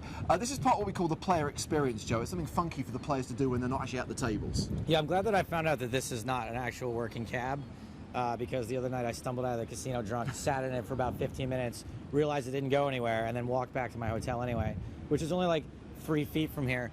But it's a moving photo booth. Yeah, I'm surprised that when you stumble in there drunk that there isn't photographic evidence, because the idea is you sit on the back seat and you can create some amusing poses with the props that have been provided. Many of them poker themed, many of them London themed. Yeah, I actually didn't pose for any of those things. I just thought it was like a cab that knew its customers really well, filled things up with giant poker cards. I actually thought that maybe I'd stepped into Wonderland in there. I see weird things when I'm drunk. Well, it seems that so many people are loving this and taking pictures, and we're going to show you some of those pictures, but I think that we should also create some poker poses of our own. I've been waiting to get into the back seat of a dark car with you for a long time, pal. We're going to have some fun in there. We're going to get weird. Yeah, when you say fun, what you actually mean is a tolerable experience. And when I say tolerable experience, what I mean is it's going to be horrific. Let's do this.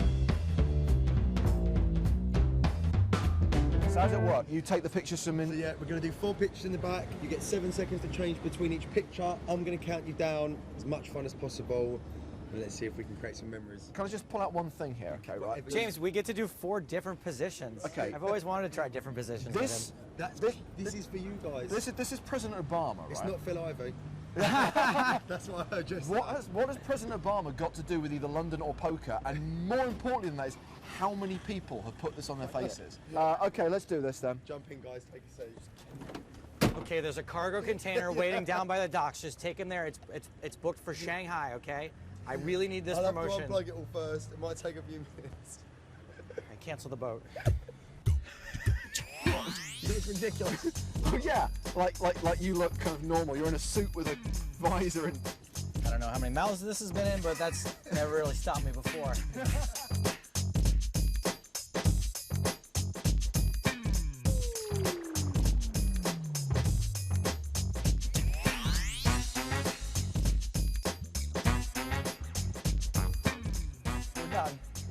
Yep. Well done, Joe. Yeah. 4 shots, only 3 of them usable. You had to go there, didn't you? When you see these photographs, one of them's going to be blurred because Mr. Stapleton just couldn't behave himself.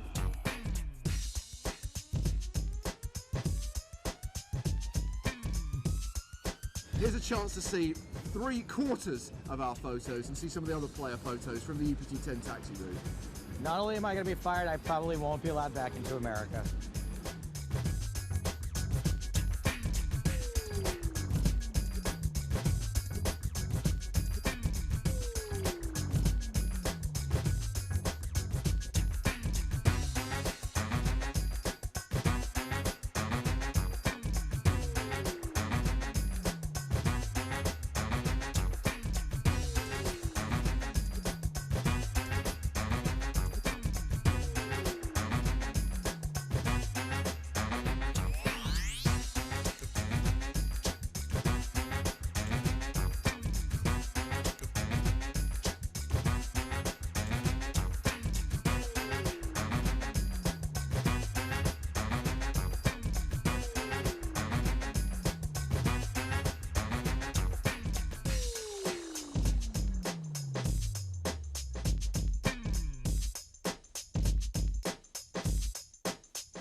Welcome back to the PokerStars.net PCA, the first major event of the 2014 festival and the final stage, the business end of the tournament, if you like, the heads-up battle. Heads up in the super high roller between Fabian Quass and Dan Shack coming into this final table. Many people made Vanessa Selbst the favorite. Many people were tipping her for the win. Many people supporting her around the world. But Vanessa exited in third just before the dinner break. And as the 2 remaining players come back from dinner, here's how it stands. Quass, 9.2 million, 58 big blinds. Dan Shack, 4.8 million, 30 big blinds. So pretty much a 2-to-1 chip lead for Fabian Quass as we start level 24 of the tournament. And here's what they're playing for. Both guaranteed nearly 1.2 million, the winner receiving 1.6 million, and the first trophy, the first major trophy of 2014, the first prize of the 2014 PCA. I'm James Hartigan, joined by Matt Broughton. Well, I feel cheated. You boys have had a pretty good day of it. We did all those hours yesterday. We gave you this final table, as far as I'm concerned, through blood, sweat and tears. To be fair, Matt, I was here in the background yesterday sharing your pain, witnessing that epic 9-handed battle, which lasted for pretty much 4.5 levels, concluded with that double bust out.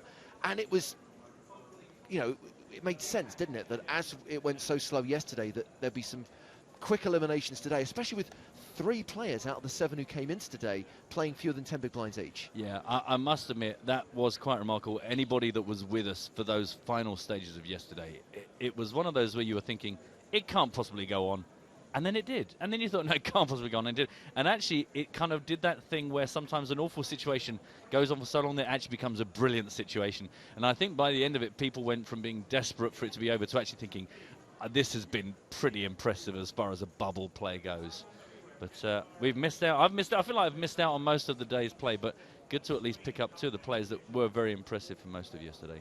Well, the key thing is that on the second hand of the final table, there was a double bust out. Ola Shemian and Tony Gregg going out in the same hand. Shemian, by virtue of having more chips at the fewer chips rather at the start of that hand, went out in 7th, with Tony Gregg going out in 6th.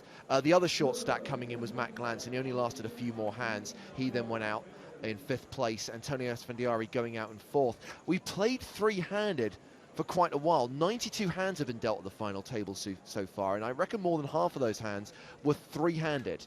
And as I just mentioned, Vanessa Selbst exited just before the players, went on a dinner break. By the way, there was about 4 minutes left on the clock when Vanessa was eliminated, so they just reset the clock. We are going to play 4 more minutes of 80-160 of level 23 before we roll into level 24. Don't forget, we're back tomorrow for day 1B of the main event. I was quite surprised that plays already concluded on day 1A. I forget the PCA has a different structure to most EPT main events. Yep. So they play 8 levels, 8 one-hour levels without a dinner break. So play concluded just before 9 o'clock this evening, local time. Our coverage tomorrow starts at 2:30 Eastern time.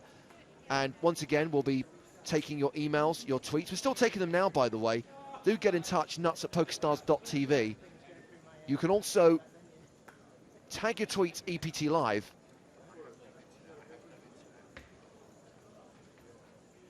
Yeah, we were very fortunate yesterday. Even though we did some quite unfriendly hours, we had a lot of you with us. Don't forget, keep us company. Let us know your thoughts. Obviously, by now, we've got a good feeling for who is rooting for who. How do you see this going down? What sort of hands do you expect to see this come to a conclusion? Obviously just waiting for the last two players to return from dinner right now, Matt. No, that's fine. That's not an issue. Certainly a lot more busy. A lot of these shots we brought you this fantastic tournament room we're in. It was pretty quiet for most of yesterday. Obviously now much busier, and today expect even more bodies in the room. And of course, when we do bring you tomorrow's coverage of Day 1B, we'll also give you as much information as we can about what's gone on with the Day 1A. And don't forget also there's PokerStars blog if you want to find out what has been going on with that first day of the main event.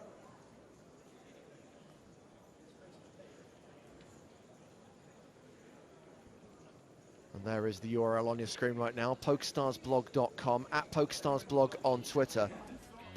And here's the story so far today. As I mentioned, hand number 2 saw the double bust out of Shemian and Greg. Matt Glantz out shortly afterwards, just a few hands later. We were four-handed for a couple of orbits, and the big flip. Antonio Esfandiari gets in with 9s against the ace-king of Vanessa Selbst. Ace on the turn, that'll do it. Antonio sent to the rail. And then Vanessa, crippled by Fabian Quas, eliminated a few hands later. And the hand that really did the damage to Vanessa was not that all-in confrontation there, but the ace-king against Queen-Jack hand. Vanessa turns 2-pair. Fabian Quas turned Broadway. And that saw the elimination of Vanessa. And that brings us to the heads-up stage. By the way, Vanessa did tweet during the dinner break. Thank you for all the support. I'm happy with the finish. Ran very well until 3-handed, so no complaints. Happy for Dan Shack and Fabian Quas. Yeah, it's funny when I think about some of the stacks we looked at yesterday for Fabian. He was one of those players, again, a bit like Tony Gregg, just right down to just vapor at many points during yesterday's play. But amazing how this turns around. And what was the lowest Fabian got down to? Something ridiculous during... I think it was either 8 or 7 big blinds. I mean, he was the short stack through most of 3-handed play. But obviously you have to commend the guy's patience, his discipline, and also you have to commend the way he played that hand against Vanessa to check the straight on the turn and river. Yeah. Yeah, I mean, that's the thing, isn't it? Some of these players, they are just so good. It's you know, normally we talk about, you know, poker, it's like, you got the best hand and they have to have a great hand and that's how you get paid off. These guys are too good that you're never going to get a big lump of chips out of them without some particularly tricky disguised play. And it obviously stung Vanessa to bits, but a well-set trap indeed by Mr. Quas. Rob King says, okay, ready to rail the heads-up battle on EPT Live, and we'll be here until the bitter end. Hashtag, please not another Copenhagen. Rob was railing the action online yesterday, and as a consequence of it not finishing till around 7 a.m. UK time, Rob went without any sleep. He's carried on into Sunday, and he's still waiting to get a good night's rest. Well, there is Neil Johnson, event host, escorting Dan Shack back to the final table. Chad Brown from Team PokerStars Pro was with us in the booth just before the dinner break. Now's not a time to stop and catch up, Dan. We're kind of hoping that you're going to bring this game to a conclusion. Yeah, I mean, I must say, absolute hats off to the likes of Rob on Twitter and many of the others that gradually, as they realised that we're in for an epic battle, had already started leaving messages for their bosses saying, I might not be coming in today. I've got a cold. But also a real tribute to the stamina of the players, especially somebody like Fabian, actually, who a number of times yesterday, as we watched him play deep into the game, he kind of looked like he might be fading or might be a bit tired. And then as soon as he got involved in some action, he was all smiles and bright as a button. So these boys do know how to keep themselves ticking in these long hours. Tim Jones tweets, come on Fabian Quas, ship it home for Germany. Well, we are waiting for Fabian to return from dinner. Confirmation that he is not back yet. And those of you who have just joined us asking about if there was any deal talk, there was a conversation three-handed. Vanessa pretty much nixed any chance of a deal being done. And as things stand at the moment, they are playing for it all. And I doubt Fabian's going to enter into any conversations about any kind of chip chop or ICM split when you consider that he does have a 2-1 chip lead over his opponent. Ryan Chambers says, gutted Vanessa Selps didn't make it to the heads-up battle. Would like to see Kwas take it down now. Jakob says, I can't believe I survived the dinner break. It is 3:22 a.m. in Poland. A shame Vanessa's gone, but rooting for Kwas. I have to say, Dan Shack has acquitted himself really well. I think of all of the businessmen who play the high roller circuit, Matt, he probably is the strongest player, and he's certainly got the results to prove it. He was second in this tournament in 2012. He made the final table last year, and here he is again, heads up, in 2014. Yeah, which in itself is impressive, but then when you look at the lineup, when you look at the field as a whole, I started to do this when we started the coverage yesterday, is I went down the list and I was starting to highlight the players that I thought I might want to talk about, and then I realized that pretty much every single, I thought I'm just putting across by every single player, so it's not just the consistency, but it's the consistency in the toughest fields you could put together if you tried. 3 super high roller finals here at the PCA for Dan Shack. 3 consecutive finals, quite an incredible achievement. And Fabian Kwas is no stranger to super high roller finals. He was at the final table in Barcelona, the 50,000 euro entry event. I know many of you watched that final table. It was aired in the UK tonight. That show will be uploaded to PokerStars.tv and the PokerStars YouTube channel in due course. So we'll follow this through to a conclusion. Every hand of the heads-up battle with whole cards up. And then when we have a champion, when we have a winner, we will return tomorrow with live coverage of Day 1B of the main event. Very excited about kicking off our coverage of that tournament and following it through to the final. And once again, if you do like our cards up coverage, if you like our delayed streams, we'll do the same with the final table of the main event. And that's going to be next Monday, which is the 13th of January. Quite a bit of poker. Quite a bit of poker we're bringing you. So make sure you get the kettle on. We're here for a week. Do you know what? I kind of had forgotten that we're cards up today. That just sent a little tingle of excitement down my spine. I kind of forgot.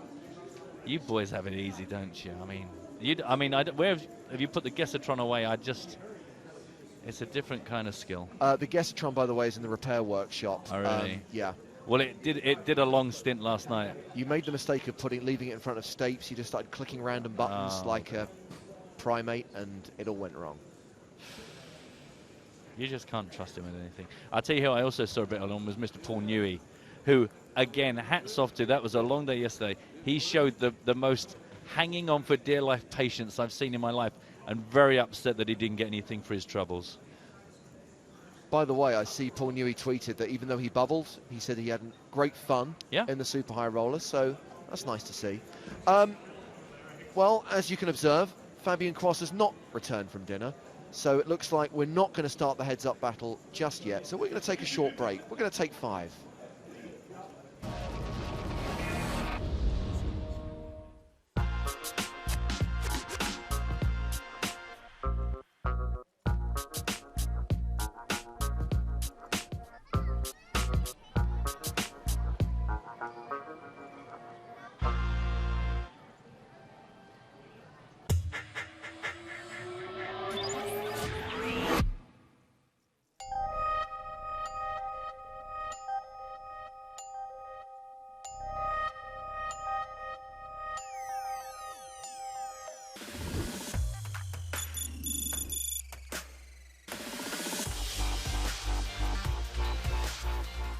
This is definitely the best jacket. It'd be good to have you a little bit more casual. Craig, why does it look so serious? We're making a title sequence for EPT 10, which involves shooting 6 people around a poker table. This is going to look amazing. Yeah. Absolutely amazing. It'll be beautiful. Beautiful. It's 20 seconds of beauty. Yeah, it's kind of weird. We're sat around the poker table, you know, with a bunch of other team pros. We can't actually play any poker, and we're just sort of repeating the same shot over and over, different angles, look more serious, look less serious, you know. But it's fun, you know, it's something a little different, trying out our acting skills. To do this kind of stuff is really funny for us, and it's actually part of our daily job. As professional players, we just don't sit at the table playing cards, but we also do a lot of media things, and this is one of the things that we do like the most. It's really hard to imagine how it would be in the end, you know, with a green wall, and we don't know what's going to happen, so I'm really excited to see the results. Your left shoulder's a bit slumped. That's better, yep. That's it. Perfect. Yep. Action!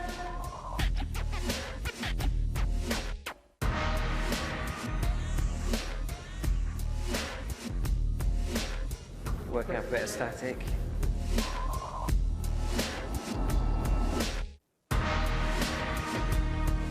So if she does a real slow one like that, imagine the chips are going to be falling like really slow. Okay.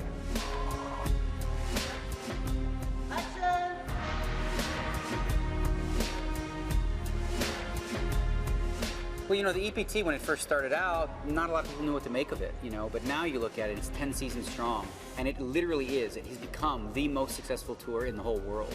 It's kind of crazy how it's gone, and it's like getting better and better every year, so I'm like really like impatient to play there again. You know, I won in season 6, so it's been a few years now, and yeah, the fact that the tour has grown to what it has is just magnificent.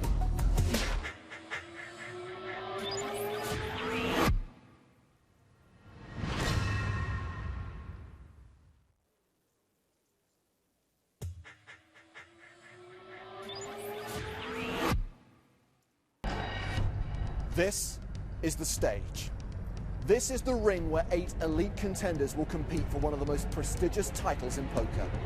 This is the arena for the best final table of all time. Jake Cody. Jason Mercier. Andrew Pantling. Grant Levy. Daniel Negreanu. Noah Schwartz. Steve O'Dwyer. Johnny Lawton. Without doubt, this is the greatest EPT final table in history. Literally every seat is just a world-class player. These guys are very talented, and everyone has over $1 million in earnings. This is going to go down as clearly one of the most all-star studded final tables in a major event in history. There's so many great players that have won EPTs over the years, and me and Jake are both going for our second time win. 7 people away from being the first ever 2-time champion. It's just something you dream of. Last year I was the chip leader with maybe 30 or 35 left, and I got an unlucky pot against the second biggest stack. This year I have a lot more chips, and we'll see what happens. Most final tables I make back at home, I'd be the most experienced player, but this one, guys like Negreanu and Jason, it's just pretty ridiculous. And the biggest competition on this final table now has to be Steve, because he's very experienced. This is his 4th final table. He's got a lot of chips. He's extremely aggressive. I thought I'd made some final tables previous to this that were tough, and they just don't come anywhere near this. This is unbelievable. 1.2 million euros is a lot of money, and I have been trying to win this for 9 years. That money is life-changing for anyone, but just to be crowned an EPT champion is a distinction. The winner of this final table is going to have to play really top-notch poker and get a little bit of luck. The stage, the occasion is just incredible, and this would be, without doubt, the greatest achievement of my career.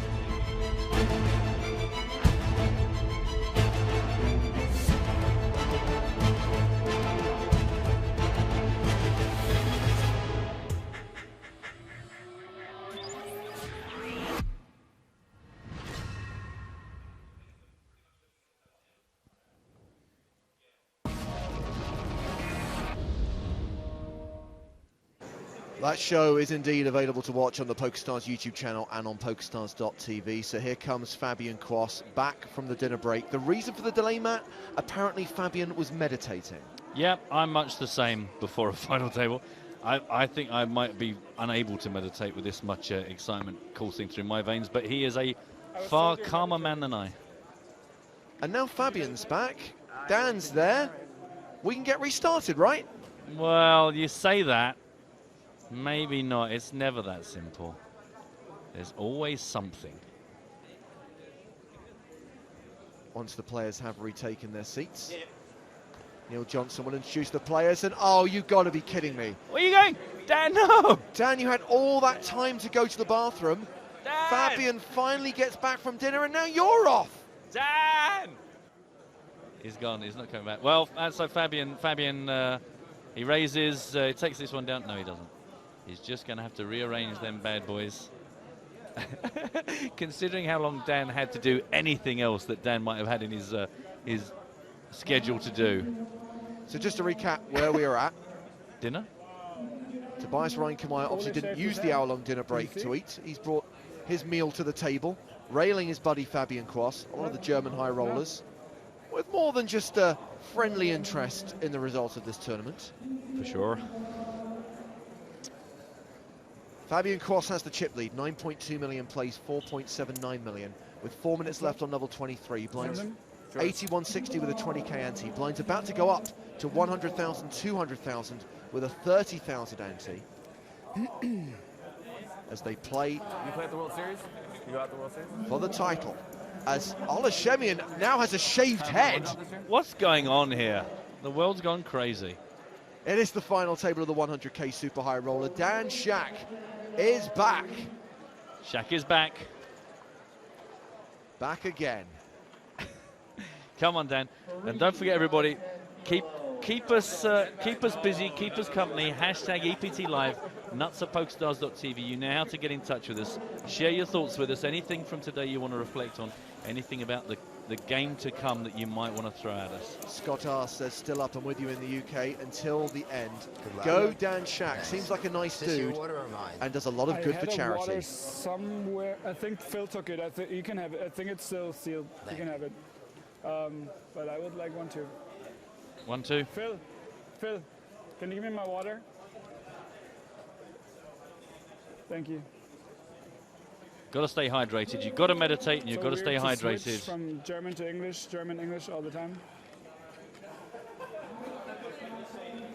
Because as soon as somebody English is around, I don't want to be impolite, so I talk English to the people I normally talk German to. Guys, I'm going to introduce and give the chip counts. I have to commend Fabian Quass, by the way, for speaking excellent English, as to all the German high rollers. It's embarrassing, isn't it, really, these young lads, and they're just amazing at language. I shook his hand already. No, I shook your hand, Dan. Okay. I mean, obviously they've immersed themselves in our language, considering they all now live in London. Well, that obviously helps, but I'm sure if all of my films had lots of German-speaking superstars in it, I might have a bit of a better grasp. So now both players are back. Now that Dan has had his comfort break. Dinner break. Now that Fabian has meditated. Now they have both consumed dinner. We can head down to the floor, hand things over to event host Neil Johnson, and get this heads-up battle underway in the PCA Super High Roller. Welcome, everyone, back to the final table of the 2014 PCA Super High Roller. We started with 7 today. We are down to heads-up play. Second place in chips is Dan Shack with just under 4.8 million in chips. And our chip leader is Fabian Quass with 9.2 million in chips. Gentlemen, congratulations on making the heads-up portion here. Good luck to both of you. Please shake hands, and may the best man win. Good luck. Good luck, Fabian. We're going to have 80,000, 160,000 with a 20,000 ante for 4 more minutes. Then we're going to move right on into the next level. Good luck again, gentlemen. Congratulations. Dealer, let's find out who wins. Cards in the air once again. Hand 93 of the final table, the first hand of heads-up play. I just cannot wait to see some hands-up cards. I haven't seen any cards for months, it feels like. Hello to Joritz on the emails. I'm playing at PokerStars in the 1050 Super Knockout at the moment. 25 players left from a starting field of over 2,000. I'm number 11th. Thanks for the live stream. It helped me make it this far. Really nice to watch, and thanks for the good work. Good luck to you in that tournament, Jorit. Good luck to all of you playing online this evening as we watch the conclusion of this tournament. And just as Matt says, he's looking forward to seeing some cards-up coverage. We've got a little bit of a bug with the graphics, a little bit slow with the action. No. So we know that Dan Shack has Queen 10. We just pretend we're sweating it. Yeah, we're going to sweat this one with Dan. We know that Dan has top pair. Yep, got himself a draw in there as well now. It's all good for him. So check, check on the flop, check, check on the turn. Time to try and extract some value. Not too much in this pot, to be honest. Nobody got too crazy pre.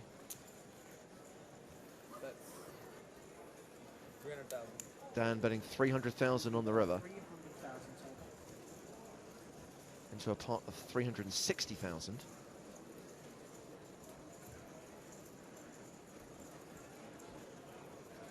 Now I have to ask James, obviously we had a far more populated table yesterday, but Fabian was probably one of the slower players decision-wise. How has he been through this process today?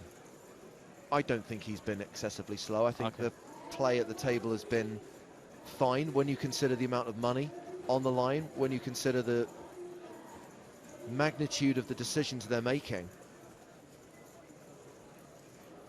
Yep, entirely reasonable.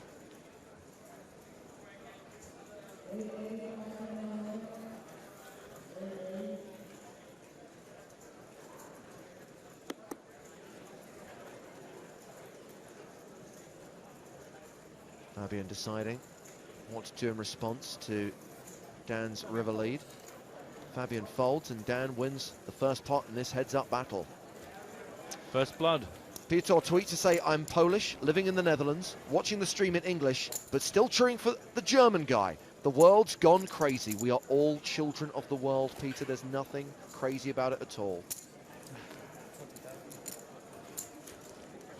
Also, actually, a big shout from Rob Sinner saying that was a very cool behind-the-scenes cut during the break. I must say, some of these features coming in the breaks are quite impressive. I think the bonus cut is a great little feature, a new innovation on Season 10 of the EPT. We normally have one bonus cut, if not every week, then every other week, always uploaded to the PokerStars YouTube channel. Just wanted to handle one question we had from Mr. J. Any PCA main event coverage coming up after this heads-up battle? No, because plays concluded in the main event for Day 1A. It's over. Simple as that. We can't show you a game that has finished.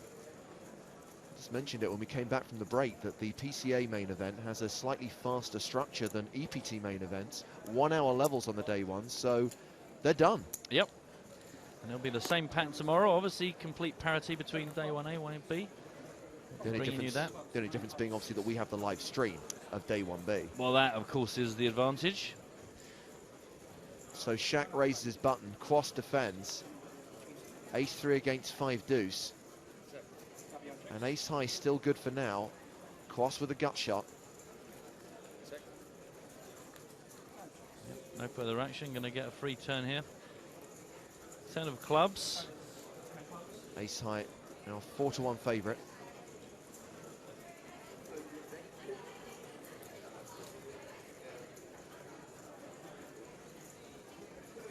Elron says, glad Stapes has stepped away for a second. The Quas pun drinking game did turn into a 6-hour binge and turned ugly. Yeah. You got to be careful. Seems like fun to start with, and then before you know it, you're just in trouble. Seb says, you should have listened to my spoiler alert 7 hours ago. I told you, the Germans never lose. I mean, the Germans do have a ridiculous track record in these super high roller formats. Yeah. They're becoming quite scary, aren't they, as a force? Quas bets his draw on the turn, gets a fold from Dan Shaq. 9.4 million, plays 4.6 million as we enter level 24 of the super high roller. Blinds now 100,000, 200,000 with a 30,000 ante. And this is the point where we would expect the tournament to end at some point in the next hour, because no super high roller has ever gone beyond level 24. Absolutely. Another thing that's quite striking for me is the amount of buzz and noise, because obviously yesterday it was quite quiet in the room. Yeah. So it was quite an isolated vibe when you kind of were here. We got a nice rail by the end of yesterday, in fairness, even though it was quite an unhospitable hour. But now you can get that real vibe of the amount of people in the room, lots of people passing through the rail, really keen to see what happens here in this heads up. And so much going on in the room today, Matt. We mentioned day 1A of the main event. There's also the open-faced Chinese event. There are satellites for the main event for day 1B tomorrow. There are cash games running. There's a high-stakes cash game area at the top of the room. I mean, it's a vast arena. Yeah. And what I love about the PCA is there are tournaments for every buy-in. There are cash games for every bankroll. It just tilts me that we are not allowed to play. I know. It's just like the perfect festival of poker. Just everything. I walk past all the sit and goes, which is my little treat of poker, and just can't get involved in any of it. Probably fair. You know, it's not fair to walk into one of these things and clean up, is it? But Fabian Can we Cross put the button like here next time? raises the button, gets a fold from Shaq, and Please, Graphical easier. Nick Thank you. tweets to say, looks like we won't be breaking out the 500k chips today. A rather strange mustard yellow that Graphical Nick was thinking of calling toe fungus. Well, yeah, okay. I mean, at least he has just broken it. I'm not sure if you're aware, but yesterday we had a kind of a 2-hour frenzy where people had to try and guess the names that Graphical Nick was coming up with. So at least he has just come out with it. I'm not sure. It's not really in keeping with the mood you've set so far. Got to stay with the theme. Hello to John Evo, says, evening all, burning the midnight oil and beyond in Norway. Got to root for the underdog. Go Shaq. Shaq attack. Shaq attack. Gives it up. 10-4 off. Just because your head's up doesn't mean you got to play every single hand. 9-4 as it was for Fabian. Aaliyah says, Vanessa Selps is such a sick player. Wow, good game, Vanessa. Can't help but root for Cross now. Such a fun player to watch. It's been a good tournament. It's been a strong final table. Plenty of three-handed action earlier. Yeah, that was an impressive final table. I know it took us a while to get there, but especially Antonio, a lot of people really rooting for him yesterday, thought he could perhaps go all the way. And needless to say, just such a huge amount of support for Vanessa. People really, really enjoy watching her super aggro play. Some speculation on the emails and on Twitter about why Olashemian no longer has any hair. The words prop and bet or lost and bet are floating around. It's very rare a poker player suddenly has some huge physical change 600. without some sort of deal being in the way. 600. So we're sweating with Shaq here because we've only know that his card's a 9-6, and after Cross limps the button, Shaq's going to raise to 600k. Wow, and as it is, it turns out that Cross has him dominated here.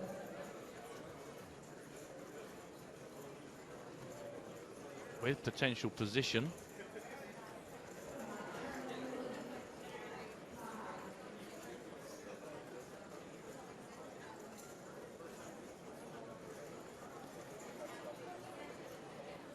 Well turned out again. Fabian is always smart, isn't he?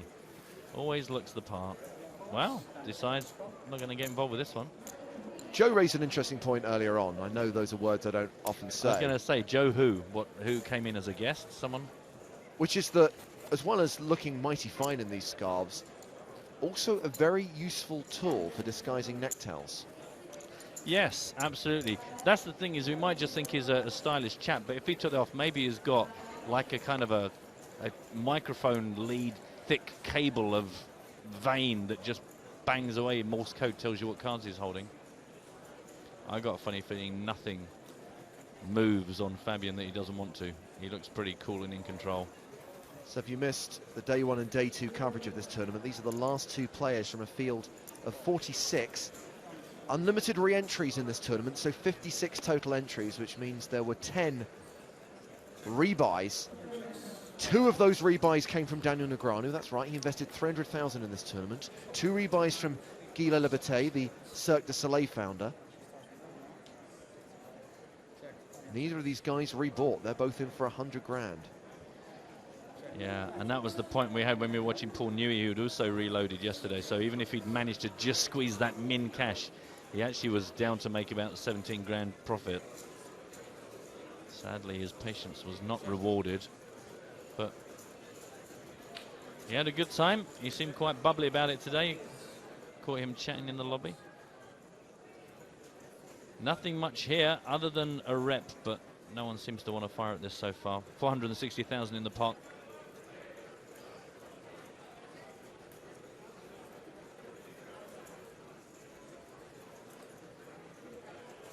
He who bets wins, Rodney. Does anyone fancy a tickle of this? Quas says yes. Moondust. Moondust and Moss Trying to Forest see a or hand something. I can beat. Queen high, Dan. You can beat queen high. I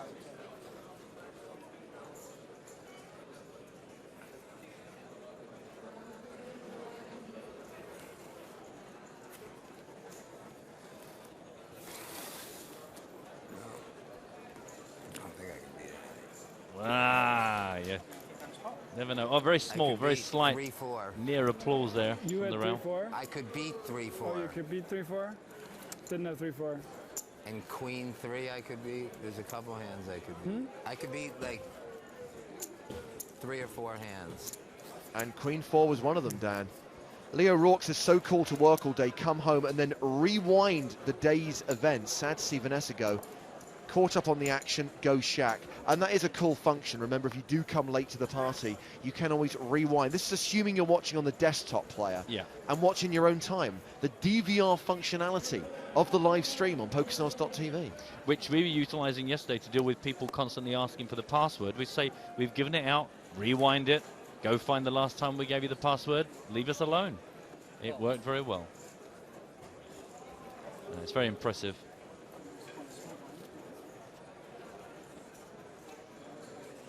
Did I mention that I've actually min-cashed the free roll for 2 days in a row? Really? Seriously. Wow. 7 cents yesterday, 7 cents today. That 14 cents will be going to charity, as I'm not allowed to have any real money in my PokerStars account anymore. Oh.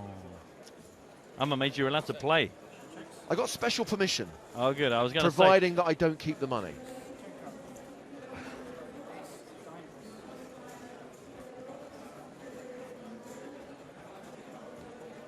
So once again, a button limp, big blind check, check on the flop, check on the turn. It is another one of those he who bets wins Rodney moments, but it's going to go. Check, queen high. Sounds good to me. Sam Unwin says, disappointed it's not Selpst versus Quas. Would have been a much better heads-up match, in my opinion. I think you've got to give credit to Dan Shaq. So 2 out of 3 years, he has been heads up in this tournament. Yeah, and for long periods of yesterday's play, he was the only player actually that seemed to be able to control Vanessa. He was the only player that didn't look like he hated getting involved, and obviously had that one big key hand with Vanessa that we've talked about enough. But well, Matt, over the first few hands of heads up, Fabian Quas has extended his chip lead. He's now playing pretty much 10 million even. Dan Shaq on 4 million.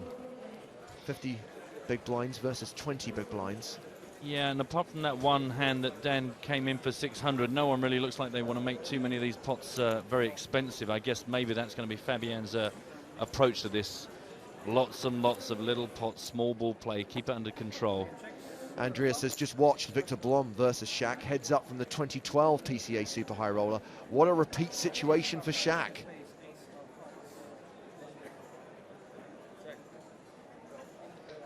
Also really enjoyed Shaq's demeanour.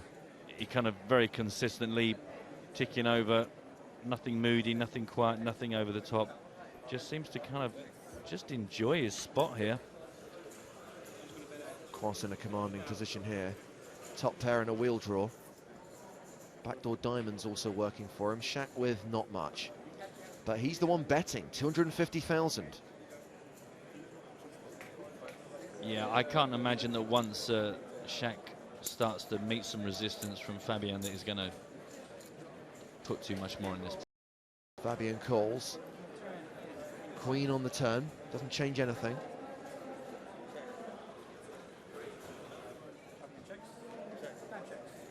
Check. I kind of didn't know if Dan was going to try and sell that story just one more time, but turns out he's quite happy to just let this one tickle through.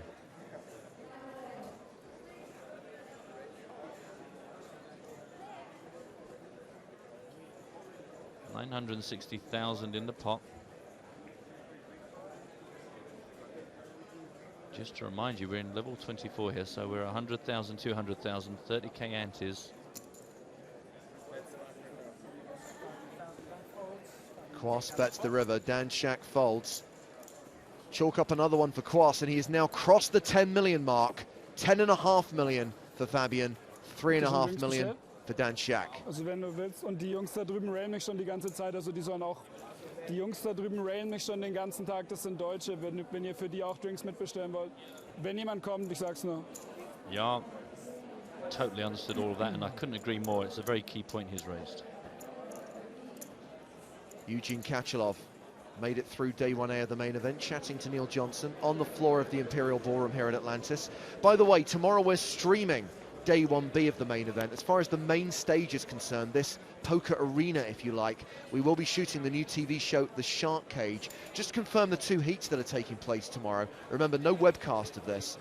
Gareth Coles, one of our online qualifiers, will be up against Jason Alexander, Tony Dunst, Phil Luck, Jennifer Harmon, and Lex Veldhaus. And then the second heat, filming in the evening, Dana Darms, the online qualifier, plays against Faraz Jaka, Scotty Wynn, Jennifer Tilley, Phil Gruesome, and Theo Jorgensen. So really great lineup, and what's like to be a really fun TV show that you'll get to see towards the end of 2014. Once we've shot the heats here at the PCA, in Monaco and at Barcelona, and of course that final, 8 players competing for $1 million in London.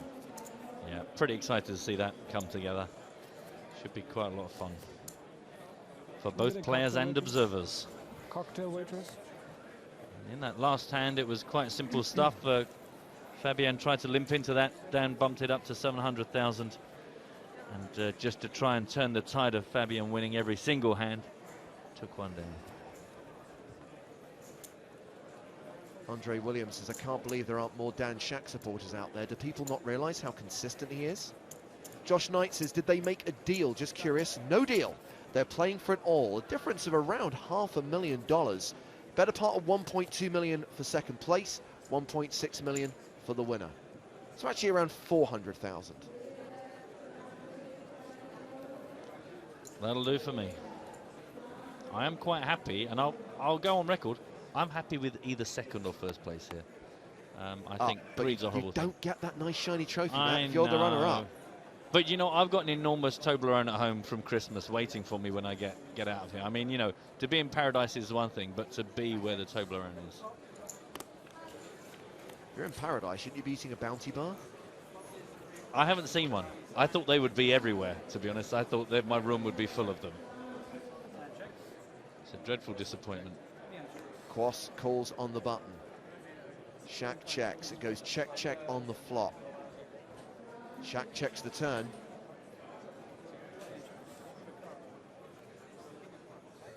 It's interesting from, well, to me, just from my limited point of view, it's interesting how kind of relatively passive Fabian's being on boards where potentially you might expect others just to like be bluffing there. You've got yourself a draw, you've got a high card, you know, but it seems like very much his mode here is to just tick-tock, keep it slow, keep it simple, keep it small. Just try and chew his way through this. Liv Boeree, good friends with Dan Shak. Also good friends with the German high rollers. Possibly divided loyalties for Liv Boeree. Yeah, that's the thing, is the poker community as a whole is very, you know, very interconnected. Lots of friendships, lots of traveling chums. So when you get some of these big name final tables, there's going to be quite a lot of split loyalties. Got to decide where to sit, who to shout for, who to clap for. Hand 104 of the final table. Oh, it's the best hand in the world. And it's the walk. Yeah. Hey, great shot. Look at where's this here? waiter been? That's a... And a water for me, please. Yeah, the waiters at Atlantis like to blend into the background. Wollt ihr was trinken? It's, well, I don't know where he normally stands Wollt ihr in, was trinken? to be honest. Sure. I'll be honest, I don't know if he's bored that of Paul Newey, but there's certainly some shirt love going on right there.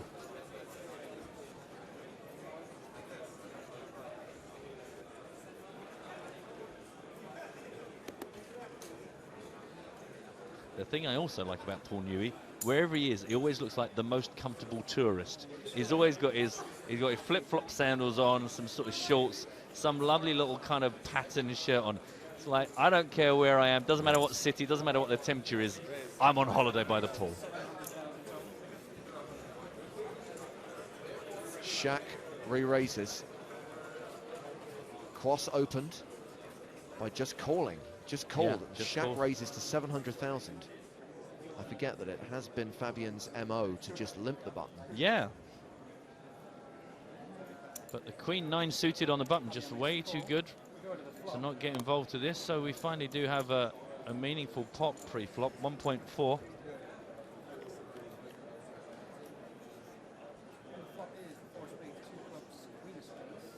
Queen 4 deuce with 2 spades. So Cross outflops Shaq. Shaq obliged to at least fire out an attempt to continue here.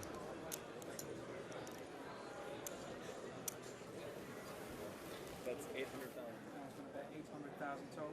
Dan's going to continue. That's 800,000.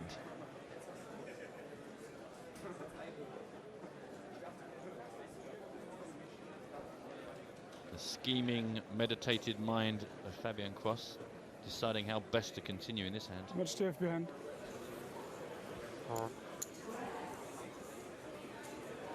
Not a question you really want to hear when you're playing sixes. Yeah, on a board that is only likely to get worse and worse the more cards that come down.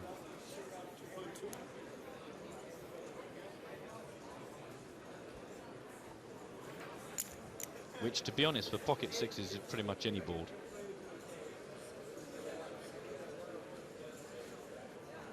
By the way, we heard Fabian speaking to his rail in German.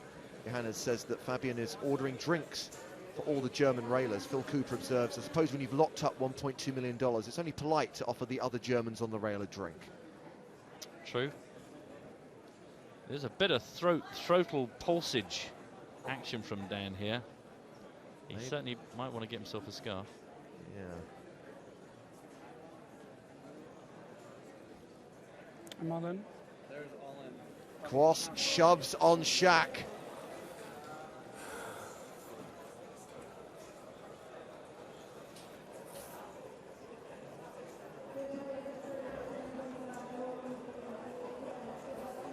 And Dan looking at a board with only one overcard to his pair on it. Yeah. But tough to call off everything you've got.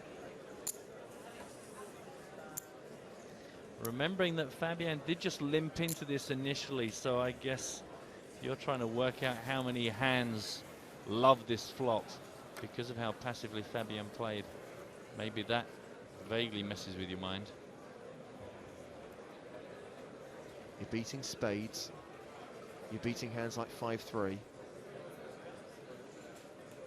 There's not a lot out there for you, is there? The only shot is he got a flush draw and 2 overs. That's quite specific. He's got better than that, Dan. And I have to say, one thing that we can commend Dan for is, for the most part, his instincts have been right today. Most of the decisions he's made have been correct. Yeah, and I wouldn't be surprised if from yesterday's play, if we got back and looked at those cards most of the time, he seemed to be on top of that side of things also. Xander says, I found a new loyalty towards Cross this tournament. I really like watching his play in the stream. Hashtag Boss Cross.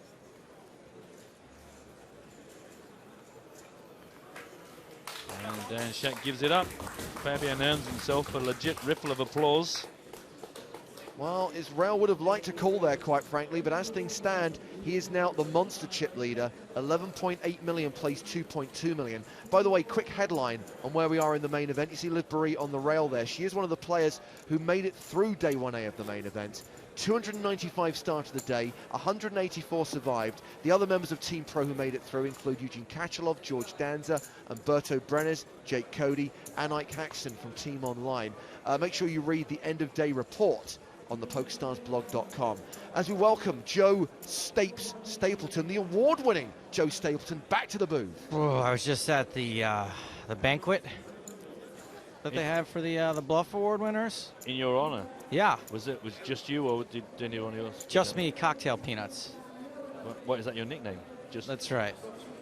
Joe Cocktail Peanuts. I think it's about time you had a new nickname. I bought myself a drink and I treated myself to some complimentary bar nuts. Nice.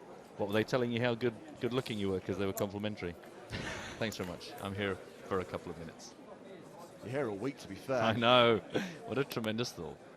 Shaq's turn to call on the button. Quas checks, and Dan Shaq flops top pair. And as you can see, Joe, this has very much been going Fabian's way so far. He's been building up that chip lead over Dan Shaq. And has it just been domination on the part of Quas, or just the way the cards have been falling? A bit from column A and a bit from column B, but for the most part, Quas has been running better than Shaq. This time it's Dan's turn to actually just sneak in here. He came in with just a limp. Yeah. With this powerful looking hand. Kind of playing into Fabian's hands a little bit in the way that Fabian clearly wanted to play this slow and steady. Do we think these guys are limping with the intention of 3-betting, or are they just limping because they want to keep the pot small? I'm inclined to think it's the latter. Yeah, and certainly more so from Fabian. You know, earlier on, Dan was trying to be a bit more, you know, plan A, but it just seems to have been this way, a little bit gently. Because Dan may not feel this way, but I know that if I were playing heads up against someone who I thought maybe had the edge on me, I might want to make the pots bigger pre-flop. Yeah. So far, Fabian has not really let him do that, and anytime Dan attempts to get a big lump of chips in, Fabian gets out the way. I think it's going to be very much a case of just Fabian is going to try and win as many reasonable pots as he can, and as soon as Dan gets any big chips in there, he just let it go, because he knows it's 3 steps forward, 1 step back, 3 steps forward, 1 step back. I think the time for reasonable pots may be over. Yeah. Well, I'm going to cue Joe up for one of his regular gags. Whenever you get a chance. Okay. No worries. With 14 big blinds, Dan Shaq has slipped into the danger zone. Danger zone! Oh, that explains some of the tweets yesterday now. Mark tends to use the phrase danger zone a lot. And people kept going, every time he says danger zone, I just think danger zone. I'm thinking, well, that's because he's just said it. But now I realize there's an inflection. Right, okay. I thought it was going to be some sort of Kenny Loggins Top Gun thing. It is a Archer reference, which is a Kenny Loggins reference. Right, It's a reference to a reference. Those are the best ones. I think that normally includes as many of the audience as possible. Well, now especially if someone in the audience then says it, they're referencing me, referencing Archer, referencing Kenny Loggins. Yeah. Do they have to pay you now that you're award-winning? Do they have to, like, kind of, is there a royalty? Freeware, baby. Freeware. Just public domain. Yeah, just put it out there. Take that and run with it. There's an email, don't forget, nuts at PokerStars.tv from Loris saying, in which place did Daniel Negreanu in today? If you're referring to the super high roller, exactly the same as yesterday, he was out of it. I imagine you're talking about the main event. I'm not entirely sure Daniel played today. I don't think he did. I think he is... I don't think he did either. I think Daniel tied one on last night. I left him in the bar dancing up a storm. He is a dancing kind of guy. He had his stuff wagging all over the place. Another unraised pot. And Dan Shaq flops second pair. I'm with you on this, Joe. I think if I'm Dan Shaq, well, maybe Dan doesn't feel as intimidated by Fabian right, as we that's clearly what I mean. do sitting here. There's no reason why he should. I mean, he's the most consistent player sitting here right now. But I certainly think already just these few hands we've seen of heads up, I already am going, hang on a minute, I know what this guy's doing. He's just trying to just erode, get enough of my chips that I get into trouble. So I would be just pumping it up anytime I like my hand. Like now, for instance. Quas bets 200,000 on the flop. Shaq calls, turns 2 pair. By the way, Joe Ketchmark asked on the emails, James, are they getting rid of the pesky ante next level? I thought heads up they take it away. They used to, Joe, but new school of thought, new management. Ante is a part of the tournament. It's a part of heads up play, and it stays in play. Dan may feel like he needs to protect his hand here with a bet. We know that's not the case. Leo O'Rourke says Shaq needs to attack, kind of echoing what you guys were talking about 700,000. His pre-flop play. Well, that bet on the turn will win him the pot, but still a lot of distance between him and Fabian Quas. 10.7 million plays 3.3 million. Do you get a hat or a crown, or do you kind of get some sort of garment to wear as an award-winning presenter or whatever it is that they think you are? Well, I just carry around this giant cross. I saw that. Yeah. I saw that. I thought maybe you were just holding that for someone. It's a long walk to haul that thing all over the place. Should point out that in addition to Joe actually winning the Bluff Reader's Choice Award, another member of our team, not with us at the moment, Mark Convey, has been nominated for a European Poker Award, and those are actual awards. There is an actual trophy. So they're not like this presented. bluff nonsense. They really do matter. Wow, that's good. You should certainly go and congratulate him, because I think his nomination probably is worth much, much more than your actual win. I mean, I'm just saying that. I could be wrong, but I don't think I am. No, we're all very proud of you, Joe. I mean, obviously anybody's only as good as the people that make him look good. Well, like I said, Matt, several times today, which you probably weren't listening to. No, well, I've heard you're awful. But the vote for me was a vote for everyone involved in these broadcasts. Not really, but it's nice of you to say. I think it is. Well, that's just because you're trying to be humble, but deep down inside, I know you're thinking, me, me, me, me. In the unlikely event that Matt should win an award, it would be very much, yeah, I did it, it's all me, thanks, bye. Well, but again, what you just said is pretty much what Joe hears when he wakes up in the morning and then goes, no, don't forget, pretend that you think everyone else really had something to do run with it it. by some people first, and they go, don't say that. So I was thinking, when people ask me about this award, yeah, I should definitely say, well, I think I'm pretty good too. And they're going, no, Joe. No, don't forget that there's that tall guy. He's kind of useful. Mention him. All of them. All the tall people. All the tall people. If you well, need actually, something on pretty a, easy on for a you, high up really. shelf. Do you know that's how Lee Charles, the author, came to the name Jack Reacher? Yeah, because he was in the grocery store with his old lady. All right, well, that's the end of that You know, I'm a story. big fan. Yeah, I know. Well, I've not only got all of his books, I've got all of your books that are all of his books. I've got them with me. Meanwhile, sorry about that. See, that's why we just can't be trusted together. Hand 110 of the final table. Did we finally get a raise? We did. We got a button raise from Dan Shack. King high. Uh-oh. Ace 10 for Fabian. See, and this would be great because Fabian can make a move here and make it look like it's a reaction. Right around there. Yeah. Make it look like it's a reaction Right, to like the the fact one that time Dan raises. Boom. Fabian puts in a 3-bet. Dan may not want to believe that Quas has woken up with a hand all of a sudden. King Deuce is not awesome, but if Dan just gets into his head that Fabian is reacting to that move, All in. I like this so much. It's not going to happen on this occasion, but the timing, sometimes the cards just put you in that perfect situation where you go, oh, I can get away with looking like I'm being a bully here. Tessa Anderson on Twitter says, except for having aces cracked by King Jack today, Shaq has been running like God. I don't think that's fair, actually. I also don't agree with that. But it is worth mentioning that Fabian Cross, at one point when he was short stacked, did get it in with King Jack and cracked Shaq's aces. And then, obviously three-handed, gained the chip lead. Look, he offered everybody the chop. Three-handed. He said, look, this is making it even chop. He then did most of the damage to Vanessa Selbst and now is in a very commanding position. Shoves on Shaq with sixes on the button. Shaq with just about 13 big blinds. Just expect Quas to continue to pile on the pressure here. That would have been a race had Shaq called, but you're never calling there with 10-7.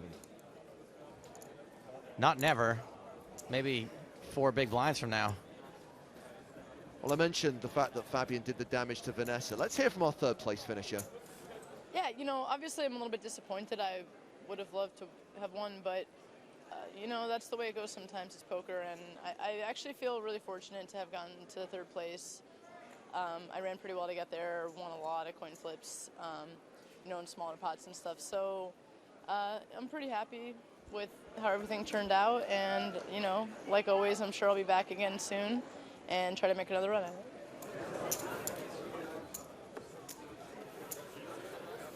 Vanessa very gracious in defeat, although anytime you cash for more than $700,000, you can't really refer to it as defeat.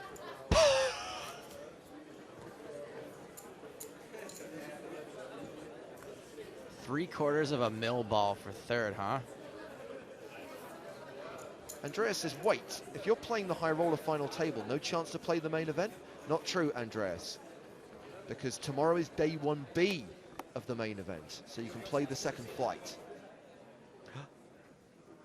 Ace Queen for Quas. What's he going to do here? Gonna just keep up with this limping action.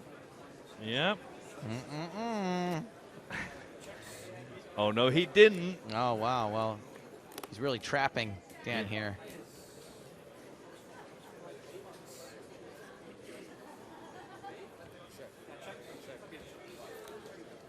Five, 5-4, check on the flop. 7 on the turn. Jack picks up a draw.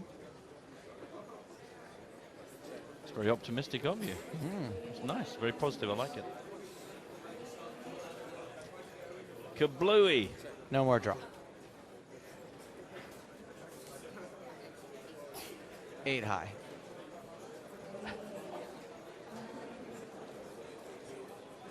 Just out of embarrassment, you say, I just play the board. Just play the board, Mark.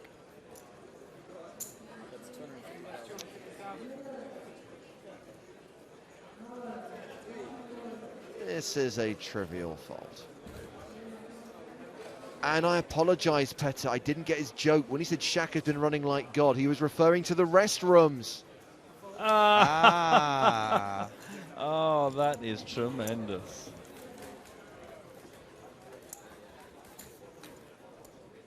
I actually don't mind the joke.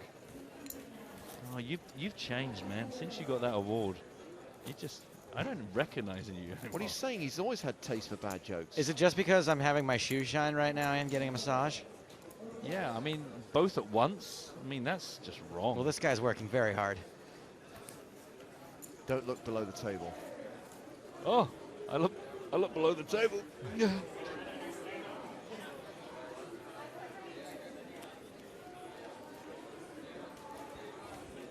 Here come the hands. That's nice. I don't think it's going to be about the hands. Well, there's 26 minutes on the level. Remember, we said at the start of level 24 that no, you did. You did. Super high roller has gone beyond this level. This could be the first. There's a man who sat last night and watched us have more breaks than we were meant to have, let alone the level of levels we squeezed in. Never say never. Raise 550,000. Go on, Fabian. Find a hand. No, nope. sir. Not going to play the 5 deuce. Hey, what's up with Jazz on Twitter? What's with Fabian's scarf? Someone please tell him to get rid of it ASAP. Joe, could you just go and tell him to get rid of it?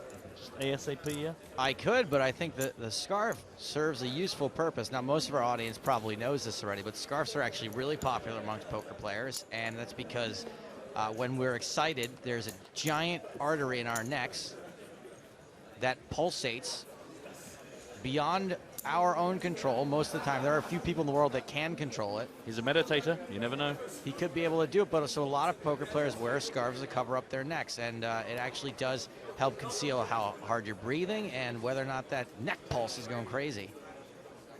Wouldn't it be great if you could voluntarily make it pulse, though? And then when you've got... No, hang on. I can't think of a situation where that actually would help you.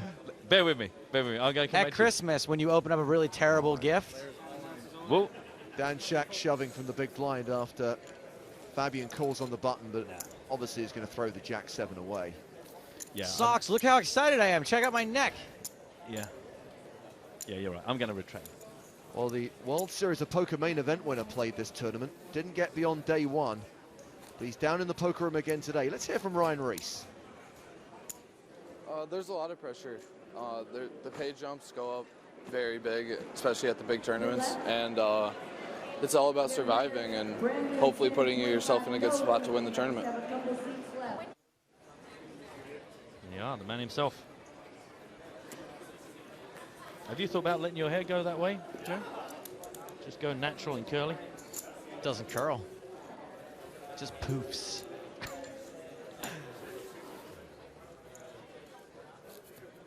I'd like to see you fully poofed. I think if you give it a couple of months, I think you could like get a nice big privet going on there. Wrong decade. Awesome, thank you. Banksky says, is it just me or was Selps more timid today than her usual self?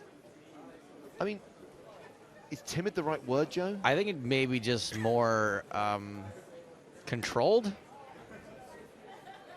Like, we didn't see her run very many crazy plays, and when she did, they seemed to be fairly well timed, and one she got away from also. You know, she did run a couple of bluffs that didn't work, but they weren't for like giant chunks of her stack. So I wouldn't call that timid necessarily. I think she played real solid. I don't think you can, in general, win poker tournaments, especially playing against world-class players like this, from playing completely straightforward. You do have to get creative sometimes, and we give Vanessa a hard time for getting creative when it doesn't work, but that's what's going to win her poker tournaments more than most other people. For sure, for sure, for sure.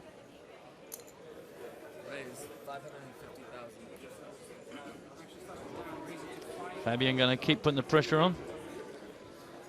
Not really given Dan much room for maneuver. Queen 3 of hearts. Shaq with the best of it.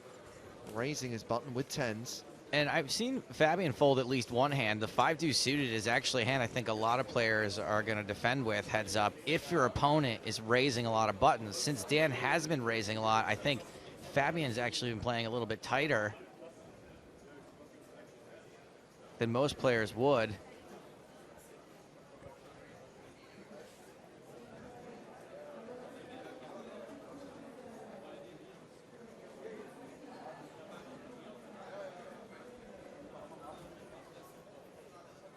And we know this would be a disaster for Fabian probably if he shoves here. Fabian lets it go. Spider sense tingling. 21 minutes left on the level as we begin hand 119 of this final table. Roughly the 25th hand of heads-up play.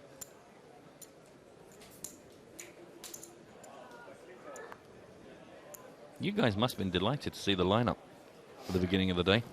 To be honest, super high rollers very rarely deliver bad final tables. True, true dat, true dat. If ever. It was an exciting lineup unless you were particularly invested in any of the 3 players that came in to play today with fewer than 10 big blinds, in which case you're like, oh. Yeah, but hey, if you'd seen yesterday, you realize that means nothing. I remember when Fabian was down to 7 and was shoving, and now look at him. Look at the young man he's grown into in the last 24 hours. Oh. 8-6 against Jack 10. Cross calls on the button. Shaq checks his option. Flops a pair of 10s. Cross with the old gutter ball. Shaq checks. Second pair. Fabian's not really been playing his draws very strongly so far, but gonna start putting some chips out now. Keep the pressure on. That's 200,000. A min bet. And Dan Shaq calls. Go to the turn, which is a 9. There's the straight for Quas, and Shaq is now up and down in addition to having a pair of 10s. And I think Fabian's almost always going to bet this here. He doesn't really gain a lot by checking. There's tons of draws, tons of hands that Dan can pay. Shaq has checked. There's 860,000 in the middle. Dan's got 2.3 million behind.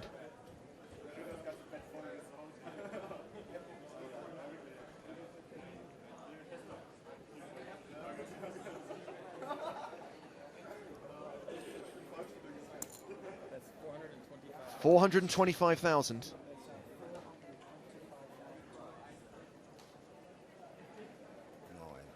And Dan Shaq shoves with his pair and straight draw. Cross snap calls with the straight. And this could be it. If Dan Shaq does not improve on the river, if he doesn't hit a king or an 8, then we have a champion. And Fabian Cross has won the super high roller. Dan Shaq is about to be Dan stacked.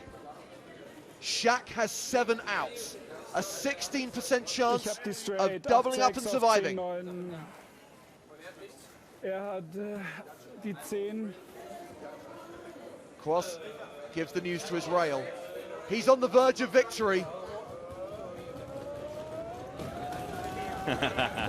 Dan shoved, Quas called, be Quas, straight.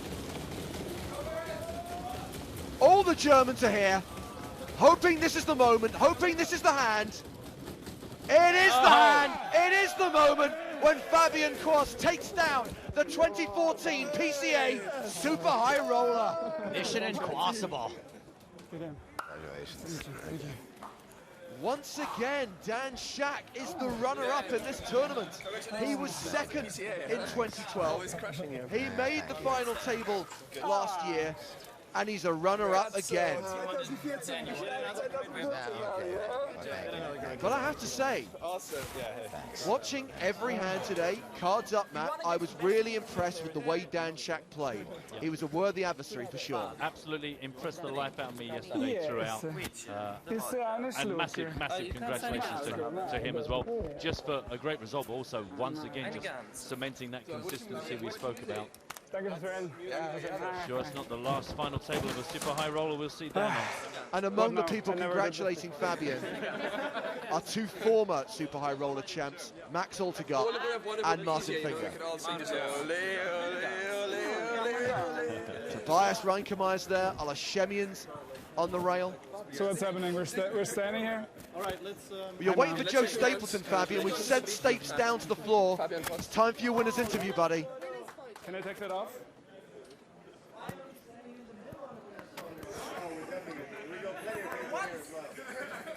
Now you can lose the scarf. We don't mind what we see in your neck.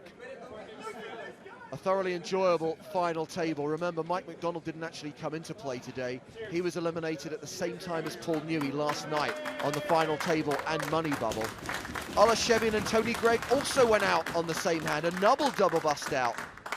Matt Glantz shortly afterwards, Antonio Esfandiari out in fourth. We were three-handed for some time. Vanessa Selbst out in third just before the dinner break. And then, with 16 minutes to go on level 24, Dan Shack defeated by Fabian Cross. Shack the runner-up for nearly 1.2 million. Fabian Cross the winner for more than 1.6 million. And another super high roller event has reached its conclusion. Remember, tomorrow we switch our focus to the main event. Join us tomorrow, 2:30 Eastern Time. Go nowhere. We're going to hear from our winner. We're going to have the winner's celebration. The trophy presentation. The first trophy of this festival here at Atlantis. I'll vodka and soda just to celebrate his win. Because I'm a good sport. Cheers. Cheers. You are a good sport, Dan. Yeah, good man, good man. I've enjoyed his presence on this final table immensely.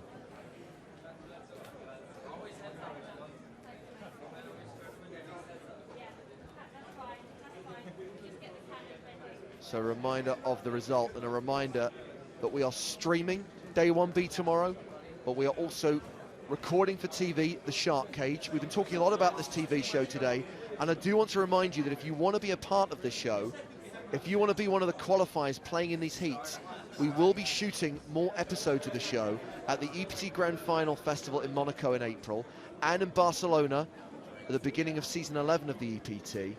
The next batch of qualifying tournaments run on PokerStars between the 3rd and 14th of March. A great opportunity to compete for a $1 million first prize and play with some of the best names, some of the best players, the biggest stars, people like Daniel Negreanu. Yeah, as always, fantastic opportunity to sit with the heroes of the game. Exciting new format, exciting lineup. It's all happening here. I'm glad that many of you are still getting in touch on Twitter, telling us how much you enjoyed the coverage. Remember, we've still got 6 days of main event coverage to come. And we're going to do cards up coverage again in just under a week's time. Remember, the main event concludes next Monday. That's the 13th of January. And once again, whole cards up on a 1 hour delay. But make sure you follow the tournament from the very beginning, from day 1 through day 2. The crucial money bubble on day 3, then the late stages as we play down to that final table and then down to a winner and crown another champion here at the 2014 PCA. Don't forget your PokerStars blog. Pick up any of the action so far, and as the main event does progress, if you miss out any of the days, want to check out what's going on, make sure you tune into the blog. Everything there, plenty of interviews, features, articles and updates. They're covering all the side events. They're also providing live updates from the main event. Remember, we'll have a feature table, but there are all the outer tables and the tournament leaderboard to worry about, and the blog's great for that. But tonight, it is all about the Super High Roller Tournament. The 100K buy-in event is over, and we have a champion. That champion is Fabian Quas.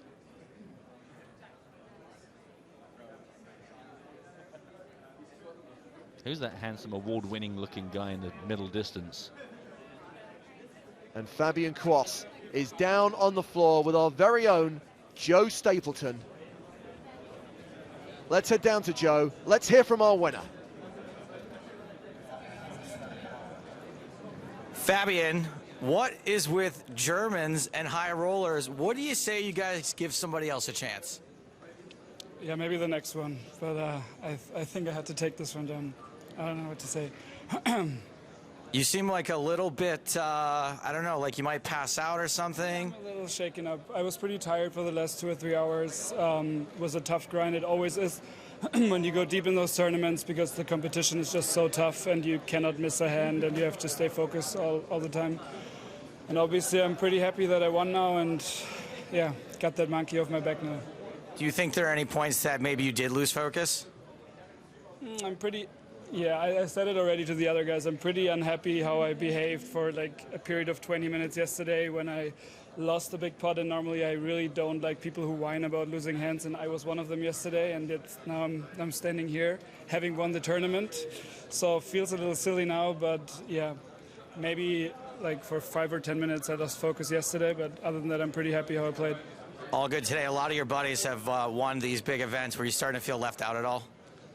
I mean, not really. Obviously, I was happy for my friends in the other tournaments. I haven't been running too well in 2013. I was always very close and then got coolered or whatever. Obviously, I'm very happy that I finally took down a big title, but no, I wasn't jealous at any point, no.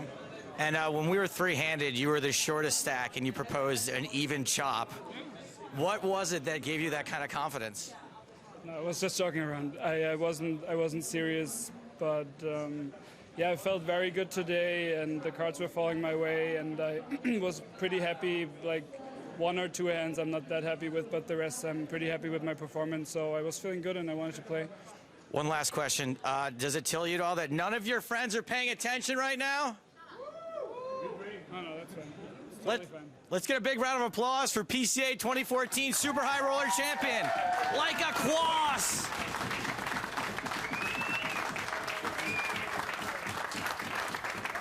DFM observes on Twitter that the German domination we saw in 2013 continues in 2014. And it'll be interesting to see if they keep that up, Matt, in the main event, in the side events, and as we continue on the tour throughout this year. Yeah, well, they've been on fire. They're all supporting each other. It's an amazing support mechanism they have, just this herd of super aggro, brilliant, skilled Germans. Let's just hope we see more of them in the next week. Let's head back down to the floor, back down to the arena for the winners' trophy presentation.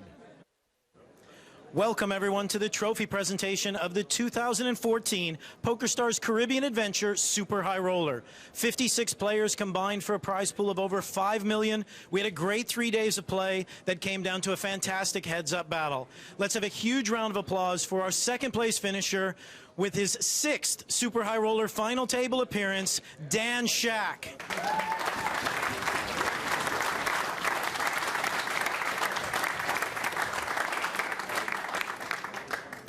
And the winner of the first title of 2014 with over $1.6 million in prize money. Let's have a huge round of applause for today's champion, Fabian Quas. Thank you.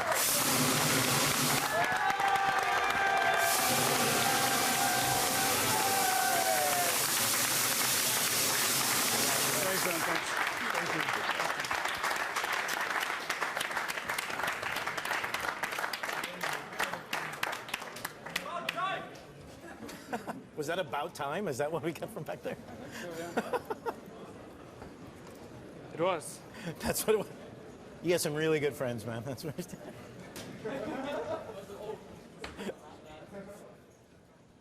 Well, as Kishan says on Twitter, he quassed it. $1.6 million in the first trophy of the 2014 PokerStars.net PCA.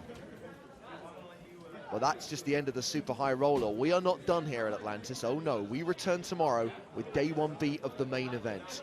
2:30 Eastern is when you should be tuning in. PokerStars.tv, the PokerStars YouTube channel, and a host of other places, once again available in a multitude of different language streams. We'll bring you a feature table from the event with regular updates from members of the PokerStars blog team, regular guest spots from Team PokerStars Pro and other players here at Atlantis for this 9-day festival. Yeah, I think a lot of those empty seats on your screen right now is going to be absolutely buzzing out there. Should be a big day tomorrow. We can turn our attention to that main event, get our teeth stuck into it for a whole week, follow that all the way through to the final. Cards up again in a week's time, as James said. Tomorrow, 2:30 Eastern time is when it all kicks off. Don't forget, keep in touch, keep your emails, keep your tweets coming through, keep us company, hashtag EPT Live and nuts@pokerstars.tv. We'll pick this up with you tomorrow. You can keep talking about this Super High Roller. Tell us how you felt about the end, but tremendous stuff from Fabian. Suffice to say, thank you to everyone who contributed to the show. Thank you for all your tweets, all your emails. Thank you for our guests today. Brad Willis, PokerStars head of blogging, Theo Jorgensen from Team PokerStars Pro, De Warsaw from Team Online, Team Pro Chad Brown. My thanks to Matt for stepping in today. No, absolute pleasure. I must admit, I was absolutely gagging to get in and have a look at this, having seen it go all the way through to that such an exciting final table. Really nice to be a part of this.